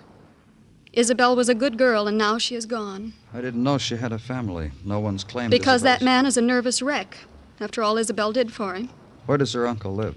In Brooklyn. 2020 Stockton Street. I hope I have been of some help, since Isabel was a dear friend of mine. I was always broad-minded enough to forgive the things. You've been a great help, Miss Nolan. Thank you very much. And the house in Brooklyn, like all the other houses in the long file, the peeling paint, the sagging porch, the parlor curtains drawn aside to reveal the Christmas wreath, then drawn further to permit a clearer view of the man who walks their quiet street. And having noted your passing, open their windows, crane to see at whose door you'll knock. Then in faraway voices announce it to friends, relatives, and neighbors. The voices drain away. Then, for a moment, the stillness is almost complete, except for the wailing of vessels in the harbor, the cry of wind trapped against street lamps. Then break it, and the man in the woolen sweater wonders at you with pale eyes, washed away eyes. Oh, you must be from the mission. I phoned. I have the magazines all tied and ready. I'm from the police. About Isabel. Yes. Oh, come in. You'll take your death of cold. I haven't been to claim her body because I didn't know if it was right. I'm just her uncle, and Isabel moved away from me over a year ago. I thought maybe she'd got someone closer to her. That's not why I came. No? Then why? Well, I thought maybe you could help us. Maybe you could tell us things about her that'll help us find her murderer. Isabel came here to live with us when her mother died. Then my wife died, and Isabel stayed on. It was nice when she was here. And then she went away. Tell me about it, Mr. Clayton. It was nice, gay, exciting. Young men called on her, brought her things, brought me cigars, sat and talked with me while they waited for her to dress. She was pretty, real pretty, worth waiting for. You remember the men who called on her? No, just boys, nice-looking fellas. And you haven't seen Isabel since she left? Oh, yes, I didn't say that. I saw her many times, but only quickly. I'd call her and tell her to come pick up little things I had for her. Oh? Things, presents. They weren't really from me. They were from this nice fella. He must have liked Isabel a whole lot. You know how I know? Tell me. Well, he'd bring her these things and make me promise not to tell Isabel they were from him. He said he'd tell her when the time came when he was ready to. And I'd say, Charlie? Charlie Baker. Nice fella. You know, he made me tell Isabel I was giving her those things. Look at me. What would I have to give a girl like Isabel?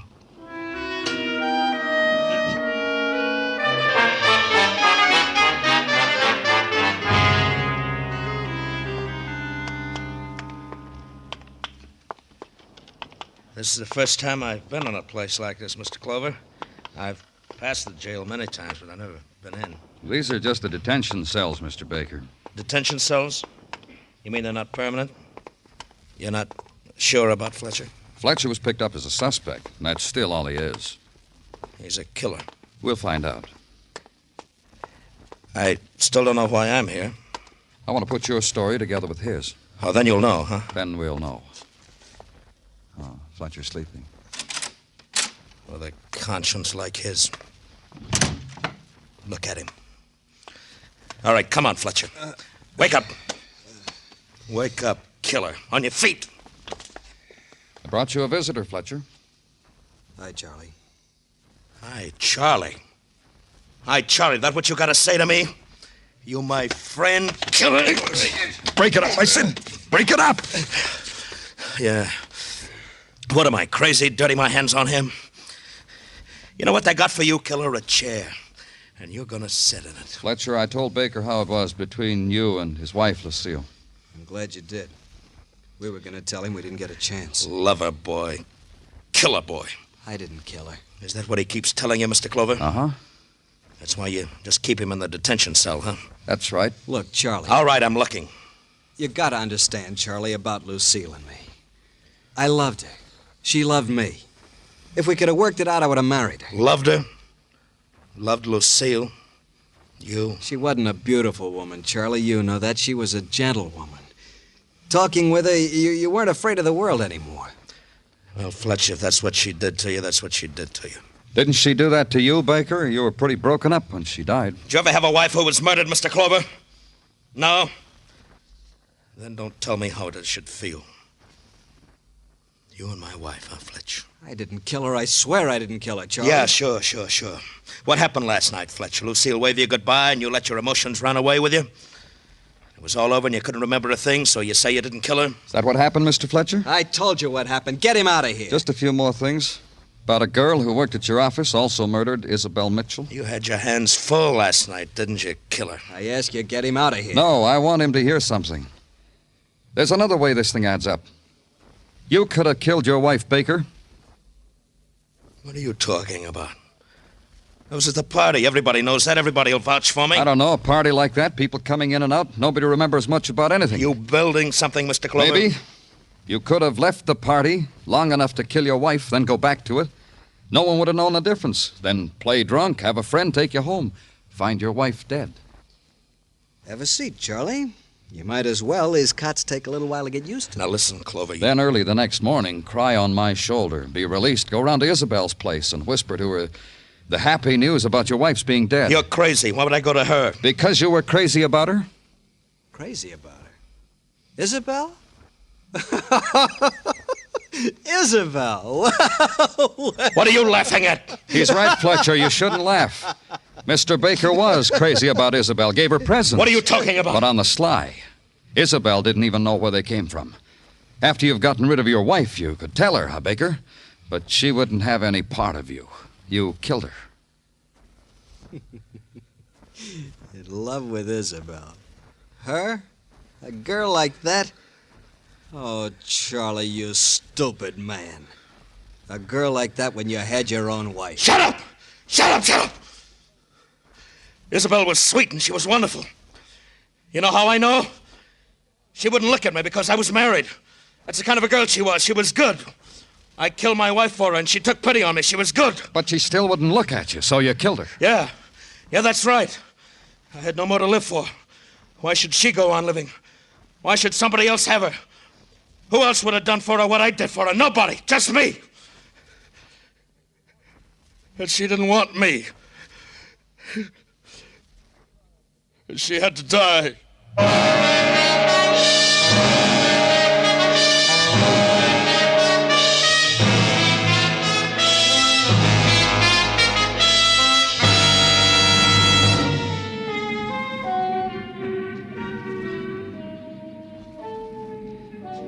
It's an enchanted island, this Broadway, or a desert of dust. Look at it, and it's a magician's pitch with golden mirrors and fountains that plume with jewels. Then you blink, it all dissolves. It's a crumbling wall, corroded with pain. It's Broadway, the gaudiest, the most violent, the lonesomest mile in the world. Broadway, my beat.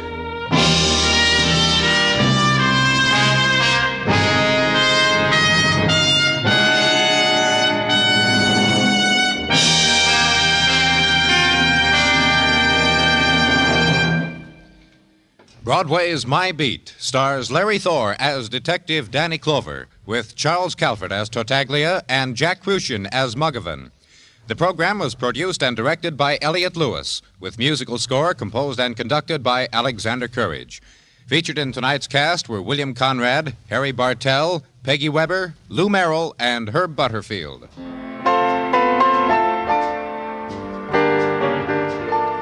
All the best fun-making from Arthur Godfrey's daytime shows on CBS Radio. That's what you hear every Sunday afternoon on most of these stations when King Arthur Godfrey and his round table hold court. Hear it tomorrow afternoon. And remember to enjoy King Arthur Godfrey and his round table every Sunday afternoon on CBS Radio. Bill Anders speaking. And remember, those lovable rascals Amos and Andy are here every Sunday on the CBS Radio Network.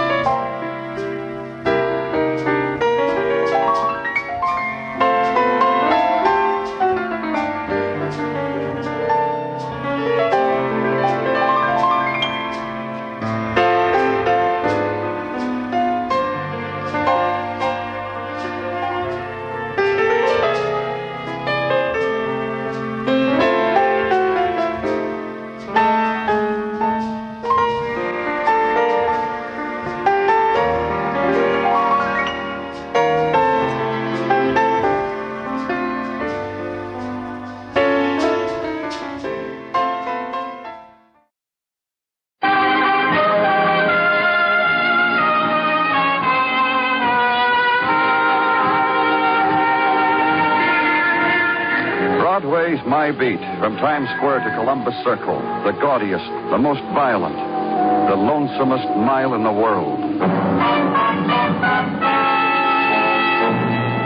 Broadway's My Beat with Larry Thor as Detective Danny Clover.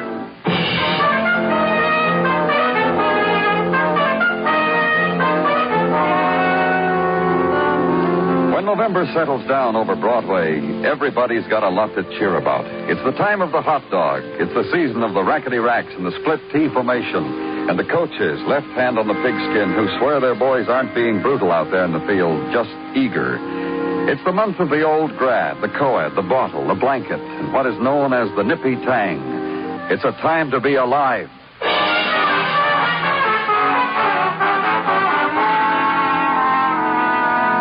And there's a place just off of Broadway, a room sealed off from every other place in the world, structurally designed to keep out everything but pain. The police morgue, where I was, where Detective Muggavan was, and the slabs that held two men newly dead. Alcohol poisoning, Danny. They were shipped here from the emergency hospital for identification. You know who they are? Yeah. This one, Joey Macklin. Bowery, pickpocket, bum, panhandler, rummy. This one, you know him? No. He's the reason why I called you down here, though. Notice anything, Danny? Looks pretty well fed. Fingernails looked like they'd been manicured not too long ago. Uh-huh. A couple other things. This. Found this crumpled mask in his pocket. Take a look at his clothes. Really raggy, huh? Underneath, he's wearing silk underwear. You taking prints? Last night, soon as they came in. Code number sent to Washington right away. You say the emergency hospital sent them over? Yeah, they staggered in there practically blind from the bum booze. Screaming. We couldn't help them, Danny. They were too far gone. They had the liquor on them? No. There's liable to be a lot more of it someplace, Macklin.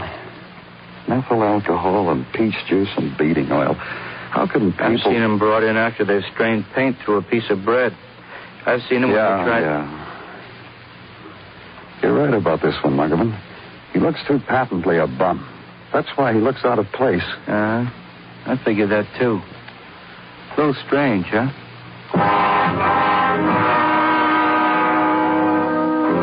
And then it closes in on you, this place of the derelict dead. The windows are high and the moist walls high so that dead fingers can't reach, open, let the sobbing of death be heard in the autumn air.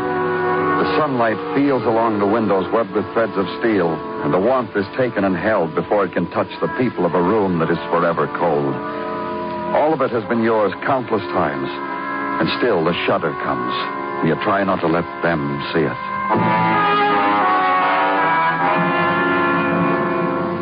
Then you take Detective Muggavan's comment that it's strange. Take it with you into a long corridor up a flight of stairs. Drop it on a sergeant's desk for an immediate checking. Fill the time of waiting in the official ways provided for such intervals. And a door opens. It's being brought back to you cheerily by Sergeant Tartaglia. Danny, I want you should do something for me. The please is implied. Oh, what, you know? I want you should stick your nose out the window. Why? To partake with me of the nippy tang that is there for everyone's nose. I've had mine, you know. Then you will agree with me that it is both nippy and tangy. That it makes the vitality surge in the... Is it surge enough for you to hand me whatever you're holding in back of you? Which hand, Danny? Gino. A fellow wants to play a little game, takes a second, brings a little happiness. What have you got, Gino? In this envelope is contained a telegraph report from the FBI and meant the request Detective Muggavan made of them concerning the fingerprints of the deceased vagrant who is now in our I'll give it to me. Identified. They've identified him, Gino. Those FBIs. Quiz them a question and lickety-split, they give you an answer. John Howard, Lieutenant Colonel, retired from the Army of the U.S. Present address, 3212 Park Avenue. Occupation, bond salesman. I peeped, Danny. I also took a liberty. Oh? Yeah, I took the liberty of phoning to the domicile of said deceased. Spoke to a Mrs. John Howard. Asked her politely to come hither to... Why don't she be here? Any minute, Danny, in a nonce. She had but to find a suitable outfit for an outing. The police had... this liberty I took, is it... You did good, Gino. Real good. And wait, then. Pick a window and stand there and watch the street below, the eddy of crowd, the cars impatient of those stupid enough to be pedestrians. Watch the first shadows drift in, pick a place, and shed a layer to find another place. Finally, see a car draw up to the curb, a long car and black and expensive. And a woman get out of it, stand on the pavement and look at a doorway marked Police Headquarters, hesitate, and then walk toward it. Then leave the window and hurry downstairs. Pick up the woman at the information desk. Ask her a question. Yes, I'm Mrs. Howard. My name's Clover. Will you come with me, please? Of course. Would you mind telling me why I'm here? Through this door. Not at all. In cases like this, we're not really sure, so... Sure about what? A man died last night. There's a possibility you might be able to identify him. A man died? Yes, from methyl alcohol poisoning. John? My husband? It was John? In here, Miss Howard. You haven't answered me. Is it John? I'm afraid that's what you'll have to tell us. Oh. Oh, no. Mrs. Howard. Oh, I want to see.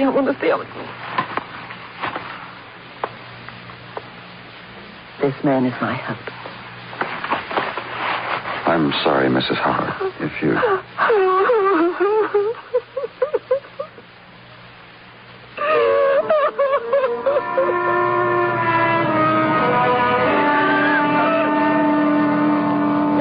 And a again the attendance on grief, the futile offering of the tried and true solaces that have never worked.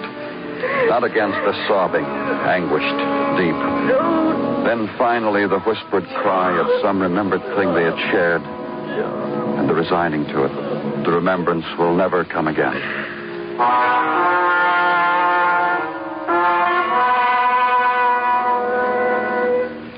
And the woman is quiet now. You detail a man to drive her home. Restrain the questions that must be asked for another time when the sudden anguish has become old, familiar, a thing to be lived with. Strip a picture of John Howard from a file to take with you to a man who is an expert on the whys of derelicts. A man you look for, find in a 3rd Avenue bar, embarrassed. You embarrassed me before my friends, Danny. Truly. It is well known what you are and what I am. I am now trying to demonstrate to these companions. What are you now, Benny? A member of one of the honorable and oldest professions. Which profession now, Benny? A purveyor of knowledge, Danny. Look on the new Benny fame, the pillar of culture, seller of encyclopedias. You, Benny? Me, Benny. Gaze on a brochure. I got it here somewhere. Here it is. An encyclopedia of worthwhile facts on the kingly sport of racing. You sell those? With a biannual appendix to bookies to fill in the long hours while looking for a tax-free dodge. Me, I found mine. No longer intimate with the police, am I? Yes, you are, Benny. I am? Uh-huh. Take a look at this picture. Danny, how can you? A picture of the dead you got to show me now. You know him? Not till the papers printed him in orbit that I know him. But I see him around. Where? Bowery, Skid Row, you know. That's where you were selling encyclopedias? Danny, I was calling on an old friend, Mickey Thomas. While cutting up a few reminiscences, I happened to glance across the hall, and there was this guy, this picture you showed me, boozing up with another guy named Joey Macklin. I waved a toast to him, and I went back to my... Take me there. Huh? Where? To Mickey Thomas, the man you visited across the hall. Take me, Benny. Danny, I was about to close a sale. We could go by way of headquarters, Benny. I know a shortcut. Come on, Danny.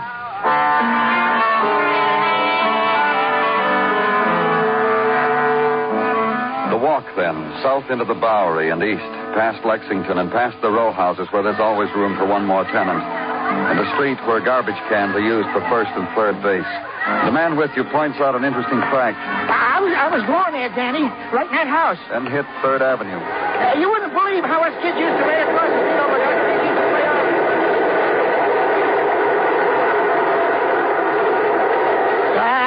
Never mind, Danny. It wasn't important.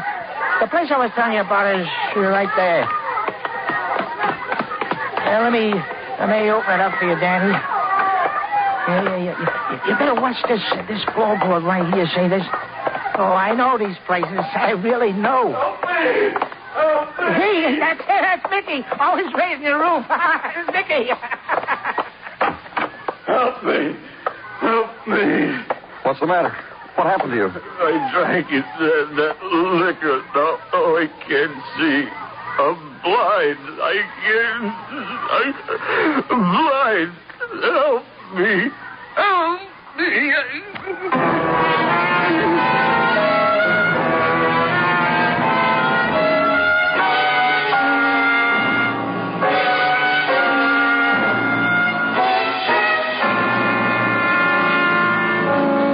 Listening to Broadway's My Beat, written by Morton Fine and David Friedkin, and starring Larry Thor as Detective Danny Clover.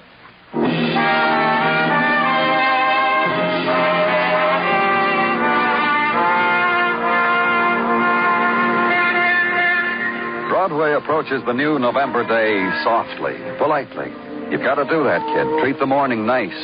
Maybe that way you'll still be on your feet when day is done. So set the loudspeakers to music guaranteed to absorb shock.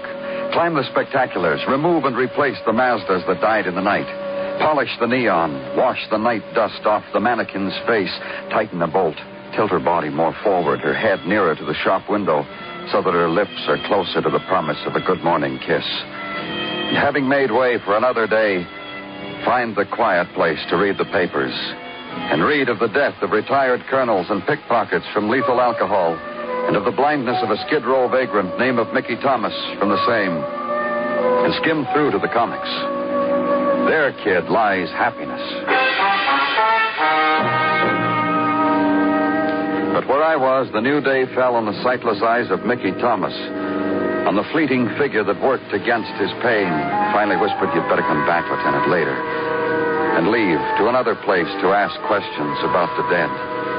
And the woman tries to answer them for you." The last time I saw him, John, the last time I saw him was Halloween night. We'd been invited to a party. We wore funny clothes. That tramp suit you found John in, it was the funniest thing he could think of. Mrs. Howard, You will make it brief, won't you? You see, I'm packing. I'm going away, and the boat... You're leaving the country? Europe. It was a plan John and I had. Europe. All the gay places he'd been while he was in the war. A couple of weeks ago, out of nowhere, he said I'd love him. Let's go, Lila. I've just given up my $20,000 a year position so I can show you to Europe, Lila. Maybe you'll like it so much, Lila, we'll never leave. Mrs. Howard, perhaps it might... You're not going to stop me from going, you know. John said it would be fun.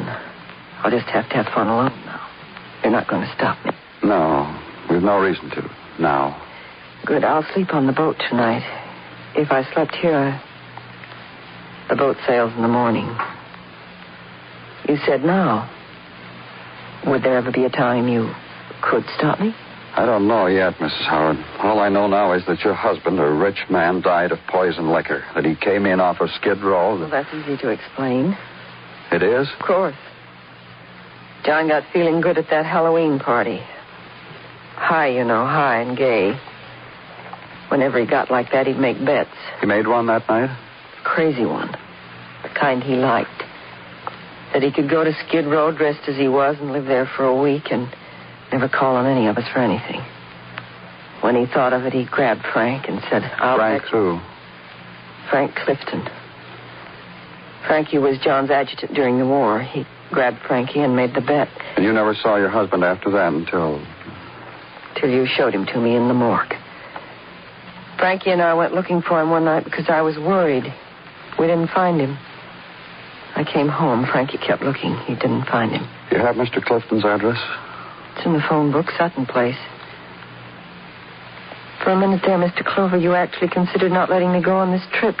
Tell me why. Mrs. Howard, Something about John's death is the word troubles? John's death troubles you? Well, in the way I told you, Mrs. Howard, that a wealthy man, an intelligent man would find his dying in poison booze? John was a man of whims. Let's only say of him that he indulged his last one, shall we? I'll check, Mrs. Howard. I'll check on what you've told me. Do that, Mr. Clover. Let me know before nightfall. In any event, call me to wish me bon voyage. I'm going to have fun like John said I should.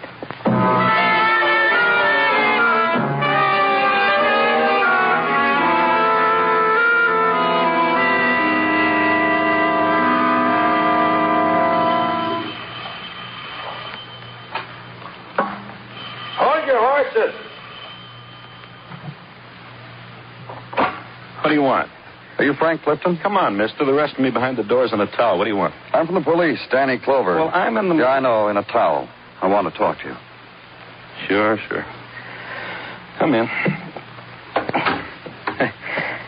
10 minutes ago, you wouldn't have caught me doing my laps around the lake on the bicycle. Gonna miss that old Columbia bike when I'm in Europe. You're going to Europe, too, Mr. Clifton? Yeah, tonight. What do you mean, too? Mrs. Howard is going. Oh, is she? News to me. I figured it'd be decent if she grieved till the next boat. Hey, just why are you here? I'm trying to find out why John Howard is dead. Come on. You know as well as I do why John's dead. Poison booze, alky. I want you to tell me what happened at that Halloween party. All right. Don't rub it in. So it was my fault. You made that bet with Mr. Howard, didn't you, about going down to the Bowery and living for a week? That's your job, isn't it? To rub salt in an old wound. How come you made a bet like that, Mr. Clifton? I didn't want to. If you knew John like I did. How do you argue with a man like that, Clover? What kind of man was he? Everything was a bet. Could be walking along, he'd pick any stranger in the crowd, make you wonder about him or her, and then bet you were wrong. He'd find a way to prove it, too. I was his adjutant all through the war. That's how I spent the war, making book for him. I want to know exactly what that bet was you made with Mr. Howard. Well, first you got to understand I didn't want to make it. All right, I understand. He bet me on account of he was dressed like a tramp. He could go down to the Bowery and live like one for a week. He could do it longer, he said, except he had to catch that boat. Eat anything a tramp does, drink anything, you know, the works, for $100. Mrs. Howard said she got worried a few days ago. She hadn't heard from him.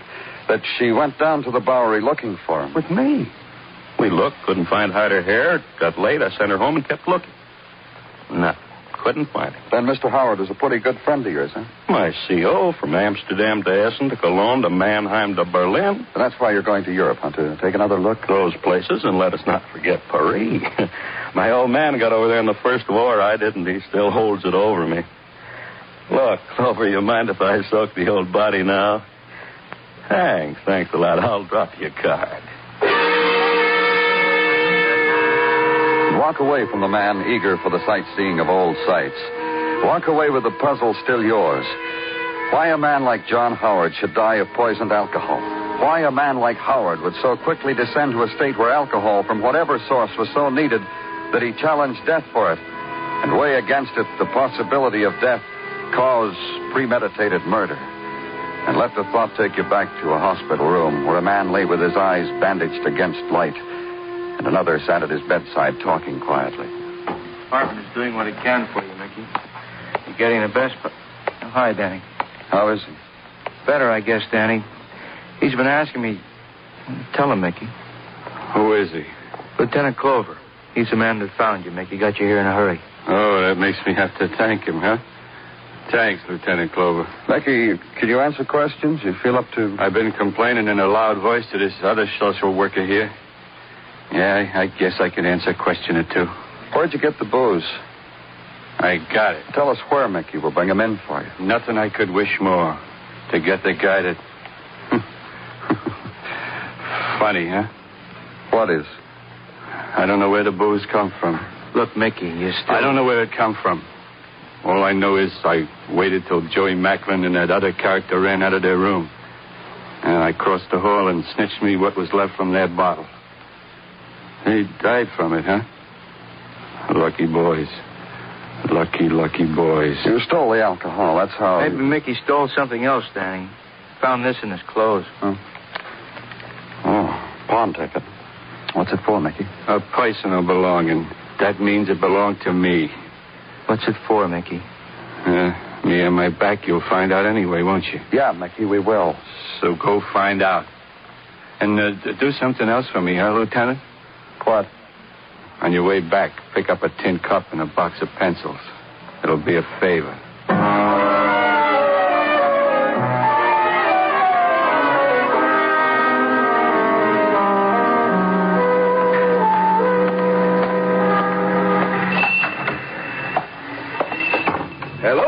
Hello, sir. What can Mr. Fring do for you? Police. Mr. Fring is delighted to serve you. In what capacity does Mr. Fring do that? As a redeemer of pawn tickets. This one. Mr. Fring remembers it. Why shouldn't he? He wrote it only yesterday morning. It's being redeemed, Mr. Fring. Surely.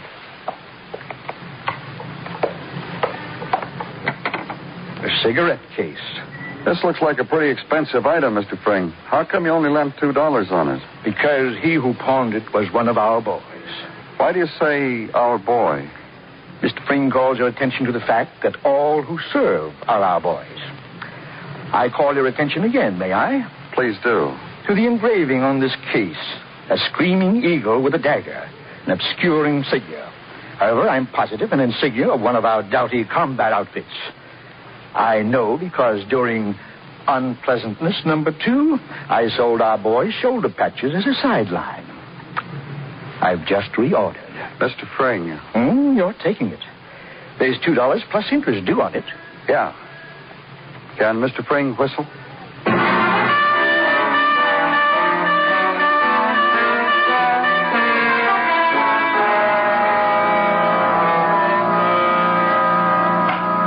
I got it, Danny. Good. What did you find out? Well, for one thing about that insignia.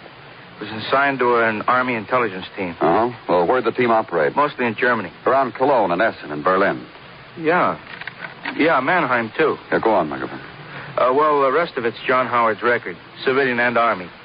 Civilian, not a whole lot. A good businessman resigned his position a few weeks ago. The reason he gave his employer was pretty vague. Yeah, I know about that. What about the Army? Howard was the head of an Army intelligence team to recover loot near Essen, in Germany.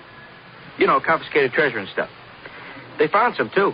Belonged to one of those rich German families, worth a mint. Only the original owner screamed that some stuff was missing. Poor him. And what else?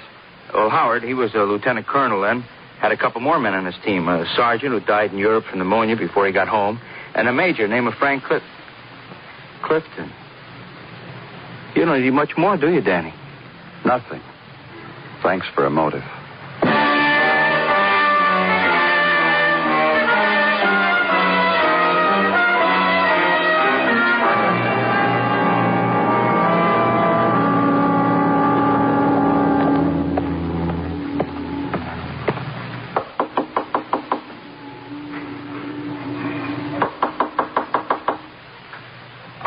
Be with you in a minute. Oh, you come down to say goodbye to me, Clover? If it's those people from the party next door, Frank, tell them. It's the police, Mrs. Howard. Danny Clover. What? Who is it? What do you want, Clover? Let's go inside, huh? Why not? Come on in. It's not the next door people, Lana. Why, look who it is. Welcome, welcome, welcome. Well, don't look daggers at me. I'm just visiting, Frank. I asked the question, Clover. What do you want? I came down here to break some news to both of you. Look, Clover, we're due next door for a pre-sailing party. I know why you're going to Europe. Well, sure you know. I told you. I owe myself a sentimental journey. Frank said he'll show me all the places John was going to show me. There's a place near Essen I don't know whether you'll get to, Mrs. Howard. Come on, Clover. Get off it. Your husband ever talked to you about a town in Germany called Essen, Mrs. Howard? Of course. On account of that town, John got a citation. Frank, too, didn't you, Frank? Sure. We found some loot the Nazis buried. Turned it back to the rightful owner. That's right. John told me all about it. I used to ask him, tease him, why he didn't hold out a little diamond lavalier for me. I figure he did at that, Mrs. Howard. How do you figure that, Clover? John Howard had a $20,000 a year job. He quit it. He quit it to go to Europe. There must have been something in Europe worth a lot more than $20,000, and it had to be something he couldn't bring back into this country. So John Howard wasn't coming back. You mean he doesn't know what he means, Lada. I mean just one thing. Not all that loot was recovered. It makes a lot of sense that the reason John Howard gave up such a good job is because he'd hidden the missing part of that loot. Imagine that. He knew where it was. So did a GI, a sergeant who died in Europe of pneumonia. So do you, Clifton. The three of you, members of the team that found the loot in the first place. Now John's dead. Frank. It's a funny story, Lala. Why aren't you laughing? You kept looking for John in the Bowery after I went home. Did you find him? Told you I didn't find him. That means I didn't find him. You found him. You're calling me a liar, Clover. That's no way to get to a party. You want a cigarette, Clifton? Here, take one. Put that case away. Why? What's the matter with it? What kind of a man are you? You barge in? Can't you understand the situation, Clover? The champagne, the shipboard party. Don't you see? It's for her, for Lila. Try to make her smile again. What's the matter with the cigarette case, Clifton? Don't you understand? It's his case. It's John's. How do you think it makes Lila feel to see something that belongs to Frank? And how do you think it makes me feel? Remembering the times, remembering his offering me a smoke from it. Frank, not his case. John never smoked. He never did. Never.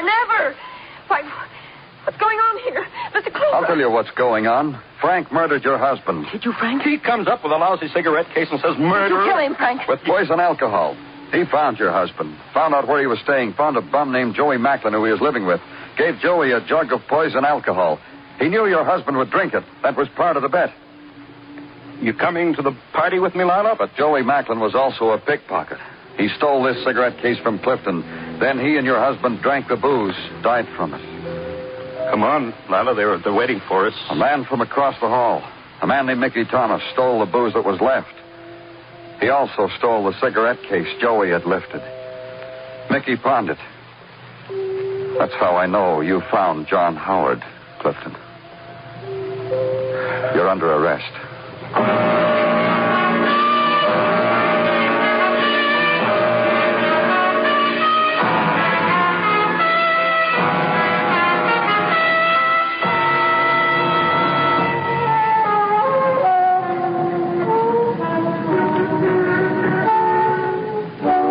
Broadway, there's always a vision that stands in a doorway at the end of night.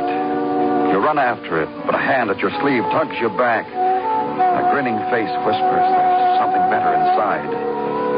But you keep running till till the same voice whispers the odds you'll never make it. And you never do.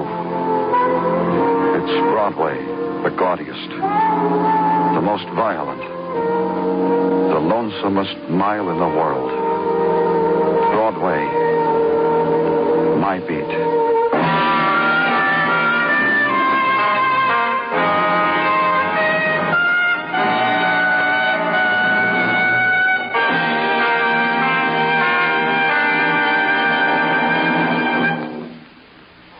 Broadway's My Beat stars Larry Thor as Detective Danny Clover, with Charles Calvert as Tartaglia and Jack Crucian as Muggavan. The program was produced and directed by Elliot Lewis, with musical score composed and conducted by Alexander Courage. In tonight's story, Irene Tedrow was heard as Lila Howard, Lou Merrill as Frank Clifton, Leo Cleary as Benny Fain, and Steve Roberts as Mickey Thomas.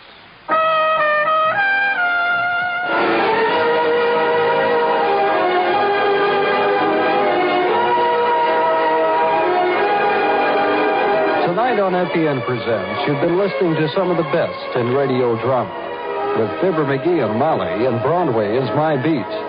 Join us again Monday evening at the same time, 9:05, when FEN presents Dragnet and Escape.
My Beat, with Larry Thor as Detective Danny Clover.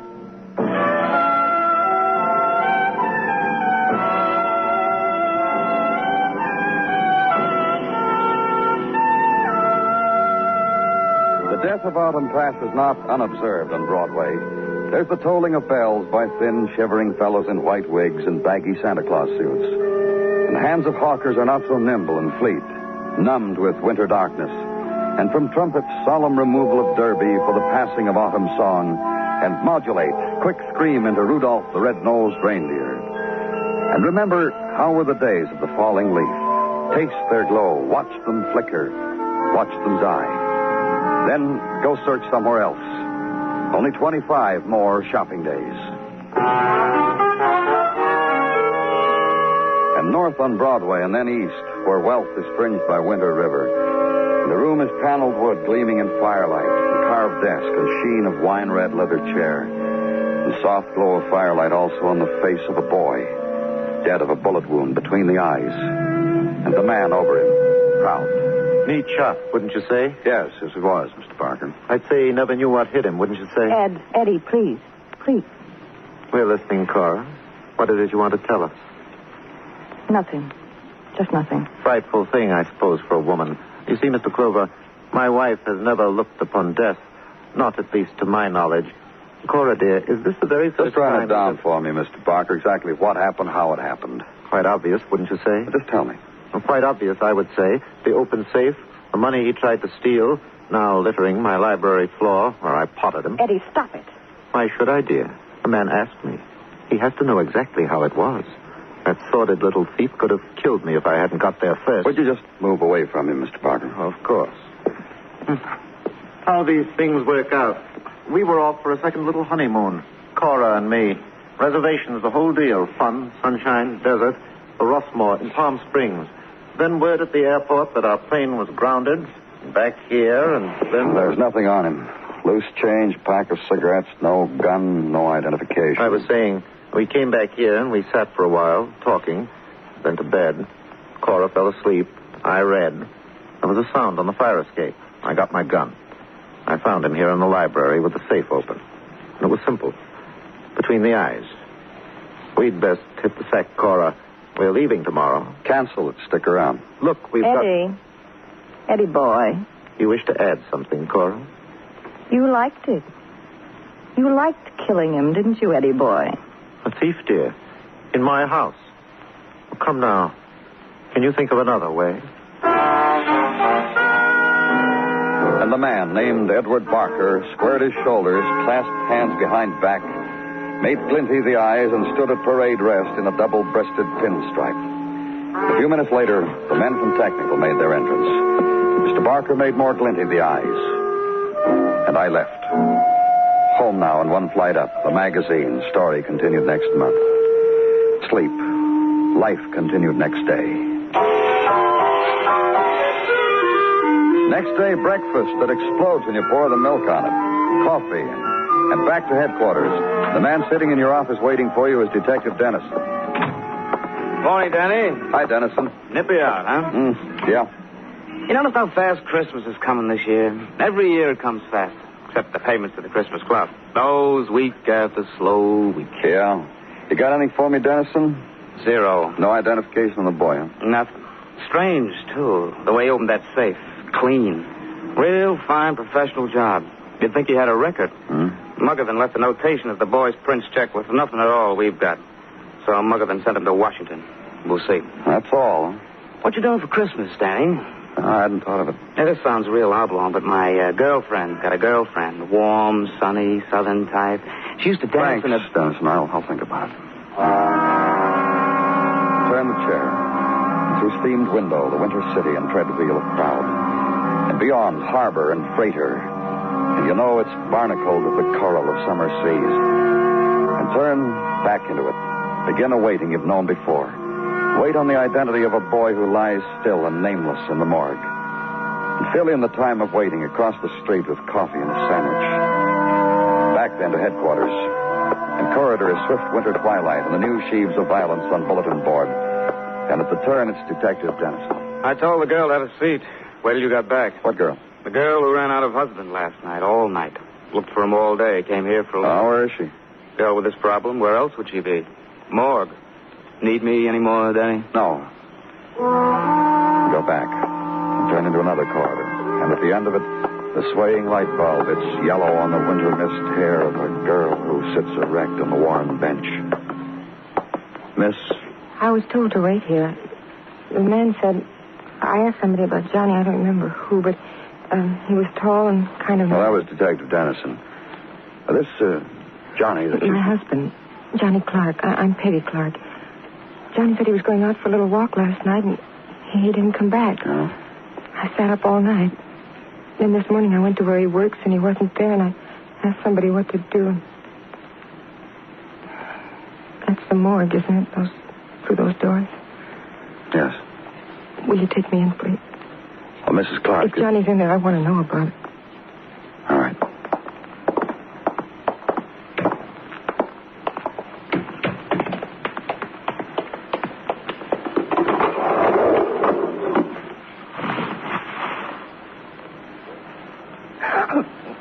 Johnny!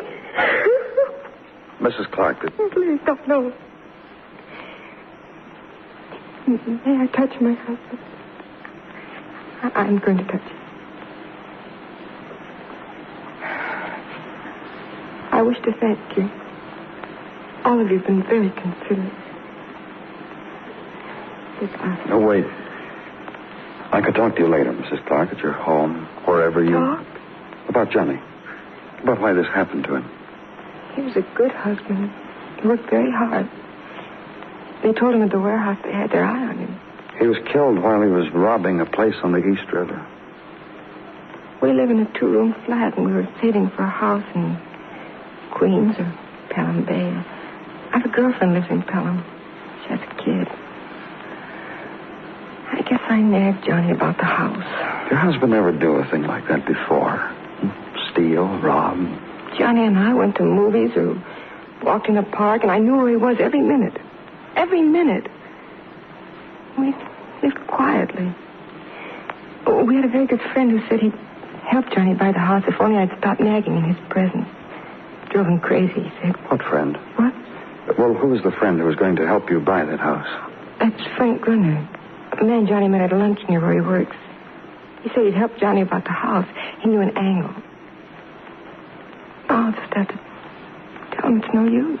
You know where I can find Frank Grunner? Mm-hmm. We've been to his room for beer some night, Johnny and I. It's a boarding house, 1227 East 28th. I'm just going to tell him to forget about the house. I'm just thinking about it. May I go now?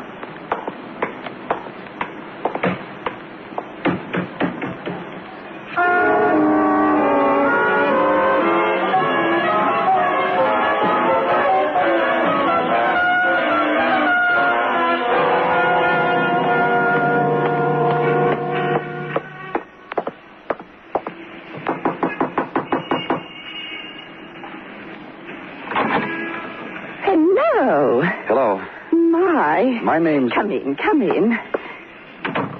Let me take your coat. Well, Please. All right. Now, let me look at you. My, you've changed. Was it awful? Huh? Yes, it must have been. And now you've come back. I'm from the police. My name's Danny Clover. Oh, I thought you sent me the pillow. This one. No, I didn't. So many of the boys who stayed here with me send me things. Soldiers, most of them. And, well, I thought you were the one that sent me... No, I want some information about... One of them sent me a sword. See? From Japan. A real Japanese used it to... I'd information about Frank Grunner. I only wish he was here now. I'd show him how a real Renfrew would use this. I'm Bessie Renfrew. I'm glad. I'm kidding. I like Frank. I wouldn't harm a hair. Let's talk about him, shall we? He's gone. You mean for the day? Gone. Then he's not coming back, is that it? Yesterday. Pinched my cheek. Gave me my favorite smile. Then got mean and said, Bessie, you run a flea bag boarding house, and I hope we'll never meet again. What a kidder. Where did Frank go? You'll never believe me. Yes, I will. Oh. I promise. Ruxton Plaza Hotel on Park Avenue. From Bessie Renfrew's to Park Avenue like that. See, I told you you'd never believe me. May I have my coat, Mrs. Renfrew? You poor boy. And having lived the place of brocaded pillows and samurai swords and the motherly Mrs. Renfrew, live it just a little longer. Disengage her toil-worn fingers from my overcoat sleeve and brush aside the gentle tides of gin-scented air and get out. Across town now to Park Avenue and the Ruxton Plaza Hotel. The clerk recovers from the sight of a police badge, grasps the desk with both hands, and tells you that a Mr. Frank Grunner is a newly arrived guest. That he occupies room 1212, and please, will there be no trouble, please. Walk away from him. Ride the elevator with a young woman in conversation with a Pekingese, with her hand being held by a gray-haired gentleman who talks to no one at all. 12th floor and down the corridor lined with framed pastel splotches and carpeted silence. And room 1212. The radio behind it plays. No one answers the door. Try it. And inside, framed pastel, larger. Radio, jazzed through white lacquer. Bed occupied. The man on it was dressed in a blue satin robe. And where his initials were, F.G., between them, a knife. Laying against one hand a book, a novel. In the other hand, a corner of bedspread in anguished fold. Man in hotel room.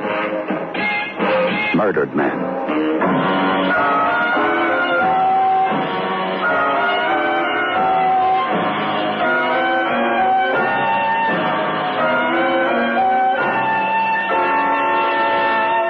listening to Broadway's My Beat, written by Morton Fine and David Friedkin, and starring Larry Thor as Detective Danny Clover.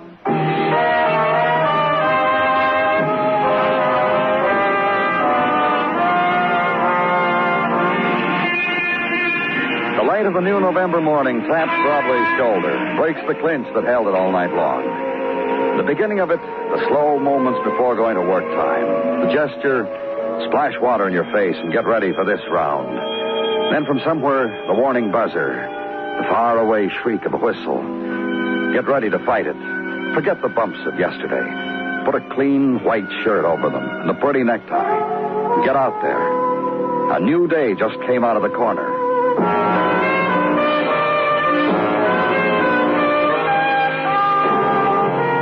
And for me, the day began when the office lights shone on the plump head of Sergeant Gino Tartaglia. Good morning, Danny. Hi, Gino. Come on in. Oh, what have you got there? I brought them in today in case you haven't done it yet. Pick and choose. They're very nice, Gino. So, if you haven't bought your Christmas cards yet, I'm taking orders. My neighbor, Mrs. Renbaum, has a home hobby with a paintbrush and scissors. So I took a lot on consignment to bring to the office for all the boys to see. I'll look at them later, Gino, if you don't mind. Any special ideas you have, Mrs. Renbaum will be glad to make up, Danny. For instance, this one, ordered by Officer Wendelkin. Read it, Danny. To my wife. The best to you this Christmas time, darling second cousin of mine. Gino. Poems like that come to Mrs. Renbaum in flashes, Danny. Your work cut, Gino, please. Indeed. From fingerprints found on the deceased at the Ruxton Plaza Hotel, the deceased is an ex-con by the name of Frank Grunner. What kind of record? Cracked safes. Was out on a parole. For how long? About a year. Assignment to probation officer Harry Blaine. Harry, huh? Well, he'll know what Grunner's been doing since he's been out. I think I'll take a walk down. Danny? Just leave the Christmas cards on my desk, Gino. And you'll give me an order? Oh, I'm sure we'll be able to work out something.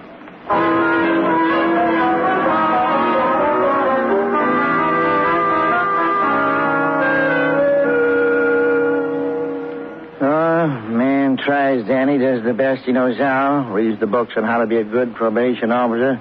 Attends the lectures, and he blows up, smacks him in the face. You sorry about Frank Grunner?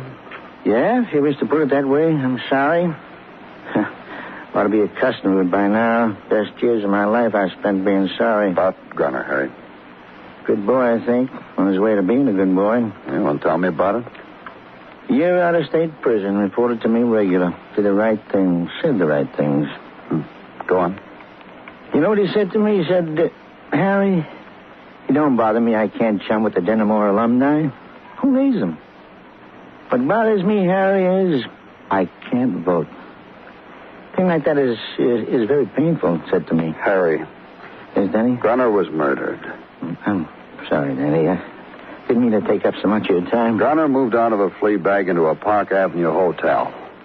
Oh, Frank was a boy with taste for nice things. You're going to hold that against him? But just tell me how he did it. Oh, he had a fine job. I arranged it for him. He's doing real fine. Good reports on him. I'm sure. Where was his job, Harry? Shoe salesman at Andrea's department store. Very high-class merchandise. High-class customers, too. Frank developed a knack with shoes in occupational therapy class at state prison. He's doing real fine. Thanks, Harry. You're very welcome, Danny. Another thing Frank told me. Yeah, what? He said soon he was going into business for himself. I patted him on the back for that one. I even offered... I'm sorry I took so much of your time, Danny.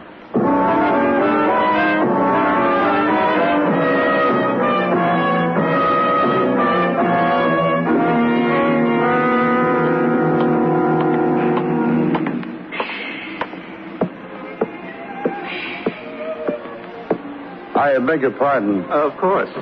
But we're for ladies, you know. Only. Our... Police. Oh. Then Mrs. Cliff will have to wait, won't she? Off my perch. And here we are. Now we'll talk about Frank Grunner. Delighted. Mr. Van, take Mrs. Clipp, 4AAA, blue sandals, gold trim. You know the one. Show her the one she returned last week first. She'll never know. Now, to Frank Grunner, shall we? Let's. Let's indeed. Talk about your AAA. There was one for you. There was? As a salesman, I mean. Rough, but gentle. You know. Go on. How could he miss? Oh, just tell me about him. It's something a great shoe salesman is born with. Frank Brunner had it. Many of us try... That's not what I want to know. I want to know who his customers were. Yes. We'll start from there. His favorite one? All right. A toss-up. Now, look. Between Mrs. Barker and... Mrs. who? Mrs. Barker, Cora Barker. And Frank Brunner always waited on her? The long minutes they spent over there by the X-ray machine, she with her foot in it, he peering into the eyepiece. The giggles and the chuckles that went on there. Real friendly, huh? The amount of shoes he sold her was the talk of the city. Do you know whether he ever saw her on the outside? He was an ex-convict, you know. Yeah, I know. That's the only reason. For what? For meeting him after the store closed. For taking him home in her car. To make Frank feel that he was not unwanted. To make him know that she and we were all pulling for him. And we were. Yeah, that's the reason why she picked him up. Cora Barker is a married woman. Sir, our customers... No, of course. Well, you've been a big help, thanks. That's about all I want to know. Of course. Did Mr. Bam fit you, Mrs. Clayton? I see he did. Walk out of it. Past the knee-high mirrors, past the reflections of misted silk, shod and unshod, and have the vague impression that the large toe in one of them had been crooked, was beckoning you. To pull up for an instant, look back, and see the toe now peeking out of the latest thing in Peruvian lizard. Comfortable there. Then the door that opens photoelectrically onto late November Avenue. Walk it. Against a stone facade pose two names. Frank Brunner, Mrs. Cora Barker, and another, Johnny Clark, first-time thief who was dead of a bullet between his eyes. Had become aware of another thing. The quickening pace of the crowd, the fleet curve of November into evening, and race it to headquarters. And in your office, find the lights already turned on against swift winter night. The man who done it, Detective Dennison. You have a touch of color on your cheeks, Danny. Nippy out there, huh? Yeah. You got anything, Dennison? Yeah, I made a routine check on the possessions of the late Frank Brunner. Found a thing. Oh, what? Passbook. Savings account, Corn Exchange Bank. Frankie boy was a very thrifty character. Salary, commissions, he had a good job. Not this good, Danny. Very few people have it this good. Look, I'll show you. 17th, deposit of 300 simoleons. 10th, just a week before that, deposit 2 C's plus 50. The 3rd, which is just a week before the 10th, 4, 6, 7, and 29 cents. Goes on like that.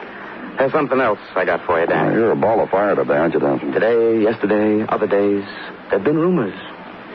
That Cora Barker, Danny. Yeah, what about her? I see how well Frank Brunner was doing. Struck me I should check how was Mrs. Cora Barker doing. You know what, chum? Just tell me, huh? Rich girl like Mrs. Barker. Not a savings account to her name. Nowhere in no bank. I figure the married lady's a spendthrift, Danny. You follow me? Mind I use your phone, Danny? Promise today, but give Just turn out the lights and you leave, huh, Dennison?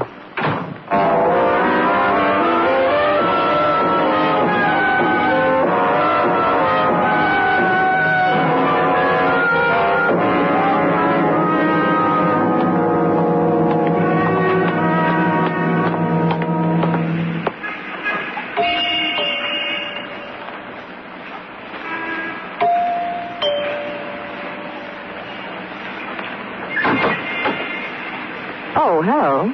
You remember me, Mrs. Barker? Yes, of course. You're the policeman who was here when my husband Eddie killed that burglar in the library. Please come in. Thanks.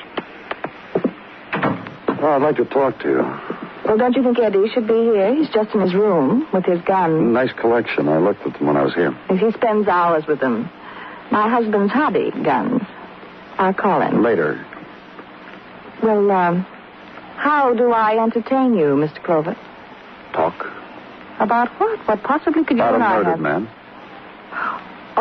Oh, no, you're wrong. My husband explained it to me. That wasn't murder. That burglar was robbing our safe, and Eddie shot him. That's not murder. I'm talking about Frank Brunner. Who? The shoe salesman. I don't... At a lady's shoe shop named Andrea's. Oh. He was murdered. Didn't you read about it? Yes, I did.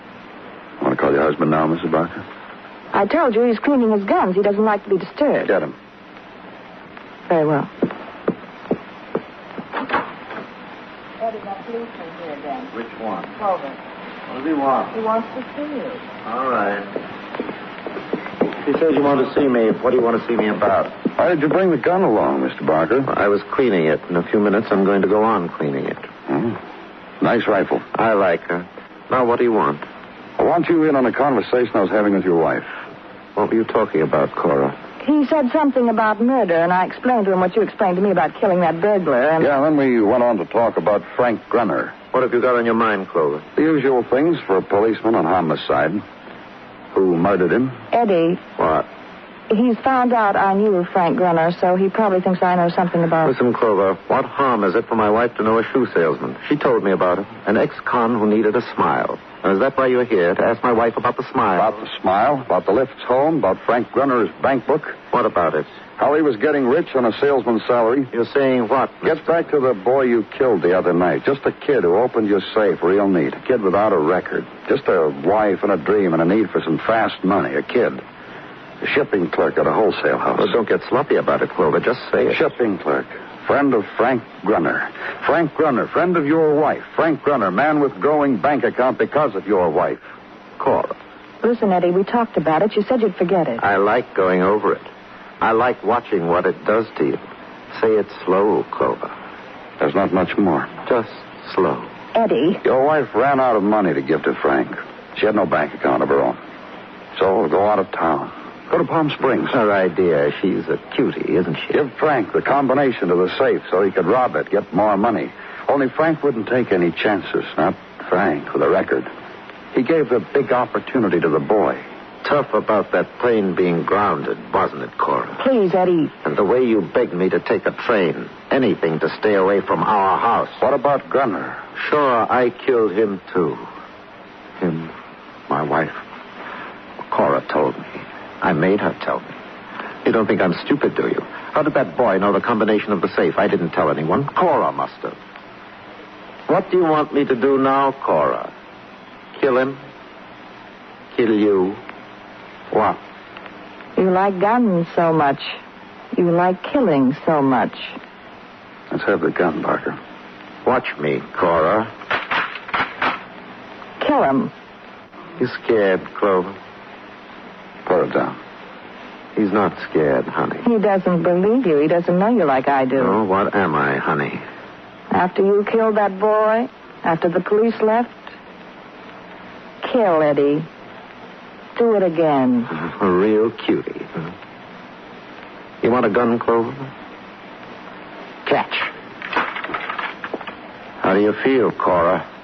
You're crazy. No more. Lock us up, Clover. Put us away.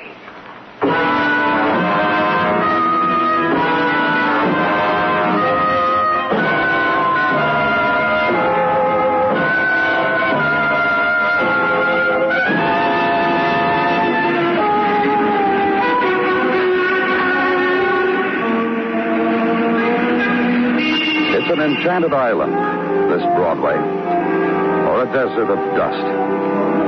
Look at it. And it's a magician's pitch of golden mirrors and fountains that plume with jewels. Look at it again, and it's dissolved. And the flakes trail away on the night wind.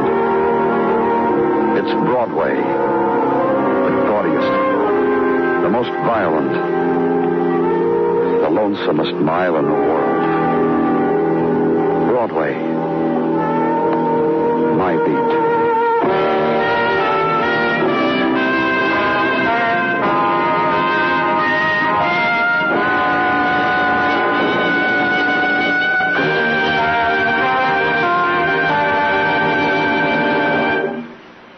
Broadway's My Beat stars Larry Thor as Detective Danny Clover, with Charles Calvert as Tartaglia and Jack Crucian as Muggavan.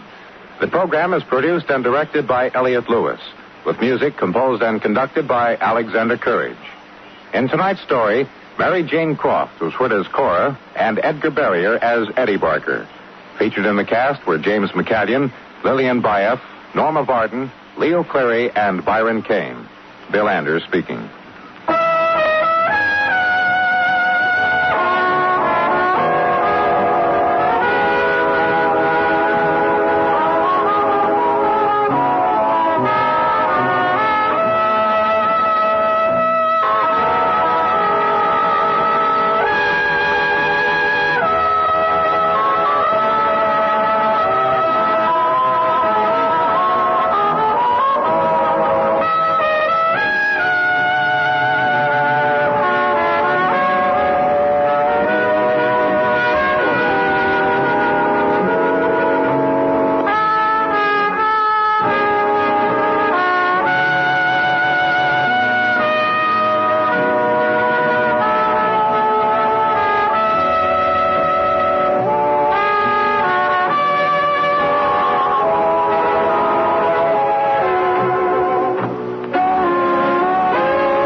My Beat has come to you through the worldwide facilities of the United States Armed Forces Radio and Television Service.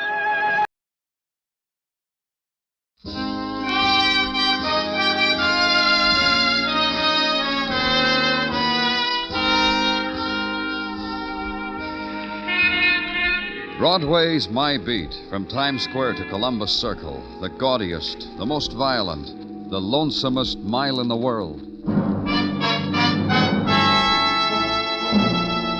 Broadway's My Beat with Larry Thor as Detective Danny Clover.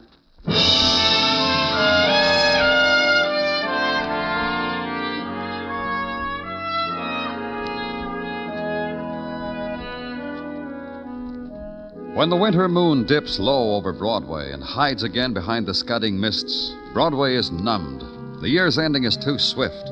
There's too much nighttime in December, as if the dimness of the subway had moved one flight up, as if the lights were not quite lights, but yellow things that drain off into shadows. It's a time of the muffler, the hurry up, the time of the wind. The dreams are dying, and it's a long while before April comes again.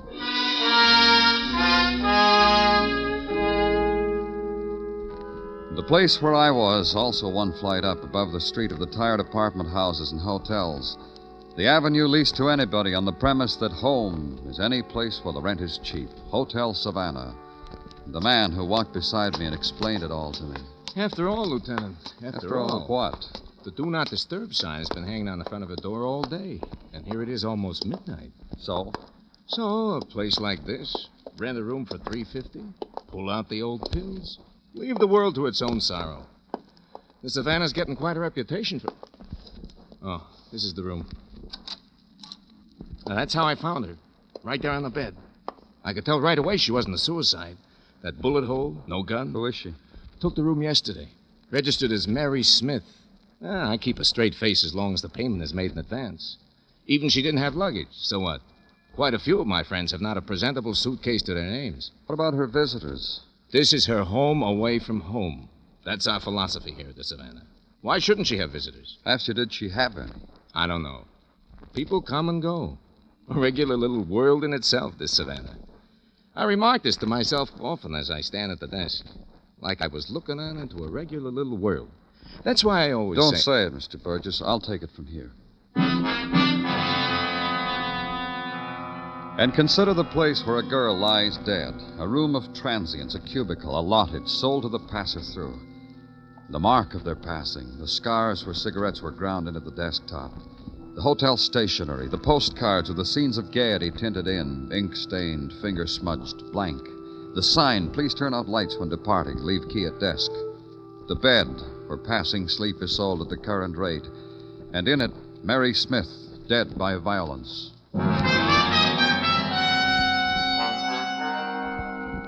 Phone it in. Check other hotel personnel. Be told for the day she'd been there the girl was quiet, discreet, no trouble at all. Visitors? Maybe, maybe not. Policy not to notice things like that. And take it home with you. Try to sleep against the image. Desolate, lonely. Not quite make it. And welcome the coming of day. Somewhere to go. Someone to talk to. You have a bad night, Danny. You have the look of someone who has slept with rocks in his bed, head to foot. That's your morning's greeting to me, Sergeant Tartaglia? You see? Other mornings you refer to me as Gino. But this morning... Danny, why is this morning different from all other mornings? You got something for me, Gino? Goes without saying. Sure I got something. We coded that girl's fingerprints, that Mary Smith. Put them on the wire to the chums of the FBI during the night. Had an answer? Those chums of the FBI are veritable Johnnies on the spot, Danny. You had an answer, huh? On the spot. According to the info lately come to hand and now contained in my breast pocket, Danny, this Mary Smith was not a Mary Smith. Oh, no, not at all. All right, Gino. Who was she? A Peg Ramsey, formerly of the Women's Army Corps, which makes her a former wife, which makes it easy for our Washington co-workers to check such things as fingerprints flying through the night. Such things as... As what? As the occupation of the deceased prior to sale. This Peg Ramsey, heretofore known as Mary Smith, was a member of the publishing firm, Taggart and Ramsey on Lower Madison. It brightens the morning for you, Danny, this info? You tried, Gino. You really did. Thanks.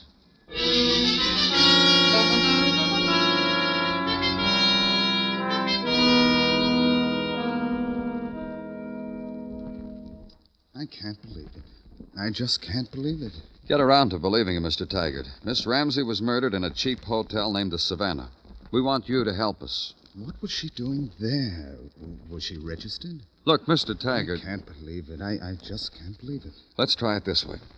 What did Miss Ramsey do here at your publishing house? At our publishing house, Mr. Clover, Peg is as much responsible for the success of Taggart and Ramsey as I am. Of course, I'm directly responsible for a book club's choosing 4 of our novels. Peg only had 3, but then... Just tell me what she did. Had final say on what we would publish and what we wouldn't. Along with me, of course. Also the discovery of talent and so forth and so forth. Mm-hmm. Friends? Every unpublished author in the world. You must understand, Taggart and Ramsey enjoys an enviable reputation. We publish stuff that others wouldn't even touch. Of course, sometimes we take a loss publishing literature, but we make up for it. Put out a crossword puzzle book and Yeah, but what about special friends, Mr. Taggart? Oh, working on the premise that special friends can be special enemies, huh? That happens in our latest mystery, Killed the Murderer Dead. It'll be released for publication in May. Mr. Taggart. Peg had a very special friend. Who? William Walter. Who is William Walter? A writer. Where do I find him? Well, I don't know. I have no idea. Peg handled him. What made him so special? Well, according to Peg, he was special because he was talent. The once-in-a-lifetime talent. Personally, I've heard that phrase too many times. Last year, after such a talent, we had to publish jumbo crossword puzzle books 5, 6, and 7 in a hurry. And that was the relationship between Miss Ramsey and this William Walter, publisher and writer. Oh, I think more. I think Peg had her times to be a publisher and times to be a woman. It's my belief from observing Peg that she mixed the two up for this boy. What else about this William Walter? He was brought here from North Carolina. Brought here? You mean your firm subsidized him? A writer's dream, but no. He was brought here by a Mrs. Janice Kirk, a self-styled discoverer of talent. Knew Peg slightly, brought him to her with a couple chapters of a novel. Peg believed in this boy and gave him an advance. Where do I find this Mrs. Kirk? Oh, I can tell you that easily. At the Ruxton Hotel. I've had cocktails with her there. An attractive woman, the way those women from North Carolina can be. Now, will you pardon me, Mr. Clover?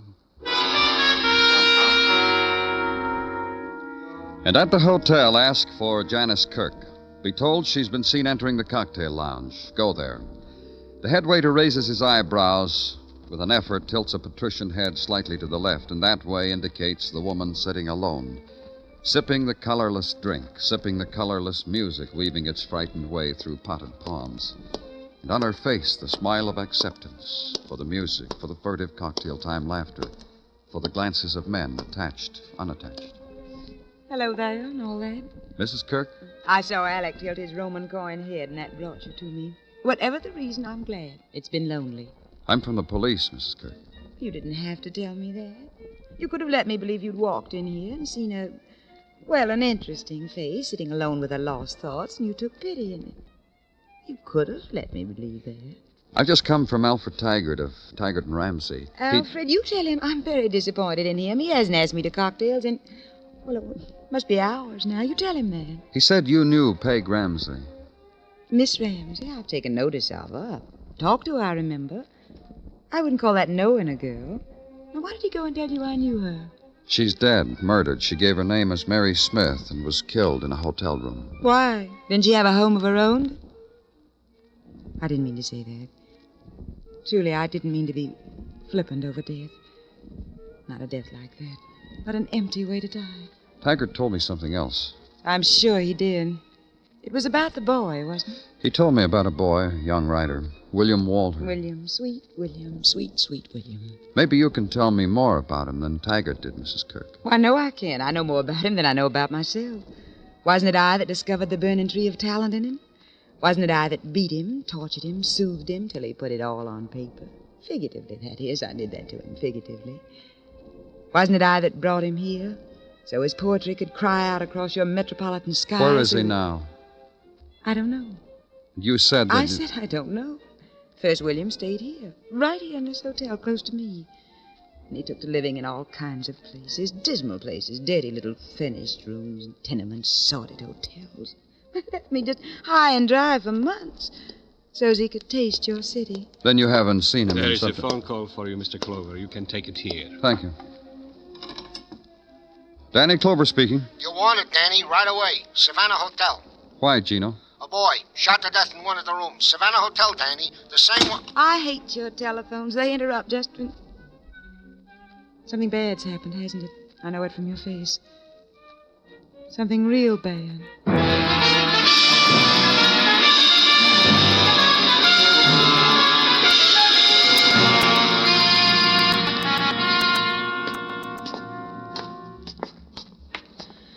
And I'll tell you another thing, Mr. Clover. I should have kept my big mouth shut about the reputation of the Savannah. Right down here. Same floor, same hallway as the last time I was here. Not only that. Same room. There he is, Mr. Clover. You know who? Yeah. Registered about noon. Gave his name as William Walter. Said he was a writer. First time we ever had a writer. And in the room of transients, yet another one, sprawled there across the bed, a boy, like a tired puppet, discarded. And the bullet hole in his temple gave him another quality, an attitude suddenly and forever caught in an instant of time, and the gun held in his dangling fist. The end of him, the death of William Walter.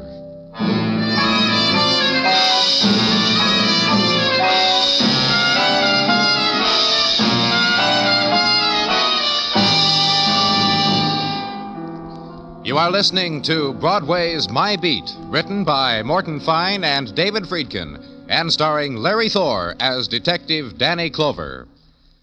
A titled Englishman wined and dined at a swank Park Avenue address is then mysteriously murdered. It takes no less than Mr. Chameleon, master of disguises, to make a dent in the Hand of Fate murder case. Follow Mr. Chameleon on this engrossing police operation tomorrow. Yes, that's tomorrow on CBS Radio. Mr. Chameleon is now heard at a new time, Sundays, on most of these same CBS radio stations.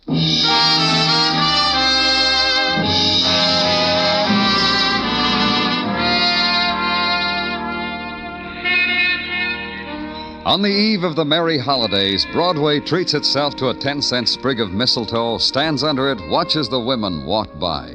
They hug the warm fur close. Let the December wind riffle it against their mouths, their cheeks. Let the wind breathe them away from you. And for background, the music flowing out of the tinseled metallic throats of loudspeakers. And the kids standing carefully away from the assorted street corner Santa Clauses, eyeing them, studying them, lifting great puzzled eyes to the grown-up who holds their hand. Good, huh, kid? Makes you glow, so find the coin, drop it in the pot, pay off for the year that never was.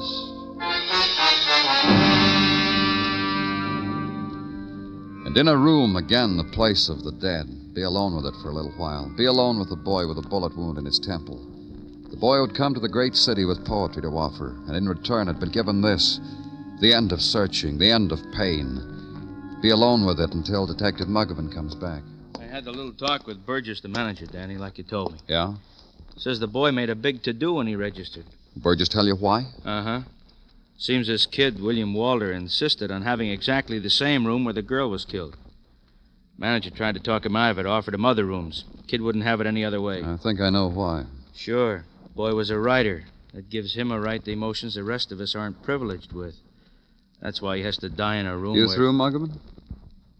Yeah. I guess I've been in it too long, Danny. Here's why he wanted this room. Found it in his pocket. Marriage license. I look at it, Danny? Thanks. Issued to William Walter and Margaret Ramsey. That'd be Peg Ramsey, the murdered girl, huh, Danny? Yeah. A place like this probably going to keep the marriage a secret. Uh-huh. Hey, come over here, Muggavan. Found something else. Here on the desk. Oh, it's written so fine. Wait, I gotta put on my glasses. Sure, go ahead. Peg, beloved Peg, all of it is done, finished. For you, now for me. For someone you breathed life into, then dying, took it from him. Done, finished. He wrote this, Dan? We'll check it at headquarters. I think we'll find he wrote it. With a gun in his hand like that, this note, how he insisted on the same room. Suicide, huh? Call it in, Muggavan.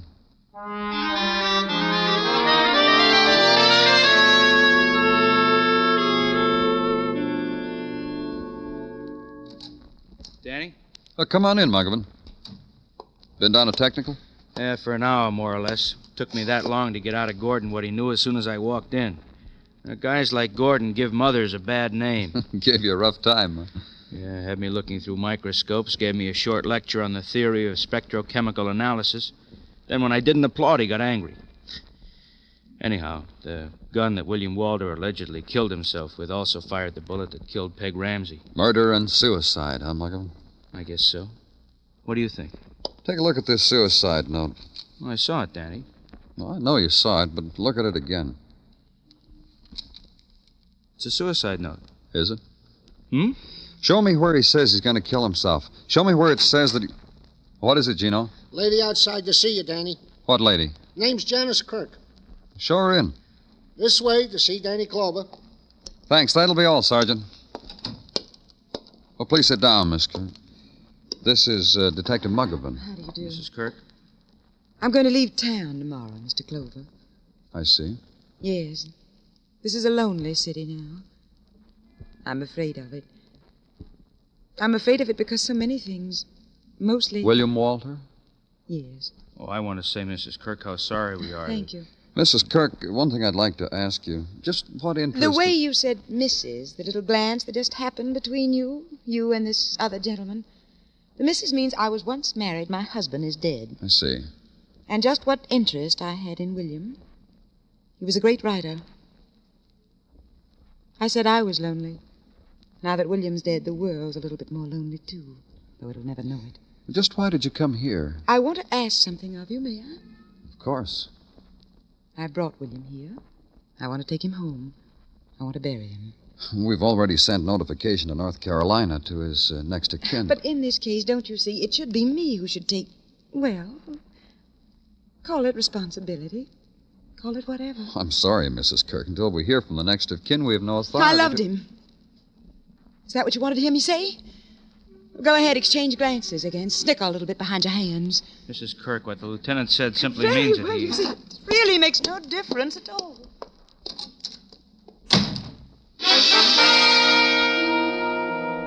For a moment, consider her fury at being deprived of the dead boy. And understand it. Understand it because of the sudden statement of love for him. Blurt it out, bitter, explosive, no longer to be contained. But let it also open a door onto new questions. The finding out of why a boy's life must be taken. A boy of talent. A boy who was about to be married. A boy who had apparently scrawled a note against the insistent calling of death. Murder, suicide. Make sure which. Let it take you to a place you'd been before, to a man you'd talked to before. Can't tell you how glad I am you came back to me, Mr. Clover. I just can't tell you how glad. Why, Mr. Taggart? Well, this is perhaps an uncalled-for thought after those dismal doings at the Savannah Hotel. Even tragic, you might say. Peg and that boy. Just tell me, Mr. Taggart. Well, I was wondering, just a fleeting thought, mind you, did you happen to find the manuscript of the boy's novel?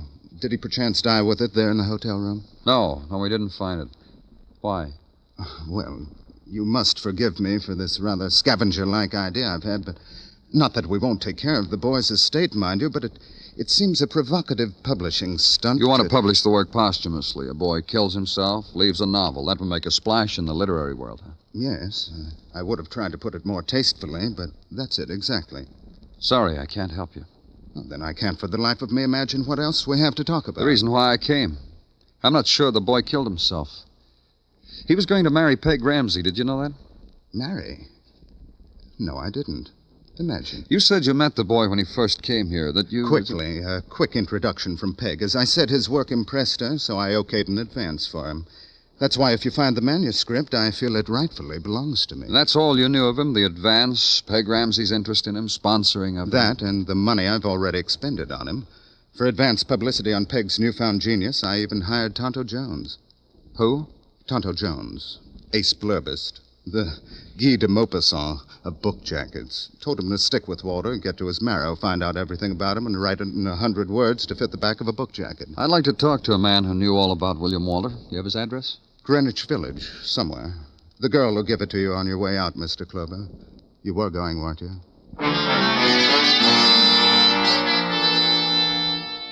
So downtown now, to Greenwich Village. Turn off 11th Street onto Bank. past the bargain basement bars where the floor shows chuckle at the customers and the local color is prefabricated, and find an address, another basement, where the door is a painted mural of pink and satyrs with a motto in French over the brass knocker. When the door opens, the man puts a finger to his lips. Shh. It's the last side. Huh? Schoenberg bought the records today. Come on. Come on, everybody's inside. All right. Grab yourself a hunk of floor and sit. If you don't mind, I'll stand. What did you bring? What? I told Barbette to tell everybody to bring a record. Didn't she? I brought a badge. Hey, who are you? Aren't you one of Barbette's... Police. I'm looking for Tonto Jones. Why? Where is he? Me? What do you want me for? A few questions, Tonto. By the way, where'd you get that name? Oh, I spent a summer in Mexico trying to write. The natives gave me the name affectionately. It stuck. All right. Now tell me what you can about William Walter. I was going to do his dust jacket for him. You mean that stuff on the cover of a book that tells how good it is? What do you mean, stuff? Just tell me about William Walter. I could have done it, too. Have somebody to support me. I could have written a novel. Did William Walter finish his? About a week ago. Pretty good, too. Oh, not that I would have approached his subject matter that way. Then you read it? Parts of it. Other parts he read to us. To us? Mm-hmm. People who drop in from time to time. We had varied opinions as to the novel's significance. Of course, if you're the type who's satisfied with sheer entertainment value... Where is the novel? Manuscript? Uh-huh. Oh, he left it here for me to look over. A couple of days ago, Janice picked it up. Janice Kirk? She said Willie sent her for it. I gave it to her. Hey, Tonto. We're disturbing your guest, Tonto. Go back to them. I'm just leaving.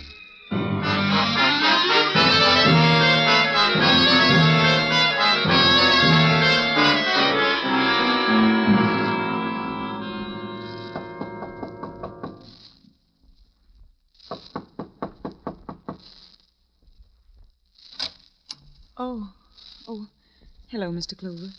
May I come in, Mrs. Kirk? Well, you don't want to talk to me now. I've been crying. I look a mess. It'll only be a few minutes. You promise?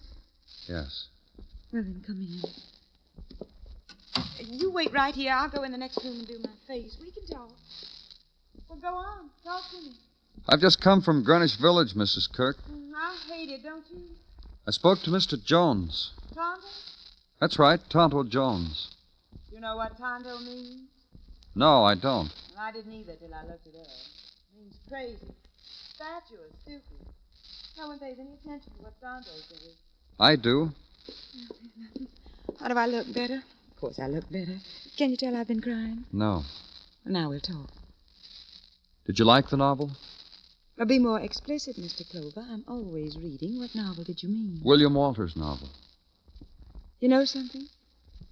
I told you I loved the boy, and I did. Even after he was so cruel to me. What about the novel, Mrs. Kirk? Well, that's what I mean. He didn't even let me read it after all I did for him. Maybe you didn't understand me, Mrs. Kirk. I said I saw Mr. Jones down in Greenwich Village. Well, he's a liar. About what? About anything, he told you. He said you picked up Walter's novel a couple of days ago. I don't think he lied. Nobody else has that manuscript. And I suppose nobody will ever read it. I suppose not. Mrs. Kirk. Yes? You told me how hard you worked to foster the boy's talent, how you brought him here to New York, how everything was wrapped up in that boy and his novel. Doesn't it bother you that the manuscript is missing? Well, Do you have it? No, I don't. Did you destroy it? Well, did you? Well, what difference does it make? I'm just curious to know what the novel is about, that's all. I burned it before I read it. As soon as I got it here, I tore it up and burned it. That was the first part of it, wasn't it? Huh? What? To destroy everything about the boy. Destroy somebody you loved? How can you say that? You loved him, all right. Only he was going to marry Peg Ramsey. Did he show you the marriage license? Oh, he was never going to marry that girl. He just wanted his novel published, that's all. I don't know. Marriage license usually means marriage. They were going to keep it secret, but they told you because you deserved to know. Deserved to know. Do you know why they told me? To be cruel to me. To laugh at me. To slap me in the face with it. So you killed her. Do you know what she said to me? Do you know what that girl said to me? I'll pay you for the train fare you spent to bring him to New York. Even if I had killed her, could you blame me? But the boy, you said you loved him. Him. Sitting there when I came into the room. I was ready to forgive him everything. I walked over to him, put my hands around his back. He shrugged them off. Kept writing. writing a note to a girl who was dead. Did you ever hear anything as crazy as that? Note to a dead girl. We thought it was a suicide note. Then he went over to the bed and he sprawled out and put his hands behind his head, and then he stared at me. He stared hate at me. Because you'd killed Peg Ramsey? He knew it and he didn't go to the police. That made me think he still loved me. Why didn't he go to the police? Because he knew I'd crawl back to him. He wanted me there so he could tell me how much hate he had for me. How much he despised me. You didn't give him a chance. You destroyed him. Everything that he touched, you destroyed. The final thing, to ride on a train. And he'd be back there with the baggage, the litter, and the animals. Let's go, Mrs. Kirk. No one's going to do that to me. What he did, not to me. Who did he think he was? Let's go.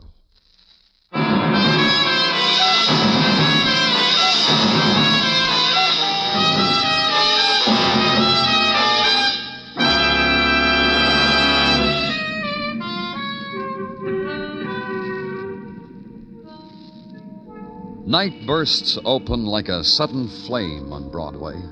The crowd swarm dances between the silhouettes of 1,000 buildings.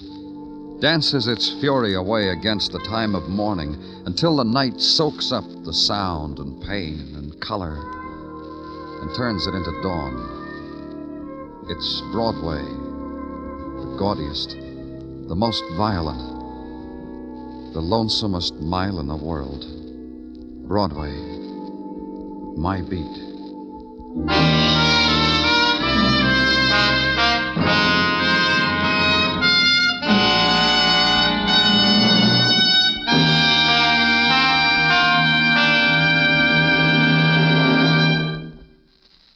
Broadway's My Beat stars Larry Thor as Detective Danny Clover, with Charles Calvert as Tartaglia and Jack Crucian as Muggavan.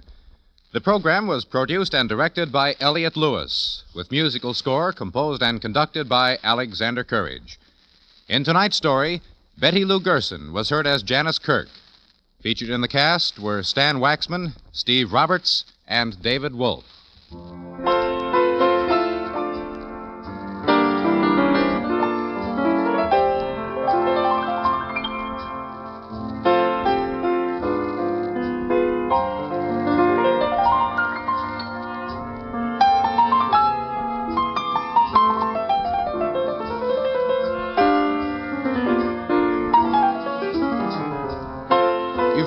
Heard the poets sing the praises of running brooks, babbling brooks, and he who brooks no evil.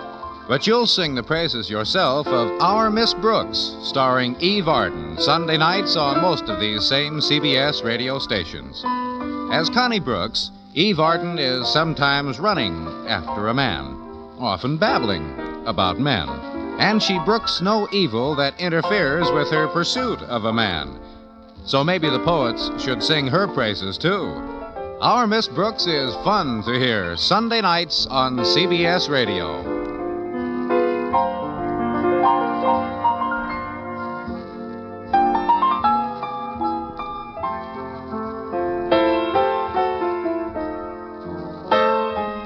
Phil Anders speaking. And remember, Edgar Bergen and Charlie McCarthy open fire on your funny bone Sunday nights on the CBS Radio Network.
Broadway's My Beat, from Times Square to Columbus Circle, the gaudiest, the most violent, the lonesomest mile in the world.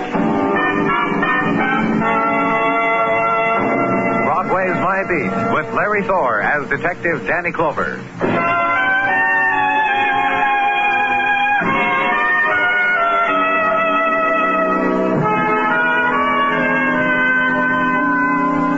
Broadway flips the calendar, stares at the word December, holds chin between thumb and forefinger, and wonders. What happened?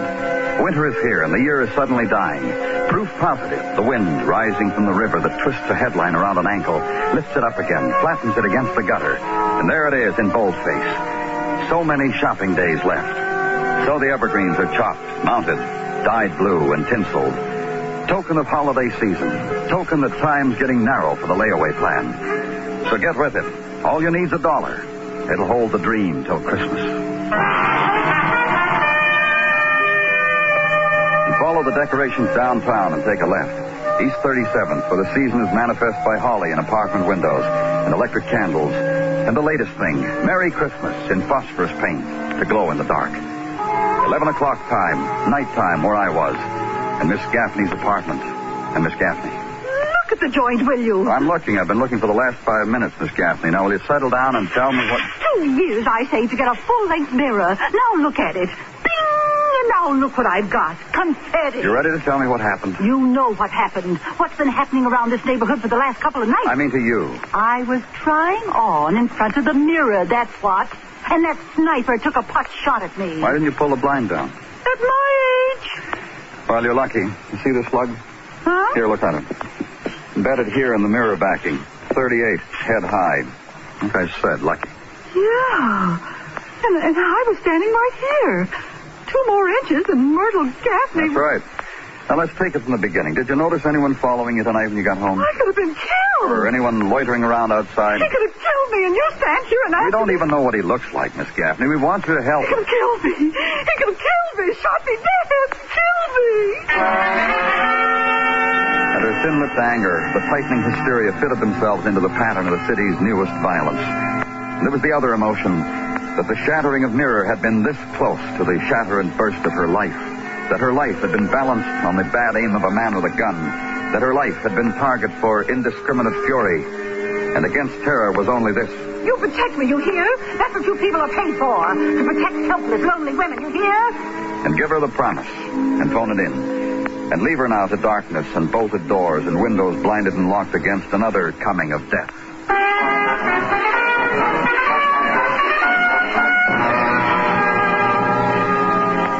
And walk this winter streets to where a room is, and hot plate, and minute coffee. And for a while after that, wander the narrow room. And for a while after that, sleep. And next day at headquarters is used in attendance at lineups where Miss Gaffney can identify no one. In marking areas on a map, trying to plot the boundaries of a sniper's violence. The cultured calm of the woman on the phone who was very definite she was next on the sniper's list, but was unafraid. And suddenly there's quick winter twilight, and the comment upon it by Detective Macklin. Look at him, Danny. Millions running home to a hot supper and take what eats you out on the kids. A way to live, huh? Yeah, it is. Me? My life is suddenly mixed up with panicky ladies who've had pot shots taken at them. That Lois Stewart over on West 30, for instance. You've already told me about her. She wrote me a little poem how her life was really contained in that flower vase the sniper shot to pieces in her flat. She even wrote it down for me. Here, I'll read it. You've already read it to me. Will you take the reaction of this Lois Stewart and pose it against the reaction of Mrs. B. Morrison, West 32nd? Did I tell you about her? No, but I'll read it in your report. This one cried a lot. Hung on to me. She was putting in a light bulb, she told me, when wham, through the window the sniper shot the bulb, right? I'll get it then. Lieutenant Clover's office, Detective Muggavan. Yeah. Yeah, where? 2126. Got it. Maybe this time, Danny. Well, maybe this time what? 3-4 people spotted a guy running across the roof, apartment house 2126 West 39. Guy was carrying a rifle. Let's go.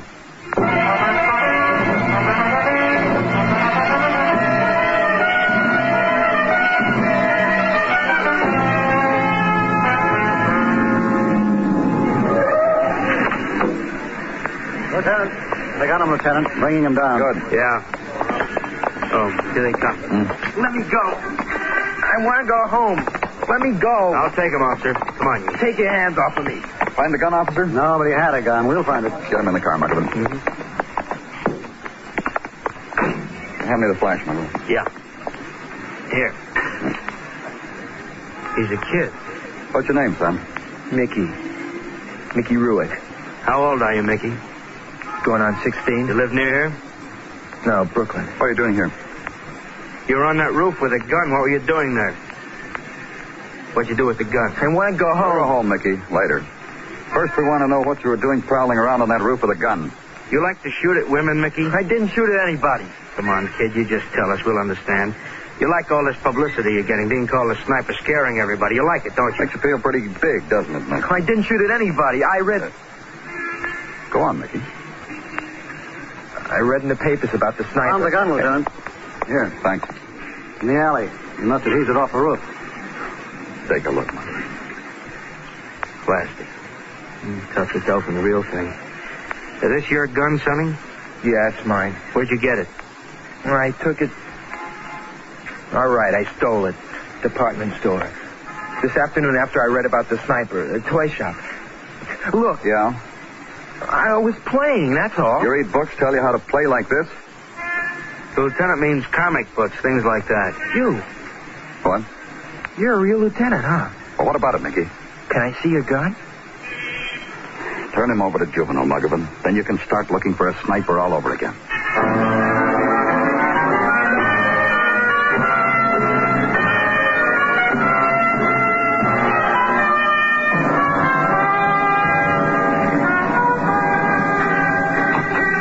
Danny, it's all right I disturbed you for a minute. Come on in, Dr. Sinsky.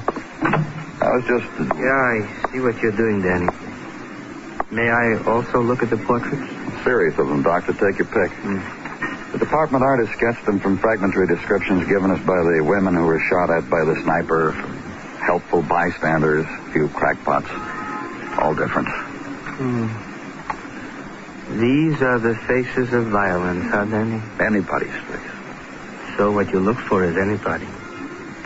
A killer who's been denied the death of women, perhaps because of some slight defect in vision. Perhaps because his family didn't buy him the eyeglasses he needed when he was a child. Whatever it is that's kept him from killing, let's not knock it, huh, Dr. Sinsky? I don't know how to apologize for my feeble attempts at irony, Danny. I forget it. Yeah, I'll try to do that. I heard Detective Muggavan brought in a boy to juvenile, the boy prowling rooftops with a plastic gun. Uh-huh. How old was he, Danny?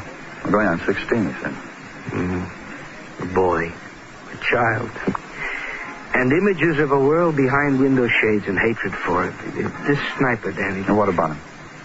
Find a man whose face matches an artist's sketch and then look behind it and underneath it. And remember another child who prowled rooftops with a plastic gun. Mrs. Sinsky, Danny? Oh, what is it, Jim? That sniper chap. Yeah? He's at it again. House 1843 East 39. Just came in over the phone. Also? Also what, Gino? This time, he didn't miss. Any comment, Doctor? Any observation you care to make on how we're really dealing with a frustrated child? How we should treat him? No. No comment, Danny. In that case, get me a squad car, Gino.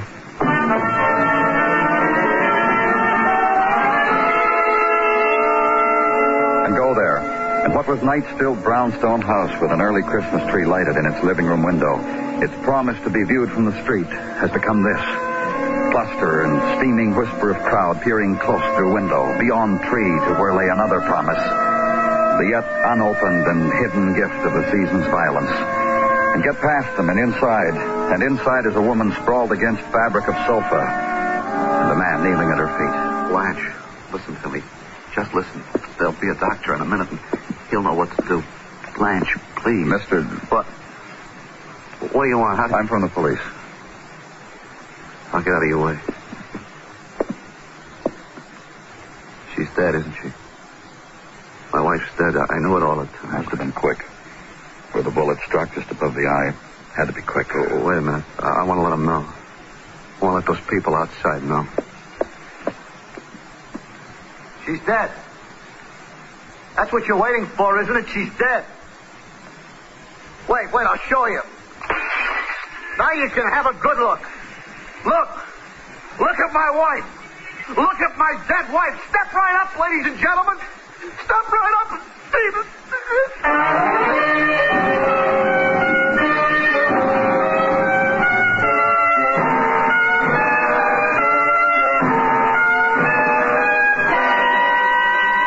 You are listening to Broadway's My Beat, written by Morton Fine and David Friedkin, and starring Larry Thor as Detective Danny Clover.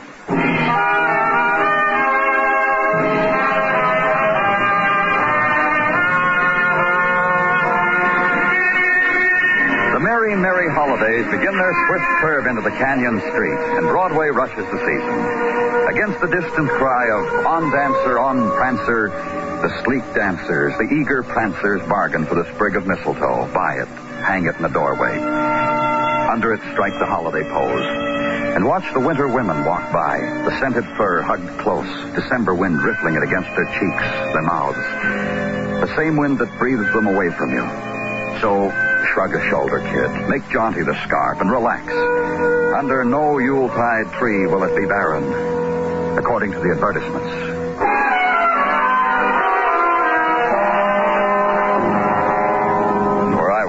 Winter's night flowing through newly shattered window into a room where mantelpiece was simulated marble, where fireplace was 3 gas logs neatly arranged, never consumed, where furniture was draped with embroidered fringed cloth. And this room where death was. You're cold, mister. I'll turn on a fire. Never mind. I shouldn't have done that. I shouldn't have broken open the window and yelled at those people. They'll think I'm crazy. But don't worry about it, Mr. Dermit. Tell me something, mister. What? You've been around where people have been killed. Women, a man's wife, for instance. You see that a lot, don't you? Mm-hmm. Well, the husbands of those other women you've seen dead, what did they do? What did they say? I want to know so I won't louse up the etiquette. Oh, Mr. Dermit. They cry like I did. They go out of their head like I did. Tell me, mister. You really need to know. No, I got all I need to know. A little while ago, I had a wife. Now I got a memory. Blanche. Not how she is now, not how she was yesterday, sick, and the day before, a year before. But how Blanche was when she was young, when she was a girl. I should thank him. I should thank her killer. He left me remembering a girl. Tell me how it happened, Mr. Dermit. Well, you know it happened. The sniper, he finally got a bullseye. My wife. Were you here in this room with her? Yeah, I was here in the room with her. Did you notice anything? Hear anything? I was in this room with Blanche. We were talking over who to give presents to this year, who we were going to get presents from. Did you see anyone outside? Did anyone follow you home? I'll run the evening down for you. 6 o'clock, I got home from work. 6:30, Blanche put dinner on the table like she did every night. We eat, we talk. Then she clears the table, washes the dishes. I go to the living room, sit in my chair and read. Then I help her change into her nightgown and robe, and she comes in here with her embroidery, and we talk or we don't talk, depending on how she felt that day. Tonight was different. Tonight she felt good. And then she got killed. You understand, Mr. Dermit? You understand why? No. I'm dense. I understand nothing. I don't understand how a crazy killer roams around loose when we got a smart police force like you. I don't understand why Blanche is dead. Do something for me, huh, mister? What? Leave me alone for a minute so I can figure it out, huh?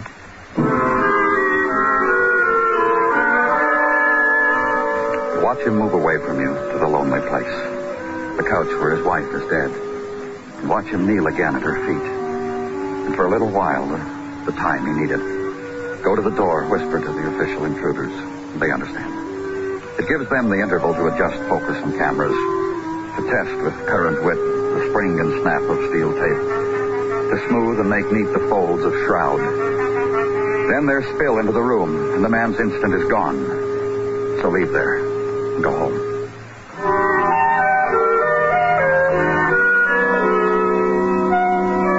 And a new winter morning at headquarters, and the joyous tidings of Sergeant Gino Tartaglia. Were you happy, Gino? In me, Danny, you are gazing upon a contented fellow. Well, I'm glad. Chuckling because last night was the Tartaglia night at our neighbors, the Renboms. Contented because a frolicsome time was had by all and sundry. Gino. Among which sundry was Fargo. Fargo Rembom, a veritable card. Fargo Rembom? The western outlet for the Remboms, an uncle from Nevada, who did last night descend upon the eastern branch and did shower them with western-type goodies. Indian blankets, beaded belts, an Indian doll carrying on her back in lieu of a papoose, a bottle of Smirnoff's vodka. And for me, a feathered chief's headdress, which I will be glad to model for you come lunchtime. Gino, Oh, Danny, wait till you catch a gang of Chief Minnehaha Tartaglia. First to work, eh, Danny? I hate to spoil your fun. What must be, must be. In the matter of the deceased Mrs. Blanche Dermit, Report from technical. Felled with a .38 caliber bullet of same type and markings as the sniper has been prone to use on other ladies. But with Mrs. Dermit, he made expert. Right above the eye. Anything else, do you know? From Detective Mugavin and others at work on the case during the night. This report from neighbors on Mrs. Dermit adds up to a nil. 12 years in the neighborhood, Danny. None of the neighbors knew her. All they knew, she was very quiet and a non-mixer. How about her husband? Has a little novelty shop on 7th Avenue. Open 9, close 5:30. Always bringing home novelties and gimcracks to the neighbors' kids. And that's Do something for me, how'd you know? Anything? Get a policewoman. Have her go out and buy herself a house dress. Then have her report to me in an hour. Sure. But you want to see me in feathers? Just get her, how'd you know? And the setting up of it. Policewoman. Empty apartment in the neighborhood where the other shooting had taken place. Daytime chores for nighttime trap. And it was done. Then let the day drift backward into December. Watch it from the window at headquarters. Walk with it briefly. Twice to the corner restaurant where the food is always an adventure. Back to the office again, and the window. And see day bleed grayly in the night. Stakeout set up, Danny. Cruising. Squad car's waiting for us downstairs. Beginning night is strung through with cold. And the hurrying shapes that curve backward from your vision. The street of the spinning lights. And turn off it, East 38. Ride it slowly. Past the rows of brownstones and the corner stores and winter loneliness of Manhattan Street. And slowly past the lighted window, ground level, where a woman sits. Now clothed in a house dress and reading. Trapped. And past it, another corner, turn it and stop. Coffee in the thermos, Danny. You want some? Later. Yeah, what's the time? 7:10. It's going to be a long night. Yeah. Call in, Macklin. Yeah. Car 43, car 43 reporting. 43. Parked at southeast corner of East 38th and 3rd, according to Plan A. Nothing from here. Car 22 reported suspicious acting man on 4th turning into 38. Shook him down. Drunk. Unarmed. Car 43, 10-4. Well? Park further down the street, Macklin. I'm going to take a walk. If you need me, I'll probably be in a doorway around the corner. Right.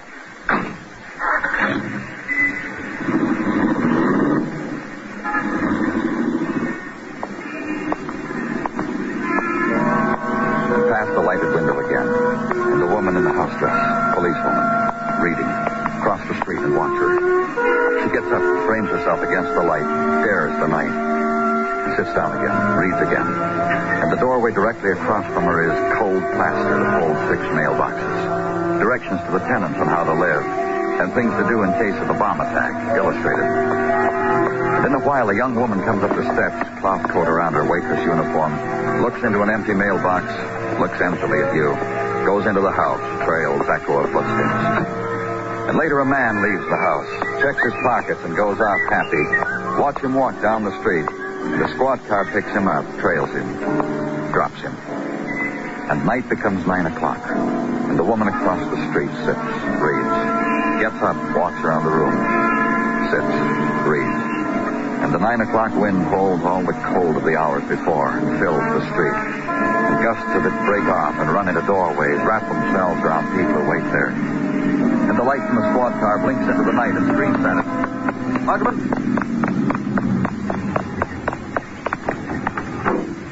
Sniper, Danny. Just got a communication. Where? 2 blocks from here on 40. Let's go.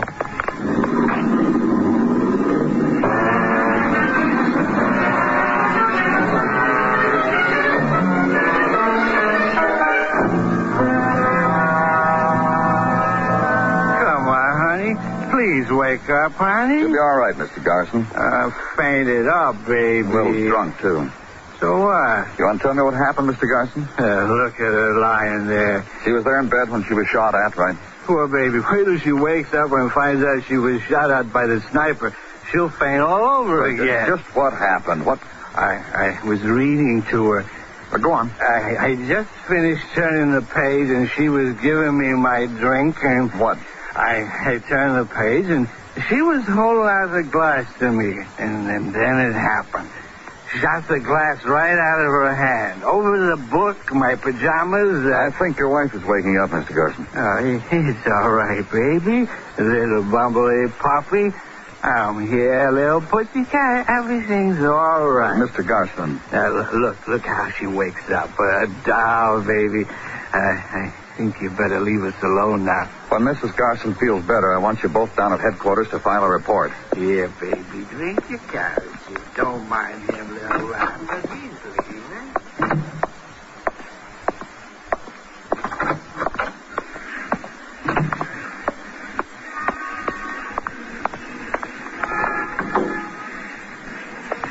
Well? Shot came from the alley, through the bedroom window. The woman was in bed. Sniper shot a glass out of her hand. Lucky. Is she? Well, I'd say she is. What would you say? Consider it, Muggavan. 4 women were lucky. The 5th was killed. Think about it. Well, I just told you. Reverse it. Think about it the other way. Yeah. So let's make a call, shall we?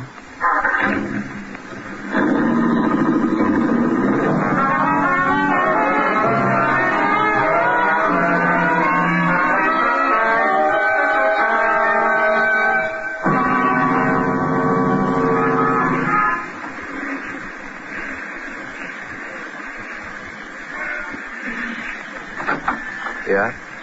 Oh. Hello, Mr. Dermit. Mind if we come in? Oh, come on. This is Detective Muggavan, Mr. Dermit. Oh, hi. I'm sorry about your wife, Mr. Dermit. In here. Want you boys to take off your coats. Yeah. Oh, all right. When are you going to get your window fixed, Mr. Dermit? Putting that cardboard in there's as far as I'm going to go. I'm moving. Where are you going? Away from here. Think I'm going to live here anymore? Yeah, it must be real tough. I can tell you this. I sure miss her. How long were you married, Mr. Dermit? I told you, 12 years. Oh, that's right. I'd forgotten. 12 years. You're not going to believe this. We never had an argument. Why not? Huh? Well, I've been married 14 years, and starting with our 3rd anniversary, my wife and I had little arguments every week, and a big one once a month. And we're very happy. So why haven't you had any arguments, Mr. Dermit? You didn't argue with my wife, Mr. Why not? She'd get upset. Oh, that's right. I forgot. You forgot what? That your wife was a sickly one. You been checking on me? What was the matter with your wife? I asked you a question. You been checking on me? But where are you keeping this drawer, Mr. Dermit? Hey, dog! Knitting stuff. Just that, Danny. What's the big idea of opening that drawer? A lot of knitting in there. Your wife like to knit? You just don't open any drawers without permission, you hear?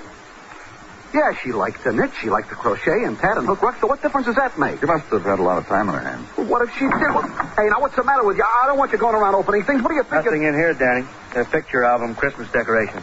What are you looking for, anyhow? Let's talk some more about your wife, Mr. Dermit. She was a good, sweet, kind woman. Yeah, they all are. Did you hate her very much? Hate her? I was married to her. Yeah, I know, 12 years. Why should I hate her? A sickly woman, a woman who never went out, a woman who sat home all day. I'll try the kitchen, Danny. What are you looking? Just tell me that, will you? I'll cut it out, Mr. Dermit. If you just tell me what he's looking for. A gun. You think I'm the sniper? Are you? You out of your mind? Look at it this way, Mr. Dermit. 5 women were shot at. The only one who was hit, your wife. Not wounded either, killed. The other 4, drinks shot out of their hand. A light bulb shattered. A vase, a mirror. My wife was unfortunate, that's all. The other 4... Fortunate? At first, we thought we were looking for a man who couldn't shoot well, who was trying to kill and was missing.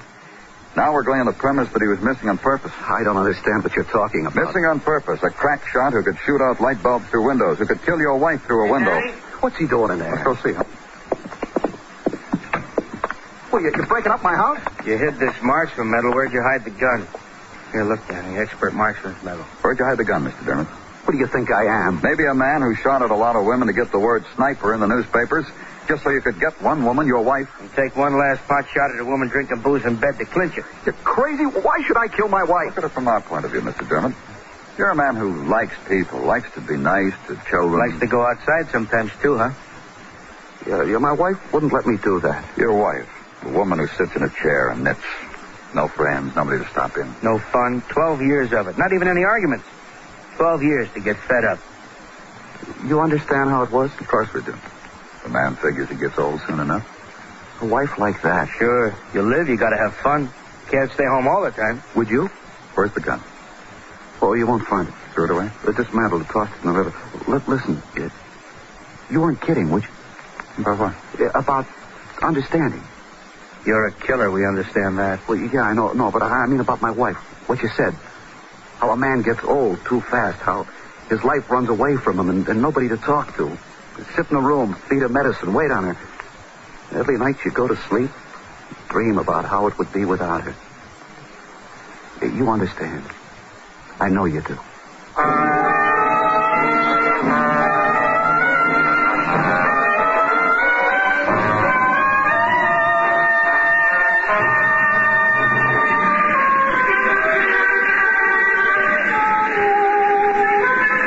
The time of winter daytime leaves Broadway fast. You walk toward the shadows. Someone smiles and takes your hand, whispers to close your eyes, then bangs your head against the night. Your scream mixes well with the shriek of the riot. It's Broadway, the gaudiest, the most violent, the lonesomest mile in the world. Broadway, my beat.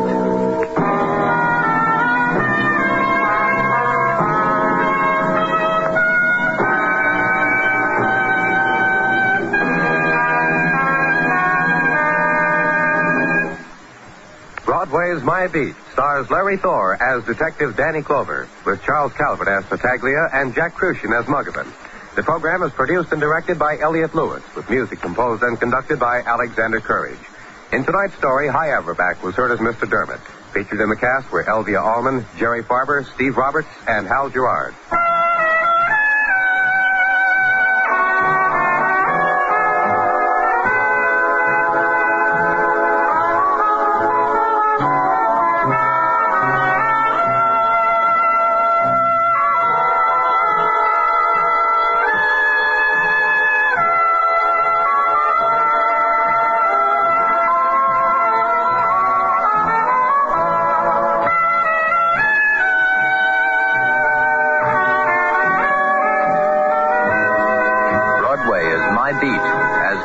Through the worldwide facilities of the United States Armed Forces Radio and Television Service.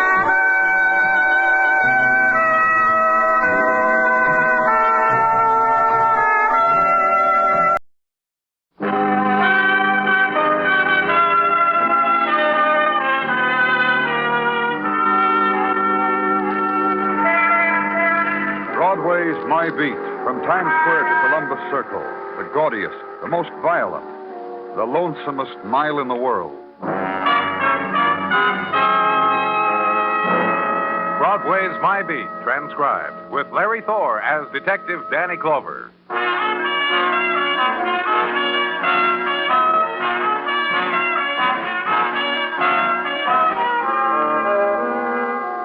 With autumn, twilight is of a new texture on Broadway. The faces of women are paler, their walk no more languid, not slow now. The swirls of mist have risen from colder waters, and the sheen of pavement is chill. The hawkers have moved into doorways, and the autumn deals are pulled out of topcoat pockets, and the smell of mothballs is on them. And the fall slogan, "You don't like it, kid, get lost." And because autumn came too swiftly, and you've nothing planned, you accept the deal. And still it happens. You get lost.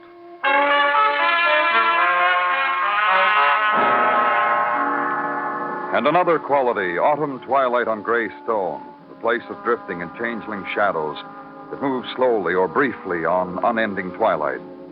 The segment of city reserved for the housing, the considering, the analysis of violence, police headquarters. And in it, the room, the office, where now is twilight talk and autumn moments held close against the time of their shattering. Where I was, and Detective Muggavan. I've been thinking, Danny. Huh? Been looking at this newspaper and thinking. It's been years since the wife and I have been to a football game. Together, I mean. Oh, maybe next Saturday you could... And she says she's lost a taste for it. She says, too many things to do around the house. Go yourself, she says. All those young kids there, she says. You think that's why, Dan? Why what? Why she won't go. Used to be a time she and I couldn't get enough of it. College games, day, night. Now she tells me, go yourself. All those young people. That's why, huh? Maybe if I said to her, oh, hi, Gino. Come on in, join the coffee clutch. Thank you indeed. Some other time. As now, there is murder being done. What are you talking about, Gino? A relay from me to you of the very words screamed by a distressed lady into our central switchboard only a few minutes ago. The call was traced, Danny. Where? To a house on East 63rd, 1823 East. Listed to a party name of Robert Turk. Let's go, Muggerman.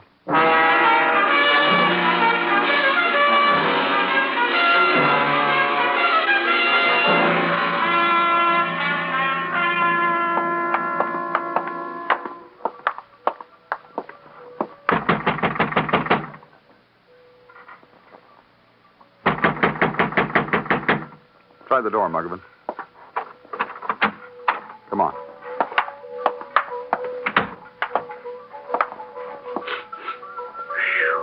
Yeah. Come here. Look. Incense. Yeah.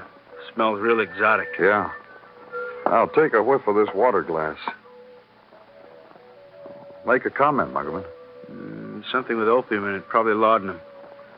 Must have been quite a party. Wonder who cried murder. I wonder who... Hey, Danny, look. Parakeet. Yeah. Neck twisted. Dead. This is quite a joint, huh? 7 armed idols. Crazy-looking dolls. Pictures on the wall. Your back teeth rattling, Dan? Where's that music coming from? There's the speaker, but... Yeah, machine must be in the other room. I got a friend who's got one. She dead? No. Made the call, though. Didn't even have time to hang up. You try the phone. Hello? Hello? Nothing, Danny. I think she called up and yelled murder on account of the bird, then got carried away with it all and passed out. Maybe. This room do it to you, too? What? The idols again. Sawdust dolls. It's going to sound silly, but I'm going to say it. Black magic, huh? Oh, don't look at me like that. Just take a peek, will you? For instance... Here, this thing. A doll in a baby dress. Eyes bandaged. Arms and legs tied with... Hey, what's this stuff? I don't know. It looks like a weed of some sort. Seaweed, maybe. What's been done to this doll? Pierced with thorns. Find out where that music's coming from and turn it off. Yeah. It gotta be in this room. It's the only one. Danny! Girl wasn't kidding when she called, was she? Dressed like that. Tunic, Roman sandals. What is this, Muggerman? I don't know, Danny. I don't have any idea what it is. I only got a name for it. Probable suicide. I make a flash judgment like that because the guy lying on the floor has a cut throat and he's holding a weird-looking dagger in his hand. Outside of that, I said my piece for the day. Your turn, Danny. I don't know. I just don't know.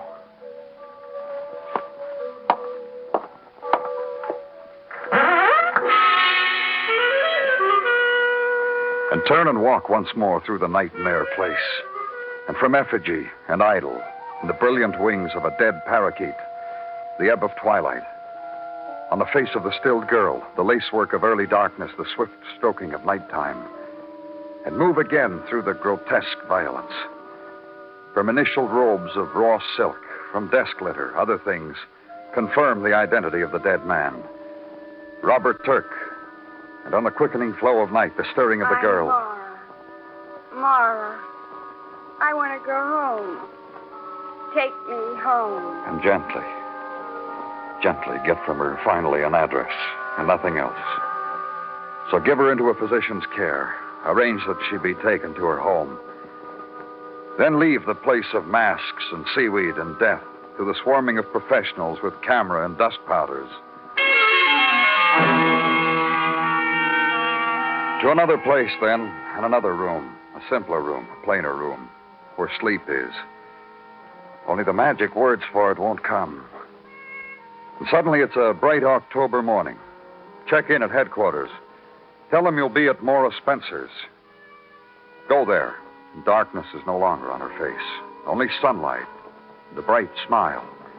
And she leans against the bulk of a young man, holds his arms close around her waist as she talks to you. Sways a little. So strong. So strong. My fella's so strong. Miss Spencer. You two don't know each other, do you? I'll introduce you. This is Johnny Longstreet, My fellow. The boy I'm going to marry. And you? Who are you? He told you, Mara. He's a policeman. Honey. Baby. What, Johnny? Tell the policeman to go away. I can't do that, sweet. He wants something of me. You go over there and sit down. I'll find out what he wants. Uh-uh. Do it from here. Sweet, sweet thing. What do you want of me? What you couldn't tell us last night because you were passed out from drugs. Was it a drug? Is that what Robert gave me to drink? He told me it was an exotic something, Johnny. He said it was a something that would make me fall in love with him all over again. Did it? Did it, honey? You go over there and sit down, sweet. Because I told you. I told you 1,000 times. Nothing could make me love Robert again. Not potions, not rituals, not strangled birds. So you go over there and sit down, sweetness. 200 pounds of college football player. And gentle and obedient and faithful as a hungry little boy. He throws himself at men and they're taken away on stretchers. And for me, he's a little boy. Be patient, sweet. Maybe you're not over it, Miss Spencer. Not over what? The drug, whatever it was you drank. Oh, no. No, you're wrong. Some doctor did things to me. Left me with a mind as clear as a bell. Anything you want, I'll clear it up for you. Let's start with Robert Turk. All right. With him. Once there was a cult, and Robert was its high priest. Somebody told me about it over cocktails, and I went with her to his place. It was exciting and dark. And Robert spoke of love to me. It was something I'd never known. Robert was a kind of man I'd never known. How long ago was that? A year ago. Go on. Then it got boring and dull and tiresome. And I resigned from the cult and from Robert. But last night he finally persuaded you to see him. You think so? Tell me. This was last night. Robert phoned me. Out of the blue, he called me, begged to see me. And because once there had been an emotion for him and excitement, I went. And he was in his toga, and he brought out all the props, and he performed, and said incantations, and fed me a potion, and twisted the neck of a bird. And I laughed at him. And he went into another room and cut his throat. And I called you people, sipped my drink, and passed out. That's how it was last night, huh? Boring. That man's going to go away now, Johnny. Where were we, sweet? Oh, Johnny. Johnny Longstreet. What a wonderful boy you are. Johnny Longstreet.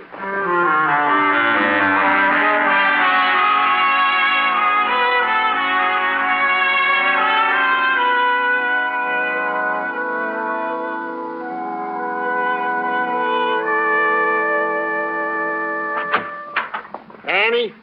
Yes, what is it, Gino? Lady out here to see you. Says her name is Turk. Mrs. Edna Turk, widow of the late deceased Robert. Show her in. This way to see Danny Clover.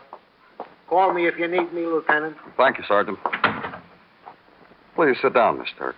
Robert Turk was my husband. Yes, I came here this morning to tell you about him, because this afternoon I plan to go shopping. And I don't want any of you people coming around my house and interfering with my plans. It's nice of you to stop in, Mrs. Turk. Just go right ahead. I've learned that my husband slit his throat. Or had it done for him. We don't know. Just incidentally, Mr. Clover. I left my husband yesterday morning. It would be pleasant to toy with the possibility that he killed himself because of me. But I'm sure Robert did it for the excitement of it. You don't jump out of your seat and slam your hands on the desk and lean forward and yell, "What are you saying, woman?" Just go on, Mrs. Turk. Robert was out of his mind, you know. Still no reaction. Some of his best friends were witch doctors. Nothing. I mean it. Witch doctors, black magic fellows. A lot of them in Manhattan. Boys and girls who look like you and me. Only nuts. Play around with the occult for kicks. I'll want their names. I wouldn't know them. As soon as Robert put punk to his incense, I knew his buddies were coming over, so I left. Do you know Morris Spencer? A long time ago. Once at a party. 100% party where nothing stranger than everybody getting looped took place. Robert pointed her out to me and said she was a high priestess. At the time, Maura didn't have her shoes on, so I told myself this is no high priestess if I ever saw one. Yeah. What else? Nothing else. My husband was out of his mind. He was looking for kicks. He found all of them, then he ran out. Nothing else left but put knife to throat. Take a look, Danny. Came out of communications a second ago. Johnny Longstreet? Yeah, just now under a subway train at Times Square Station. Fella was pushed. Johnny Longstreet, dead. It's still your turn, Danny. Got a comment?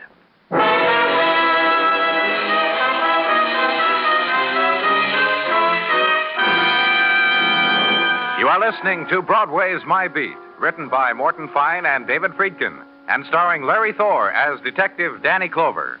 CBS Radio brings you every kind of show. Pleasure for everyone. Wonderful hours of fun. Turn your dial for a smile. Entertainment all the while. You'll hear the best wherever you go. Just tune to CBS Radio.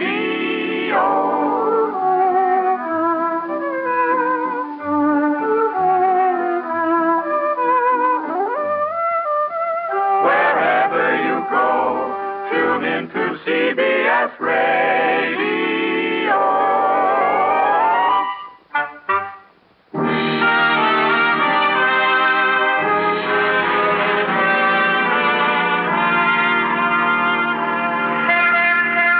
October spreads its golden light over Broadway. The mob hurries down Saturday Street. It's the day of the stadium again, and the soft drink, and the old locomotive yell. The very small hot dog for 35 cents. And it's the day when higher education comes into its own, when an English student punts a bladder and everybody screams. The word is bula bula, the flower chrysanthemum, and everybody's either your buddy or your arch rival. Get with it, kid. Today it's just like going to college. Below all of it, in the subway, the non-ticket holders still crowd. But excitement of another kind. A man who fell or jumped or was thrown onto the tracks in front of a subway train. Where I was. Above me on the platform, Detective Muggavan. I'm trying to tell you. All right. You just stand over there with that man. Hey, Danny. Give me a hand up, Muggavan. Thanks. Any witnesses? Yeah, a couple. Just dying for the opportunity. Yeah. All right. You, mister. Tell the lieutenant here what you saw. Like a bird in flight. Look, friend. I looked up and there he was in midair, as if he were suspended. And whatever held him, severed. Did you see anyone push him? No. Then gracefully he began Go to... home, mister. All right, buddy. What did you see? Well, I was standing beside him. As a matter of fact, I was practically looking right at him. Then it happened. What did? Why, he wasn't there anymore. I heard a scream, and there he was like he is now. Anybody push him? Oh, who pushed him? Okay. Take over, Muggavan. I'm going back to headquarters.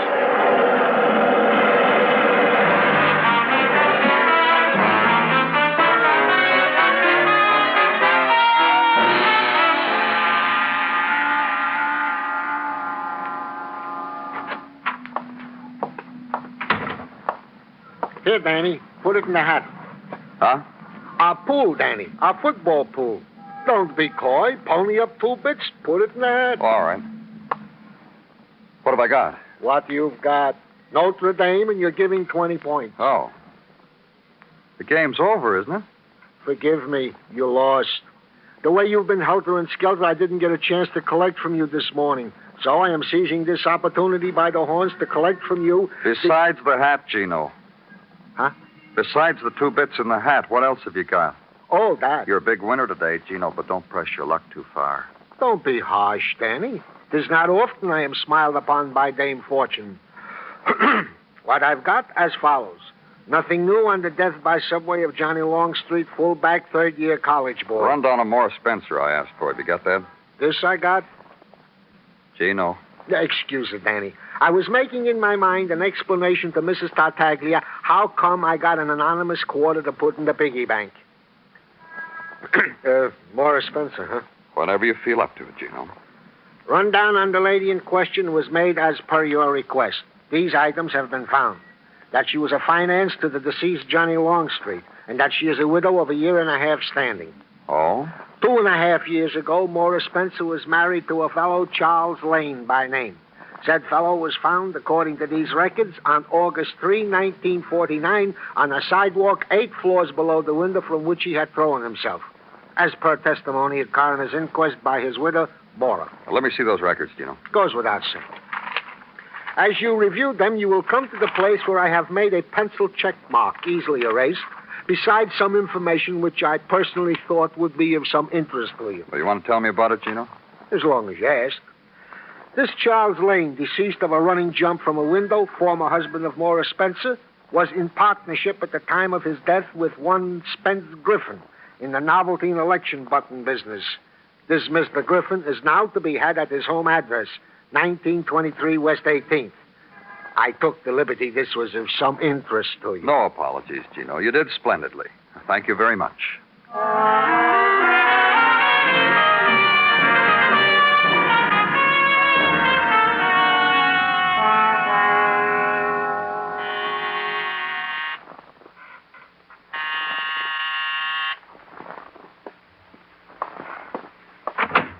Yeah? Is your name Griffin? That's right. I'm from the police. Name's Danny Clover. Well, is it going to take long enough for you to come in, or are you just selling... If you don't mind. Oh, sure not. Come on. Have a chair. Now, you don't mind me trying to squeeze into this outfit all the while, do you? Well, go right ahead. Big thing. My alma mater won today. Everybody's dancing tonight, so I got to get into a size 42 because a married lady named Janice Drinkwater is going to show up. When am I going to stop kidding myself? You want to give me a hand here? Thanks. Kidding yourself about what? Janice Drinkwater. College, when I knew her, it was Janice Galt. Now I'm size 48, and every year we made at this dance, both of us 10 pounds heavier, and tell each other we're both Oh. Did you go to college with a man named Charles Lane? Charlie? He's dead. I know. He jumped off the porch. Very high porch. No, I didn't go to college with him. He was your business partner, though, wasn't he? Mm-hmm. Every year a wrestle with his tie. Why did Charles Lane jump? Every year Janice straightens it for me and wags a fat finger at me. Why do I do it? Why do I dance with her and make believe to myself I can't feel the stays? I'm talking to you, Mr. Griffin. Why did Charles Lane jump? I don't know. No idea. I was there when it happened, you know. No, I didn't. Yeah. Party for his wife. Let's see, what was her name? Maura? Mm-hmm, that's right, Maura. Ever see her? I've seen her. What kind of a kick she on these days? What do you mean? Well, the party. She had a formula, crazy death curse or something. We all sat around on the floor, beat on things in rhythm, bang things together. Half the people in the weed, I guess. And sure enough, half hour later, after we'd been making jerks out of ourselves, comes a scream from the porch, the balcony. Who screamed? Maura. Jumping up and down, screaming, crying, carrying on, pointing out to the street. Charlie jumped! Nobody else got excited very much. Figure it all happened because we'd made that circle with all that mumbo-jumbo. You know something? What? I hope Janice doesn't show tonight, then I don't ever have to go anymore. Brother. And leave the man struggling to thin himself back into a memory. Leave a man who had been there when Maura Spencer's husband had fallen into death. Had walked then, and for a while drift with an autumn day, with swarm coming into city, fighting crowd going home, and somewhere near river find a bench, sit a while, watch tug and barge on autumn waters, hold it back for a while. Then consider 3 deaths, Robert Turk, Johnny Longstreet, Charles Lane. Then make a decision. Leave the still place by the river. Go back to headquarters. Get Muggavan in on it. Check these out of supply, Danny. What you asked for. Yeah, I holster and gun off the chair, huh, Muggavan? Oh, sure, Danny. Here you are. Oh, thanks. The way you figure, huh? The way you have to do it, huh? You got another way? No, I guess I haven't. A woman, she's part of a man's life. Gets to be a part of his dying. 3 of them. Count them. 3. Oh, see you, Muggerman. It's your life, Danny. I'll see you.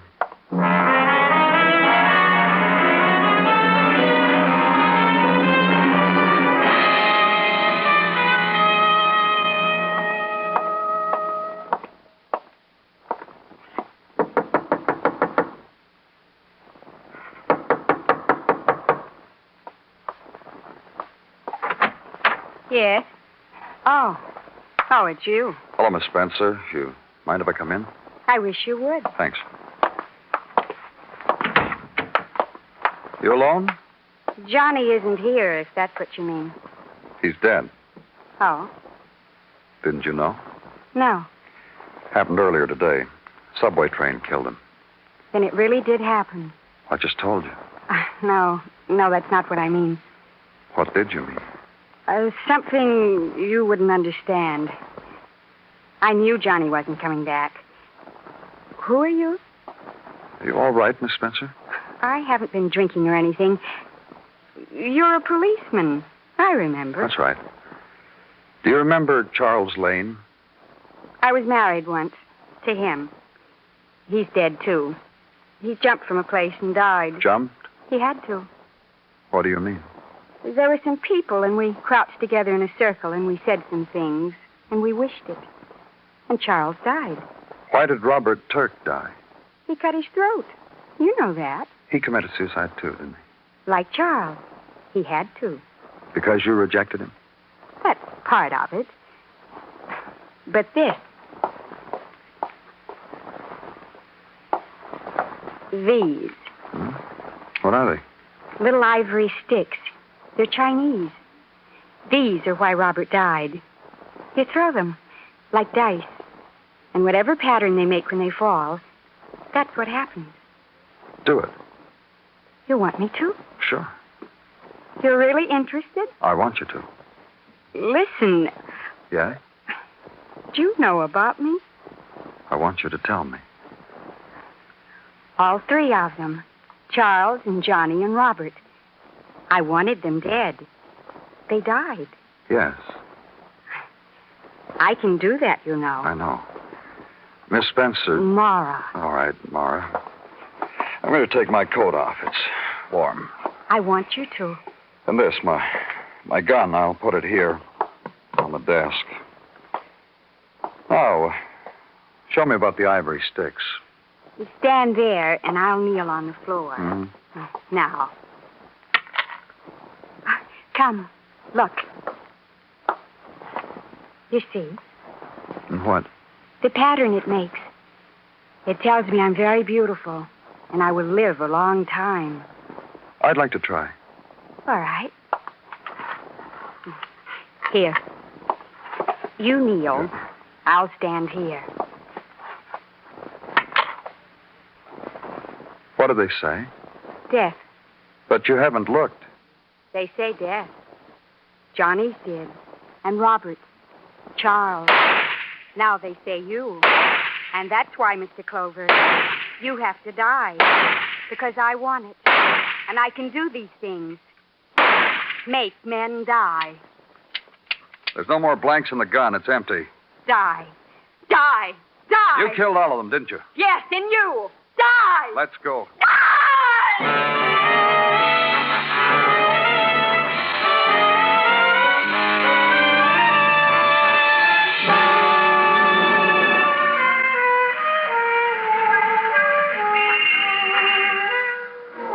It rolls over Broadway now, the shock of the night. And the sound of it is a thing of laughter and trumpet and a million-throated voice. And from 1,000 streets they gather to come here, to scream with the roar, let the wave of night roll over them, gather them up, spill them into the doorway of their choice.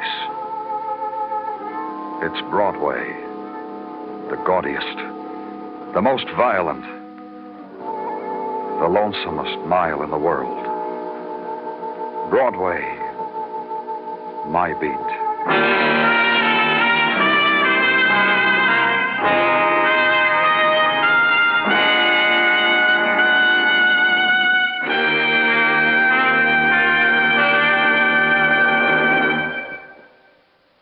Broadway's My Beat stars Larry Thor as Detective Danny Clover, with Charles Calvert as Tartaglia and Jack Crucian as Muggavan. The program is transcribed and directed by Elliot Lewis, with musical score composed and conducted by Alexander Courage. In tonight's story, Sammy Hill was heard as Mara. Featured in the cast were Lee Millar, Truda Marson, and Lou Merrill. Bill Anders speaking.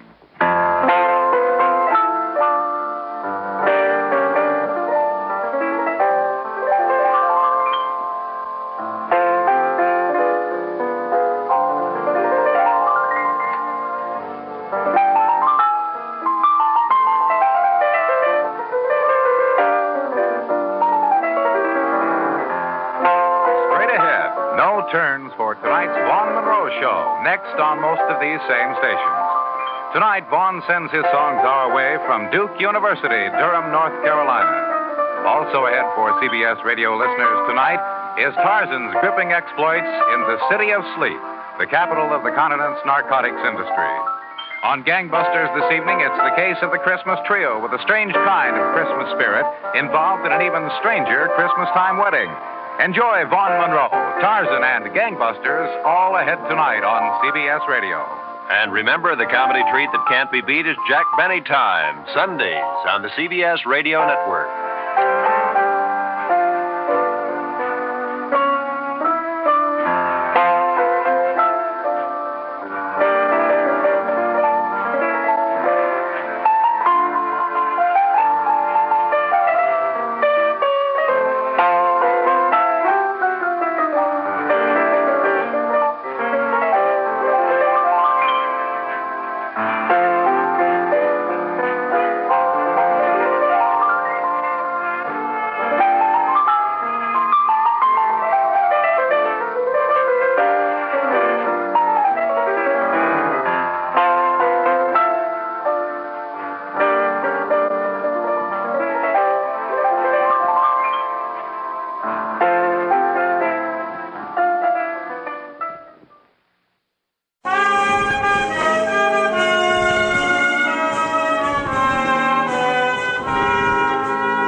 Broadway's My Beat, from Times Square to Columbus Circle, the gaudiest, the most violent, the lonesomest mile in the world. Broadway's My Beat, with Larry Thor as Detective Danny Clover.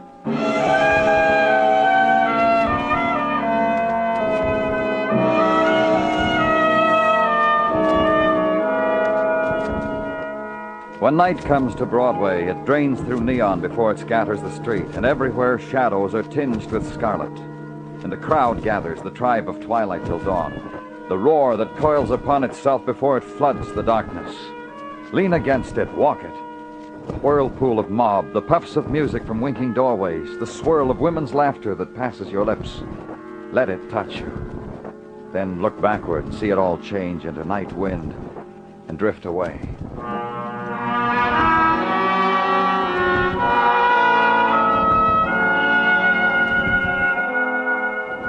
And uptown, north on Broadway and east, 110th Street and Central Park, in the part of the night that hung over a lake where I was standing, and the floodlights, and the rowboat, and Detective Muggavan, and the huddled shape. I got him, Danny.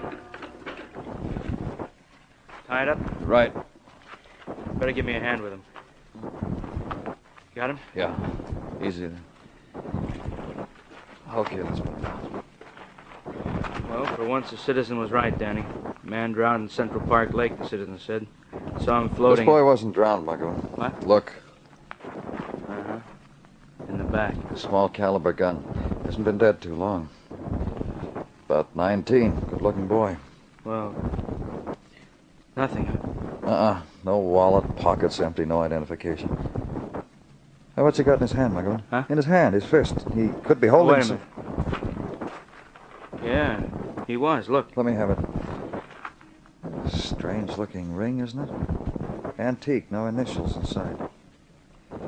I'll get him downtown, Muggavan, and get some prints. Okay. Danny? What? You were right. He was a good-looking boy.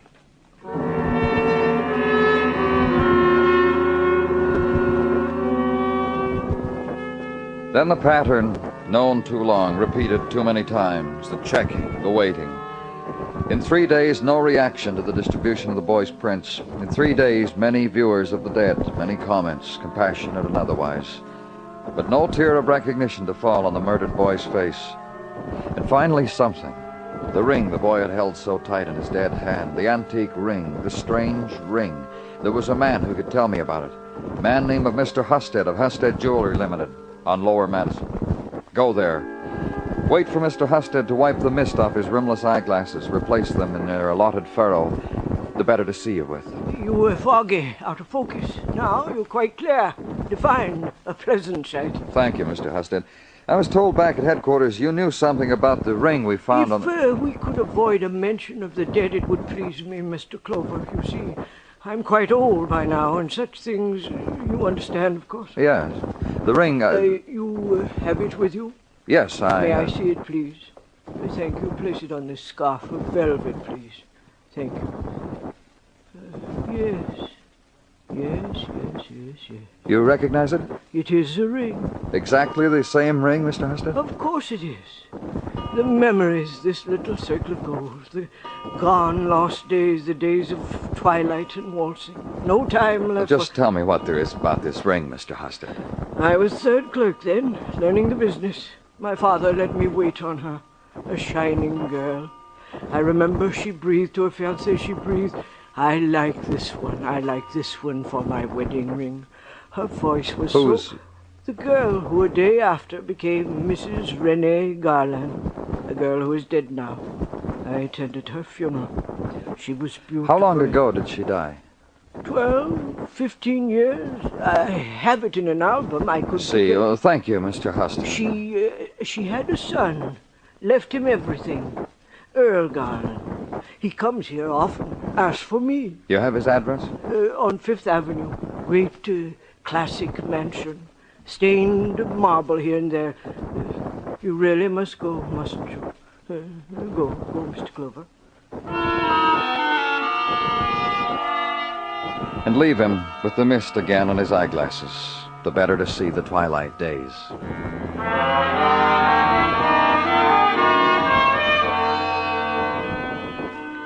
And in a Fifth Avenue mansion, be told to wait for Earl Garland. Wait in a great hall, bare, almost empty, its aged walls veined with the delicate arteries of cracked plaster.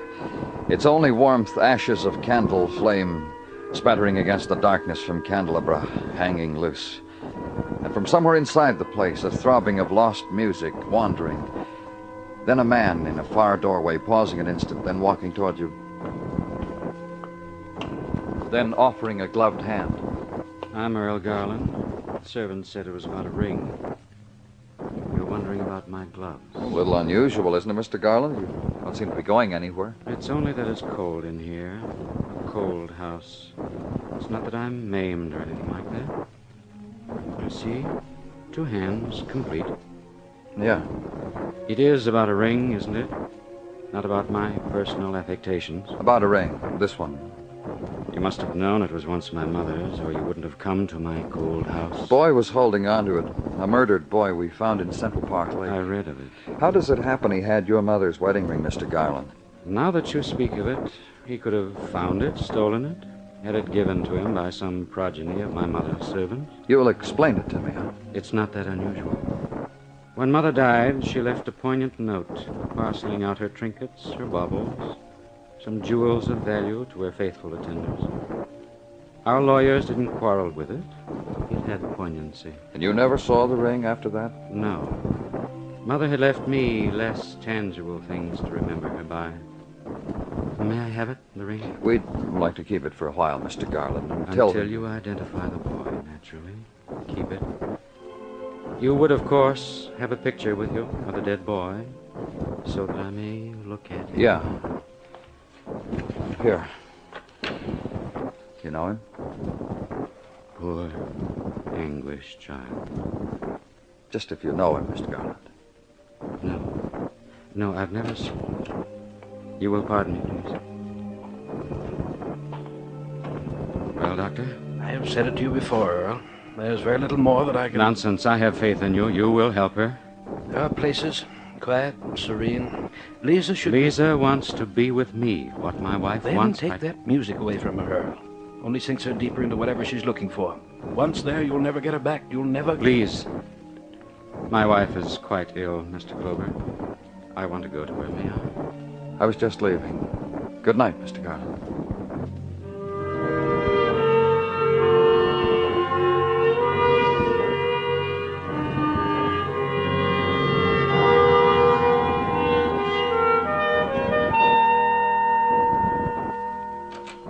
Danny, Yeah, what is it, Sergeant? one of the people from the outside to see you. Oh, who is he? Fellow who says he brings news from Central Park. Well, show him in, Gino. This way to see Danny Clover. Well, that'll be all, Gino. Right. Sit down, please. Thank you. I'm Nagel. Oh? Yes. And what did you want to see me about? You know which Nagel I am? No, I don't. I see. Which Nagel are you? The one who hangs around Central Park. I've been in jail for doing it. That's why I thought you might know I was the Nagel. But no. Why did they put you in jail? For hanging around. But now you authorities are convinced I'm harmless. I just like to sit in the park, that's all. All night.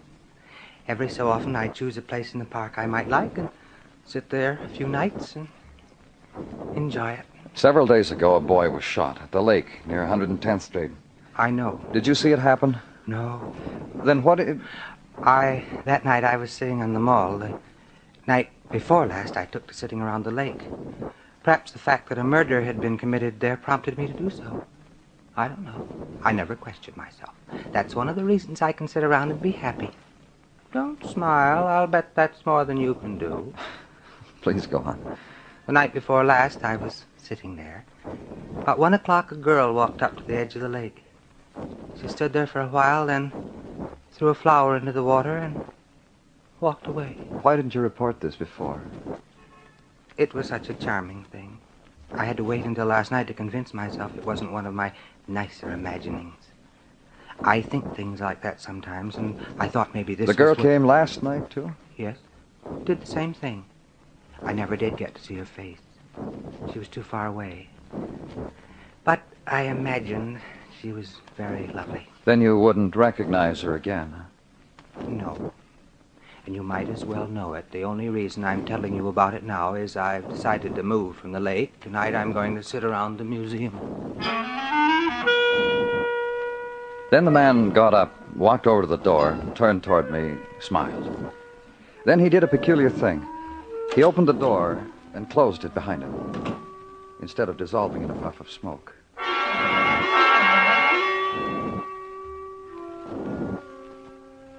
And wait, then. Dusk and dinner, nighttime, the cigarettes, and midnight. And a little after that, the ride up to Central Park, leave the car and walk to the lake and find a hummock of ground and stand there, button the coat up high and wait and watch until it's 1 o'clock. But it's after that. And time moves and nothing else. Wait, time, and wait. And the figure that moves there where the trees are more black than the night is the figure of a girl moving toward the lake and stopping, her face not to be seen through the branch shadow, and walk toward her quietly. And for a reason, the ground spins up at you, hits you. Then, nothing at all.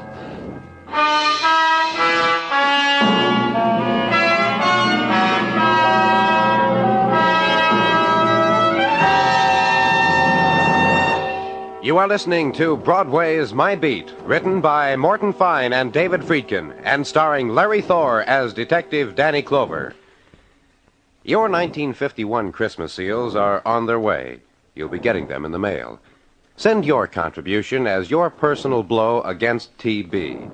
Remember, your annual check to the National Tuberculosis Association says that you want to speed the day when TB will no longer menace mankind. Buy Christmas seals.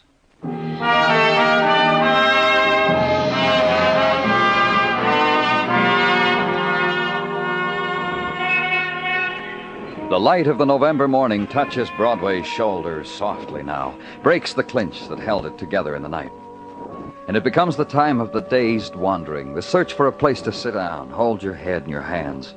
Let the morning mists wash away, slowly dissolve the stains of nighttime. Then the congealing and the shock. Somewhere was it from across the river? The clawing shriek of a whistle, the insistent percussion of a bell, steel hammer electrically tripped.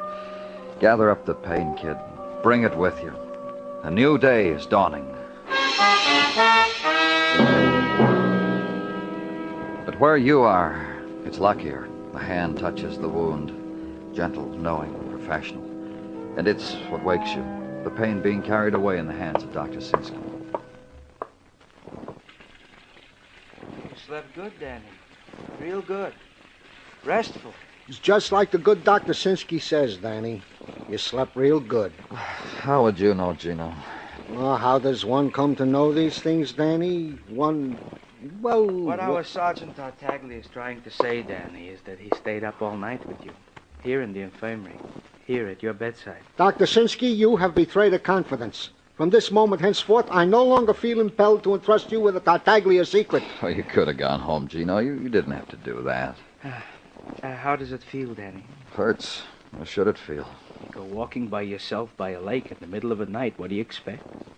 What do you think? Dr. Sinsky, you mind? That's all I had to say, Gino. Go ahead. Danny, you feel like talking shop?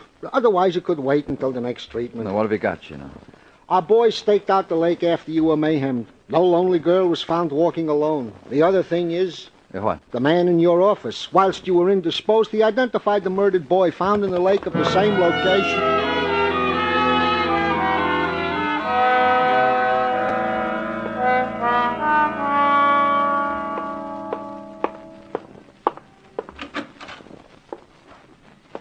Mr. Clover? Well, just sit where you are. Your name, please? Clark. Howard Clark. That boy downstairs, Yes? That boy downstairs, you want to know who he is, don't you? Well, his name is Paul. His mother gave him that name. It was one of the last things she ever did. Paul was born December 9th, 1932. His mother died December 12th. His mother's name was Helen. When he was born, Paul... Mr. Clark... Paul had blonde hair. Neither Helen and I liked blonde hair because she was brunette, and I am too, but Paul's hair turned. You're his father? And as he grew up, his hair became identically the color of mine. He went to grade school, high school, not college, you understand, just high school. His friends were boys and girls who came around to the house once, then never came around again. Could you tell me why that was? Exactly why that was. For the same reason Paul and I were embarrassed in front of each other. There was no language between us after the hellos and how did the day go. Just nothing to say. I see. I knew Paul only in that I could recognize his face. And the boy lying there on that slab downstairs is a stranger to me, like he always was. He is Paul Clark because of the face. He's my son because his mother bore him. Can you tell me anything anything about his activities, his recent comings and goings? Well, he came, he went, a stranger. Please, Mr. Clark, try to think of anything that might... Well, let's see. Once I asked him what he did that day, and he told me. He said he went into the park and he listened to music. Well, I said, how? Did you have a radio? He said, no. I never asked him again. And no friends, huh? Well, a person called him from time to time, a person with a kind of a strange name. Turek, I think it was. But he hasn't called for quite a while. Turek? Mm-hmm. It was Ben Turek. Now, will you assist me, Mr. Clover? Show me the forms that I must fill in to get my son's body back?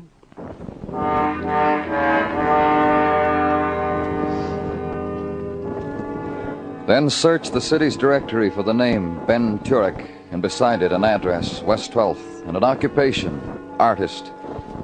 Go to Ben Turek, to a studio where the November light is filtered through a curtained skylight, where the November light caresses a girl's face painted on canvas. You walk in here, open your mouth to speak to me, and nothing comes out.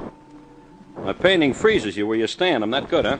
Who is she, Mr. Turek? Me what I'll call her when I hang her on exhibition, but I call her now in the heretofore privacy of my soul. What you call her now? Girl of the mists, Child of the Lake, Midwinter's Night Dream, Beauty and the Pain, take your pick. You know her? Who doesn't know her? Haven't you cried in the night because that girl, the girl in the painting there, wouldn't come closer, wouldn't lean down? You know her?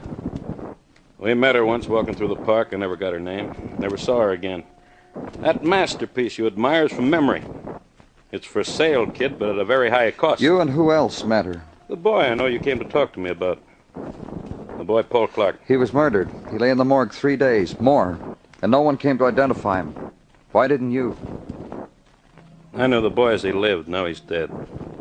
I don't paint still life. That's why I didn't come to introduce the dead boy to you. But you can tell me about him. That I can. Paul, you never been to an art museum? Looked at a statue of youth? Looked at a statue of youth chiseled out of tragedy and warm marble? That was Paul. Saw him walking the park one night. I asked could I paint him. We got to know each other. Then another night we saw this girl. Paul saw her too. He went to her, she went to him. I never saw Paul again. That's life. And you wouldn't, right? That's life, too. Mind if I answer it? Go ahead. Turk talking. Yeah. Sure is here. It's for you. Thanks. Yes? Danny, a girl's just been brought in. A girl who tried to drown herself in that Central Park lake. I thought maybe... Where is she? With Dr. Sinsky in emergency. I'll be right down, Gino. You admire my painting, you probe what I laughingly call my soul, and you get your messages here. Anything else I can do for you? Just don't go away, Mr. Turk. You're a very interesting man.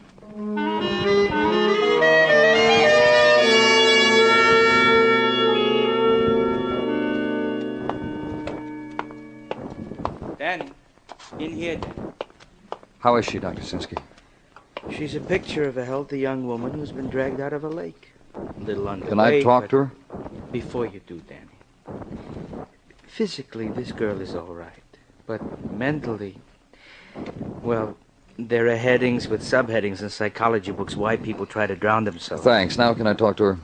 Of course. Come on.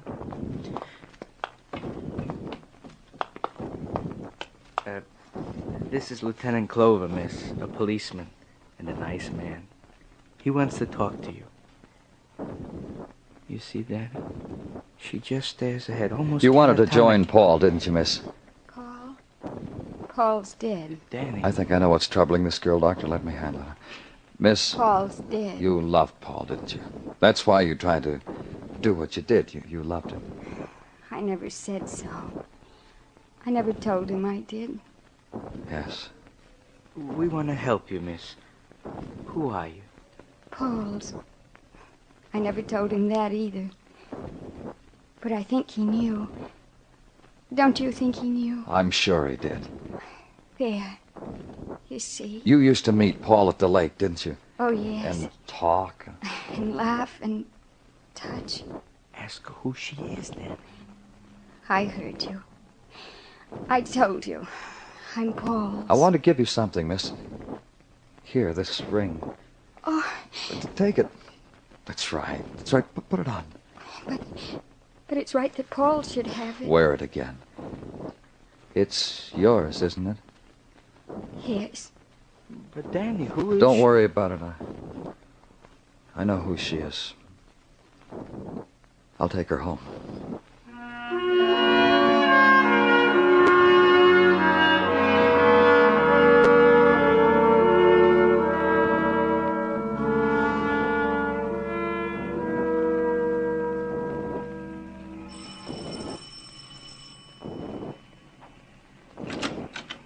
Good evening, Miss... Lisa, where have We'd better go inside, Mr. Garland. I want to go to my room. Yes, of course. Not yet, Lisa. What? My wife wants to go to her room. In a little while. Maybe go in here. I want to talk to both of you. It's all right if you say so, Mr. Clover. You sit there, Mr. Clover, and Earl over there. And I'll sit right here. Now, that Lisa, way... you're ill. Now, let me take you to your room. Well, Mr. Clover wants to talk to us. Aren't you going to sit down, Mr. Clover? Aren't you, Earl? I don't care. I am. I thank you, Mr. Clover, for bringing my wife back to me. But how does it happen she's with you? Our men have been watching the lake in Central Park, Mr. Garland. They found your wife there. I see. The last time you were here, you heard the doctor say how ill she was? She went looking for Paul. Paul's dead, Earl. Paul? What Paul? The boy who was shot and thrown into the lake. And you say Lisa was looking for him? Oh, Lisa. I didn't find him. He's gone. Those men stopped me. I could have found him. Lisa, I don't understand. I don't understand anything. Tell your husband about Paul, Lisa. He knows. No, I don't think so. You'd better tell him. He's seen Paul. Lisa, Oh, yes, you have, Earl. I know that, but what I want you to tell your husband is what you told me. About how you belong to Paul. Tell him about that. Mr. Clover, you know it as well as I do. Lisa is... Don't make me say it about my own wife. Tell him, Lisa. Once I saw Paul. Then after that we'd meet, very late, in that place by the lake. In other places, far away. Every place was far away. And sometimes there'd be other people there. They'd know all about these places, too. We'd never talk with each other. We'd just pass and wave. And then the wind would always scatter us, and Paul and I would always be alone. Paul! Lisa, Paul's not out there. No. Paul's not out there. He's not out there, Mr. Clover. You see how it was, Mr. Garland? I thought... That's all there was to it. Your wife and that boy, they'd meet, they'd walk, nothing else. I see. Another thing, Mr. Garland, your wife is wearing her wedding ring again. Yes. Lisa, I want you to know... Oh, I'm tired. May I go to my room now, please? Yes, go ahead.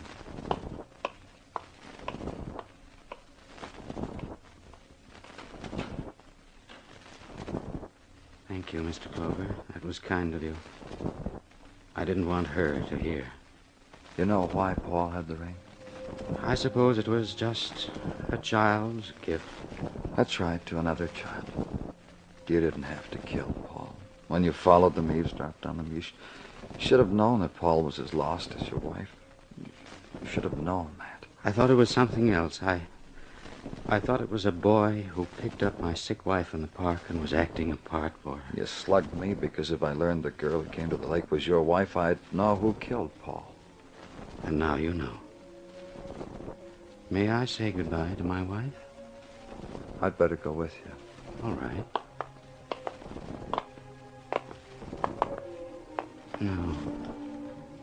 No, I'd better not. If I went into that room now while she's playing that music, she wouldn't even know who I was. Take me away, Mr. Clover.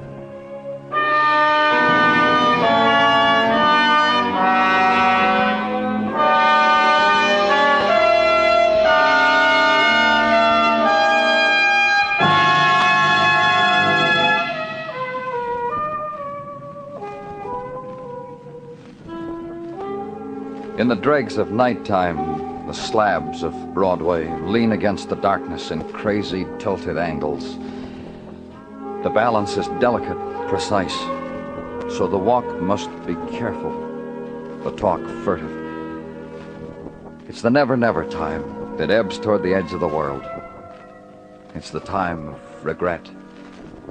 It's Broadway, the gaudiest, the most violent, the lonesomest mile in the world. Broadway, my beat.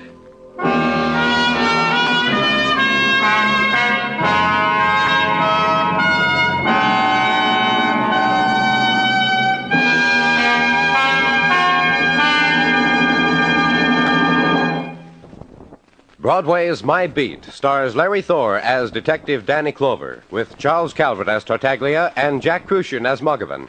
The program was produced and directed by Elliot Lewis, with musical score composed and conducted by Alexander Courage. In tonight's story, Whitfield Connor was heard as Earl Garland and Sammy Hill as Lisa Garland. Featured in the cast were Ted Osborne, Junius Matthews, Howard McNear, and Lou Merrill. Maybe your dad can lick Charlie McCarthy's dad, but nobody can lick Charlie McCarthy's Edgar Bergen, not when slick comedy is called for. The Edgar Bergen Charlie McCarthy Show, heard every Sunday night on CBS Radio, is just about one of the funniest things that can happen to you. Listen for it and laugh tomorrow night on most of these same stations. Bill Anders speaking, and remember, the comedy treat that can't be beat is Jack Benny Time, Sunday nights on the CBS Radio Network.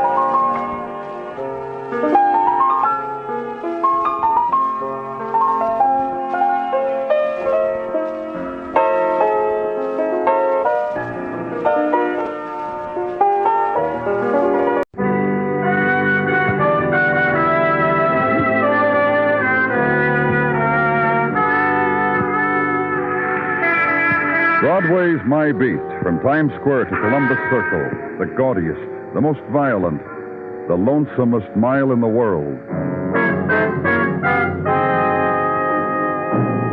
Broadway's My Beat, with Larry Thor as Detective Danny Clover.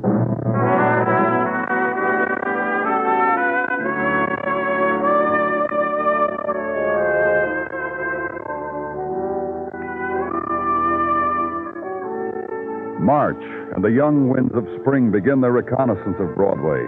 The probing action for places to set up shop. Pushcart of the flower vendor, for instance, whose numbed fingers wrap clusters of frost-burned buds in yesterday's newspaper, February's newspaper, and in stray of silken hair sighed across a child's winter-worn face, and rippled through fur held close to a woman's throat and her tentative gesture of unclasping it. And somewhere in city, a small monkey dances, strains at a leash, hands a battered hat to an organ grind. So get with it. The spring dance is just around the corner.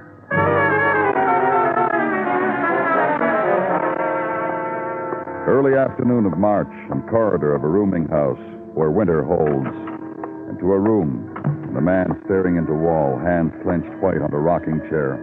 Man in year-long winter room, rocking, staring, silent, and the detective who speaks for him.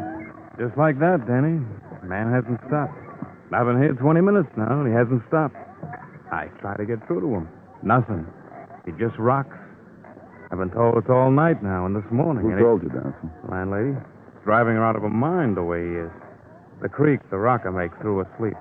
She called in, said, get him out of here. I'm going out of my mind, she said. Who is he? She said he was Harry Carson. Rented this room for years. Never had trouble before with him, she said. A sick man. A lost man. That's big trouble, huh, Danny? Mr. Carson, what is it? What's wrong? Mr. Carson? Me too. I tried the magic words. Mr. Carson don't care. Mr. Carson don't talk. This he had, though. This 38 caliber revolver that was shoved in his belt. He didn't bat an eye when I reached over and took it away from him. Here, take a look, have a smell. It's been fired. It's been fired. Found a couple other things while me and Mr. Carson tried to chat. Didn't have what else to do. You found what? Not much. A couple of snapshots. This one of Mr. Carson with the kid, the boy. Look, Western-type scenery in the background. The fence there leaning against, like from a ranch. Carson looks younger, happier, huh, Danny? And the other one you got? Another pose of Carson, older. This time with his arm around a young fella. Happens I know this young fella, Danny. You get around. Yeah, I do. About a year ago, ran into this young fellow in the courts a couple of times. Eager lawyer type. Robert, call me Bob fella, Carson. Eager, bright boy. Caught the eyes of corporation fellas, I hear. Boy on his way up. And this man? Harry Carson. Mr. Carson, you want to tell us what... about the gun? About the boy? Bet again, good doctor. Yeah. It'll be something I can do for him. And whir of street noise from outside and 2 stories below intrudes into the room and finds a place in the scatter and clutter of small despairs. And the focus of it, the man in the rocker, the man with a secret hugged close, old man of strong face and sorrows, strong hands and knowledge locked away. And shuffling steps, and Dennison helps him to his feet and takes him away. Old man of secret and shock. Work to do. Consult a phone book. Address of lawyer Robert, in parenthesis, Bob Carson. Squad car ride through Afternoon City to Park. And this, nod from liveried doorman as he opens a polished brass door with a fist wrapped in a green gauntlet. Penciled directions to Mr. Carson's apartment on floor 12.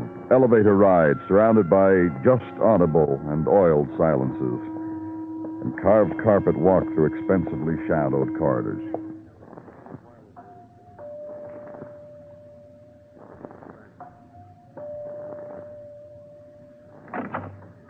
Yes? Mr. Carson? Yes.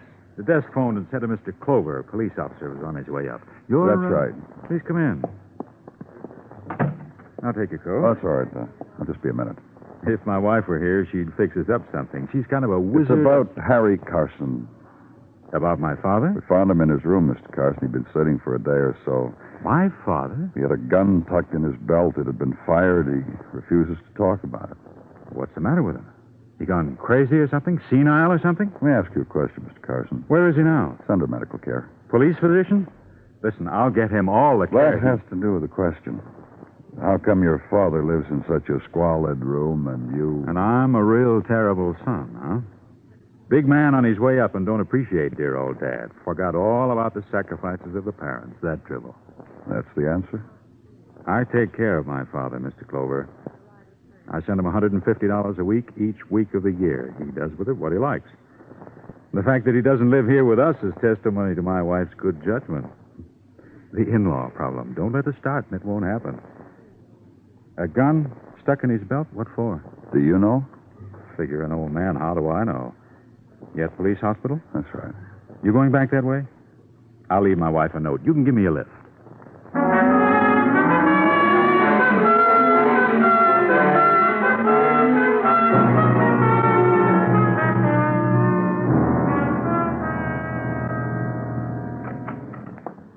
Why don't you turn on the light, Danny?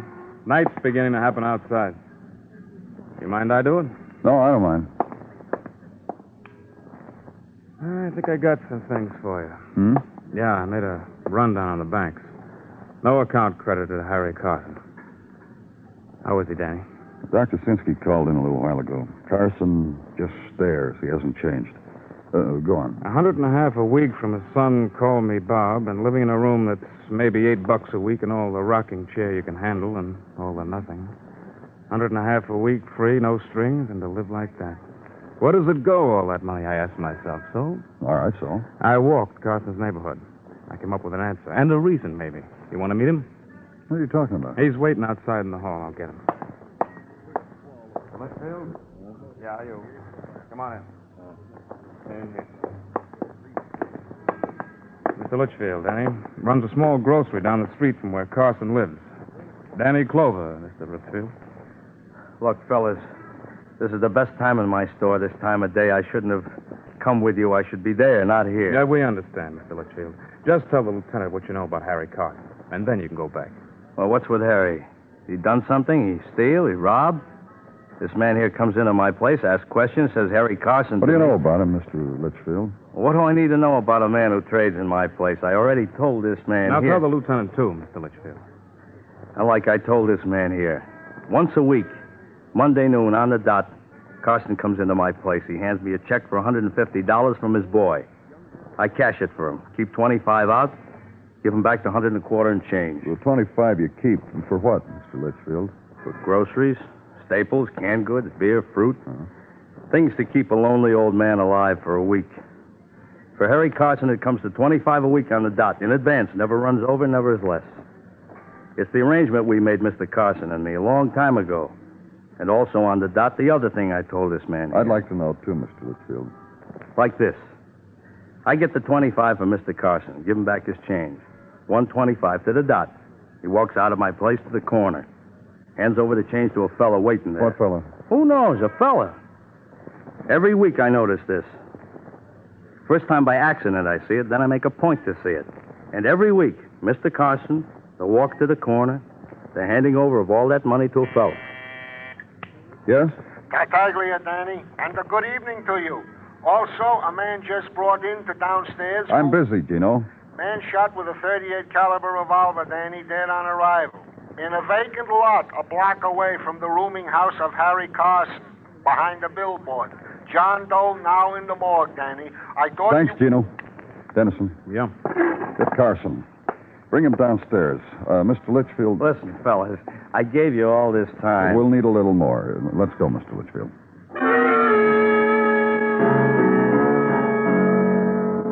Downstairs now to the realm of the echo. Corridor that sweats tears. Follow blue arrow painted on floor and turn right. Avenue to the morgue. And the man beside you, grocer, suddenly turned chain smoker. Wait with him briefly. For the other footsteps, the other men. Detective Dennison, the man he leads. This way, Mr. Carson. Okay, Danny. Hello, Mr. Carson. Has he said anything to anybody yet? Nope, not a word. Not even to his son. Let's go in.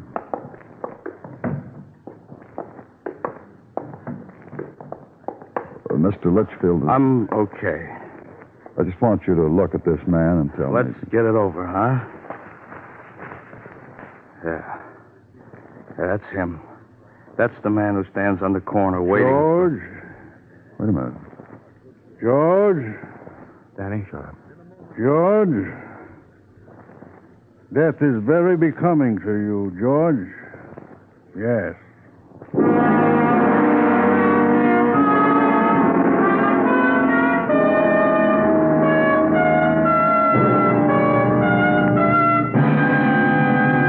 You are listening to Broadway's My Beat, written by Morton Fine and David Friedkin, and starring Larry Thor as Detective Danny Clover. If you go for Western adventure, you'll go for the Gene Autry Show and for Gunsmoke, both later this evening on most of these same stations. Gene Autry brings you melodies as well as adventure in his colorful Western manner. Gunsmoke tells hard-hitting stories of a United States Marshal in frontier days, fighting for justice, battling the outlaws, helping move the nation's frontiers westward. CBS Radio presents them both later this evening.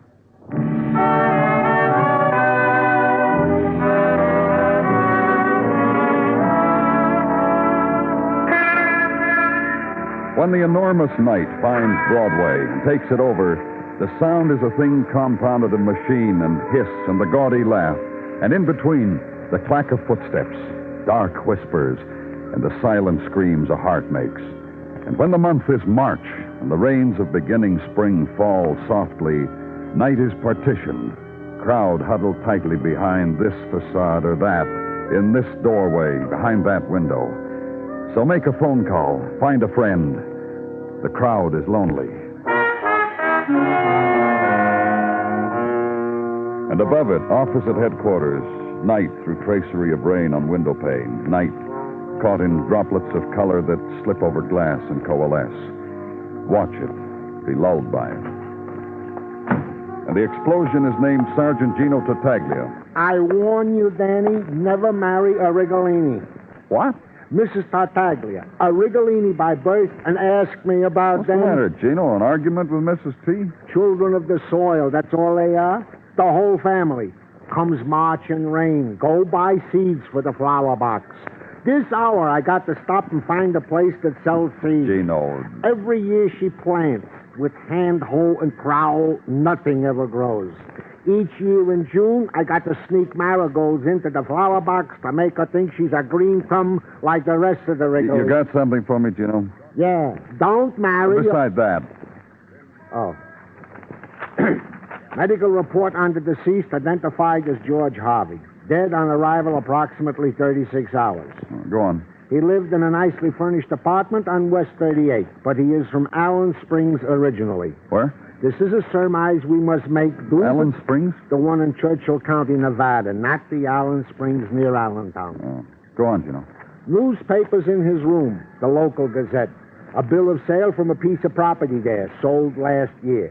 Also, various knickknacks as befits the room of those west of the Great Divide. Okay.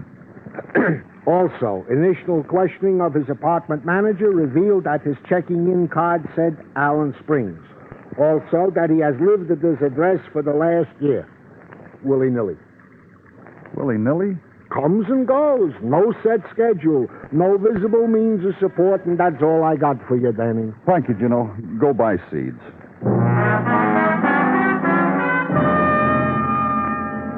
The next morning, legwork against squalls of March wind crested with rain, and on brownstone and pavement the great stains where the chill wet has sunk deep, and a small boy lifting his head to it, taking the slap of it across his face. Legwork now, in a street whispering winter's death, in the furled kites making stick shadows in a novelty shop display, in the face of a girl pressed against an upstairs window and withdrawing behind fall of lace pattern when she sees you looking at her. Neighborhood street for the piecing together of attitudes and emotions and reflections on the life of a man who had lived in this street and who was found dead in the winter weeds of a vacant lot not far away. Try his apartment house, and a neighbor, young woman, pale, drawn. Can't give you much time as she is sickly in the morning. George Harvey, dead, like I feel. What was to know about him? Except my husband said to me, don't bother to talk to him, Celia. Don't give that George Harvey the time of day, and don't accept nothing you hear. I'm telling you for your own good, Celia. And other neighbors, just because they happen to live in the same place with a man now dead, just put in your little book, no comment, mister. No comment, period. Back into the street. Try a shot. George Harvey, yes, he traded here. Good customer, paid off bills like clockwork. Not much to talk to, but a good payer, week to week, like clockwork. And another shot.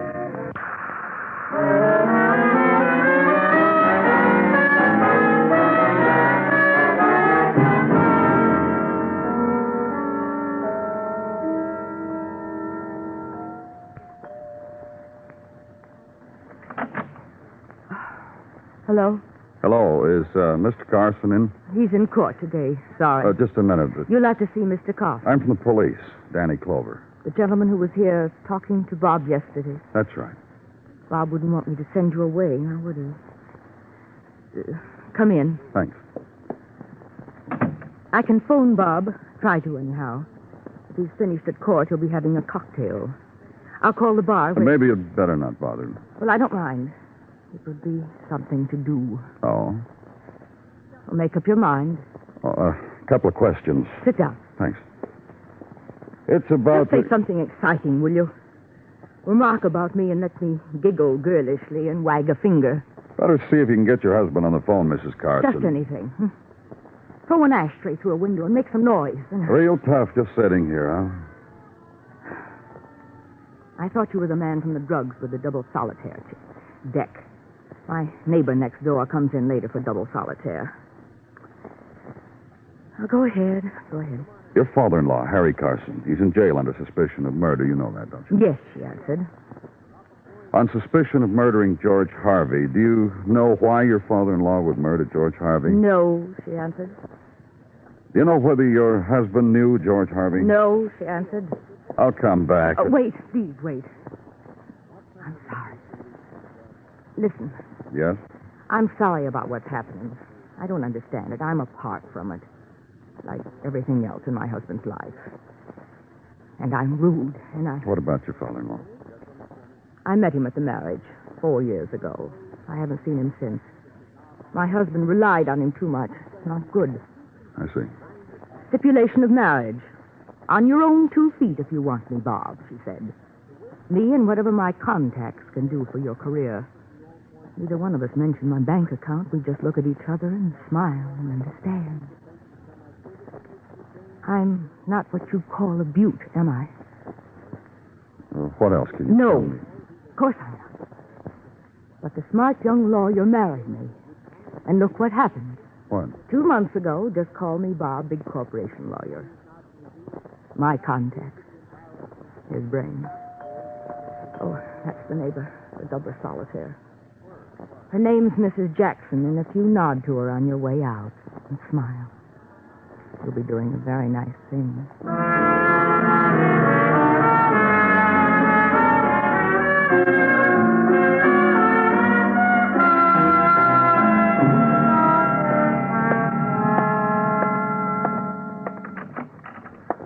Oh, come on in, Danny. It's your office.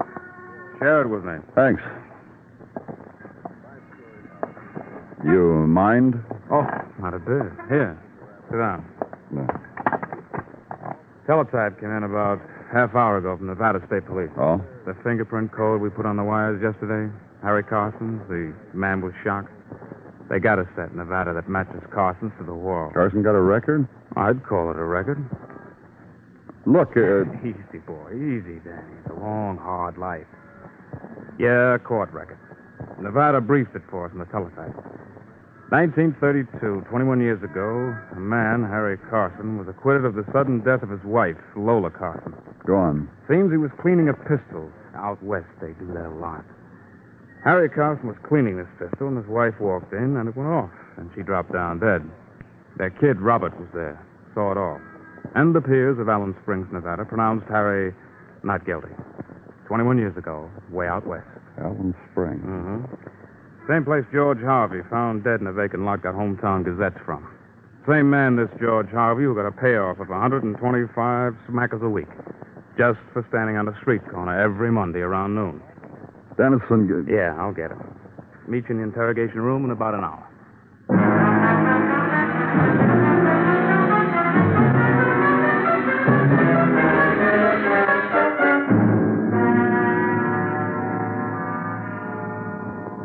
Comfortable, Mr. Carson? Cigarette? Your son will be here in a few minutes, Mr. Carson. I want you to read something, Mr. Carson. Go ahead, read it. All right, I'll read it to you. It's a report from our medical examiner. Patient exhibits no discernible organic disturbances. The fact of his having recognized a man in the morgue and having talked there, plus certain reaction tests, lead to the conclusion that the apparent state of shock is assumed. You know what that means, Mr. Carson? It means you're bluffing. Right in here, Bob. Hi, Danny. Fine. How are you feeling, Bob? I'll have you out of here tomorrow. I was just reading Dr. Sinsky's report to your father. There's nothing wrong with it. Look, what do you fellas want me to do? I've got a wife waiting for me. She tell you to bring back a couple of decks of cards? Hey, now. That pose was in the Sunday supplement, Bob. Very good. Very, very good. Listen, I'm a busy man. I'm a man big corporation lawyer. We know. Real proud of your son, aren't you, Mr. Carson? Let's take a word like motive and toy with it for a while, huh? Motive for what? The murder of George Harvey. George Harvey. Now, who is Your George? dad's buddy. Used to give him $125 a week. That's the basis of friendship, if I ever heard one. You remember George Harvey, don't you, Bob? Sure he does, Danny. After all, how big is Allen Springs, Nevada? Everybody knows everybody. Roping, steering, chivalries. Those people are folk out there. Everybody knows everybody. Oh, look, Danny, his eyes just lit up. He just said to himself, oh, that George Harvey. You boys got a formal charge to bring against my father. Now, you just try that, and I'll take it from the... Hello there, Mr. Carson. Glad you're having fun.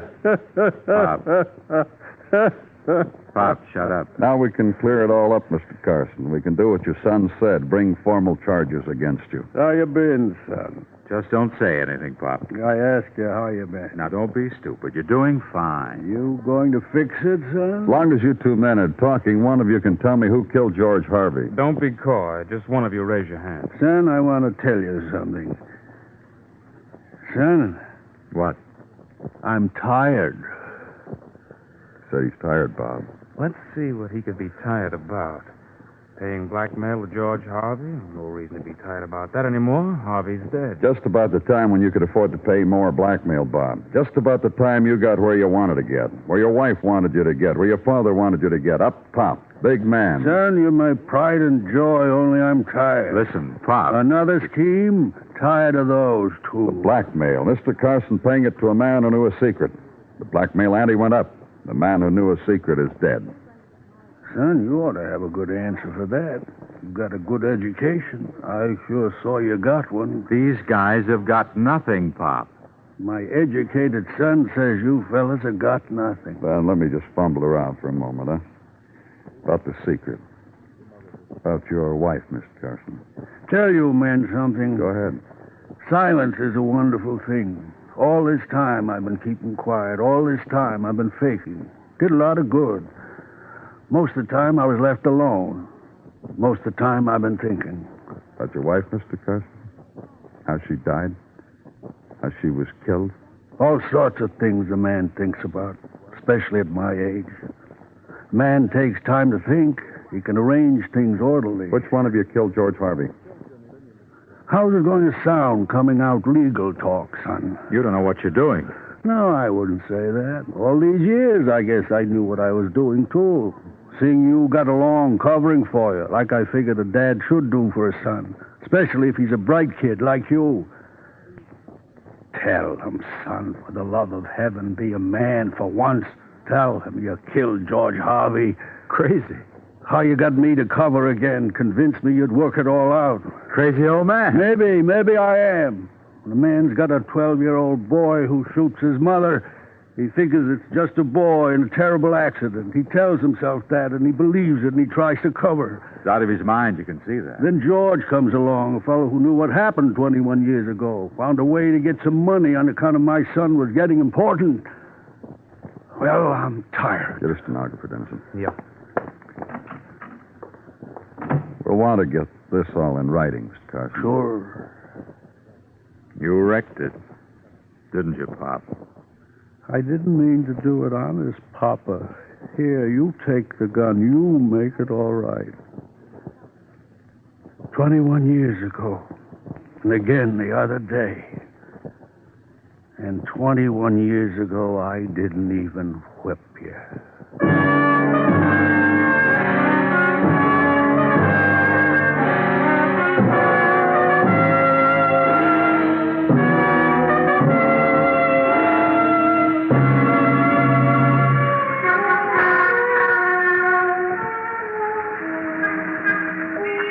Broadway's almost empty now, except for those who never quit.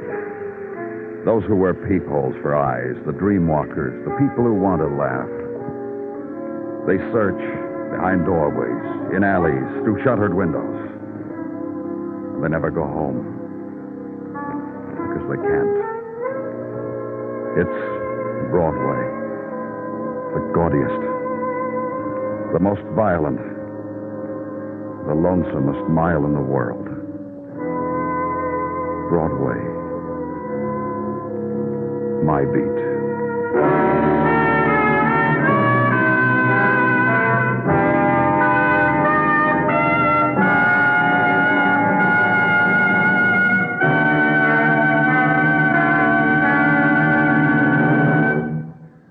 Broadway's My Beat stars Larry Thor as Detective Danny Clover, with Charles Calvert as Tartaglia and Jack Crucian as Muggavan. The program is produced and directed by Elliot Lewis, with musical score composed and conducted by Alexander Courage. In tonight's story, Herb Butterfield was heard as Harry and Whitfield Connor as Robert Carson. Featured in the cast were James McCallion, Lorene Tuttle, Jerry Hausner, and Eddie Fields. Bill Anders speaking. CBS Radio's new Sunday evening Theater of Stars finds Robert Taylor in the spotlight tomorrow evening. Mr. Taylor will play a Westerner who sends for a mail-order bride, and when she arrives, brother. Somehow or other, a whale of a rancher's feud develops. Be listening for Robert Taylor and his mail-order bride on most of these same stations tomorrow evening, presented by CBS Radio. Stay tuned now for CBS Radio Farm News, which follows immediately over most of these same stations. And remember, for thrilling dramas of escape, listen Sunday nights to the CBS Radio Network.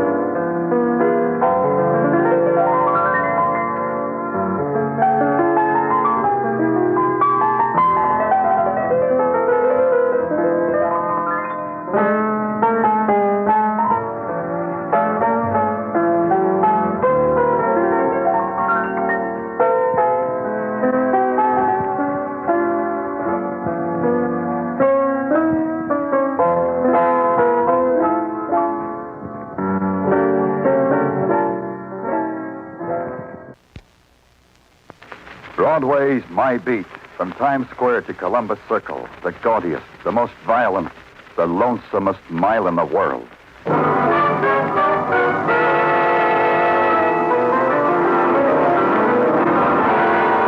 Broadway's My Beat, with Larry Thor as Detective Danny Clover.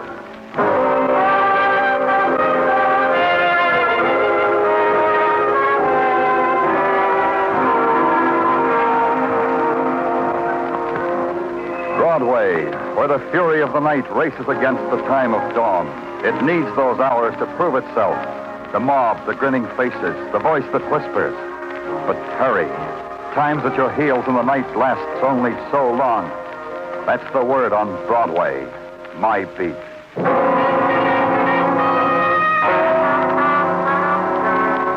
It's a system they worked out long ago. The darkness is reserved for those who break the law so that the police can write out their reports in the daytime. That's what I was doing, writing out reports when Sergeant Tartaglia nudged his head through the doorway. Good morning to you, mine lieutenant. Hello, Tartaglia. What's in your mind? Oh, she's here again, Danny. Yeah, I had a feeling she'd be here. She'll never give up, will she? You know, I got a theory about that, Danny. Sure, in. Yeah, sure, Danny. This way, miss. Are you going to help me, Mr. Corbett? Are you? Don't send me away again. The girl who crossed the room and placed her fingers on my desk was slender. Her face seemed about to grow suddenly old. Her skin was pale, unveined, dead white. I've come back to ask you again, Mr. Clover. Sit down, Rhoda. No. A beggar who stands can keep some dignity. I like to think that anyhow. Maybe it's a lie. Rhoda. Did you say my name gently to show me you pity me? I don't want to be pitied. No, look, Miss Lynn, Danny was only trying Rhoda, listen to me. Listen. Yes. Yes, I'll listen. Say it. Body exhumed. I know that. You know that. But we've already done that. 2 months ago, 4 months after your father died, we exhumed his body. He wasn't poisoned, Rhoda. In spite of what you say, he wasn't poisoned. Poisoned! That's how my father died. Robert Lynn, my father, was murdered. That's a simple sentence. Understand it. The death certificate... My father was poisoned, and I'm being poisoned, and I'm going to die. And you'll sit there and say my dying meets all the requirements for dying because there'll be a death certificate. No. Nothing. Bye, Mr. Clover. Danny, that girl needs attention of some sort or another. Talking to, by a doctor, by a parent, by somebody. Where does she live, Tartaglia? In the combination dentist office and living quarters on 147th Street, 1612, with her mother and stepfather. Stepfather? Yeah, her mother got married again. Hey, this mother must like dentists. The husband who died was a dentist. Now husband number 2, one Bernard Burke, turns up also to have a talent with the drill. Hey, you going up there, Danny? Like I said, Rhoda Lynn needs talking to by somebody.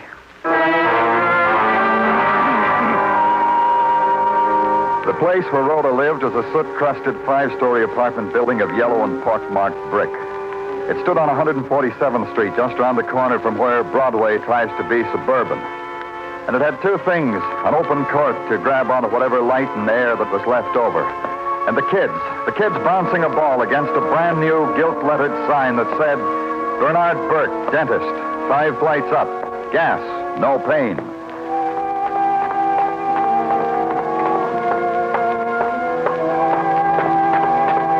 As I rounded the turn on the 4th floor, I heard a door close above me and steps starting down. And then the steps became a voice that said it knew me. Danny Clover. I know you, Danny. You know me? I'm sorry, you don't know me. Here, I'll lean my face over in the light. A familiar face, huh, Danny?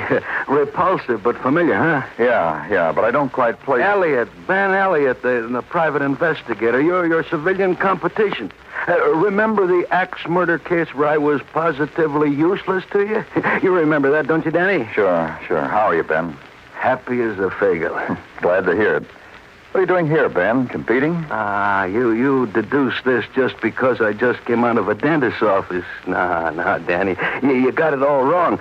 Burke, the no-pain dentist, has just made some alterations on a bridge I suffer in my mouth. Here, take a look. stunning. I hope you and the bridge are very happy together. You kill me, Danny.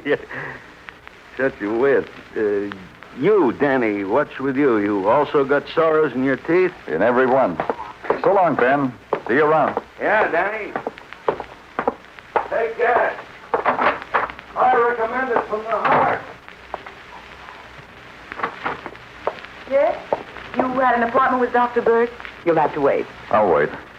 You could amuse yourself with some Euro National Geographic, or this brochure from a dental supply house with illustrations in color. Or you could talk to me. That last thing. Let's do that. You've made such a wise choice. And now, do you begin, or shall I? You're Rhoda's mother, aren't you, Mrs. Burke?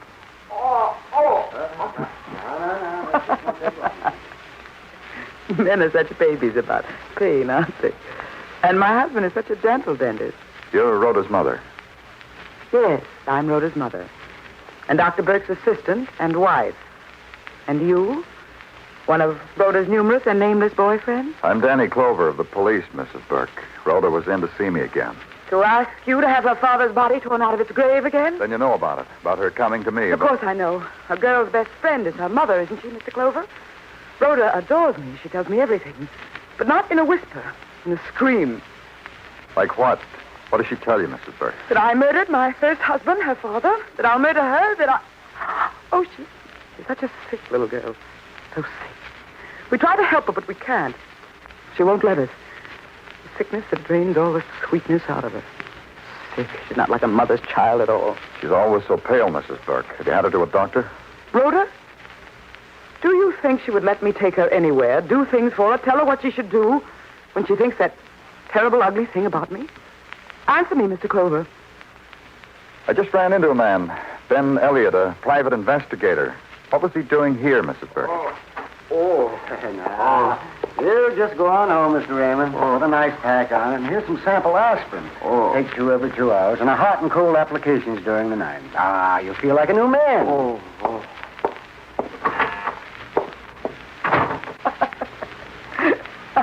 Well, what have we here, Mildred? A new patient?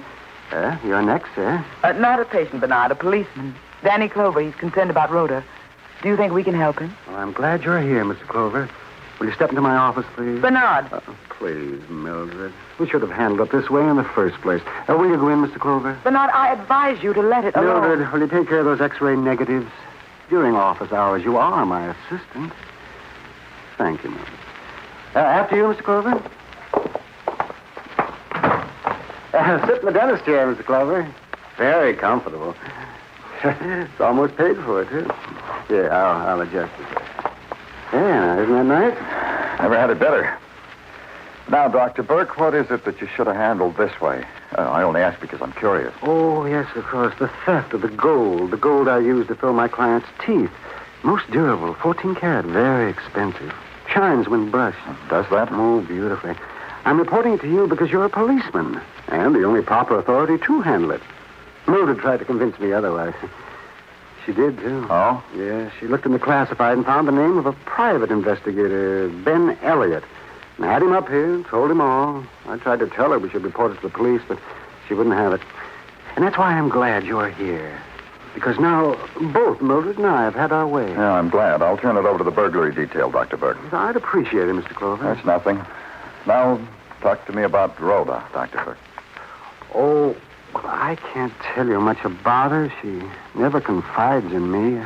I'm her stepfather, you know. Sometimes it's very painful. Who does she confide in? Well, there's a boy, Frank Norman. Rhoda was always with him. Matter of fact, I had to go and bring her home one night because they were both too drunk, Mr. Clover, to maneuver by themselves.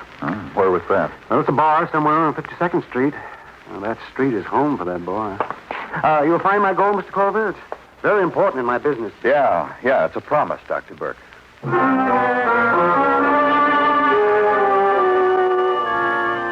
bars of 52nd Street wink at you. It's a special kind of wink, mechanized in chrome, and the tubular neon offers a variety of colors. The decor is sleek, the prices pegged to suit your individual needs, and the invitations are but irresistible. So I bar hopped, looking for a kindred spirit named Frank Norman. It took quite a while. Then, near 10th Avenue, there was a place where the decor had crumbled just a bit, where a jukebox sold background music to emotions, also crumbling. And a bartender waved me to the back of the room, toward a boy sitting there, considering what dreams are to be found in the bottom of a shot glass. I touched his shoulder. Hi. And I don't know you. I'm Danny Clover. Mind if I sit down? Goes like this, Danny. As a tyke, I was unloved and unwanted. I was left to consider the forever moon and the howling wind and garbage. Mm-hmm. That's it, Danny. Precisely and with poetic embellishments. My life for a drink. Buy it, Danny. Go ahead, buy it. Yeah. Waiter.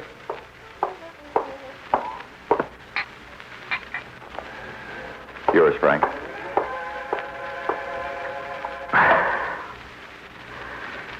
And I have another version also for the price of the gin, and a brandy version that kills me to think about, but I'll sell it too. That one, it includes Rhoda Lynn, huh? Who are you? What do you want? I said it once, Danny Clover, police. You didn't say the last part. All you said was Danny Clover. And all you did was buy me a drink. Police. I'm pure, Danny Clover, police. Law-abiding, upright, unsullied by temptation. Harmless. What about Rhoda? What about Rhoda? Is this? She's dying. She sent me away because she's dying. Sent me back to the garbage. She's dying. How do you know? Death sits on her shoulder and whispers to her, can't you tell? I can tell. I loved Rhoda when she wasn't dying. That's how I can tell. What about her mother? Does she know?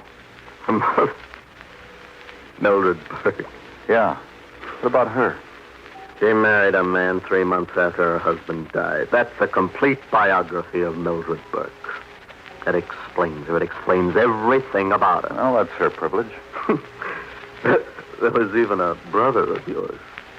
You are a detective, aren't you, Danny Clover? Another detective? Ben Elliot, maybe? Ben Elliot. He was detecting for her even when her first husband was alive.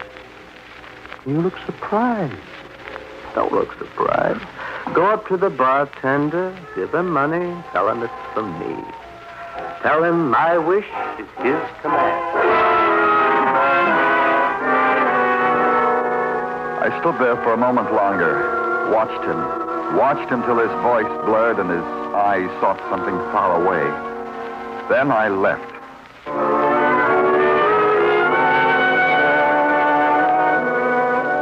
I looked up Ben Elliot in the classified, hailed a cab and went there. Up a flight of stairs and walked back. The sign on the door said, "Come in." So I came in. The sound Rhoda made in her throat was like somebody far away yelling horribly. She stood beside the desk, swaying a little, her face ashen. Even where her fingertips clotted her skin, there was no color. I caught her before she toppled over. I didn't do it. What didn't you do? I swear I didn't. I wasn't in the room. I didn't kill him. Then I saw him. He was on the other side of the desk, crumpled in a dark space, dead from a bullet hole in his throat. Ben Elliot, dead, and his hand squeezed around a clump of gold, frozen around it. The hand and the gold trapped in a thin shaft of light. And the girl stirred in my arms, and the scream that was imprisoned there tore itself from her throat.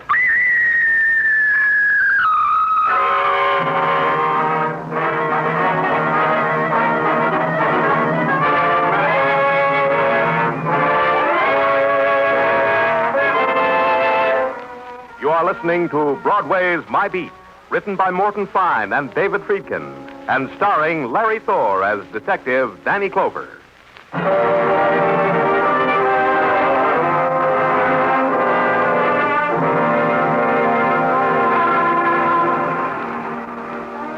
There are many things about Broadway. It has its own private set of values, for instance.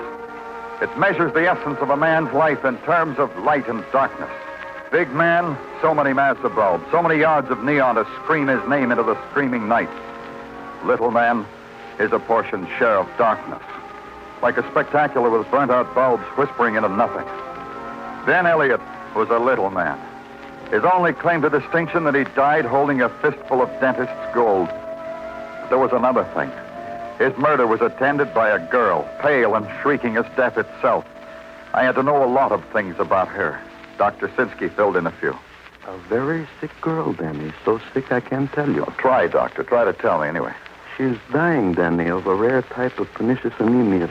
So rare I had to call my old professor at Columbia to find out what it was.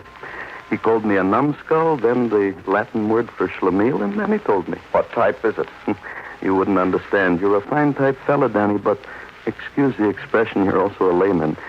Some diseases are so mysterious, a doctor likes to keep them to himself. Wear them in good health. What about the poison? Did you find any evidence that she's being poisoned?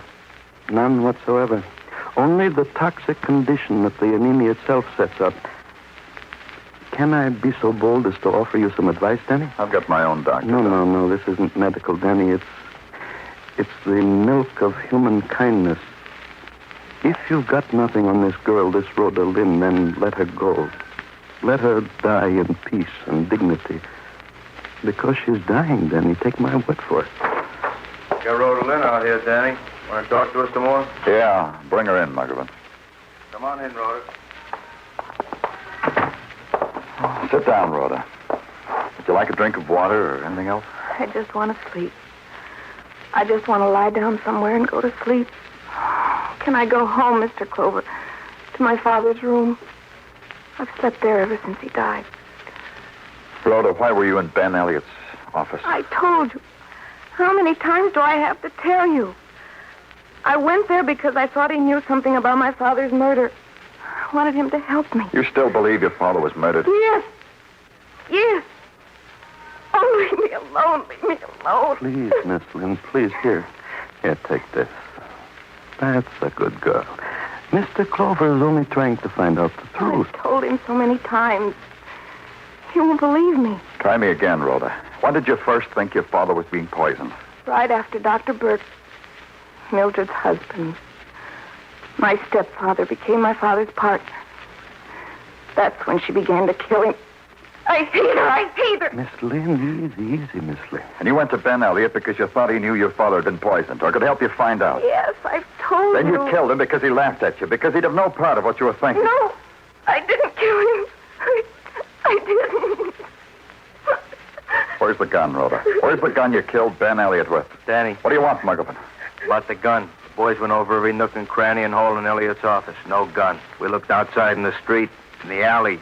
No gun. We even toyed with innocent bystanders. No gun. We checked where they sell guns. None were sold to Rhoda. No gun. Dr. Sinsky. Yes, Mr. Clover? See that Rhoda gets home. Take care of her. Give her something to give her the sleep she wants. Thanks, Danny. Come along, Miss Lynn. You're in for a nice, good rest. You'll enjoy it. You look like a fatuous puppy, Muggerman. Stop it before you lick my hand. Hard-hearted Danny of the police. What did you find on Elliot? He liked gold. Gold meaning money. In any shape, size, or form. As a matter of fact, he deposited same in banks. 3,000 here, 2,000 there, 1,000 here and there. What do you know? The penniless Ben Elliott. Wish me luck, Muggerman. For what? I got pain, so I'm calling on a painless dentist.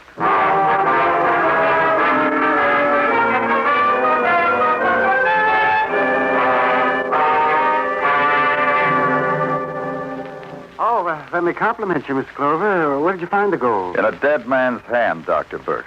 What are you saying? Pay attention, Doctor, and you'll get the message. I said in a dead man's hand. Well, what man? What man are you talking about? Ben Elliott. Who? You're doing it again, Doctor. Ben Elliott, a dead man who tried to take it with him. A couple $100 worth of gold.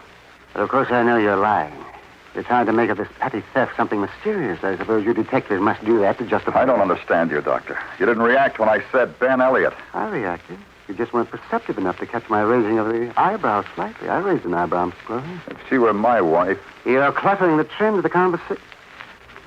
Wife? Your wife. Mildred? What's Mildred got to do with Ben Elliott? I don't know. Ask her, Doctor. Ask her how buddy she's been with Elliott and for how long. Rumor says it's been for a long time. Getting this message, Doctor? Yes. You'll have to excuse me. Before you, Doctor. Before you even knew Mildred, Ben Elliot was around. I've heard that, Doctor. You'll have to excuse me. There's some X-ray negatives I got to... We'll talk. We'll talk in just a few minutes. All right. Please, in the waiting room. I'll meet you there. All right. Mr. Clover. Quickly, Mr. Clover. Rhoda, what's the matter? Please, I've got to talk to you. Sure. Mr. Clover, you know, don't you? You know what I've been saying is true. What the doctor said. Just that you're sick. That I'm dying. But you need some rest, Rhoda. Being poisoned. And I'll die the way my father died. In agony. In drink to kill the pain. That way, Mr. Clover. Come on. He's dead. He's dead. Oh. Dr. Burke is dead, Mr. Clover.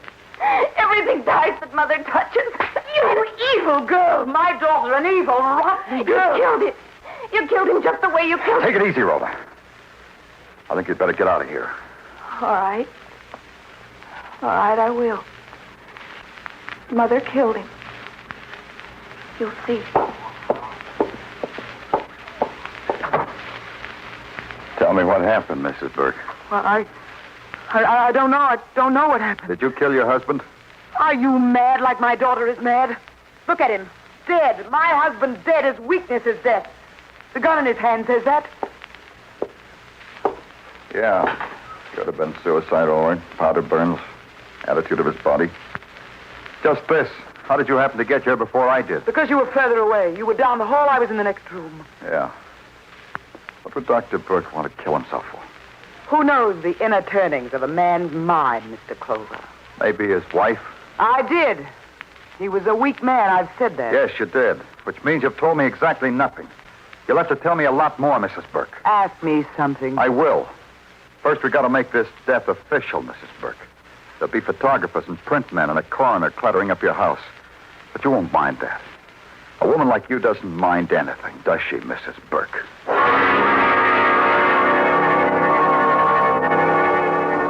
I was right. Mrs. Burke didn't mind. The neat, efficient trampling over a little dentist's life and death, she didn't mind. The questions, like steel prongs that raked over her brain and her sorrows and her dreams, she didn't mind. The fact that her answers added up to nothing, she minded least of all.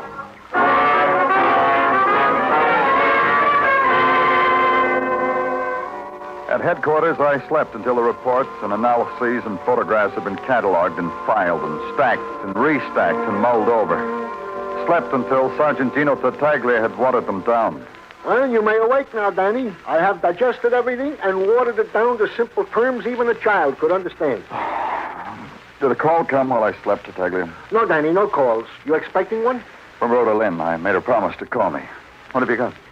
A big pile of nothing, Danny. The technicians from Technical say it is extremely possible that our dentist did indeed and to wit commit suicide. Oh, they were very smug about it, Danny. What else? That question you asked me, the question of Dr. Sinsky? Uh-huh. He answers it in the affirmative. He says the X-ray thing is entirely possible. It happened here in New York 2 years ago. What happened here in New York 2 years ago, Danny? Danny Clover speaking. This is Rhoda, Mr. Clover. I'm calling you just as you told me to do. Are you in your father's room? Yes? You won't be going out again tonight? No, I won't, Mr. Clover. I'm going right to sleep. Hey, Danny! Danny, you can't leave me alone without I know what happened in New York 2 years ago! Danny!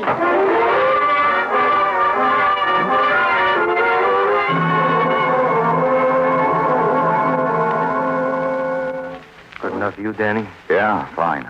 You have much trouble getting the people in this apartment to go to the movies? Well, some, but not much. Everybody likes free passes. Watch that room across the air shaft, Muggavan. That's Dr. Burke's office. Uh-huh. The dark room with the shade up? Yeah. I got a theory, kid.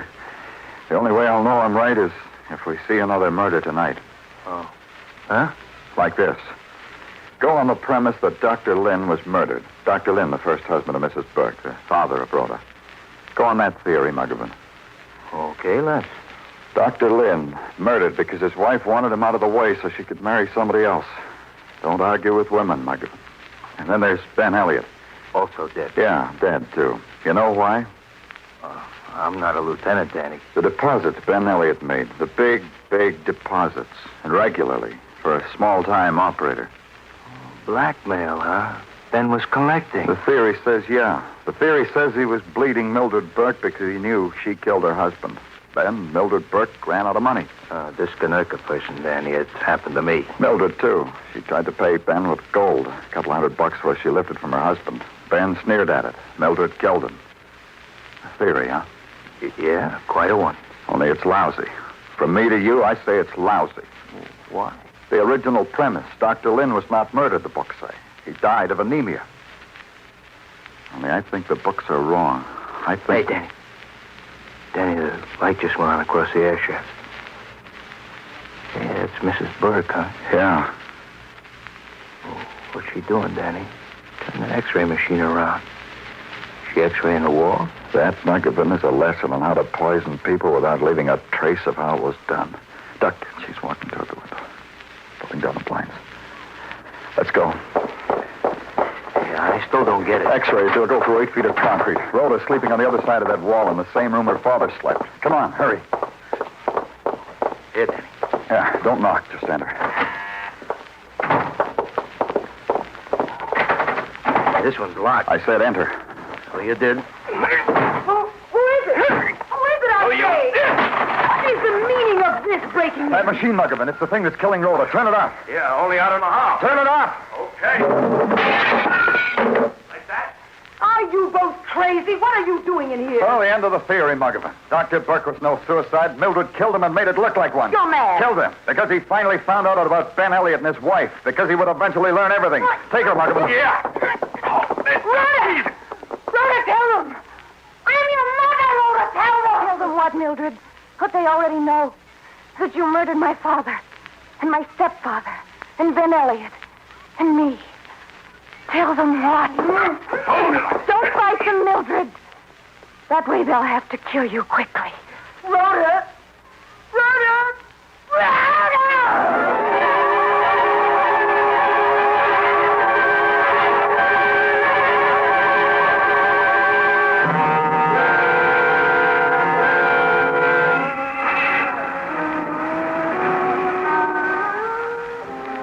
Broadway. It's the main trek through the jungle city, the wilderness of laughter and trumpet, and the rasping sound of life inside the earth. And the other sound, the sigh, the furtive sigh, the echo of a teardrop that no one hears. It's Broadway, the gaudiest, the most violent, the lonesomest mile in the world. Broadway, my beat.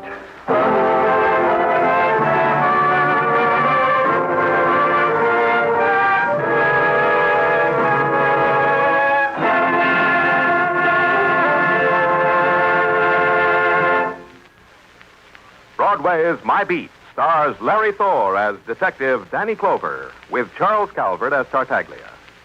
The program was produced and directed by Elliot Lewis. The musical score was composed and conducted by Alexander Courage. The cast tonight included Joyce McCluskey, Betty Lou Gerson, Jack Edwards, Howard McNear, Jack Crucian, and Lou Merrill.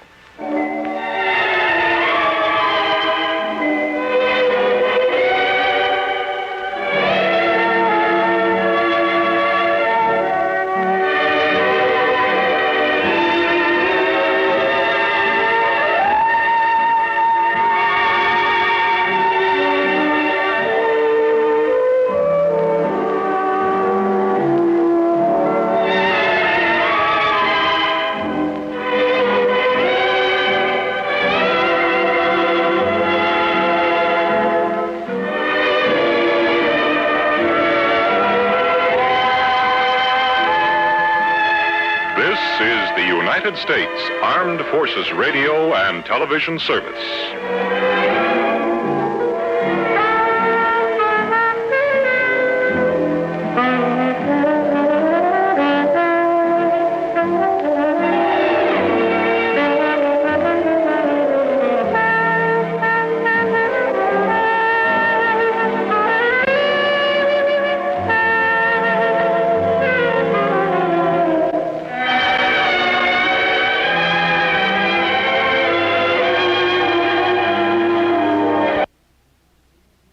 Broadway's my beat. From Times Square to Columbus Circle. The gaudiest, the most violent, the lonesomest mile in the world.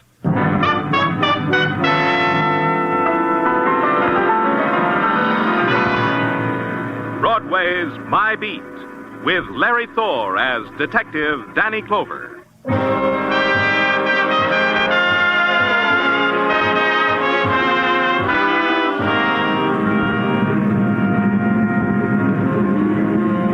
Broadway, where the nighttime explodes into the canyon streets like some passion, screaming to be rid of the day. And the night is a backdrop for a million fragments. Neon and roar and melting shapes and shocks and the clots of crowd. It's a fury that sweeps you up and holds you close, then throws you in the gutter of your own choice. It's Broadway, my beat. At 2 o'clock in the a.m., Broadway is laughing itself to death. It's a time for doing either one of two things. You nod to the bartender for another one, or you buy the papers and go home.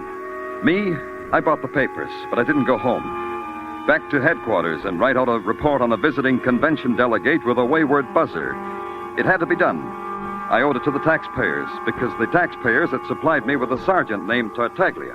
Them convention delegates never give up, do they, Danny? Nope, never do. You know, I never forget what happened 3 years ago, the time I went to a convention. Tell me later. Answer the phone. Yeah, Danny. Sergeant Tartaglia speaking. What? Wait a minute, I can't understand you, lady. Well, what is it? Some dame on the phone, laughing, crying all at once. I can't make out heads or tails. Well, let me have it. Yeah, here. Danny Clover speaking. I'll be dead. I'll be dead. Who is this? Dead. Oh, hurry, please. Please, hurry, please. Well, pull yourself together. I can't understand what you're trying to say. All right, I'm trying. You see, I'm trying. Well, sure you are. Now, talk to me. Tori. Tori Jones, that's my name. Tori Jones. Good. Talk slowly. Yes. Tell me where you live, Miss Jones. In the village. Greenwich Village, 1112 Bank Street. Please. Don't say it again, Miss Jones. I'll be right there.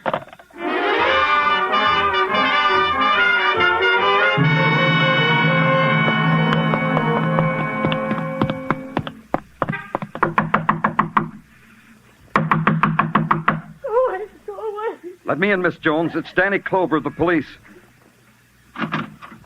Police? Why would anyone call the police? Did someone call the police? You did, Miss Jones. What? What did you say? You phoned me and said you were in trouble, remember? Dad? I don't remember doing that. Get out of here! Get out of here! Easy, Miss Jones, easy. All you need to know is that I've come to help you. Do you hear me? Do you hear me, Miss Jones? Why do you do that? I didn't mean to be rough. I didn't mean that. I mean, why do you call me Miss Jones? Aren't you Tori Jones? No, I'm in there. The beautiful Tori Jones. The girl most likely. She's in there. Behind that door. Oh, want her now.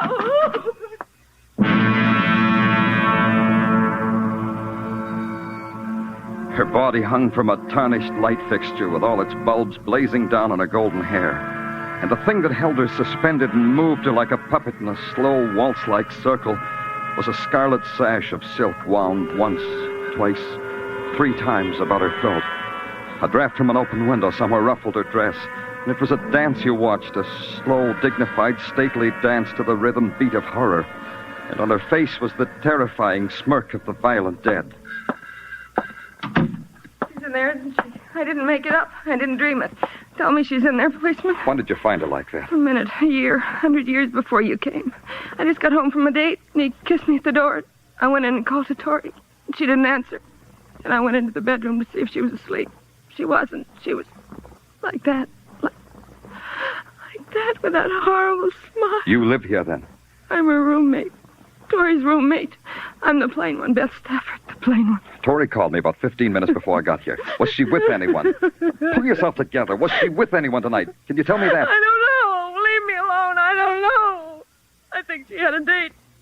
Tori always had dates. Every night of her life was a date. Where's she from? Who are her people? I never asked her. All we knew about each other is what happened to us in this room. The phone calls, the meals, the screaming you hold in. Where did she work? At Sterling Incorporated. She was a dress model there. Sterling Incorporated, huh? Okay. I'll want you to stay here, Beth. You won't go away. All right. I could send a doctor. Do you want me to do that? I'll be all right. Just get rid of that. And I'll be all right. Mr. Clover, Yes? girls like Tori always end like that. Don't they? Don't they, Mr. Clover?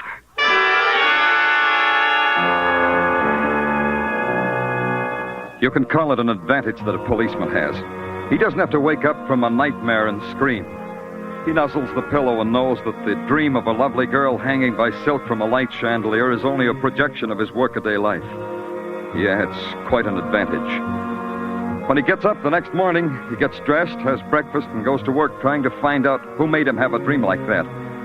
And in the morning, the world of Sterling Incorporated, manufacturers of ladies' dresswear, was simply sterling efficient. The long lines of cutting tables, sewing machines, and the faces that went with them.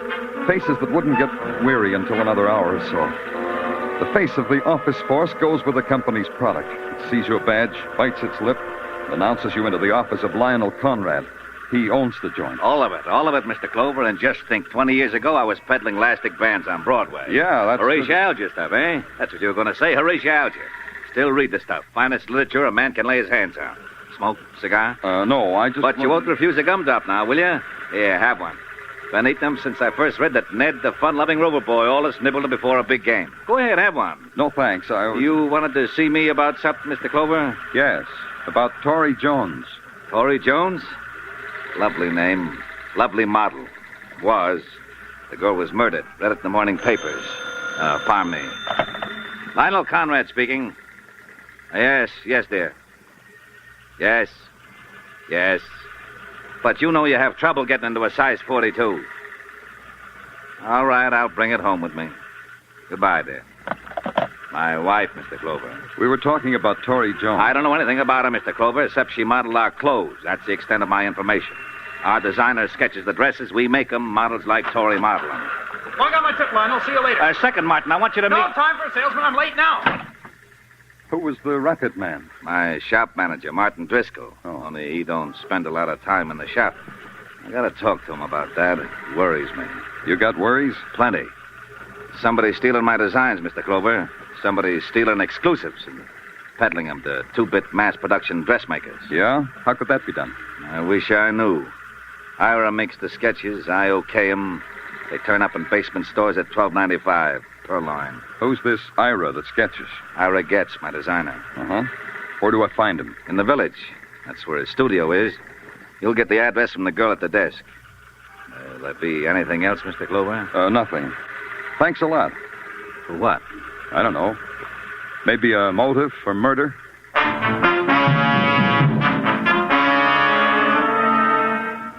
At the Greenwich Village studio of Ira Getz, a tired Venus in homespun linen, emerald toenail polish, and long chains of Indian silver that jingled, jangled, jingled, lifted a turquoise-studded hand, strangled a yawn, and in pure green print, told me Ira was having lunch at the Flamingo Cafeteria, only a pearl's throw away.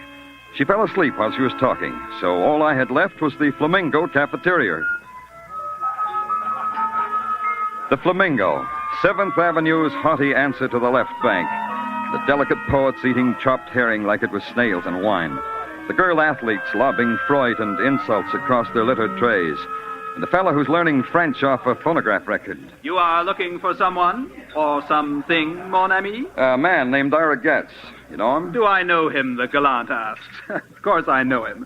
Who doesn't know Ira? He's working. Il travaille. Where is he? Over there, mon ami, at that table near the wall, surrounded by his usual coterie of sycophants. Oh, thanks. Il n'y a pas de quoi. Oh, I said it, Stephen, I said it. It's abysmal what Dolly is trying to do. Can you imagine acting like that about Picasso? Oh, that's great. Pardon me, are you Ira Getz? Don't interrupt while I'm talking. Dolly, stunning craftsman, but by what right... I'm Danny Clover of the presume... police, Mr. Getz. Maybe you want to talk to me, huh? Police? Fair weather sycophants, Mr. Getz. They needn't have left on my account. Maybe it's because we have nothing in common with the police. Nothing to talk about, Tori Jones, we could make conversation about her, couldn't we, if we tried? All I know about Tori is that I sketched her in things I created. This creating, it pays well? Well enough. What are you getting at? Your boss tells me your designs are being stolen. Does that bother you? As long as I get paid a living wage, nothing bothers me. Isn't that how it is all over? You could add to your income by selling your drawings twice to a competitor of Sterling Incorporated. Tori could have found out about it, and you could have... Murdered her? I don't think so. No. Converse some more, Mr. Clover. Were you ever out with Tori? No. It can be checked, Mr. Clover, was it? Who passes in your drawings at Sterling? Lionel Conrad? No, Martin Driscoll does that. As a matter of fact, I gave him my spring collection only a little while ago. Oh? Where is he now? Philadelphia, probably. Business trip. Don't look so sad, Mr. Clover. He'll be back in time to dress for the opera tonight. Anything else? No. Tell your coterie to come back, Ira. They'll love it.